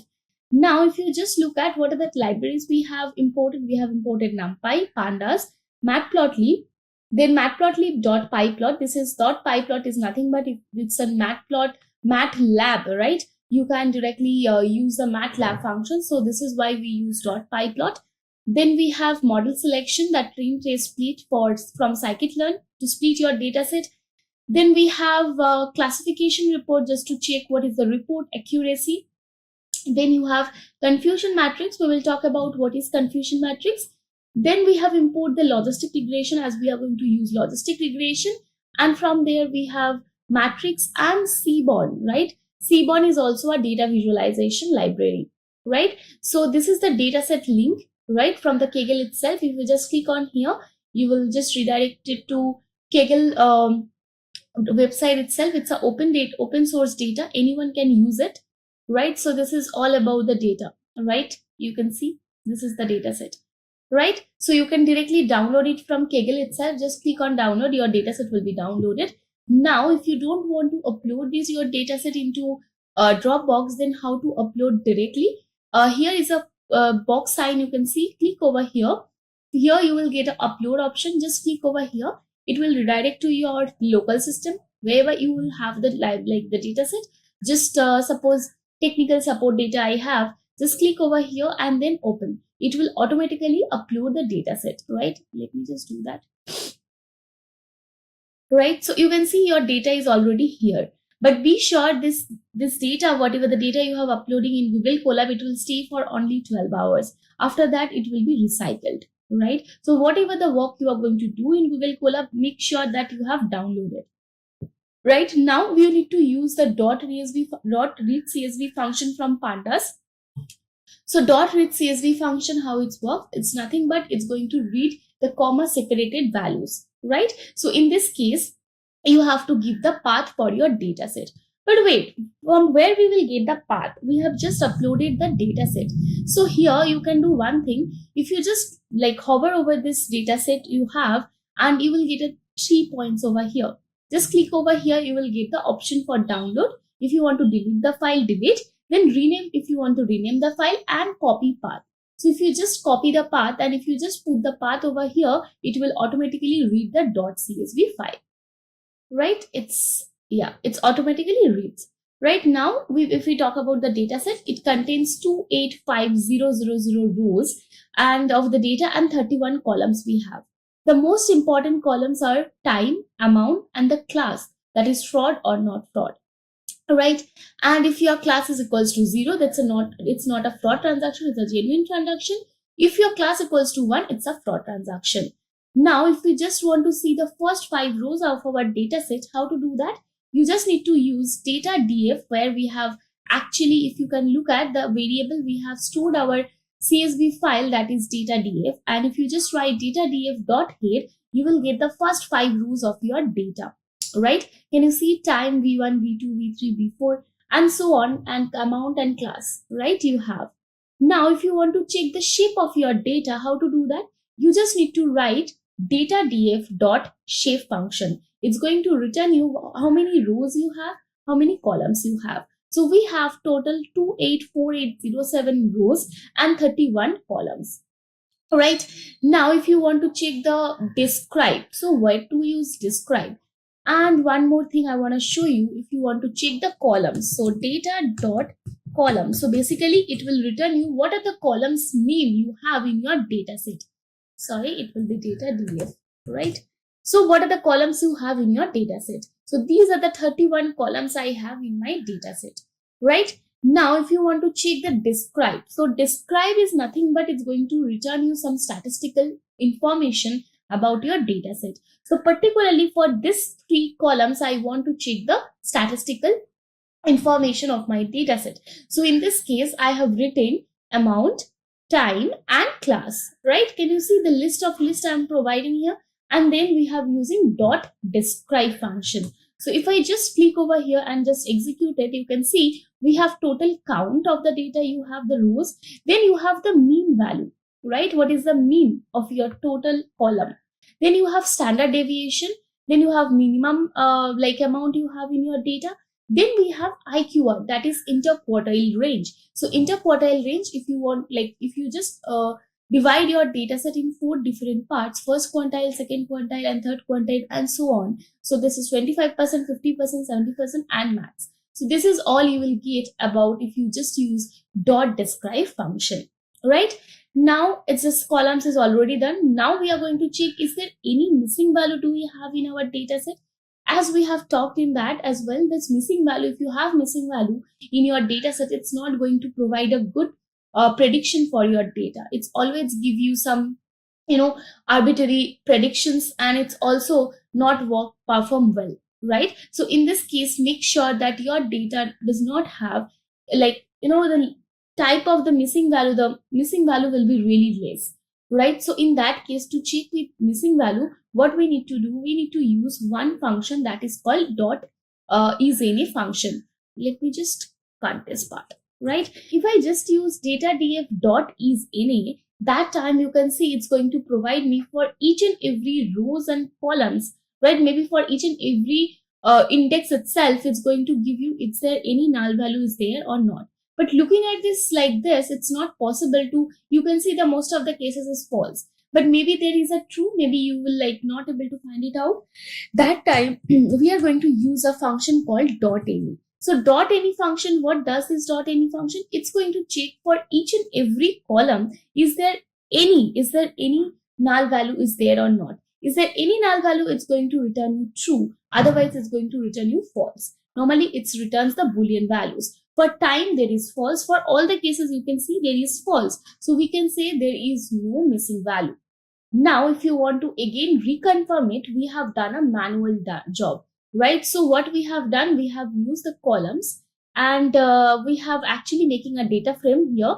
Here we have columns, that data.df.isAny dot sum. Is there any isAny? That what is the sum of the dot, null functions we have, or not the null function, not the null value, basically we have. Then we have if you have then dot index, then number of null values, right? So what is the number of null values you have? Then values, then percentage. So basically we want to check what is the percentage of the null value we have.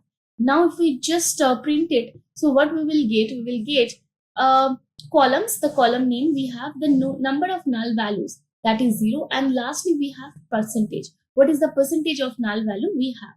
So here you can see this is all as 0, right? So we can say the null value percentage is 0 for this particular data set. But normally for the real-time cases, you will not get a data which has 0 null values. So always you have to try to understand how to find it out the null values and the missing values as well. So now if you want to check the last 10 rows of your data from the class itself, you just need to use .tail function. Can you see? We got it. Now we are going to check the percentage of total number of fraud transaction. So I want to see what is the total number of fraud transaction we have.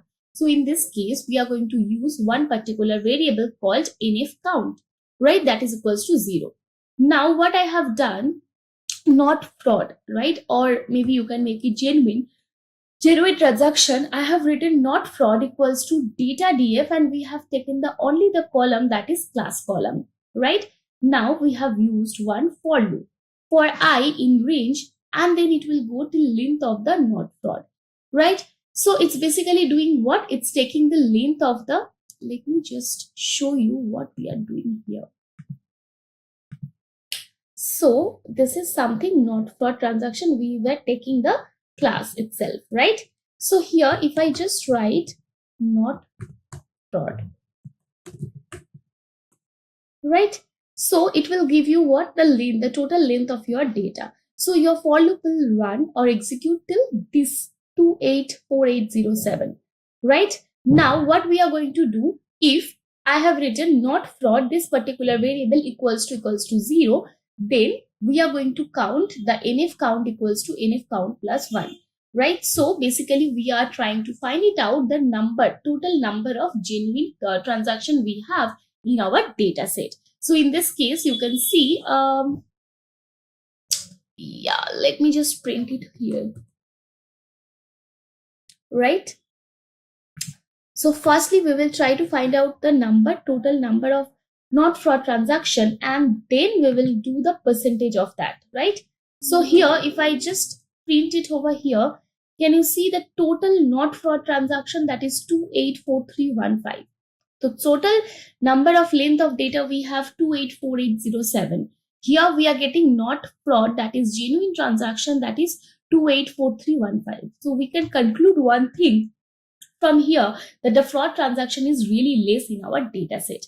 Now, if you want to check the percentage of it, the normal percentage formula, we have just taken NF count divided by length of not fraud transaction into 100, right? So not fraud transaction is nothing but the total length of the column, and NF count is basically the total genuine transaction into 100. If I just print it, the percentage of not fraud transaction, or the percentage of total genuine transaction in the data set, is nothing but, you can see, 99.82%, right? So there is very few transaction we have as a fraud transaction. Now we will do the same thing to find it out the fraud transaction. So we are going to take f count equals to 0, one more variable, and from there we have fraud equals to data df and class. Again, we are taking the column of class. Now we have written for I in range, the same thing, the length of fraud. Then if we have written here, look at this if statement, the conditional statement, we have written if fraud of I equals to 1, then only f count equals to f count plus 1. It's nothing but the small logic, right? From here, if I just write, let me just, okay, different sale for like the different one. So here, if I just write the if count, you can say the total fraud transaction in our data set, that is 492. Now, if I just print out the percentage of the fraud transaction, that is 0.172. But yes, we do have fraud transaction. We cannot ignore it, right? From here, we are trying to find it out the visualization, the data visualization for genuine transaction and the fraud transaction. So here for data, plotting the data, right? So here we are taking one data frame. First, we have created our empty data frame here, plot data, that pd.dataframe. So this is how you can create a empty data frame. From there, the plot data equals to fraud transaction. So fraud transaction, the column name will be fraud transaction, and we have written the fraud. So what we were doing, we were actually trying to figure it out what is the percentage of fraud transaction you have in your data set, and what is the percentage of genuine transaction you have in your data set.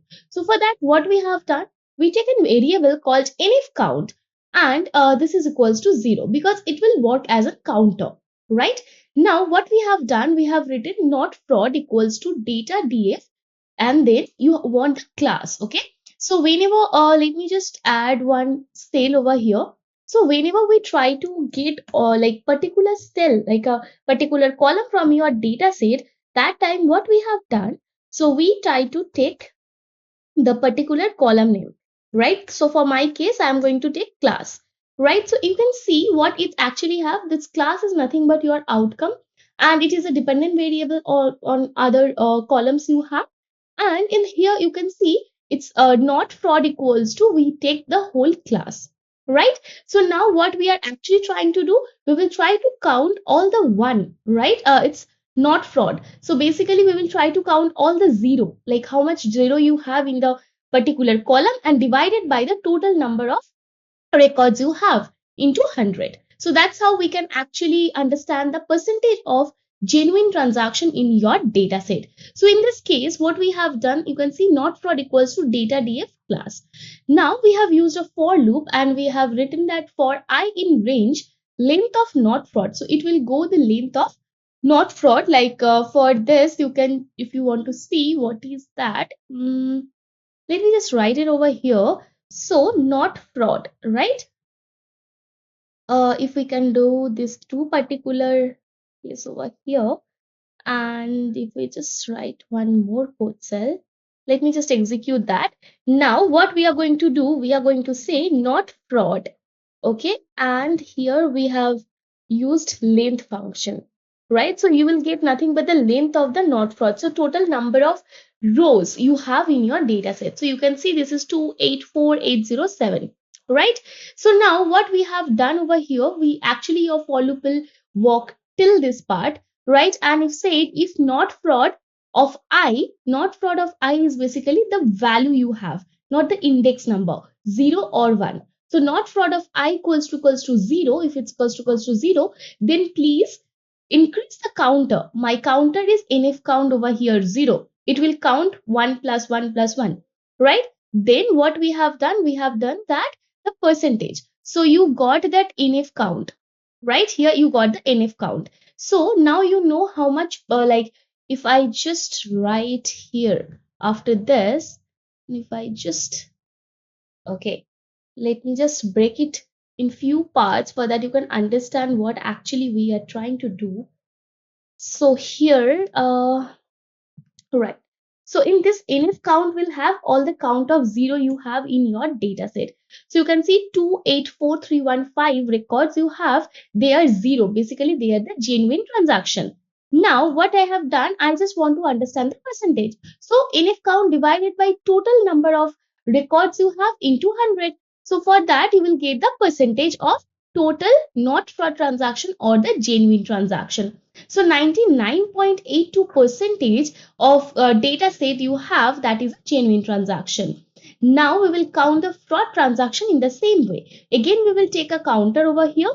From there, you can see the fraud equals to, we take the class again, and what we are doing, we are writing fraud of I equals to 1. So we will try to understand how much like data or rows we have with class 1, right? So that basically nothing but your fraud transaction. Okay, so let me just do this as well.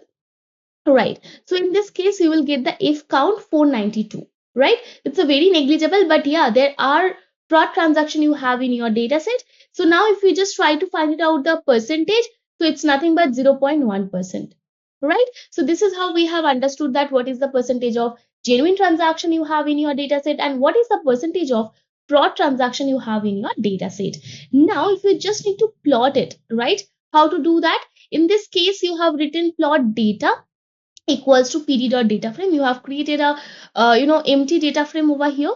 Now you have written plot data fraud transaction equals to fraud. So the fraud you had, right? Now you just give plot data genuine transaction, right? Genuine transaction equals to not fraud. Then plot the data. So here what we have done, if you can look over here, right? So not fraud, it will become your if count. And this will be less, I think, right?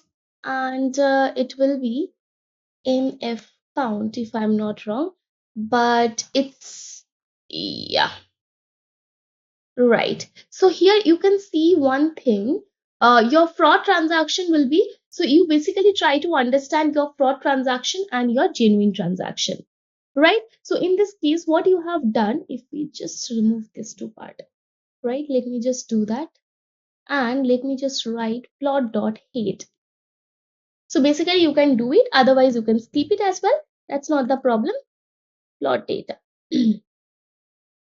No, it's not coming. Why? Acha, okay. Fine. Why it's not coming? Because this F count is nothing but your total number, right? And this is how basically you can skip this part. There is no point of using. But yeah, if you want to make a data frame out of it, or if you just write the transactions, maybe you can write the transactions and you can use the data df. Now if you just try to print it, you can see only the transaction, only the like the class column you will have in this particular data frame. Now what we need to do, we try to understand and visualize our data. How to visualize our data? We try to understand that what are the data are actually going to help us to understand what is the bar plot. We actually do bar plot to understand visually that what we have done, the calculation that is right or wrong. So in this case, what we are going to do, we are going to write plt dot, you can say plt dot title bar plot for fraud versus genuine transaction, right? So you can use bar plot or you can use count plot as well, right? So you can see what we have done. We have written x equals to fraud transaction, y equals to genuine transactions, right? And what we need to do, we basically try to give the data set over here. So here you can see what we have done. We were working with that bar plot, but now I want to have a count plot, right? So count plot over here will work as like, it will automatically count. Otherwise, you need to do all the count by yourself. So in this case, what we have done, we have written plt.title count plot for fraud versus genuine transaction, right? So now for 0 is genuine and 1 is fraud transaction. So if you just write SNS from Seaborn, basically if you write SNS.countplot, you can see this is the all about count plot, show the count of observation in each categorical bin using bars. So you have two bin over here, 0 and 1, and a count plot can be thought of as a histogram across the categorical instead of quantitative variable. The basic API and options are identical to those for bar plot, so you can compare counts across nested variables. Input data can be passed in variety of formats and including the vectors data represented. At least there is no point of understanding this, but now you can understand. It will automatically count how many 0 you have in your data set, how many 1 you have in your data set. So what I have I have written that x equals to class, then data equals to data df, your data set, then palette equals to blues, I want the blue, and then age color equals to w, right? So you can see for in this case, whenever I try to execute it, for that you can see the 0 is the high, 1 is almost negligible, right? So you can see and you can say, okay, whatever the percentage we have, find it out, it's quite right, because in the bar graph in the count plot itself is showing the same, right? So as for the graph, we can see the ratio of genuine transactions and higher than the fraud transaction, right? So now if you want to check the plot, normal plot, how to do, you just need to write maybe for the x and the y, I just want to check between amount and time. So in this case, I have written data df amount and y equals to data df time. And then I have written plt.plot xy, and the title will be plt.title time versus amount. Right. So in this case, you can see this is the relation between amount and time. And this graph, we try to plot the relationship between time and amount. You can see this is the time and this is the amount. Right, x equals to, we did, okay, x equals to amount. So these are the 5,000, 10,000 to 15,000 is your amount, and this is your time, right? How much time it takes to do the transaction. Now, if we just try to understand the amount distribution, where the amount is high, where the amount is like, what is the distribution of your amount you have in your data set, that time again we are going to use this plot. right? So this plot is kind of a histogram type of a thing, you can say. So here we are going to try to do the amount distribution. So in the amount distribution, what we need to do, we try to understand the distribution of the amount in our data set. So here we are going to use Seaborn plot. So you can see we have taken only the amount column.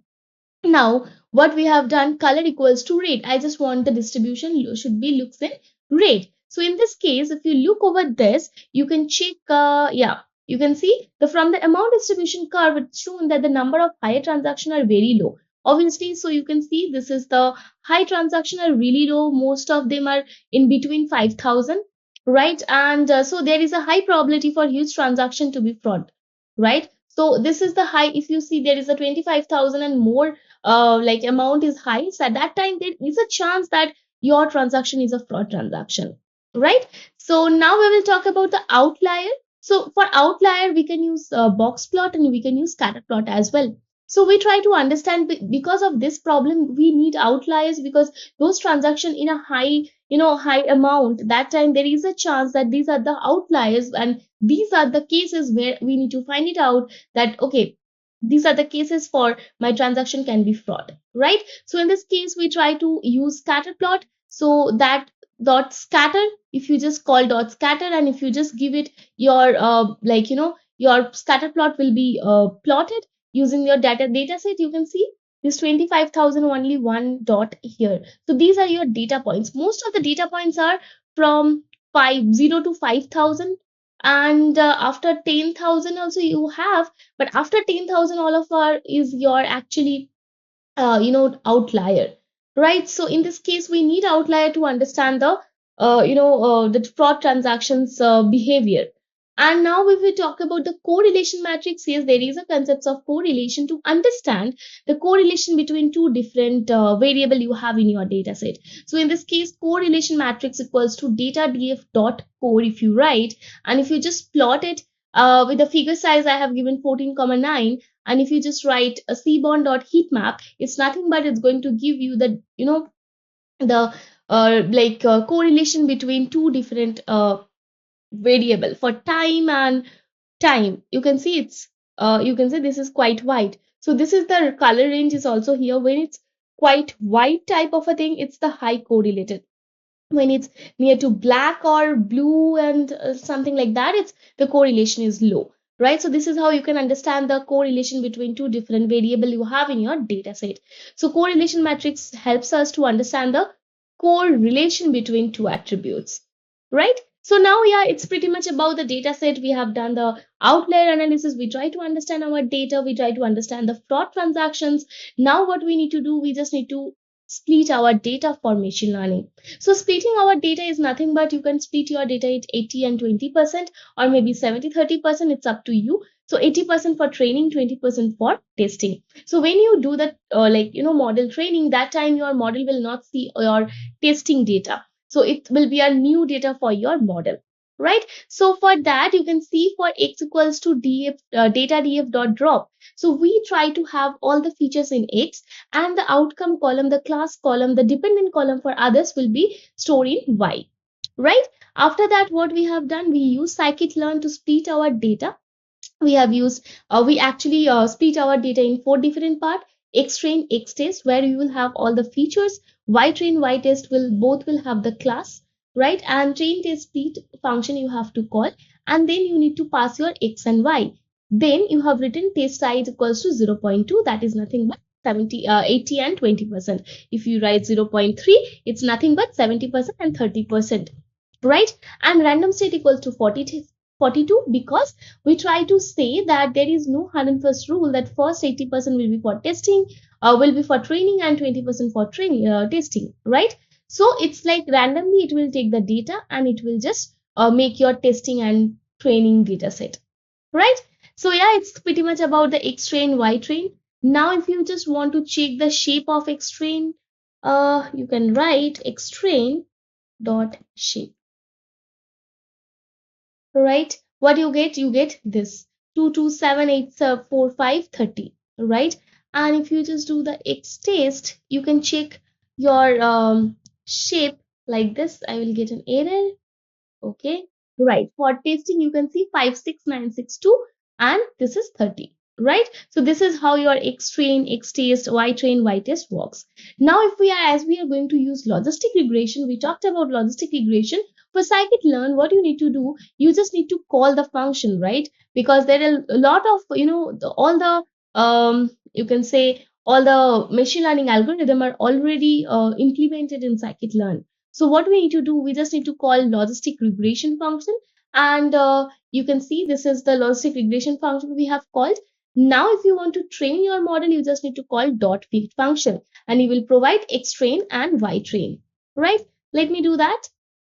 Now, if you want to check what is the prediction for your model, that time what you need to do, you have to use dot predict function. And this time you are going to give your only the features and we will try to find it out what the class, right? So whenever you try to use ypred and we are going to use give the logistic regression dot predict x test, and if we just go here ypred, right?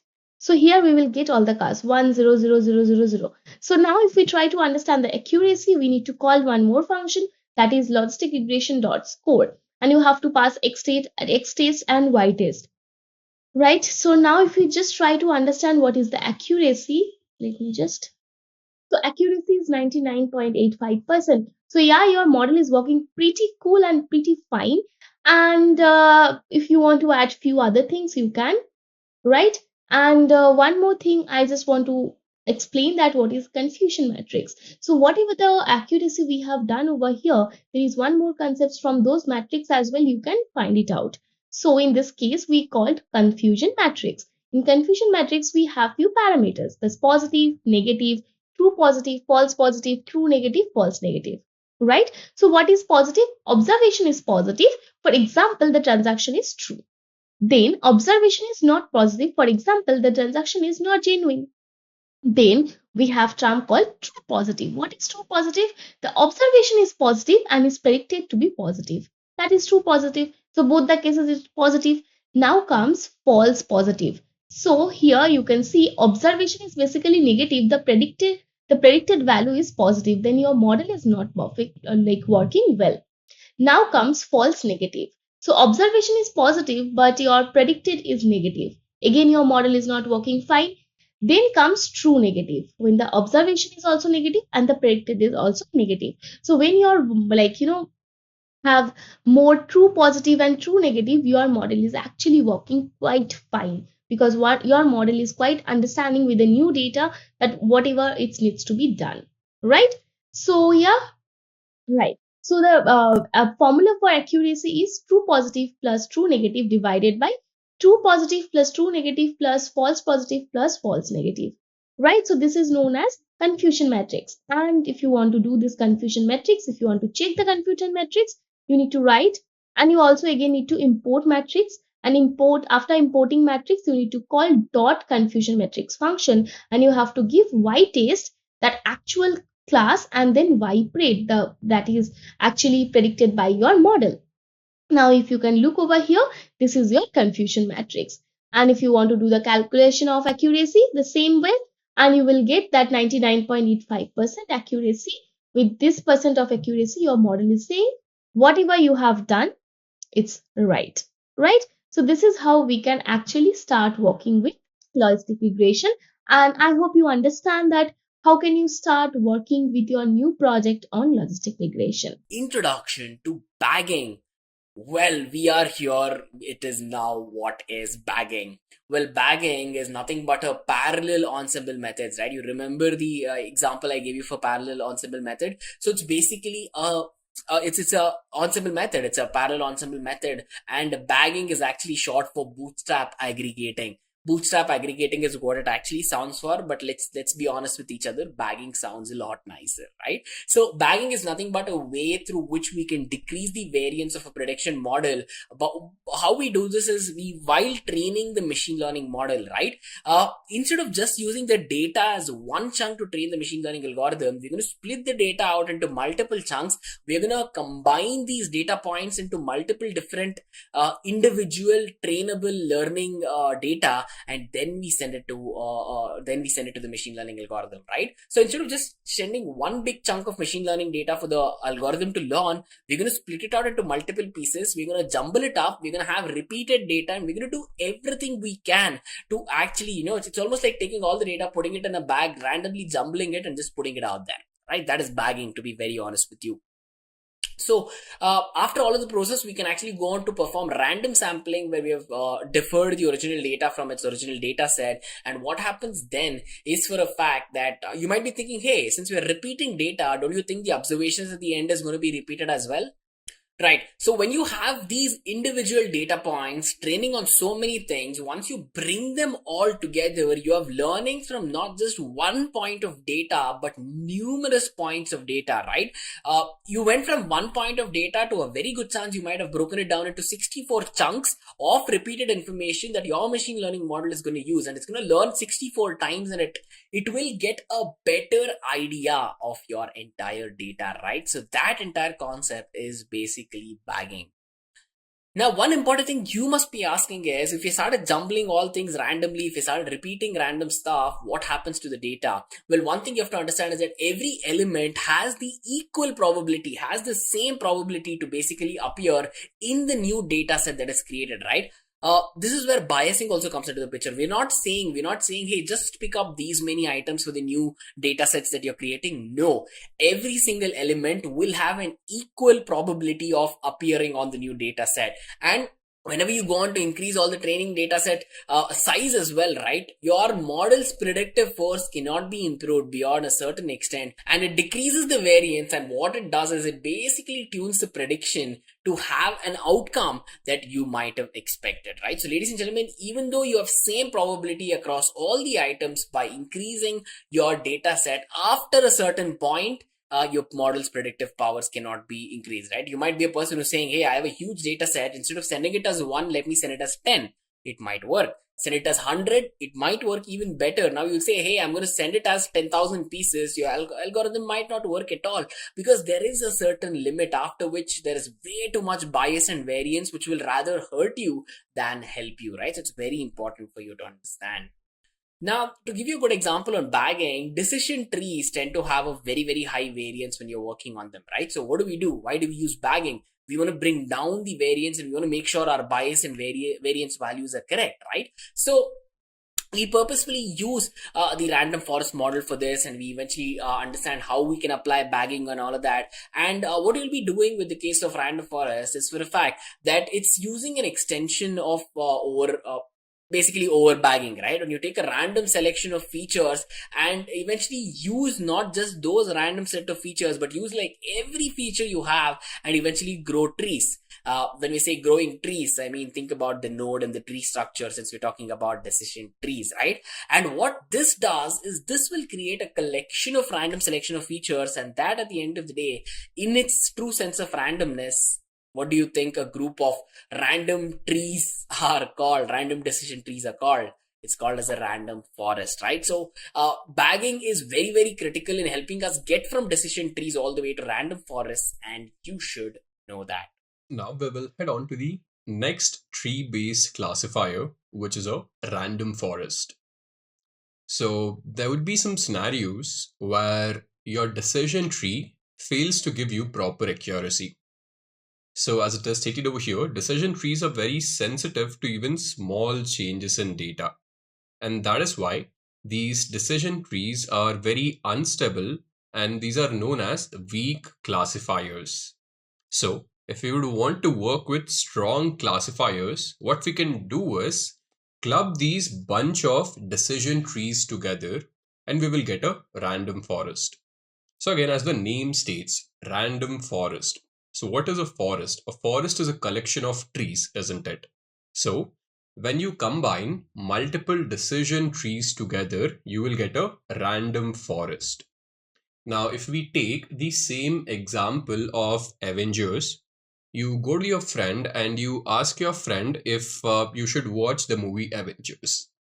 Now, let's say he has a very biased opinion and he hates all of the Avengers movies and he hates all of the Marvel movies.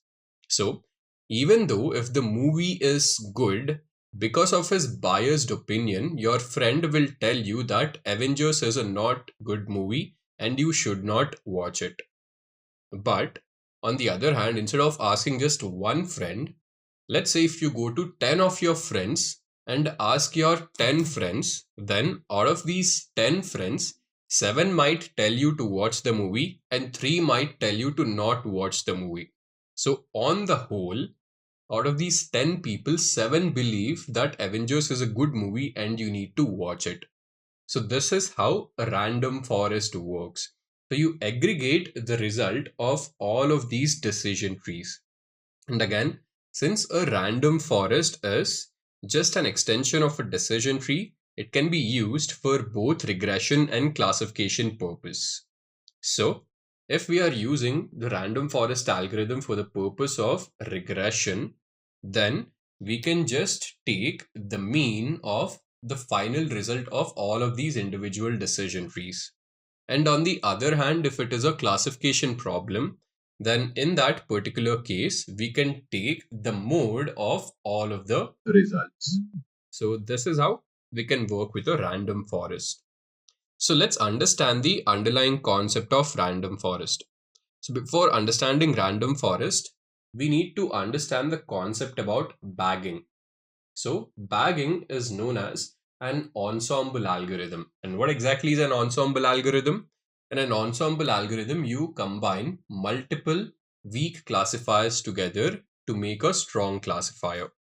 So what happens when you're applying a decision tree is, let's say you have this data set D1 and you will apply this decision tree algorithm on top of this and you will get one result. But what if I want to get a collective result? So what I'll do is I will clone this data set. And when I say clone, we are actually performing sampling with replacement. So what I'll do is from this dataset D1, I'll create multiple datasets. So if this dataset D1, let's just say has 100 records in it. Now what I'll do is I will create another dataset D2 from these records, but I'll be taking those records randomly. Now when I say randomly, I can take the same record twice, or I can also miss out on some records which are present over here. So this is sampling with replacement. So let's say if I take record number 3 from this, put over here, and then again I will keep it back. So the second record can also be record number 3 from this, third record also can be record number 3 from this, and then I can take record number 100 from this. So this is totally random, and this is how I will create dataset 2. Again, I will create another dataset 3, which will be sampling by replacement. So like this, I can have a collection of datasets. So this is known as bootstrapping. So bootstrapping is you are creating multiple datasets from your original dataset by using sampling with replacement. Now, let's say if we create 100 datasets out of our original dataset. So initially we had only, let's say 100 records in this one data frame. Now we have 100 into 100 records. So that gives us a better chance of prediction. And from all of these datasets, what I'll do is I will create or I will build one individual decision tree algorithm on each of these datasets. So I will be building 100 decision trees, and each of these decision tree will give me a result. And if it is a regression algorithm, then I can just take the mean of the final result. And if it is a classification algorithm, I can take the mode of the final result. So this is how bagging works. But what is a random forest? So random forest is again an extension of bagging. So in random forest, you need to focus on the term random. So why is it called random? Because the split criteria which you are using over here. So normally, whenever you are splitting the node, you are splitting it on the basis of your independent variables. And when it comes to bagging, you will have all of your independent variables available for the split. But when it comes to random forest algorithm, you will get only a select set of random independent variables. So let's say if this data frame has 10 independent variables, in case of bagging, all of the 10 independent variables would be available for the selection criteria. But when it comes to random forest, you will only get a random subset of all of the columns. So from the 10 independent columns, you might only get 3 random columns. So what happens is, every time you build a decision tree, the split criteria used will be different. And this is how the decision trees which you build will also be different. So since here 3 random variables are used, here again 3 random variables are used, here again 3 random variables are used. So this is how your decision trees would be completely different from each other. And now when you're actually getting the final result, this would be better than your normal bagging algorithm. So this is what happens in bagging and random forest. So now we'll go ahead and implement a demo on random forest in Python. So this will be a comprehensive demo where first we'll start off by doing exploratory data analysis on top of the COVID-19 dataset. Then we will go ahead and implement the random forest algorithm. So first we would have to import all of the required libraries. So I'll just go ahead and do that. So we would need the Pandas library for data manipulation. Then we would need Matplotlib, which is for visualization. So I'll write down from Matplotlib import pyplot as PLT. Then we will also need Seaborn, which is another visualization library built on top of Matplotlib. So here we would need, I'll write down import Seaborn as SNS. Then in our current data set, we have certain dates in it. And by convention, the dates which are there, they would be present as categorical labels and not as a date column. So we would also require the date time library. So let me import that as well. So here I'll write down import date time as DT. And I would also require the NumPy library. Import NumPy as NP. I'll hit run and let's just wait for all of these libraries to load. Now, in the meanwhile, these libraries are loading. I would have to load up the required file. So the file is in CSV format. And to read the CSV files, we have the read_CSV method, which is part of the Pandas library. So while these libraries are loading, I'll just write the next command over here, which will be pd.read_CSV. And inside this, I need to give in the name of the file. So the name of the file is COVID-19 India.csv. And as I've said, there's a date column over here. So I will write down parse dates is equal to, and here inside parenthesis, I'll write down date. Then I'll add another parameter where I'm just setting the day first to be equal to true. So I'll write down day first is equal to true. This I will go ahead and store in an object called as df. Let me do this right over here. Now I'll have a glance at the first few records of this data frame. So to have a glance at the first few records of a data frame, I need to use the head method. So this will be df.head. And as you see, we have all of these columns. S number, which is just the index number of this particular record. Then we have this current date. So as you see, this is 30th of January 2020, 31st of January 2020, 1st of February 2020, and so on. Then you have the time over here, state or union territory. Then you have confirmed Indian national. Then you have confirmed foreign national, cured, deaths, and confirmed. So these are all of the different columns which are present. Now, out of all of these columns, I would need only certain columns, which would be the date column. So I would not require the time column. I would not require the S number column. I would require state, union, territory. I would not require this. I would not require this. Then I'll also take cured, deaths, and confirmed. So what I'll do is I'd have to extract all of these columns. Let me go ahead and do that. So here, first I need to give in df, and inside parenthesis, what I'll do is I would have to give in all of the columns which I'd want. So I would need date, I would need state, union, territory. Let me write down properly over here. So it is state / union territory. Then I would also need the cured column. After this, I have the deaths column. Then I have the confirmed column.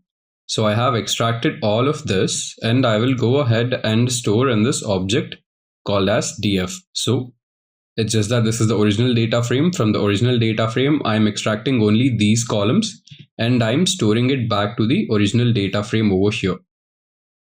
Now I'll again hit on run. So we seem to have an error over here. So I need to give in proper indexing. So we have date, state, union, territory, cured, deaths, and confirmed. So state, union, territory, we seem to have a problem over here. Let's just actually see if I've given the, so there shouldn't be a space over here. Now let me hit run. Right. Now I will have df.head again. And as you see from the original data frame, I have only extracted date, state, union, territory, cured, deaths, and confirmed. Now again over here, so state and union territory. So this is the column name over here is very big, and I would want to rename this. So again, what I'd want to do is so you have capitals over here. So it's better if I have the starting letter of all of these columns small. So I'll also change them to be small. And it's instead of having state / union territory, I'll just have the column name as state. So let me go ahead and do that. So for this purpose, what I'll do is I have this columns method. So I'll just write down df.columns, and inside the list, I will give in the new names. So first I'll have date, then I will have state. After that, I will have cured. Then I will have deaths, and then I will have confirmed. I'll again hit on run. Now let me again show you the first few records of this df.head, and as you see, I have renamed these columns. Now after this is done, so as you see, these are all of the columns which I have, and the date, as you see, it starts from 30th of January 2020. Now if I actually show you the tail, that will give me the final date. So this would be in ascending order. So when I have df.tail, so here you would see that we have all of this data till 17th of July 2020. So starting from 30th of January. So this is the first record which we have for Kerala. So in Kerala, there was the first confirmed case was found on 30th of January 2020. And as you see over here, so as of 17th of July 2020 in West Bengal, there have been 36,117 cases. Similarly, in Uttar Pradesh, there have been 43,441 cases. So this is quite interesting over here. Now, what I want to do is, I would want to extract all of the cases which have been there till today. Or in other words, I would want to extract only the date. So here, as you see, this is the current date, or this is the latest date, which is 17th of July. So I would want to extract all of those records where the date is equal to 17th of July. So let's see how can we do that. So again, this is our original data frame, which is df. So from this, what I'd have to do is df.date, because this is the column. So df.date needs to be equal to 2020-07-17. And this I will go ahead and store in an object called as today. I'll hit on run. Now I will have today dot head, and let's see what do we get. So as you see over here, so I have all of the cases with respect to different states as of 17th of July 2020. So as of 17th of July 2020, there have been 180 confirmed cases in Andaman and Nicobar Islands. Similarly, there have been 38,000 cases in Andhra Pradesh, 543 cases in Arunachal Pradesh, 19,000 cases in Assam, 21,000 cases in Bihar. So this is something interesting, isn't it? And now after this, what I'd want to do is I would want to sort this with respect to the number of confirmed cases. So as you see, I would want to know which state has the maximum number of confirmed cases. So since this is a numerical column has this method called as sort values. So what I'll do over here is I will write down today dot sort values, and inside this I would have to sort this data frame with the help of the confirmed column. So I'm basically sorting this data frame by the confirmed column, and this has to be in descending order. So I will set ascending is equal to false. So I'll basically have that particular state which has the maximum number of confirmed cases at the top. And this I will go ahead and store in an object called as max confirmed cases.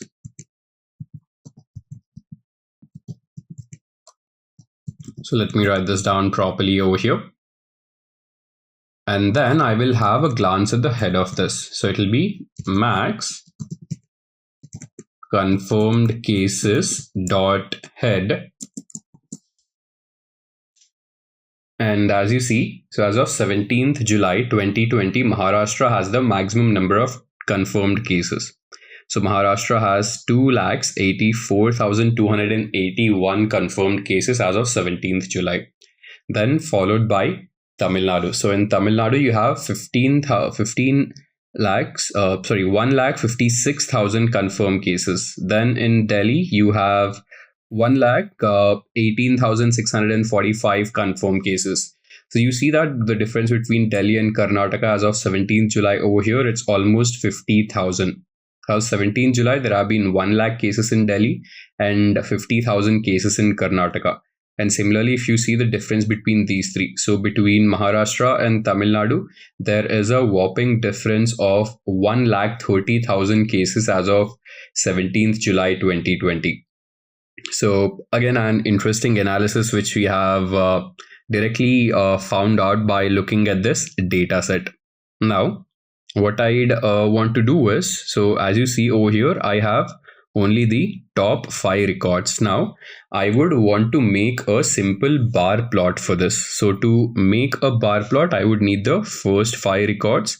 So what I'll do is, I will only take the first 5 records out of this. So I will have, let me take this, let me paste it over here, and I would need the first 5 records, and this I will go ahead and store in an object called as top states confirmed. Let me put a hyphen over here. Now let me print out top states confirmed.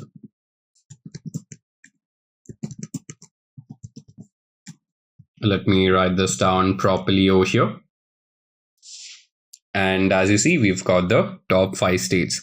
Now, what I basically want is I would want to make a bar plot, which means that I would want the state column on the x-axis and the confirmed values on the y-axis.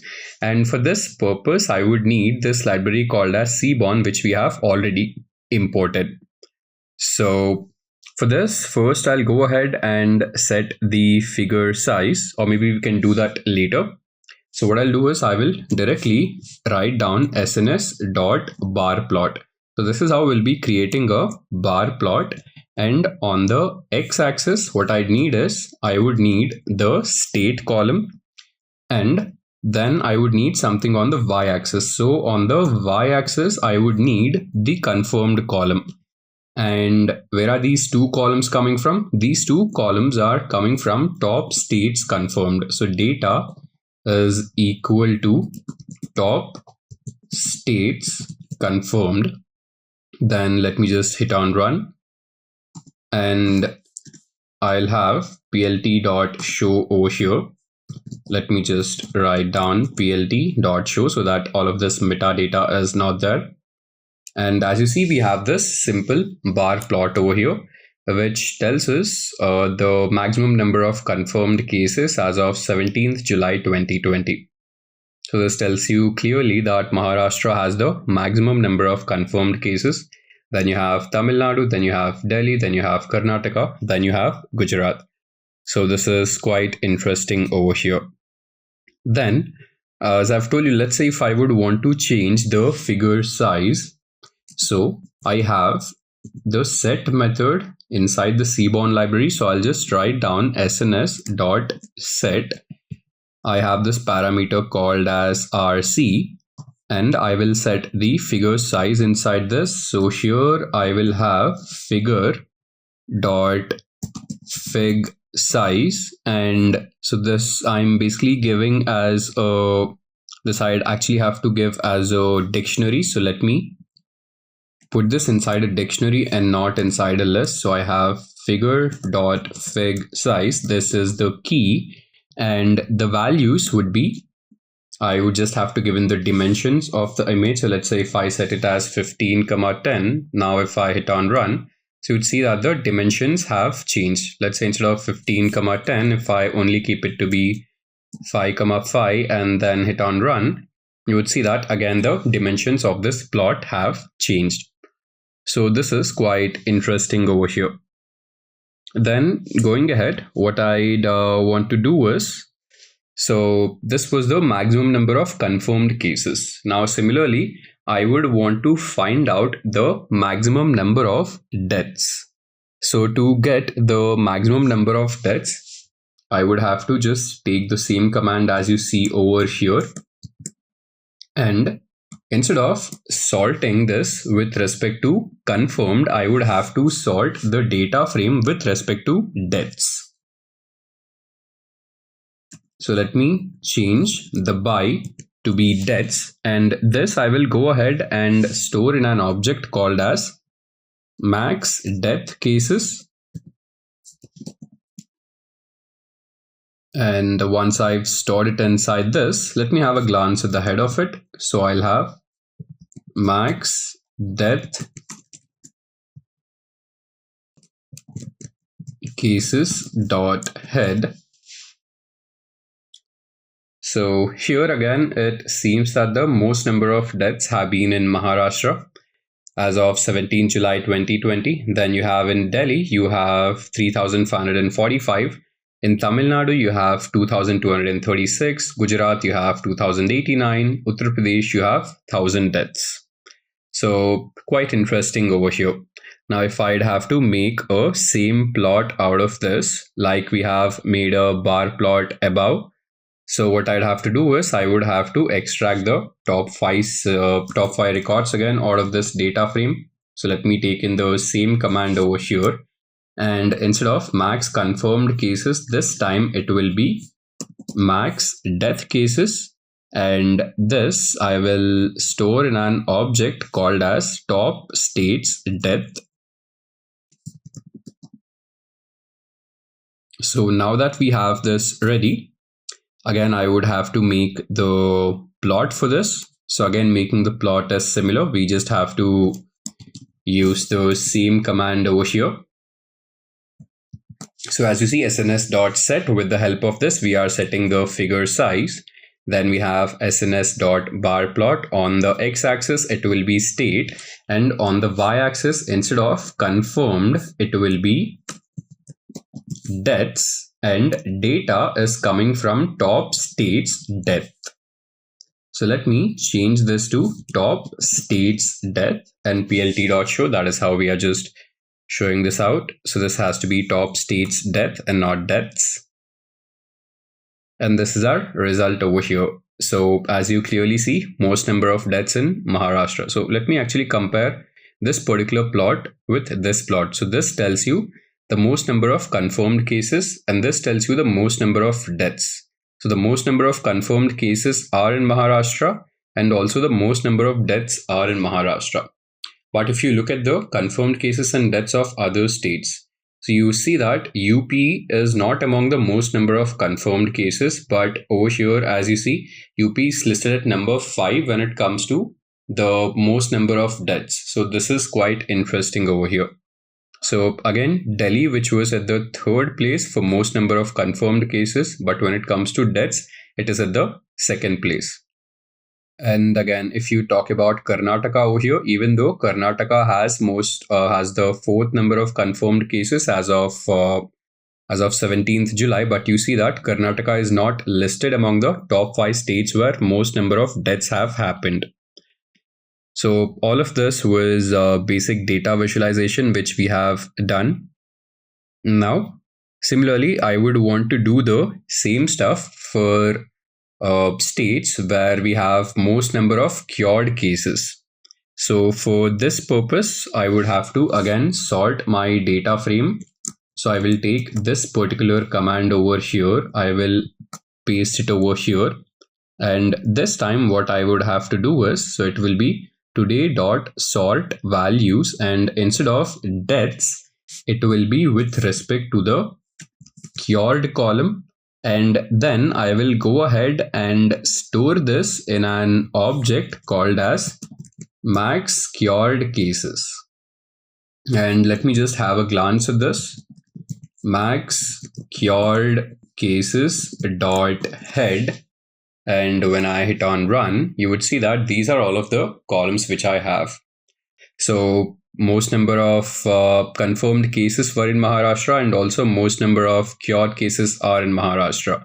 Then you have Tamil Nadu, Delhi, Gujarat, and Telangana.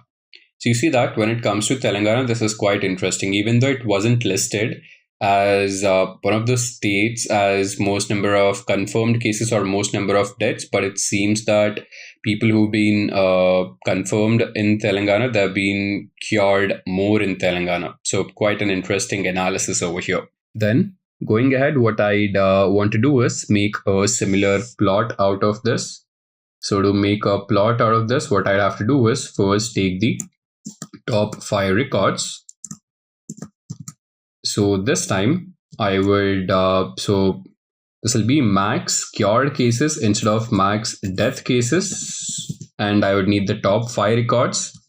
And I will store this in an object called as top states cured.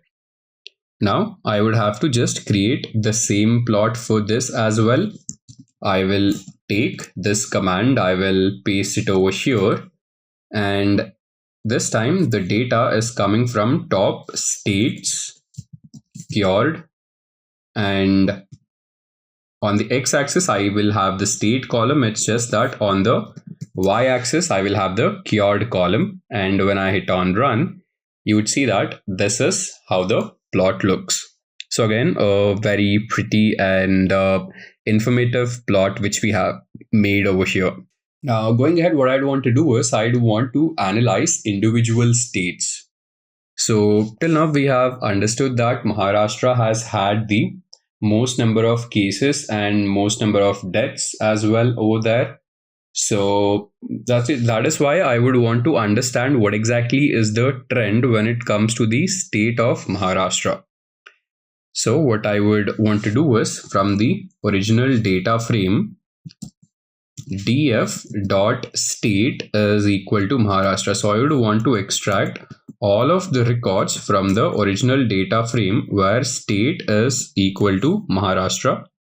And I will go ahead and store this in an object called as Maha. Then I'll just show you the head of this Maha.head. So as you see, it seems that the first case in Maharashtra was on 9th of March. So on 9th of March, there were 2 confirmed cases. Then I will have Maha.tail over here. And when I have Maha.tail, you would see that as of 17th July, there have been 2,84,281 cases. So from 9th March to 17th of July, from 2 cases, the number of confirmed cases have gone to 2,84,281. So this is extremely interesting over here. So now what I'd want to do is how I'd want to understand how have the number of confirmed cases increased from 9th of March to 17th of July over here. So for this, I would want to make a line plot where the date column will be on the x-axis and the confirmed cases will be on the y-axis. So for this, I would have to create a line plot. So I'll write down sns.lineplot, and on the x-axis, since I would need the date column, I'll just put in date over here. And on the y-axis, I will need the number of confirmed cases. So here I'll write down confirmed. Then going ahead, I'll give in the state. So here the state will be equal to Maharashtra. Then I'll just give a color to the line. So here the color will be equal to green. And then I would just have to print this out. So it will be plt.show. So seems like we have an error over here. Let's actually understand. String object has no attribute get. So why do we have this? So let me give in green over here. Let me give in an entire color and let's see if this works properly. So seems like we again have the same error over here. X is equal to date, Y is equal to confirmed. So this has to be data is coming from Maharashtra, color is green. So all of this seems to be fine. So what I'll do is I'll actually copy paste the same command from above. That will be easier. So let me copy this and let me paste it over here. And instead of having this as a bar plot, I will keep it to be line plot. And here on the x-axis, I would need the date column. On the y-axis, let's actually see what do we need. On the y-axis, we would need the confirmed column. And the data is coming from the Maharashtra, which we have just created. So let me change this to Maharashtra over here. And here, let me actually change these dimensions. So I'll increase the width of this. So instead of keeping it 5, I'll keep it 10. And as you see, maybe I'll increase it even more. I'll keep it 15 over here. That might be better, I guess. So as you see, the growth of number of confirmed cases has been exponential.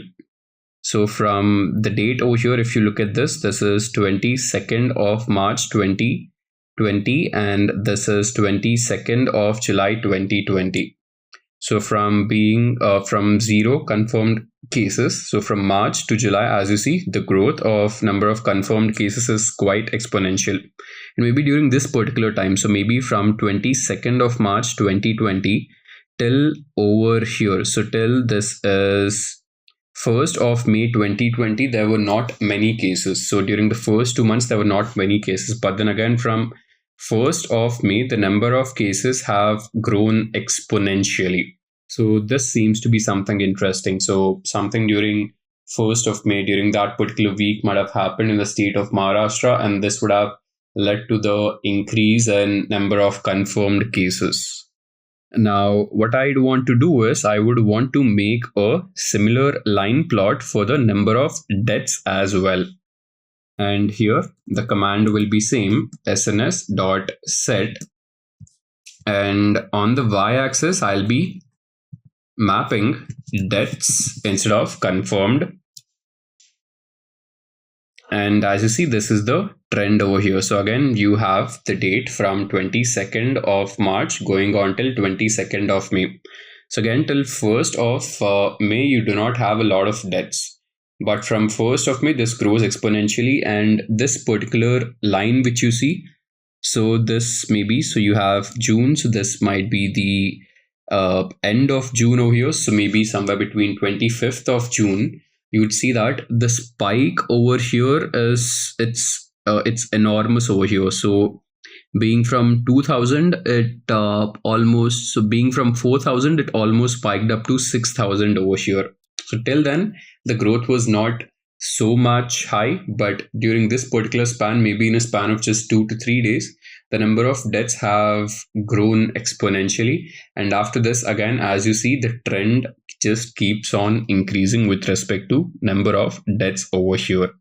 So this is with respect to Maharashtra.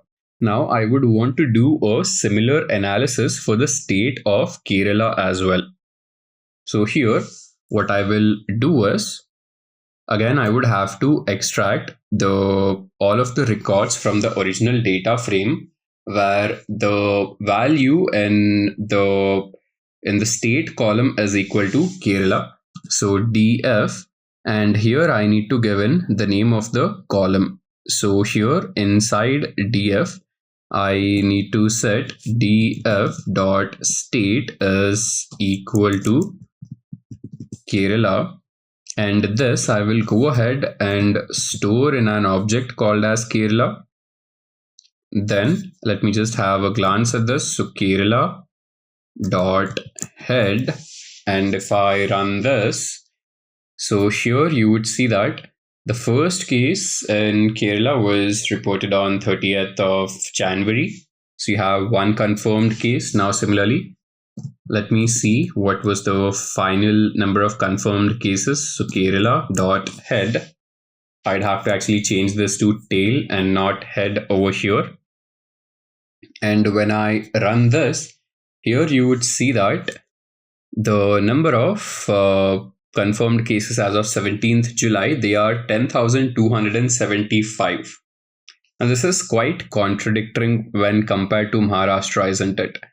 So when you look at the table of Maharashtra, you would see that the first case was confirmed on 9th of March. And from 9th of March to July, the number of confirmed cases is exponential. It's staggering. But when you look at this in the state of Kerala, so the first confirmed case was on 30th of January itself, which was 2 months before the first confirmed case in Maharashtra. But you see the total number of confirmed cases as of 17th July 2020, you would see that they are very low. The growth of the confirmed cases has been very, very less in Kerala when compared to Maharashtra.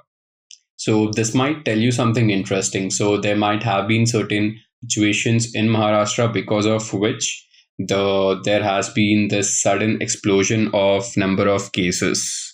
Now, what I'd want to do is I would want to make similar plots for the state of Kerala as well.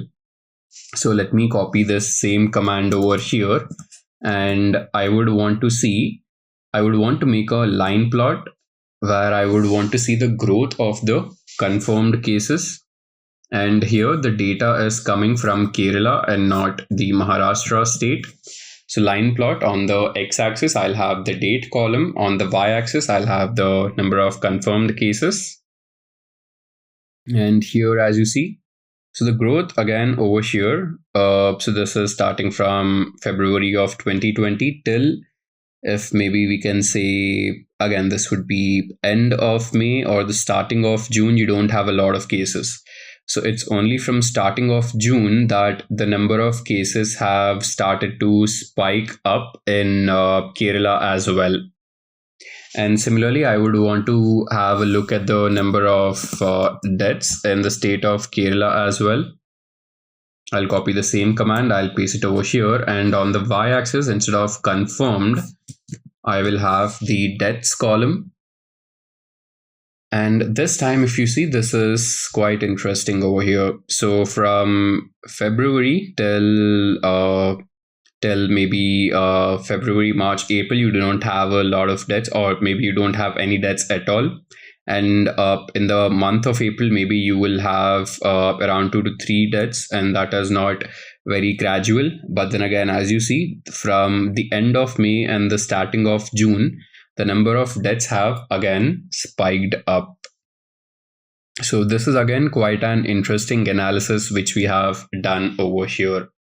Now going ahead, what I'd actually want to do is I would want to build a random forest algorithm which will actually tell me how to predict the number of deaths. So that is something interesting. So here I'll be actually using random forest regressor. So I'll be using the random forest algorithm as a regression algorithm and not as a classification algorithm. And I would want to predict the number of confirmed cases if I given a date.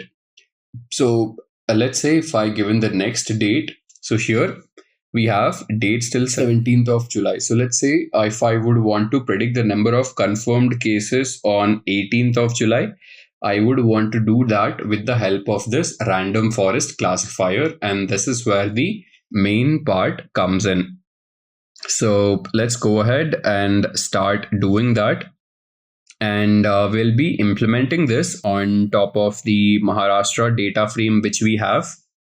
So for that purpose, first we would have to import all of the required libraries. So here I would need the train test split method from model selection. So I will start off by writing from sklearn.model selection import train test split, and I'll hit on run.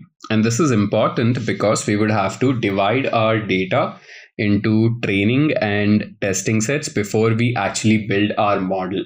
And why is that important? Let me just give you guys a simple example.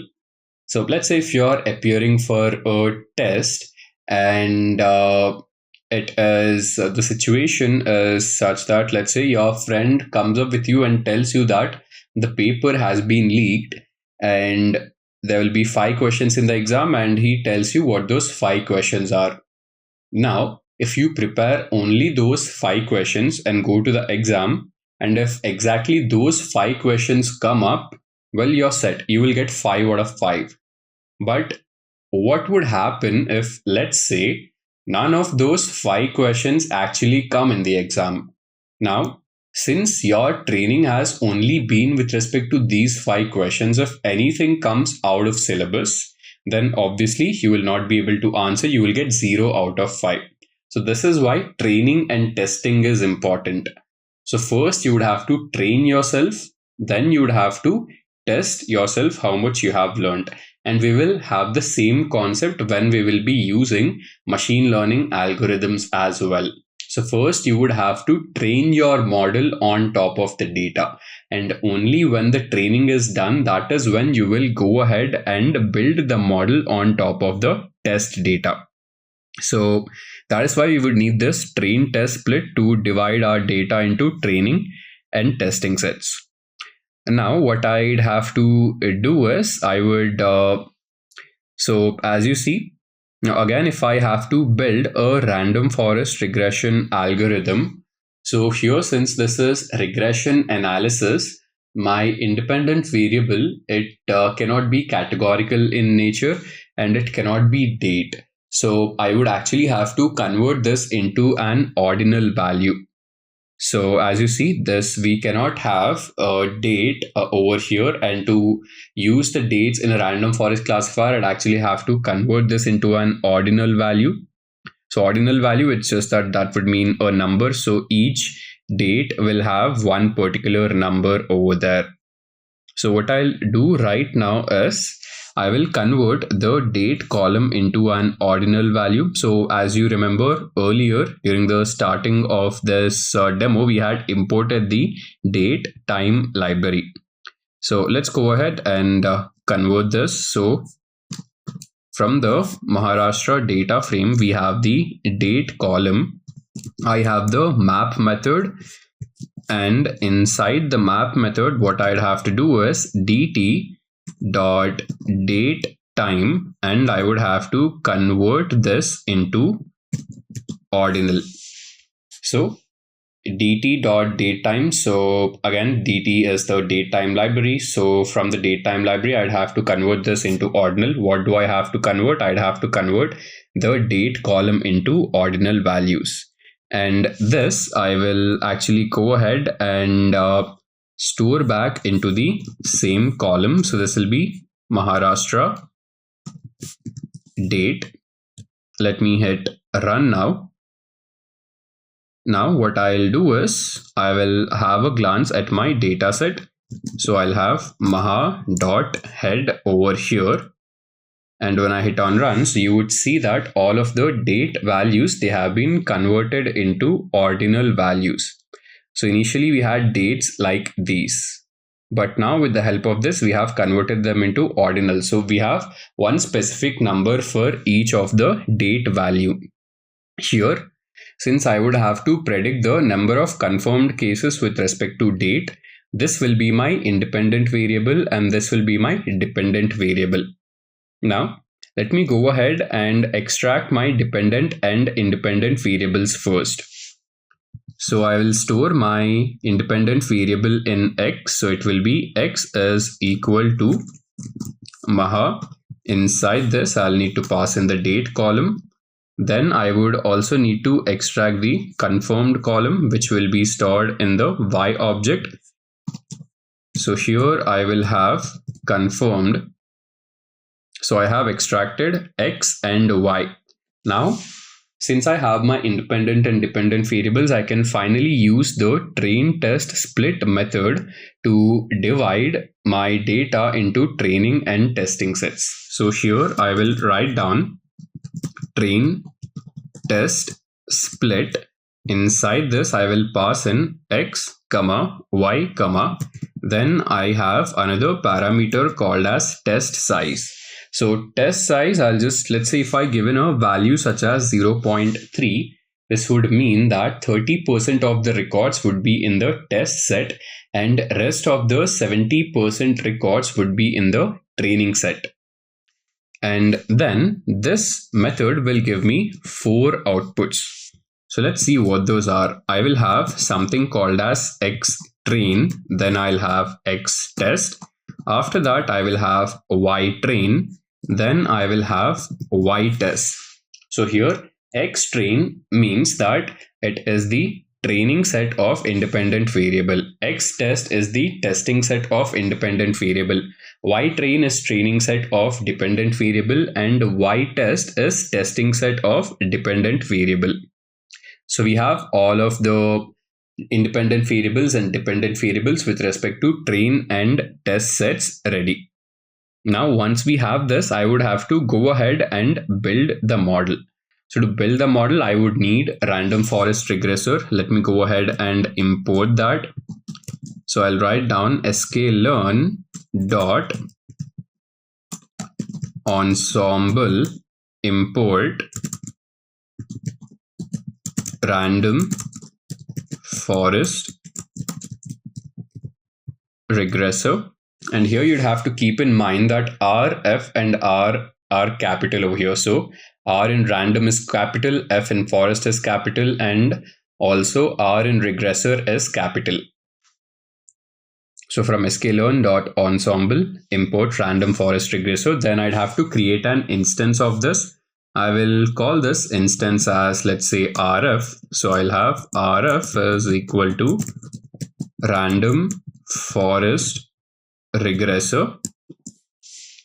And once I create this, I would have to build this on top of the training set.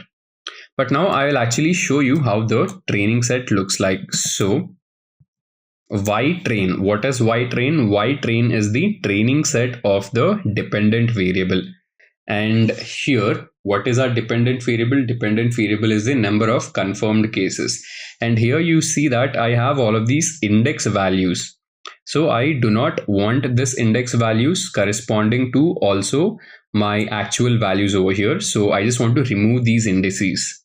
So if I don't want to remove these indices, I would need the help of NumPy library, which I have imported earlier on. So here, what I'll do is, while fitting this, I'll just write down dtr.fit. inside this I will have np.array, and what I'll do over here is inside the array I will pass in xtrain, and I would have to reshape this. So I will have reshape. So xtrain, ytrain, they have the indices as well, and I do not want this indices. So I'll have dot reshape -1, 1. So when I given -1, 1, this will remove the indices. And then similarly, I will have np dot array. Let me keep this properly. np dot array. Inside this, I will have ytrain dot reshape, and again I would have to give in -1, 1 over here. This DTR dot fit. So we are building or fitting the model on top of the training set. So training set is basically xtrain and ytrain. But our xtrain and ytrain have these indices, and we have to reshape these training sets without the indices. So that is why I'm using this particular command. And let me hit run. So this is actually RF and not DTR. Let me change this to be equal to RF. And we have successfully built our random forest model. So now that we have built our model, what I'd want to do is I would want to predict the values. So I will have maha.tail. Let me run this. So as you see, so with respect to a particular date, I have a confirmed value over here. Now let's say if I would have to predict something, what I would want to do is I will have rf.predict end. So when we have to predict something, it will give you the result of your dependent variable. And what do we have to pass in? We would have to pass in the independent variable. So independent variable is your date. And here, this value which you see, 737623, this gives you your date. Now let's say if I give something such as 737600, and if I hit on run, there actually seems to be a problem over here.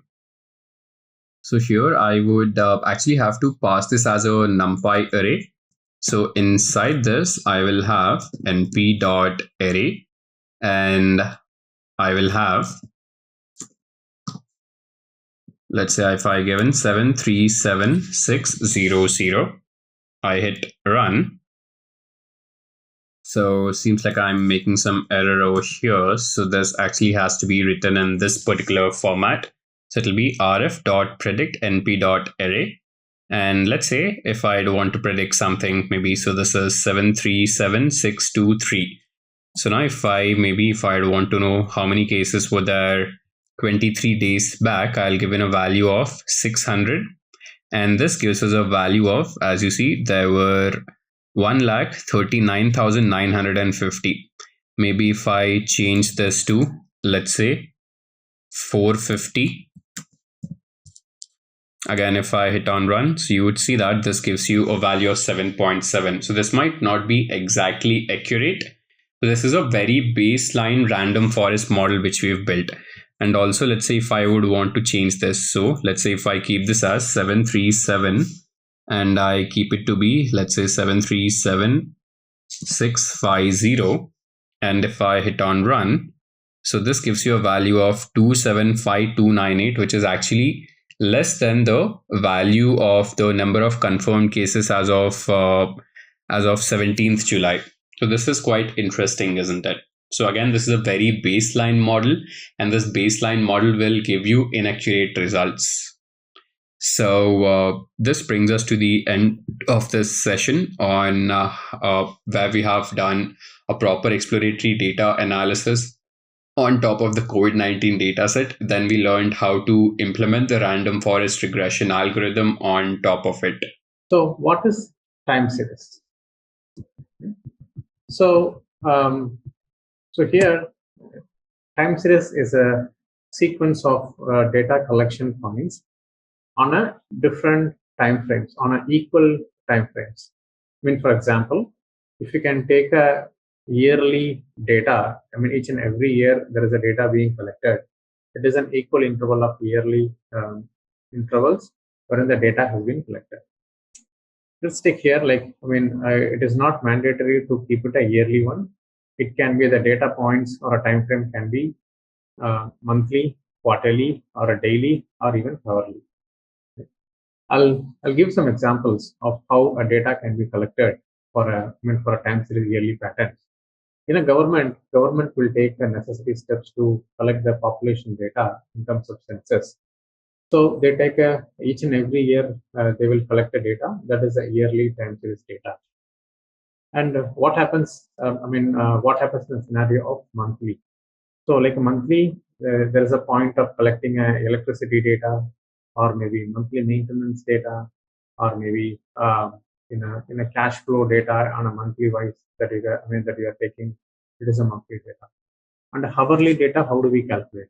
So hourly, that you want to check the inventory in an operation, check the inventory of in a factory, check the inventory on a store, and etc. Right. So this is hourly data. As well as on the manufacturing side, how do we do it? So there will be 3 shifts running. So in terms of 3 shifts, each and every hour that you are actually collecting a data of how many parts are being produced, and how many good parts and how many bad parts, and upon that you are collecting a data which is a hourly data that is being collected. And data which is collected without non-regularity will not be a time series level of data. Right? So how do we use in the normal domain perspective? So in a banking and financial services, what are the different time series data or different time series modeling that can be used? For example, in the stock market prices. So each and every minute the stock prices will increase. Not even every minute, even every second, and every 10 seconds the stock prices may be vary, depends on the demand, depends on the demand, volume, on the PE ratio, PC ratio, and so on, right? So it happens, stock prices, asset prices, macroeconomic factors. So these are all the data wherein in terms of banking and financial services, it can be used. The time series can be used, right? So in terms of manufacturing and logistics, we can take a machine run level data, and then the supply chain data and the fleet management. So from Chennai to Bangalore, fleet is moving between Chennai to Bangalore. Those level of data are being or level of being it can be achieved using time series data. And e-commerce data, the page visits, how many people are visited, and how many searches that happens, and etc. So this is our few examples that I'm putting, but there are many more use cases that you can play around with time series. So what are the applications of the time series? So economic forecasting, at a high level, economic forecasting, stock market analysis, demand planning and forecasting, anomaly detection. So something like a fraud detection in banking, right? So we'll take one by one and then try to understand how it will impact the time series models, etc. So economic forecasting, right? So what is economic forecasting? So World Trade Organization, they will keep on predicting and forecasting how how is the GDP for a country is about, right? And like Federal Reserve time series. So they also will do a time series on each and every time. They will evaluate what is my reserve and what is my cash flow, and how is my cash flow going, and how do I predict my next 3 months of data, and how do I predict my next 3 months of the reserve value, and so on. And what is the demand forecasting? Right. So in Amazon is actually doing such activity. Amazon and other e-commerce platform for that matter. So they do time series for their predictions on the demand at each and every products. So they will have each and every categories. So each and every categories, they have a bunch of products are being aligned. So using that bunch of products, how many products are kind of fast moving, and what type of forecasting that they can provide it to the sellers and so on. And likewise, you can also keep, so many things, like for example, inventory prediction and, inventory forecasting. So my demand is X, and how do I do an inventory of X to be, filled in automatically by the, by the inventory people and so on, right? Right. So anomaly detection is something like a fraud detection, right? So using the time series modeling, you can also prevent frauds, and you can play around with the fraud detection using in insurance as well as in banking. Each and every transaction that happens, you can always say that these are all fraud, these are all non-fraud, these are all insurance third-party claims are fraud and so on. So what are the different components of time series? So, so when you say time series, I said about the time series, each and every level of data that you are collecting using regular intervals. So there will be a trend, right? So there will be a trend. So if you take a throughout a year level of data, there will be an upward trend or there will be a downward trend. Say for example, there is a sales happens. So the sales generally happens upward trend or maybe a downward trend, or it may be a seasonal one. For example, in a retail stores, if I can say, during a festival seasons, the retail stores will have an increased trend, and during off season there will be a decreased trend. So during a seasonality, there will be a spike, there will be a dip, as well as it automatically increases. That is a seasonality. But if it's a trend for a normal, company-wise, so it will say the sales projections are kind of increasing trend, or the sales projection is kind of decreasing trend based on the business history of data. And there is a residual one, which is a kind of a irregular, fluctuation one. It is called a residual, component that is being available in time series.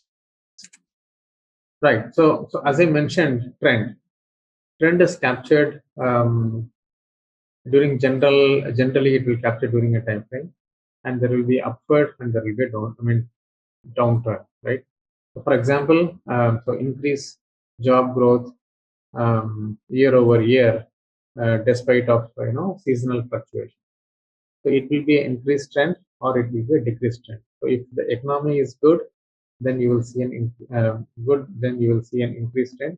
If the economy is not very satisfactory, then there will be a decreased trend in the job market. So trend can be of increasing or a decreasing or maybe a constant one. So there will be a constant no growth this year. So there will be a very flat trend that happens throughout the year. As well as I'm saying, a trend could be an yearly one, but the data points that can be collected on a hourly or maybe daily or maybe weekly or maybe monthly. So it can increase or a decrease different ways, linearly and exponentially, right? Seasonality, right? So as I mentioned, like for example, e-commerce platforms, they will come up with a lot of sale during seasons, off seasons. They will make it as off seasons to push the sales, but at the same time, during a seasonal, the festival time, they will push for more sale, more offers, promotions that they will be listing down, so that the sales is actually improves, right? So that is a seasonal one. If you take it duration of a yearly sales happens for a retail stores or a e-commerce one, you can see the seasonality one trend, which is upward when it comes to the festival seasons and the local festival happens, there will be upward trend or a downward trend. Right? So that is a seasonality one. There will be fluctuations happens back and forth. We have compared between 4 models. Simple moving average. So within time series, there is an ARIMA model. There are plenty of ARIMA within ARIMA. There are plenty of ARIMA models are being given, as well as there is a simple moving average model that we have to do. So here, using this, so this manufacturing data model which we are actually seeing a good trend and seasonality, right? So we have seen a trend, we have seen a seasonality. So we are going to apply a halt winter method models, right? So when we say halt winter, what is it? Halt winter? Halt winter is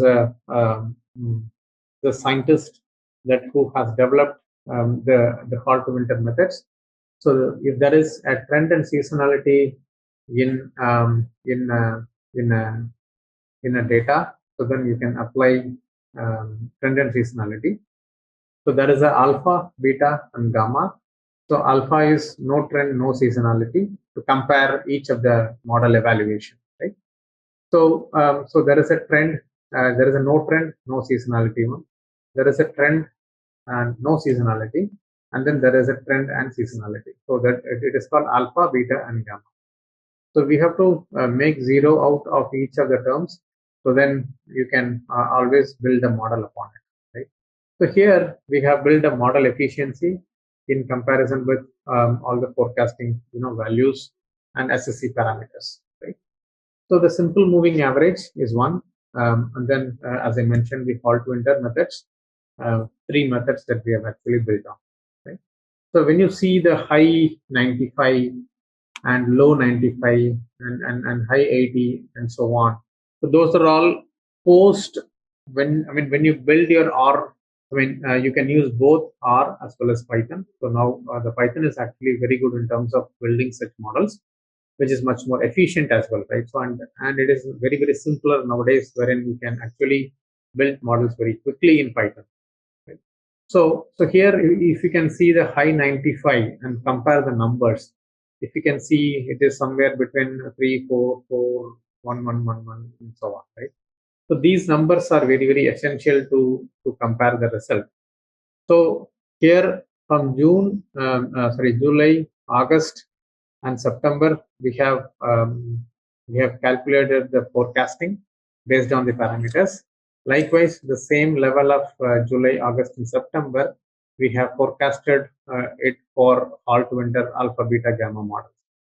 If you can see the high 95 underneath the gamma models, which is actually high, which eventually can actually proves it very clearly that halt winter methods with the trend and seasonality could be apt one model which we can able to predict. Right here. So here the forecasting of the total parts being produced. So as I mentioned earlier, so we have to do a forecasting of 5 elements here. So one on the runtime, downtime, good parts, and the scrap parts, and the overall equipment efficiency. Right. So here we faced some challenge in terms of calculating the overall equipment efficiency. So we have not moved forward on the overall equipment efficiency, as in the collecting data for OEE itself a challenge. It has a big formula we collected, so we cannot able to justify it why the OEE is less for each of the machines. So I'm saying for only this parameter, only for this level of data. But if the data is much more cleaner and much more good enough to handle the OEE, then you can always use the OEE calculation can be done. Yeah. So here also, if you can see, the model comparison is between simple moving average as well as to the halt winter models between alpha, beta, and gamma, which is being done for it. So if you can see again the alpha, beta, gamma models. So the gamma models is actually outperforming.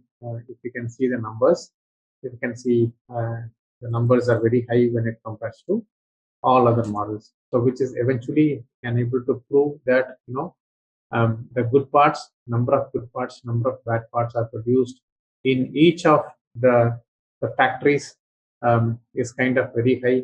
So we can able to identify here that EP West 1, EP West 2, and foam and roto is actually performing, right? And there is a roto factory which is actually not performing good. So we can able to justify it here by using this calculation. We have Exploratory and advanced modeling techniques. To keep growing your skills, check out our other videos and make sure to subscribe for the latest updates. Now let's move on to an essential part of any data professional's toolkit, data visualization. In this section, we'll start with visualization using a Tableau, a powerful tool for creating interactive and insightful dashboard. You will learn how to turn complex data into clear, actionable visual stories. And if you are looking to learn other visualization tools, we have full tutorial on Power BI and the link is given to the right in the corner. Be sure to check it out. So when we talk about Tableau, Tableau is an end-to-end tool, right? Right from connection to collaboration. Tableau easily is the most powerful, secure, and flexible end-to-end analytics platform for your data is what the definition says. And that is very true. Now, why do we call it as an end-to-end platform, right? So guys, when you talk about Tableau, it is not something that gives you temporary solutions or short-scaled solutions.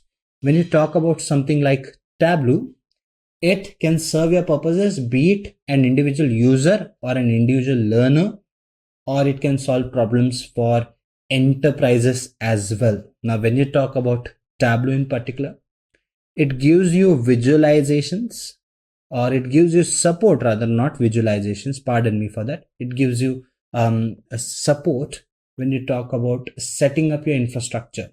Now, something like an enterprise comes in and they say that I want to use Tableau. Now, for them, just going ahead and using the tool is not the solution. As an individual, you might say that, okay, I'll install this tool, I'll use it. If it does not work for me, I'll use something like that. But when you're talking about an organization, an enterprise, we are talking about a lot of data, a lot of money being invested, a lot of systems, a lot of analysts working on the data. Now, what happens in that situation is, since we have so much data that we are talking about, so much integrations we are talking about, we are also talking about a lot of software compliance coming into picture. So with Tableau, if you have to get in Tableau, you have to consider quite a few things like, would the software integrate with my existing infrastructure? Would I be able to train my resources to go ahead and use this infrastructure? Would it fall into the budget requirements and basically integrate with everything that is there with me, right? So when you have such questions, Tableau helps answer those questions. Basically, when you talk about setting it up in your organization, in your enterprise, Tableau offers support where the team basically comes in and helps you set up a server if required for your data, right? Apart from that, they also ensure that all the installations and all the training of your employees happen as per plan, right? So that whenever you want to use Tableau, an end-to-end solution is given to you. Now, this is an end-to-end solution from a consumer perspective, right? When you talk about an end-to-end analytics tool, right?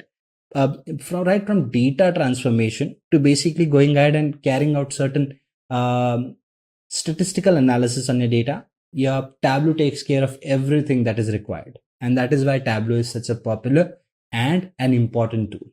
So by now, I hope that you've understood what Tableau is. If you talk about its features, you have apt visualizations. That means it gives you smooth and nice visualizations. The next point that you see here is automatic function, and both of these go hand in hand, your apt visualizations and automatic functions.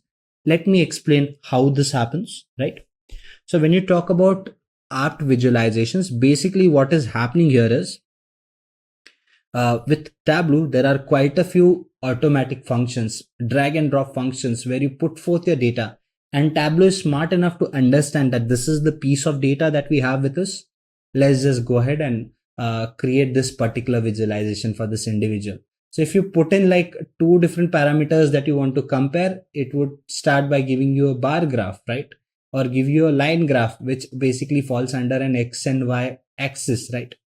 So since we are talking about two parameters, it gives you that direct comparison. So when you talk about something like Tableau and even other tools like Power BI as well, basically you get these features here where you can visualize your data with a lot of ease, and you have multiple automatic functions that basically understand that this is the data and this is what you need to do with it. It lets you get into the depth of the information, right? So when you talk about creating reports, creating visualizations, it might be easy for you to go ahead and create visualizations using something like Tableau. But as basically when you talk about presenting this data to your stakeholders, they might need detailed information. Every graph might not convey that information that they're looking for. So you might need to drill deeper into some of the concepts, some of the information, some of the data that you have with you. And with Tableau, you can do that with ease. How do we do that? This is something that we'll see in the demonstration part in the later half of the course. It also lets you connect to data with ease. Now, when you talk about a tool like Tableau, it connects to so many data sources, and it does that so readily and so easily that basically it becomes easier for you as an individual to just go ahead and choose a particular data source and get that data from that particular data source. There would be quite a few databases that can actually not connect to Tableau. In fact, I don't see any database that is out there that cannot connect to Tableau, at least the ones that I've used. I'm sure there would be some, but even if they're very less in number. So that is what Tableau is in a nutshell. I hope you've understood the basics of Tableau. Let's now go ahead and discuss some of the other components that Tableau has to offer to us. Let's try and understand how the Tableau architecture looks like, how the architecture of Tableau works. If you talk about Tableau architecture, there is not a lot of thought process to put into it, right? Firstly, we would be connecting to different data sources, as I've mentioned. So you are talking about taking in data, extracting data from different sources. Once that is there, you can move that data to a Tableau server. If you are talking about an enterprise level application, yes, you would move it to a Tableau server. And that is where if required, if you have another database where you have security concerns, you can move your data using a gateway to that particular data center, right, where your data remains safe. So again, if you need to process that data through the gateway, you can again move it to your Tableau server or to your desktop, where you can actually go ahead and create reports or visualizations out of this data. So when you talk about architecture of Tableau, it follows the three important steps that are very crucial for business intelligence. Those steps are your data integration, your data processing, and data presentation. That means, again, basically you're taking in your data, right, from different sources, integrating it so that it basically amalgamates with your existing support tools, right? Then you process it. If required, you'd clean it. You would basically transform this data and then use it for visualization to present the meaningful information that you're trying to present out of this data. So that is what Tableau architecture is in a nutshell. Let us now go ahead and discuss some of the other things.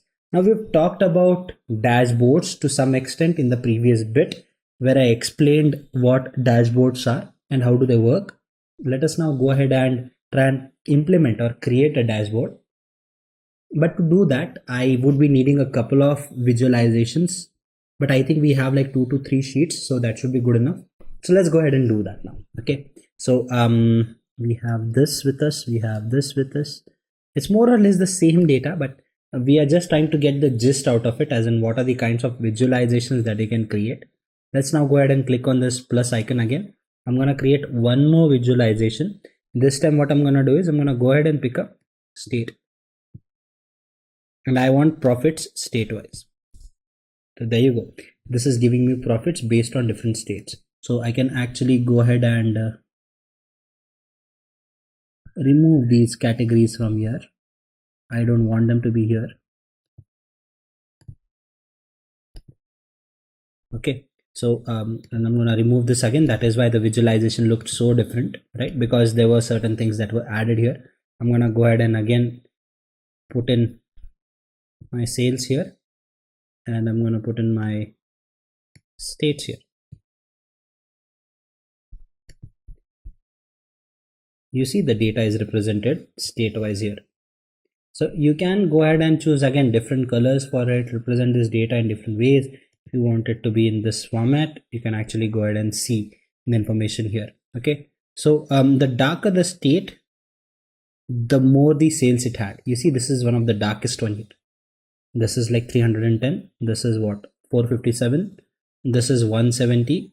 This is 138. And then you go down. These are lighter ones, right? Again, let's not get into the details of that, but the coloring here represents what thing do you need to focus on. If you just minimize this, you see there's a color bar here saying that the higher the value, the darker it gets, right? So do you want to edit a title?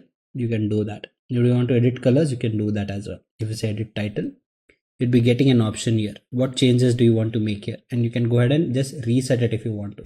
You can just close it and you can actually go ahead and do other things. So this is how these visualizations look like. Now again, each sheet here is giving you a separate visualization, right? Let's now go ahead and create a dashboard and see if we can pin some of these there on the dashboard. So we know the fundamentals of dashboards. Let's not get into the details of stuff, but let's explore how it works. I'm going to go ahead and click on this to start with.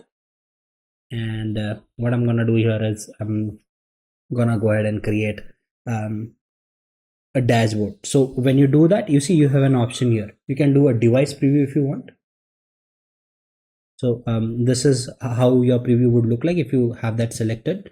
You can go ahead and select different forms as well. So if you look at on phone, this is how your visualization would look, your dashboard would look if you do it. If you select default, this is how it looks like. In the layout too, you have an option, right? You can choose a default one. You can go ahead and play around with all these things in different ways, right? If I just go back, yeah, and if I come here and I add a dashboard again, this pane would be available for me to visualize my data. So again, you can choose the size of your desktop browser as well, right? You have the options here. You can choose different things. Where are you trying to embed this report? And based on that report or that dashboard or that size where you want to fit it, you can choose all the options here. Let it be by default a desktop browser size, right? And in that you can have different objects, you can add images, web pages, and even when you actually go ahead and put forth this particular thing, please note certain things how it works. So sheet 1, sheet 2 is this one. I'm going to pick up sheet 1 and drop it here. You see, this is basically a tiled view for your report. You can move it around here, but it is still a tiled view, right? It's not hovering around. So I can just close it here, right? And there's another form here saying floating. So when I click on floating, I can just put it here and the floating tile will move around. It would be easier for you to move around when you actually go ahead and create a visualization, right? So this is how this data would look like to you. Now, if you click on this icon, you see where we get redirected to. You see, we've come back to sheet number 2. Why? Because this is where this visual has been picked from. Okay. So if I again come back to dashboard 1, this is how it would look like. Now there are other things that we did not discuss in the theory part, that is creating a story. So in a story, basically, again, you use different threads that you have in a dashboard and you can combine that to make a story as well. Stories and dashboards are a little different from each other. Let me show you how. Now you come here and you select this data and you put it here. Okay. So when you just come here, you see you might have certain options here. For the every sheet that you make, you have this data set here. You can add a filter if you want, right? So in the filter, what I'm gonna do is I'm gonna basically go ahead and filter out certain things. I'll tell you why am I doing this. So this is nothing but category wise sales, and I'm gonna add a filter here. So let's just go ahead and say okay, right? So you have a filter. I just want to come here and basically, okay, we cannot go ahead and do that functionality, the one that I wanted to show you. So let's just go ahead and go back to the dashboard here and let's just go ahead and yeah, so forget about those things. Basically when you go ahead and take a look at these visuals that you see in the story here, right? So there are quite a few things that you can do with this data as well, right? So when you talk about going ahead and playing around with these things, so if you add filter to this particular category, right? If I select furniture as well, okay, so the furniture would reflect here, right? And if I do that, if I come to the story, again the furniture is reflected here, right?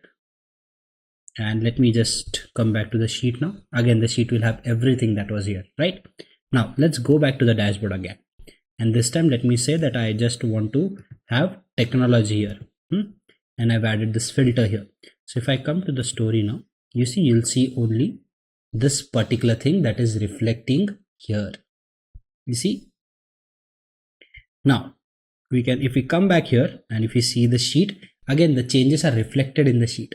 So whatever changes I make in the story or in the dashboard, those changes would be reflected back to the sheet that I've been working on. You see, this is one of the major things that happens when you talk about working with dashboards and reports. Now you might still wonder as in what is different here, right? Let's just go back here and say all of these categories, and let's come here. Now what I'm going to do here is I'm going to come here and look for an option called as filter. I don't get a filter here, do I? Okay, so if I do have a filter and if I make changes there, whatever changes happen in the story, okay, so whatever, see, I'm not getting an option to add a filter here. So, but let's assume that if I do go ahead and make some changes here in the filter, so what would happen is those changes won't be reflected back here. In the first place they would, but if I now go back and change this data here, and if I've made changes in the story, the changes that happen here will reflect in the dashboard, but not in the story. But right now what I see here is if I make changes here, it will reflect there. Why is that? The reason the changes will reflect there is, you see, the filter has been added here, has been added in the dashboard, has been added in the story. Now let me show you with the example itself. So if I make changes here, you see, so I've basically gone ahead and changed this. You see, nothing is reflecting in the dashboard nor here, is it? But when we did make changes in the dashboard, that reflects in the sheet. So story is nothing but a surface level thing which you can create and show it to people, but that won't reflect back into your sheet or into your dashboard. But if I make changes in the dashboard, those would be reflected here. You see, it gets reflected here right away. But again, it's not getting reflected here. Why? Because I changed the story. If I again come here and I make changes here, if I go to sheet 2 and dashboard, yes, we had done the changes here, right? So let me just come here and let me play around a little. So here too, if I go ahead and select everything, now my sheet 2, it won't reflect, right? So whatever I make changes here in the story part, it won't get reflected in my sheet nor in the dashboard.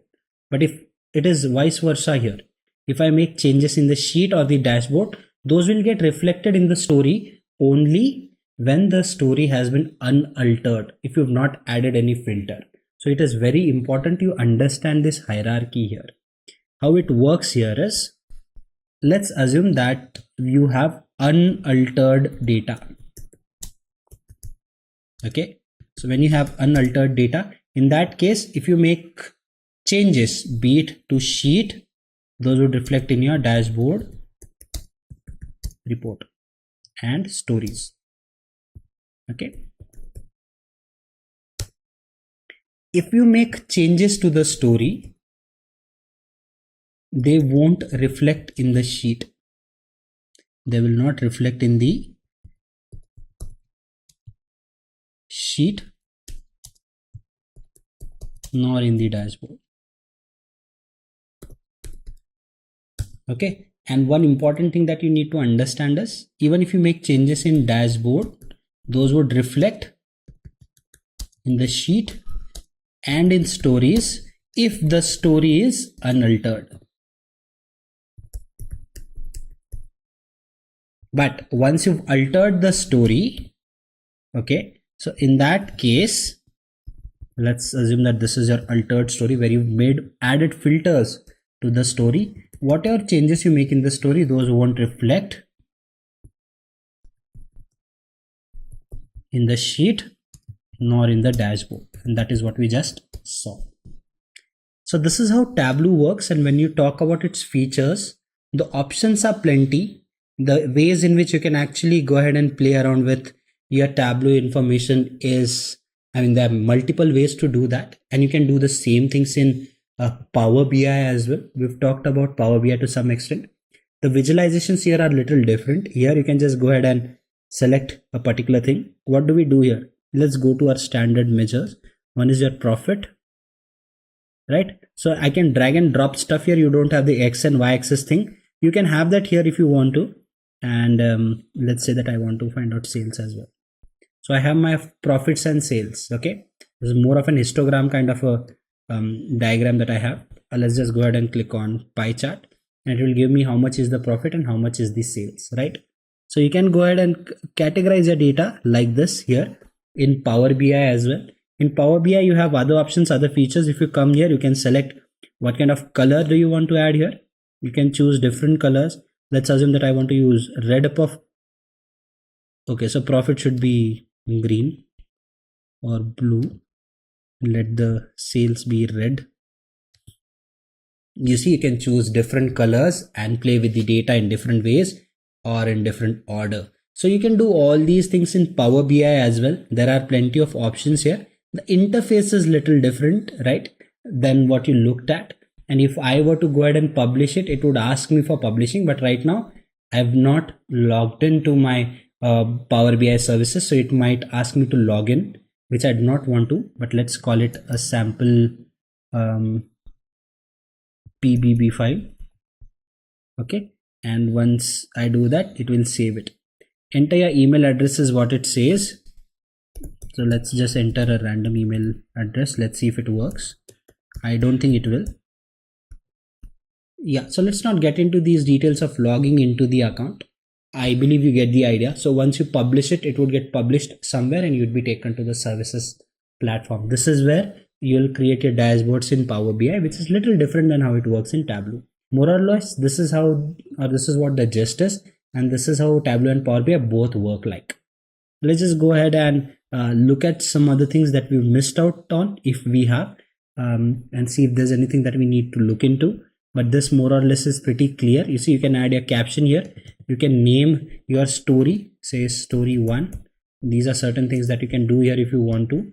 And if you go back to the dashboard, there are other options that you can do. You can close this filter if you don't like it here, right?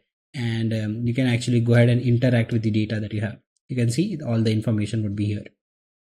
Anytime if you feel that you want to go back from the report or story, you can always click here and you'd be redirected to this pane. And I believe by now we've fairly talked about a lot of things, right? This is where the data sources. So we've fairly talked about how you can go ahead and create a visualizations and stuff. If you want to play around with the data that you have, you can click on the data source option here and take a look at the data. As in, what other things can you do with the data set that you have with you? So you can add certain things, right? I talked about the relationships. You can create your relationships here when you talk about Tableau. So this is it about how Tableau works and what all can you do with Tableau, and what are some of the best practices that you can get involved in when you talk about Tableau. So I hope this demo is clear to you people. We have covered powerful visualization tools like Tableau. Let us know if you have applied these concepts in any of your projects. What did you find most challenging or exciting? Share your experiences in the comments below. Let's explore exciting and rapidly evolving area, the impact of generative AI on business analysis. Generative AI is the transforming how business analysts work, from automating data analysis to generating insights faster than ever before. In this section, we'll dive into how Gen AI is reshaping the role of business analyst, enhancing decision making and driving innovation. Let's explore how you can leverage these AI tools to stay ahead in your career. Generative AI is significantly transforming the role of business analyst. It goes beyond basic data analysis, enabling the automation of tasks, efficient analysis of vast data set, and faster generation of insights. This allows business analysts to predict trends, identify patterns, and dedicate more time to strategic decision making.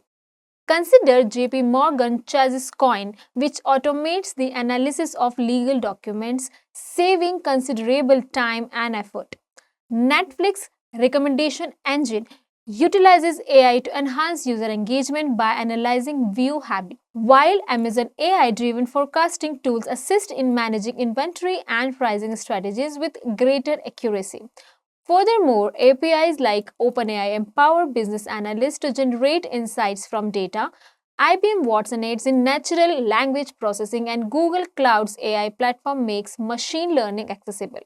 These tools are no longer just add-ons. They are becoming indispensable assets that give business analysts a competitive edge. As the business landscape continues to evolve, leveraging AI is not just an option, it's essential for staying ahead. Embracing these advancements will enable you not to only keep up with the pace of change but to lead in it. We have explored the impact of generative AI on business analysis. Let us know if you have started using AI tools in your work. What has been your biggest takeaway so far? Share your thoughts in the comments below. Now it's time to put everything we have learned into practice with real-world projects. In this section, we'll guide you through hands-on business analyst project that will help solidify your skills and give you practical experience. These projects are designed to challenge you and prepare you for the real scenario you will face in the field. Let's dive in and start building your expertise through action. Now we will do the demo on Amazon top 50 selling books. I'm going to use Google Colab for this particular one. This particular Google Colab IDE by Google for AI researchers, and you will get lots of features on Google Colab. Right. Okay. Now I will show you how can you actually import your data. So in order to import your data, and let me show you from where I have taken this data. So if you just write Amazon top 50 best selling books data analysis, if you click over here, right? Can you see there is a download option? This is from here we have taken this particular data set. Now if you ask me how to do that, if you go and check this box, right, there is a box option is here. If you just click over here and there is an option, this is a file with arrow, right? If you click over here, you will get an option to upload it, right? So if you want to upload, can you see I have uploaded my data set from here, bestseller with categories, right? Yes, this is how we can actually upload your dataset in Google Colab, the way I have done for bestseller and categories.csv. Right. Now what we are going to do, we are going to import Pandas as PD, which will actually help us to what this Pandas is a data manipulation library, and it will help us to manipulate our data to load our CSV file. It's a quick question from all of you. What is this particular CSV? What is the full form of CSV? Because for a long time I am saying this is a CSV file. The dataset is basically in CSV format. Yeah. So this CSV file, you can use CSV file and you can actually read CSV file using Pandas. There is a function called .read CSV. Yes, .read CSV basically will give you opportunity to read a .csv file. Now I will show you few things you have to remember, right? Can you see I have my variable called data, and then I have written pd.read csv, and you have to give the path for your data set. But where will I get the data set path? I have shown you how to upload it. So after you upload this, if you can click on this 3 dot, you will get a copy path option. Just click on there, your path is copied. Now what you need to do, go here, right, and then paste it over here, right? Control V. Okay, so this is how actually you will get your dataset path. Now as we have already read our CSV file, now I want to see is my data already read by read CSV function or not. How to do that? I am going to use data.head function. Why do we need to use data.head function? This head function is basically going to give you, or you can say the return you, the first 5 rows of your data set, right? Suppose if you just write data.head, you will get this. You will get 0, 1, 2, 3, 4, 5. You can see name, author, user rating, reviews, price, year, and genre you have. Now you can see we have done data.head. Now if I want to give you a quick understanding of data what we have in in order to the columns we have name, which name is like name of the book, which is in string format. Then we have author, the author of the book again, which will be in a string format.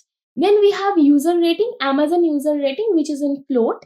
Then we have reviews, the number of written reviews on Amazon, that is again in the float. Then what is the price of the book we have, right? So suppose what is the price you have, and then you have year, right? The year is ranked on the bestseller, date, and genre, whether is a fiction or non-fiction, that is again in string. So this is pretty much about the dataset description. Now if you want to see, do you have this dataset columns? What are the columns you have in your data? In that time you can write data.columns. This data.columns will actually return you what are the columns you have in your data set: name, author, user rating, review, price, year, genre. You can see, and the type object, right? So dot columns will return you what are the columns we have. Now if you want to see what are total columns you have, what are the total rows you have, that time you need to use a function called dot shape. So data dot shape will give you first the number of rows, that I have 550 rows and 7 columns, right? Now if we can go for data.describe. So this data.describe, you can understand the basic of stats. Total count you have, the total count of rows you have, then what is the mean for each and every column you have, which is not string again. Then you have standard deviation to understand your data more. Then you have IQR, interquartile range, which is again comes under stats, right? Now if you want to see all of them, you can see them in called the function called data.describe.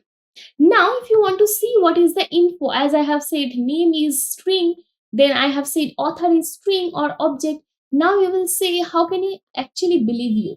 So in this case, you can directly write data.info. It will return you all the type of the data, all the type of the, column you have, what is the data type they have for each column, right? Okay. Now we are going to talk about, do you have any null value? What is null value? Do you have any column or any rows without any value? Do you have that? Okay. So in order to check that, we have to use a function called data.isNull. So data.isNull is basically going to give you an idea. Now you can see we are going to use isNull function and then .any function. So basically, why we are using .any? .any is basically it's going to check for each and every like the data we have, that do we have okay, so do we have any null value, right?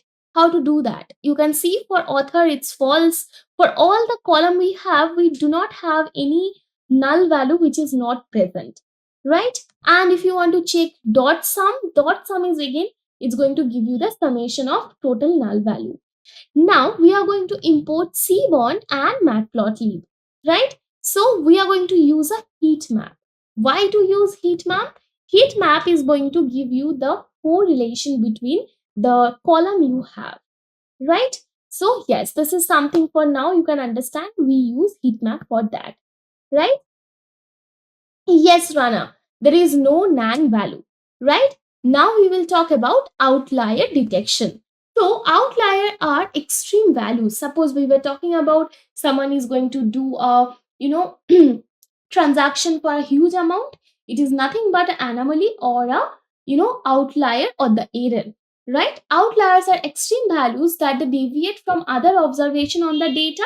They may indicate a variability in a measurement or novelty, right? Experimental errors, you can say in one word, that is outlier. So we use box plot to understand, do we have any outlier in our data, right? Okay, so in this case, we are going to use plt.subplot and .boxplot. This .boxplot is basically going to show you, do you have outliers? If you can look into this part, you can see these dots are nothing but your outliers. Yes, you do have outliers, that is nothing but your errors. Now, how can you actually handle these outliers?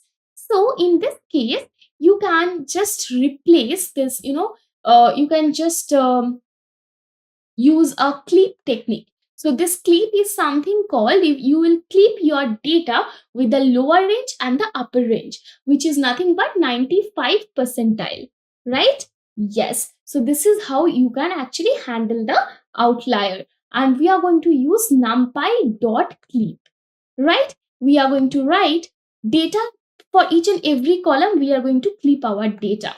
After we clip our data, if I do the same box plot, you can see there is no such dotted and we have removed our outliers. So there is no such errors we have in our data, right? Now we will try to understand using count plot that explore the trend over for each genre, number of best selling books in each genre, each year.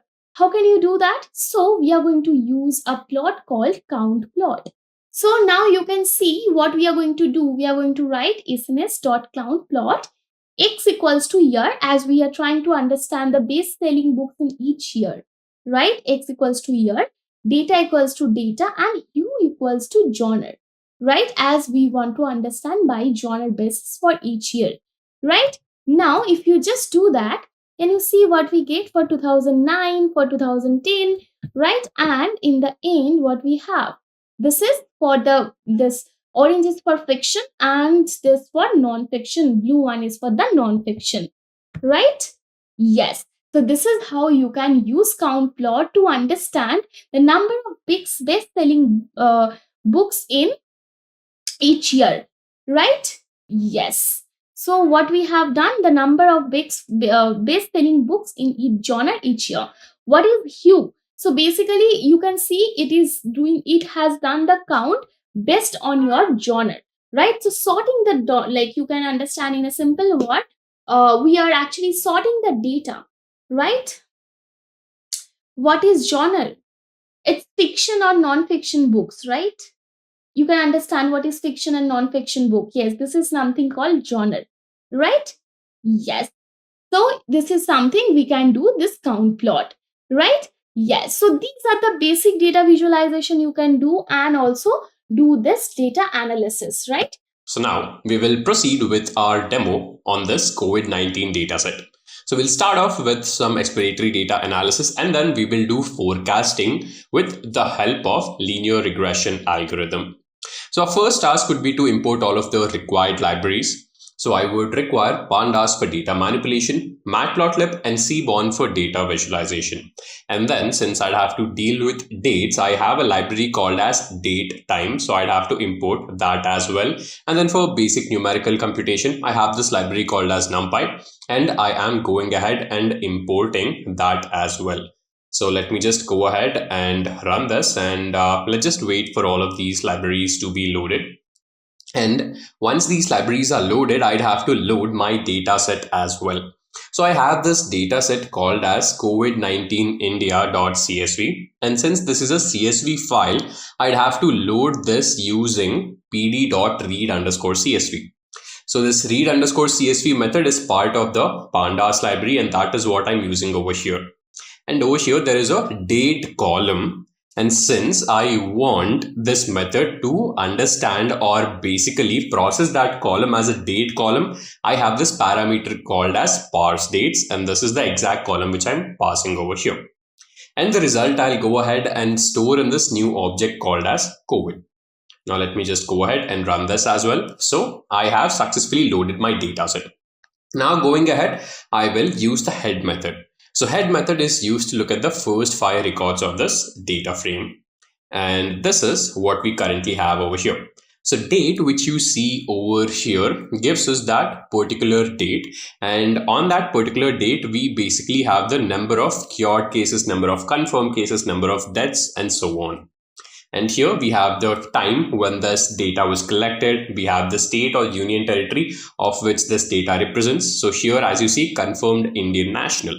So as of 30th January 2020, there was one confirmed case in Kerala. And this confirmed person was of Indian national. He was not a foreign national. And this is the basic sort of information which we've been able to figure out from this particular data frame. Now going ahead, I'd want to modify this data frame a bit. So from this entire data frame, I'd want to rename the columns first and then only select some particular columns. So for that process, what I am doing over here, so as you see, I am selecting date, state, union, territory, cured, deaths, and confirmed, and rest of the columns I'm leaving out. How see, from this COVID data frame, I'm selecting only these columns, and then I am storing back that result to over here COVID object. Then what I'm doing is I am renaming these columns. So as you see over here, date, D is capital, I'm making that small. Here I have something called as state/union territory, and I am changing that to only state where S is small. Then I have cured, C is small, deaths, D is small, confirmed, C is small. Now let me also execute this. So I'll hit Shift plus Enter. The changes have been done. Just to verify, let me use the head method again. And let me hit Shift plus Enter. Let me scroll down a bit. So here, as you see, this is what I have over here. So from this original data frame, what I've done is I have selected only these 4 columns and I have renamed those columns over here. And the date basically starts from 30th January 2020.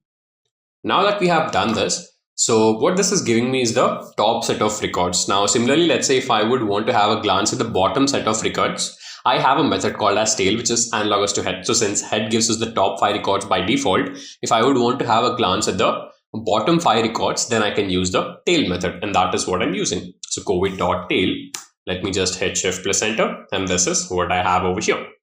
So as you see, at the head, you have all of these dates which date back to around January or February of 2020. And this is the latest date. So here we have dates till 22nd of April 2021. And these are the different states where these cases have been obtained. So 22nd April 2021, these are different states. And we have a number of cured cases, number of deaths, and number of confirmed cases over here. So as of 22nd April 2021, in Telangana, there are 32,000 or basically 3,21,788 cases. And the number of confirmed cases are 3,73,468. So it seems that the number of people who have gotten COVID and then they got cured is quite high over here. So that's a good sign. Similarly, if you look at Tripura, so in Tripura, it would seem that as of 22nd April 2021, there were 34,262 cases. And out of those cases, you have 33,268 cases. So here, if you look at this sort of all of these cases, there are 394 deaths, which is actually quite sad. And now, going down, what I'd want to do is I'd want to analyze the latest dates. So in this data frame, the latest date is 22nd April 2021. So what I'm doing is, from this COVID data frame, I am extracting all those records where the value in this date column is equal to 22 April 2021. And I'm going ahead and storing that in this new object called as today. Now, once that is done, let me see how many records I have over here. So I'll use today.shape, which gives me 36.5. So basically there are 36 records where the date is 22nd April 2021, and there are obviously 5 columns over here. Now let me have a glance at the first 5 records. So 22nd April 2021, and these are all of the different states where I have all of the representation over here. So Andaman Nicobar Islands, Andhra Pradesh, Arunachal Pradesh, Assam, and Bihar. So if we look at the number of cases in Bihar, so as of 22nd April 2021, you would see that there are 3,54,000 cases. Out of them, 2,88,000 cases have been properly cured. And now what I'd want to do is I'd want to look at the confirmed cases properly. So from this particular data frame, which is today, I'd want to sort this with respect to the number of confirmed cases, which basically means that I would want to know which states have the maximum number of confirmed cases.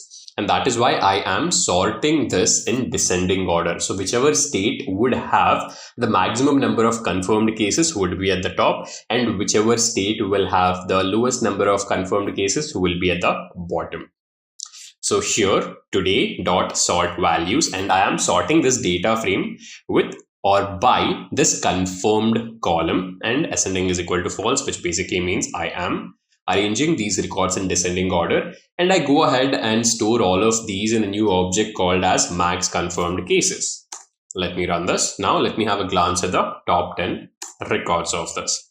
So as of 22nd April 2021, it would seem that the maximum number of cases have been found in Maharashtra.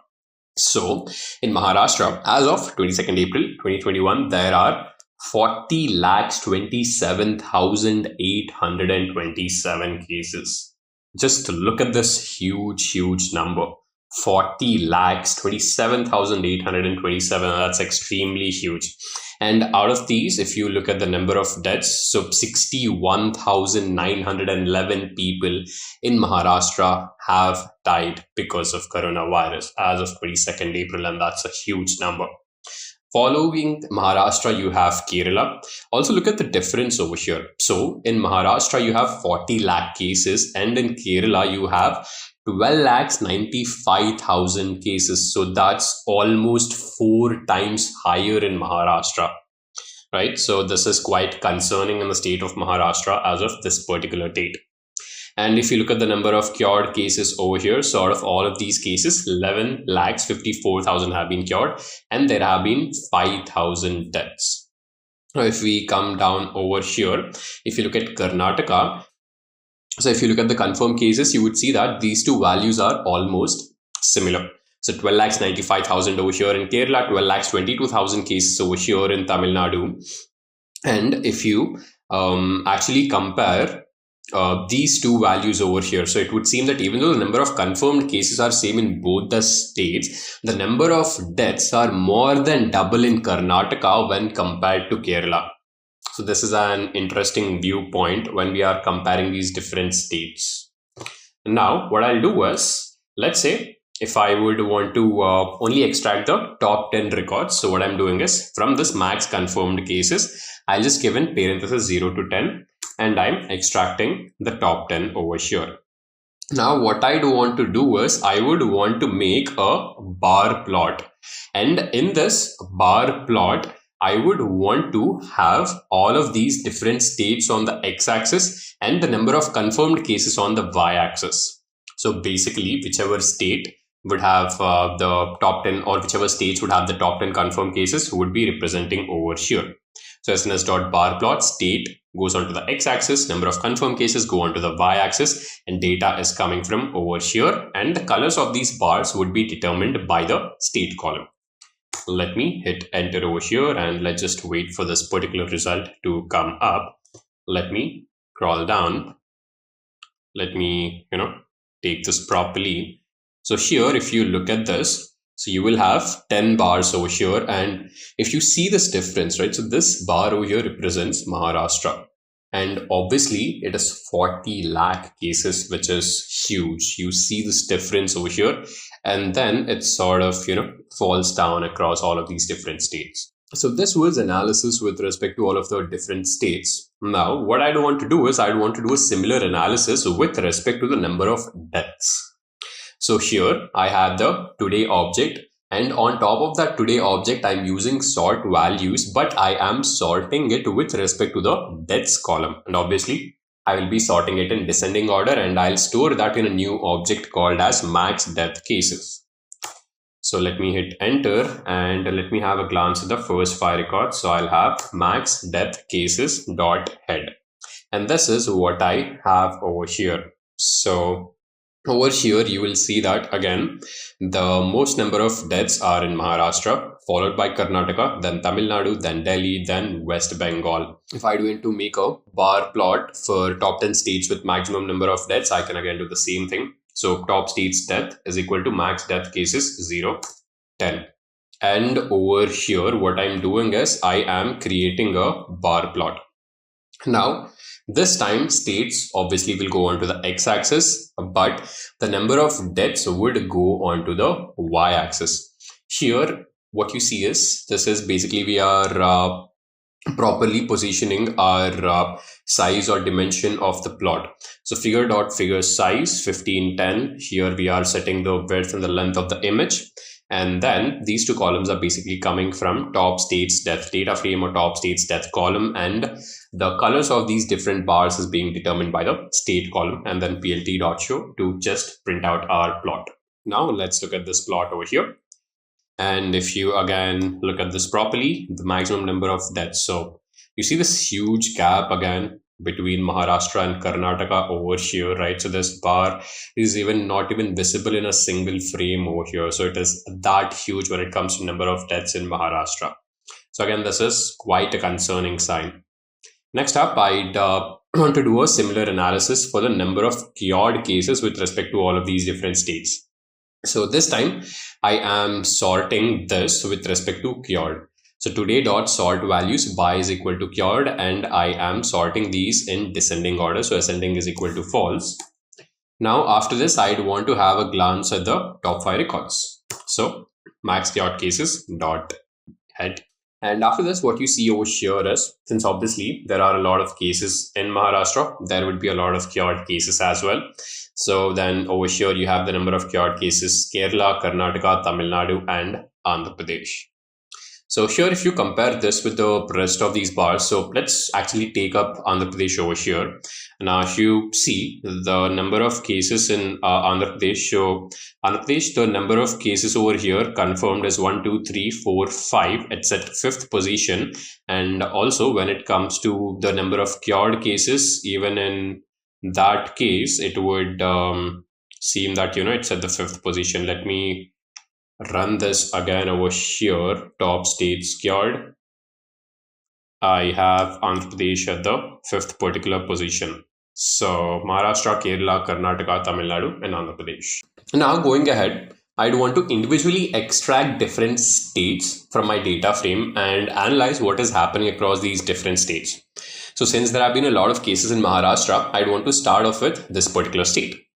So Maharashtra, here I have Maha is equal to COVID dot state is equal to Maharashtra. So what I'm doing is, from my main data frame, I am extracting all of the records where the value is equal to Maharashtra.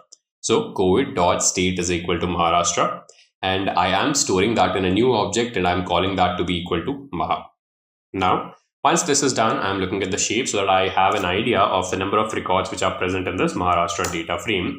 And I see that there are 410 records, which would mean that there are 410 dates, according to which I have the number of confirmed cases, the number of cured cases, and the number of deaths. Obviously, there are 5 columns which I had extracted earlier. Now, going ahead, I do want to have a glance at the top 5 records over here. So maha.head. And this is what I have over here. Let me glance down. So the starting dates over here, if you look at this, so this would start from 9th of March 2020. So as of 9th March 2020 in Maharashtra, the number of confirmed cases were 2. Now let me use maha.tail. Let's contrast these two, right? So 9th March 2020, number of confirmed cases 2. 18th April 2021, number of confirmed cases 37,70,707. So you look at the increase in number of confirmed cases. So last year in 2020, the number of confirmed cases, it was increasing 2 or 3 per day, isn't it? But now the number of confirmed cases is increasing 1 lakh, almost 1 lakh every single day. Look at this particular difference over here, 37,70,000, and over here you have 38,39,000. Similarly, over here, it's 38 lakhs 98. Here, it's 39 lakhs 60,000. So there's a whopping increase in the number of confirmed cases right now. And this is quite concerning for India. And now, what I'd want to do is I'd want to look at this increase in the number of confirmed cases, or basically the trajectory of the increase in these confirmed cases. And for this, I'd want to make a line plot. So here, what I'm doing is, let me actually increase the screen size again. So here you would see that I have a line plot, and on the x-axis I'm mapping the dates, and on the y-axis I am mapping the confirmed cases, and all of these values are coming from the Maharashtra dataset, and the color which I've assigned this particular line is green, and then I'm just showing this out for you guys over here. Now let me run this and let's look at the result. Let me minimize this again for you guys, and if you look at this properly, so if you see this, so this is 3rd March 2020, this is around May 2021. So you see, from March 2020 to around September 2020, the cases have been increasing sort of exponentially. Then you sort of have a flat line. So in September or in October, we managed to sort of flatten the curve. So from September to around February or March, we had successfully managed to flatten the curve over here. But from March of 2021, if you look at this, now this line is even steeper than this line, right? So this is where the second wave of COVID started, and this is extremely concerning for us. And this is how, with the help of this line plot, we were able to understand the trajectory of the growth of the number of cases. So this is quite interesting, isn't it? Next, going ahead, I'd want to make a similar plot for the trajectory of the number of deaths in this Maharashtra dataset. So now I have a date on the x-axis, the number of deaths on the y-axis, and color I am representing it with red. Let me hit enter. Let me scroll this a bit down. So here again, you would see that the number of deaths. So here from 3rd March 2020 to around November 2020, you sort of had the number of deaths increasing exponentially. Then we had sort of flatlined or sort of reduced the rise in number of deaths. So from November 2020 to around March 2021, we had sort of reduced the increase in number of deaths. But then again, from March 2021, you again see this rising or peaking again. This is what is concerning. So this was analysis of the Maharashtra state. Now similarly, I'd want to do an analysis of Kerala. So here from COVID.state, what I'm doing is I'm extracting all of the records where the value is equal to Kerala, and I'm storing that in a new object, and I am calling that object as Kerala. So here I have the head and the tail methods. So head will give me the first 5 records, tail will give me the last 5 records. Now let me contrast these two. So here, as of 30th January 2020, the number of confirmed cases is 1. So here, if you look at this, let me go up, isn't it? So the first confirmed case in Maharashtra was found around March or the starting of March, and 9th March 2020, you had 2 confirmed cases. And by 22nd April 2021, you have 40 lakh confirmed cases. Now, let me contrast that with what is happening in Kerala. So, in Kerala, the first case was found way before, or almost like 1 month before or 2 months before the case was found in Maharashtra. So, 30th January 2020, first case is found, and you sort of have like 1 case a day in Kerala. Now here you have 22nd April 2021, you have the number of confirmed cases to be 12 lakhs, and here obviously again you have number of cases to be increasing such number, which again is concerning. But if you properly analyze these two states, it would seem that even though the number of cases, or the first case which had started in Maharashtra was much later, but the increase in number of cases is quite exponential in Maharashtra when compared to Kerala over here. Isn't it fascinating to analyze all of what is happening across these different states? So Now what I'd want to do is I'd want to do a similar analysis over here. Let me again increase the size of the screen so that the code is more visible to you guys. So now again I'm making a line plot. Now this line plot is with respect to the Kerala state. So on the x-axis again I'm mapping dates. On the y-axis I'm mapping the number of confirmed cases, and obviously these two columns are coming from Kerala. And I set the color to be equal to green. Then I have plt.show. Let me just execute it for you guys. And let me minimize this. Let me show what is happening over here. So from 3rd or basically March of 2020 till September of 2020, the number of cases is not really exponential. It's sort of, flat line over here, but the exponential growth in Maharashtra has started from September 2020. So seems like till September, Kerala had sort of managed the number of cases properly, but maybe from September, people became more careless, or some sort of, event had happened where people had attended an event or something. And from here, you have a lot of cases increasing, which is again a very concerning factor. And now, this is the number of confirmed cases. Similarly, I'd want to analyze the number of deaths over here. So on the x-axis, I'm again mapping date. On the y-axis, I'm mapping the deaths. And obviously, these two columns are coming from Kerala. And the color I am setting to be equal to red.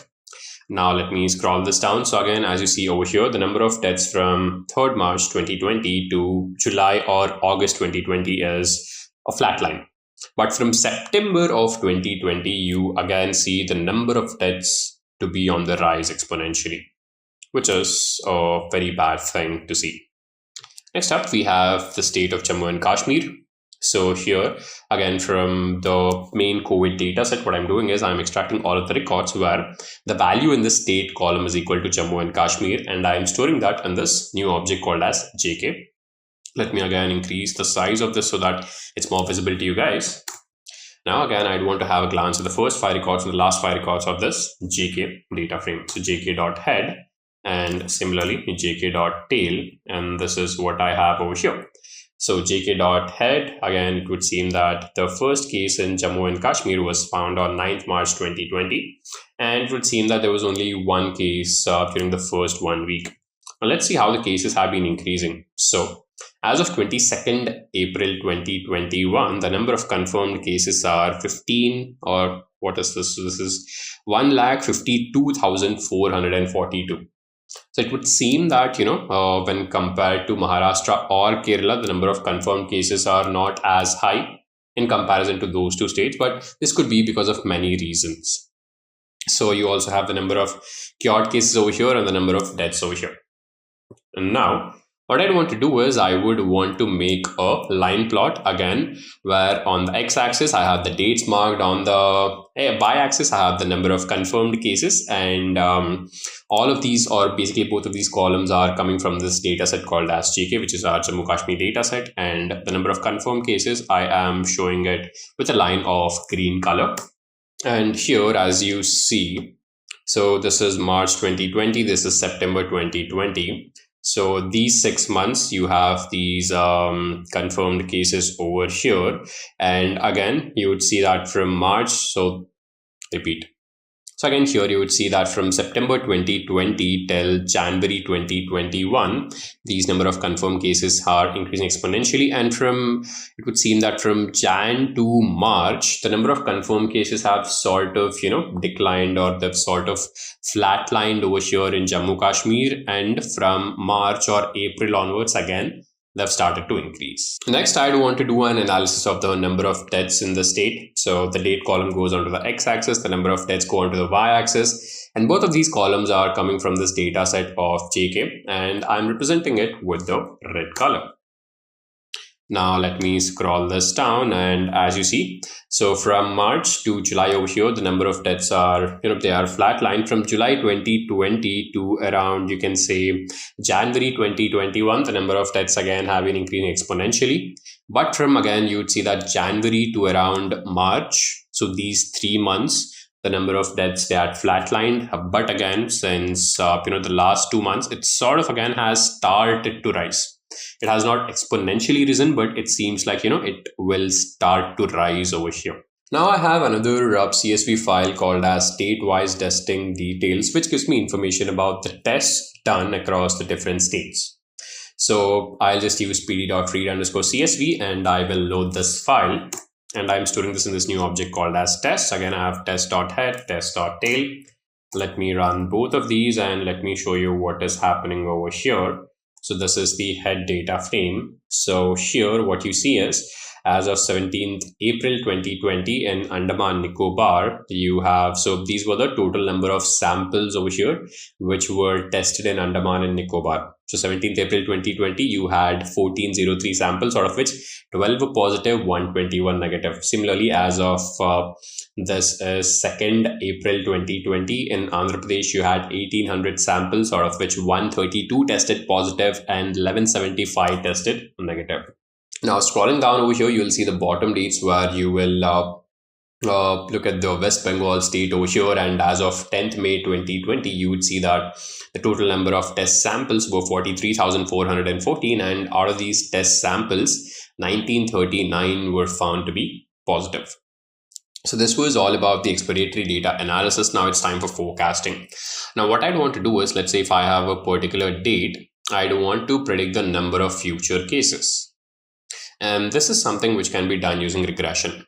So I have different regression models such as linear regression, and I also have random forest regression. So I can use both of them. And in this particular demo, I am using the linear regression algorithm.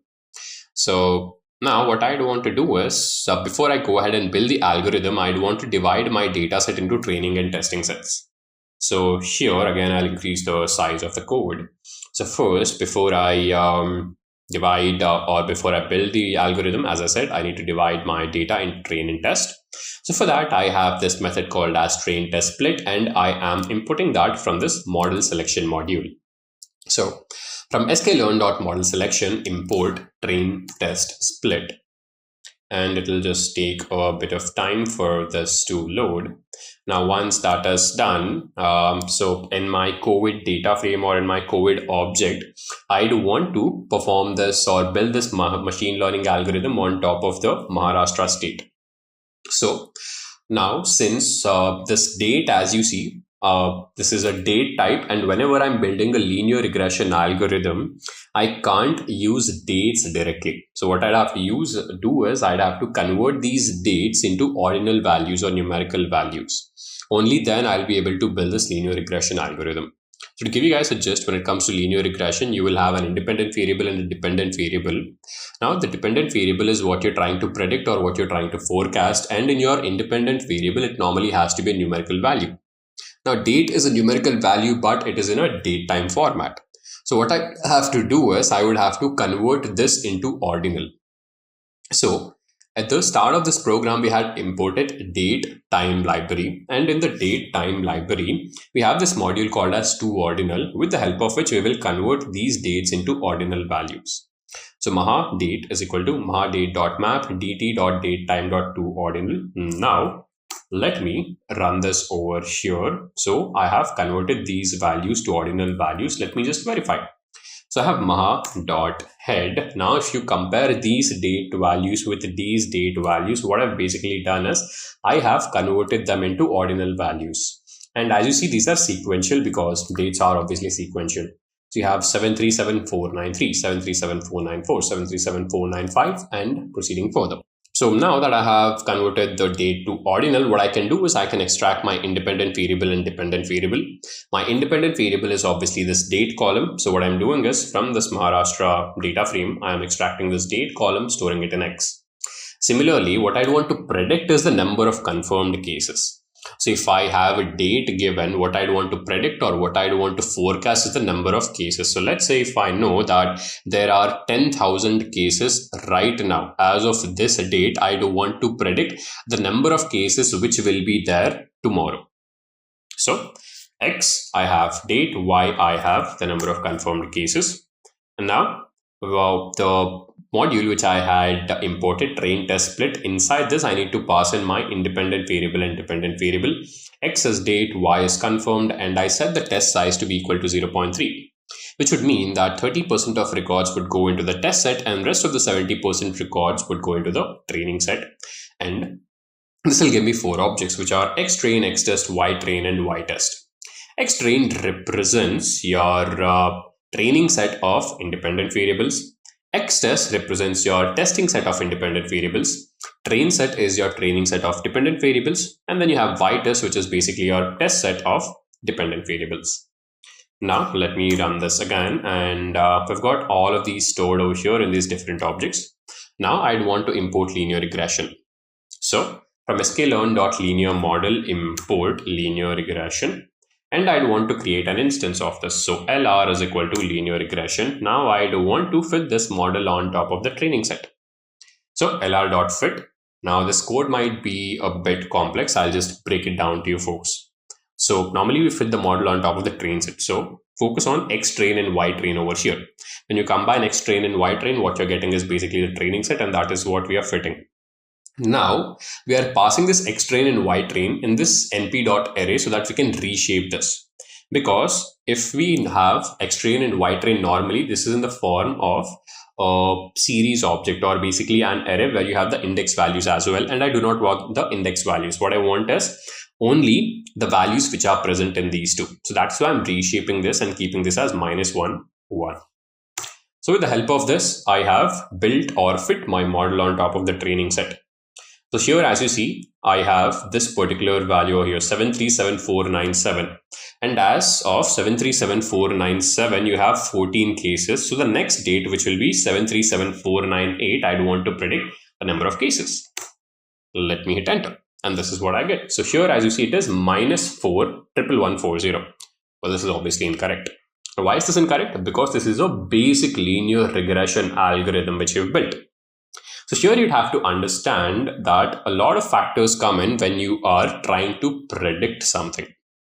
So here, when you're trying to predict something, also here we have used only one independent variable, which is date. Now, apart from that, there'll be millions of other factors which would relate or which would result in the number of confirmed cases, and we have not accounted for any of those. That is one problem. And also, this is a very simple linear regression algorithm, and we'd have to keep on tuning this so that we get a proper result. We have reached the end of our journey to becoming a successful business analyst. We started by understanding the role, key responsibilities, and essential skills needed, including the importance of critical and logical thinking. We then explored practical tools like data analytics using Excel, SQL basics, and Python programming for data science, along with vital statistical methods. We delved into advanced topics like exploratory data analysis, regression, machine learning techniques, and data visualization using Tableau. We also looked at how generative AI is transforming the business analyst role and wrapped up with hands-on projects to solidify your skills. If you found this helpful, don't forget to subscribe for more. Keep learning and growing in your business analyst journey.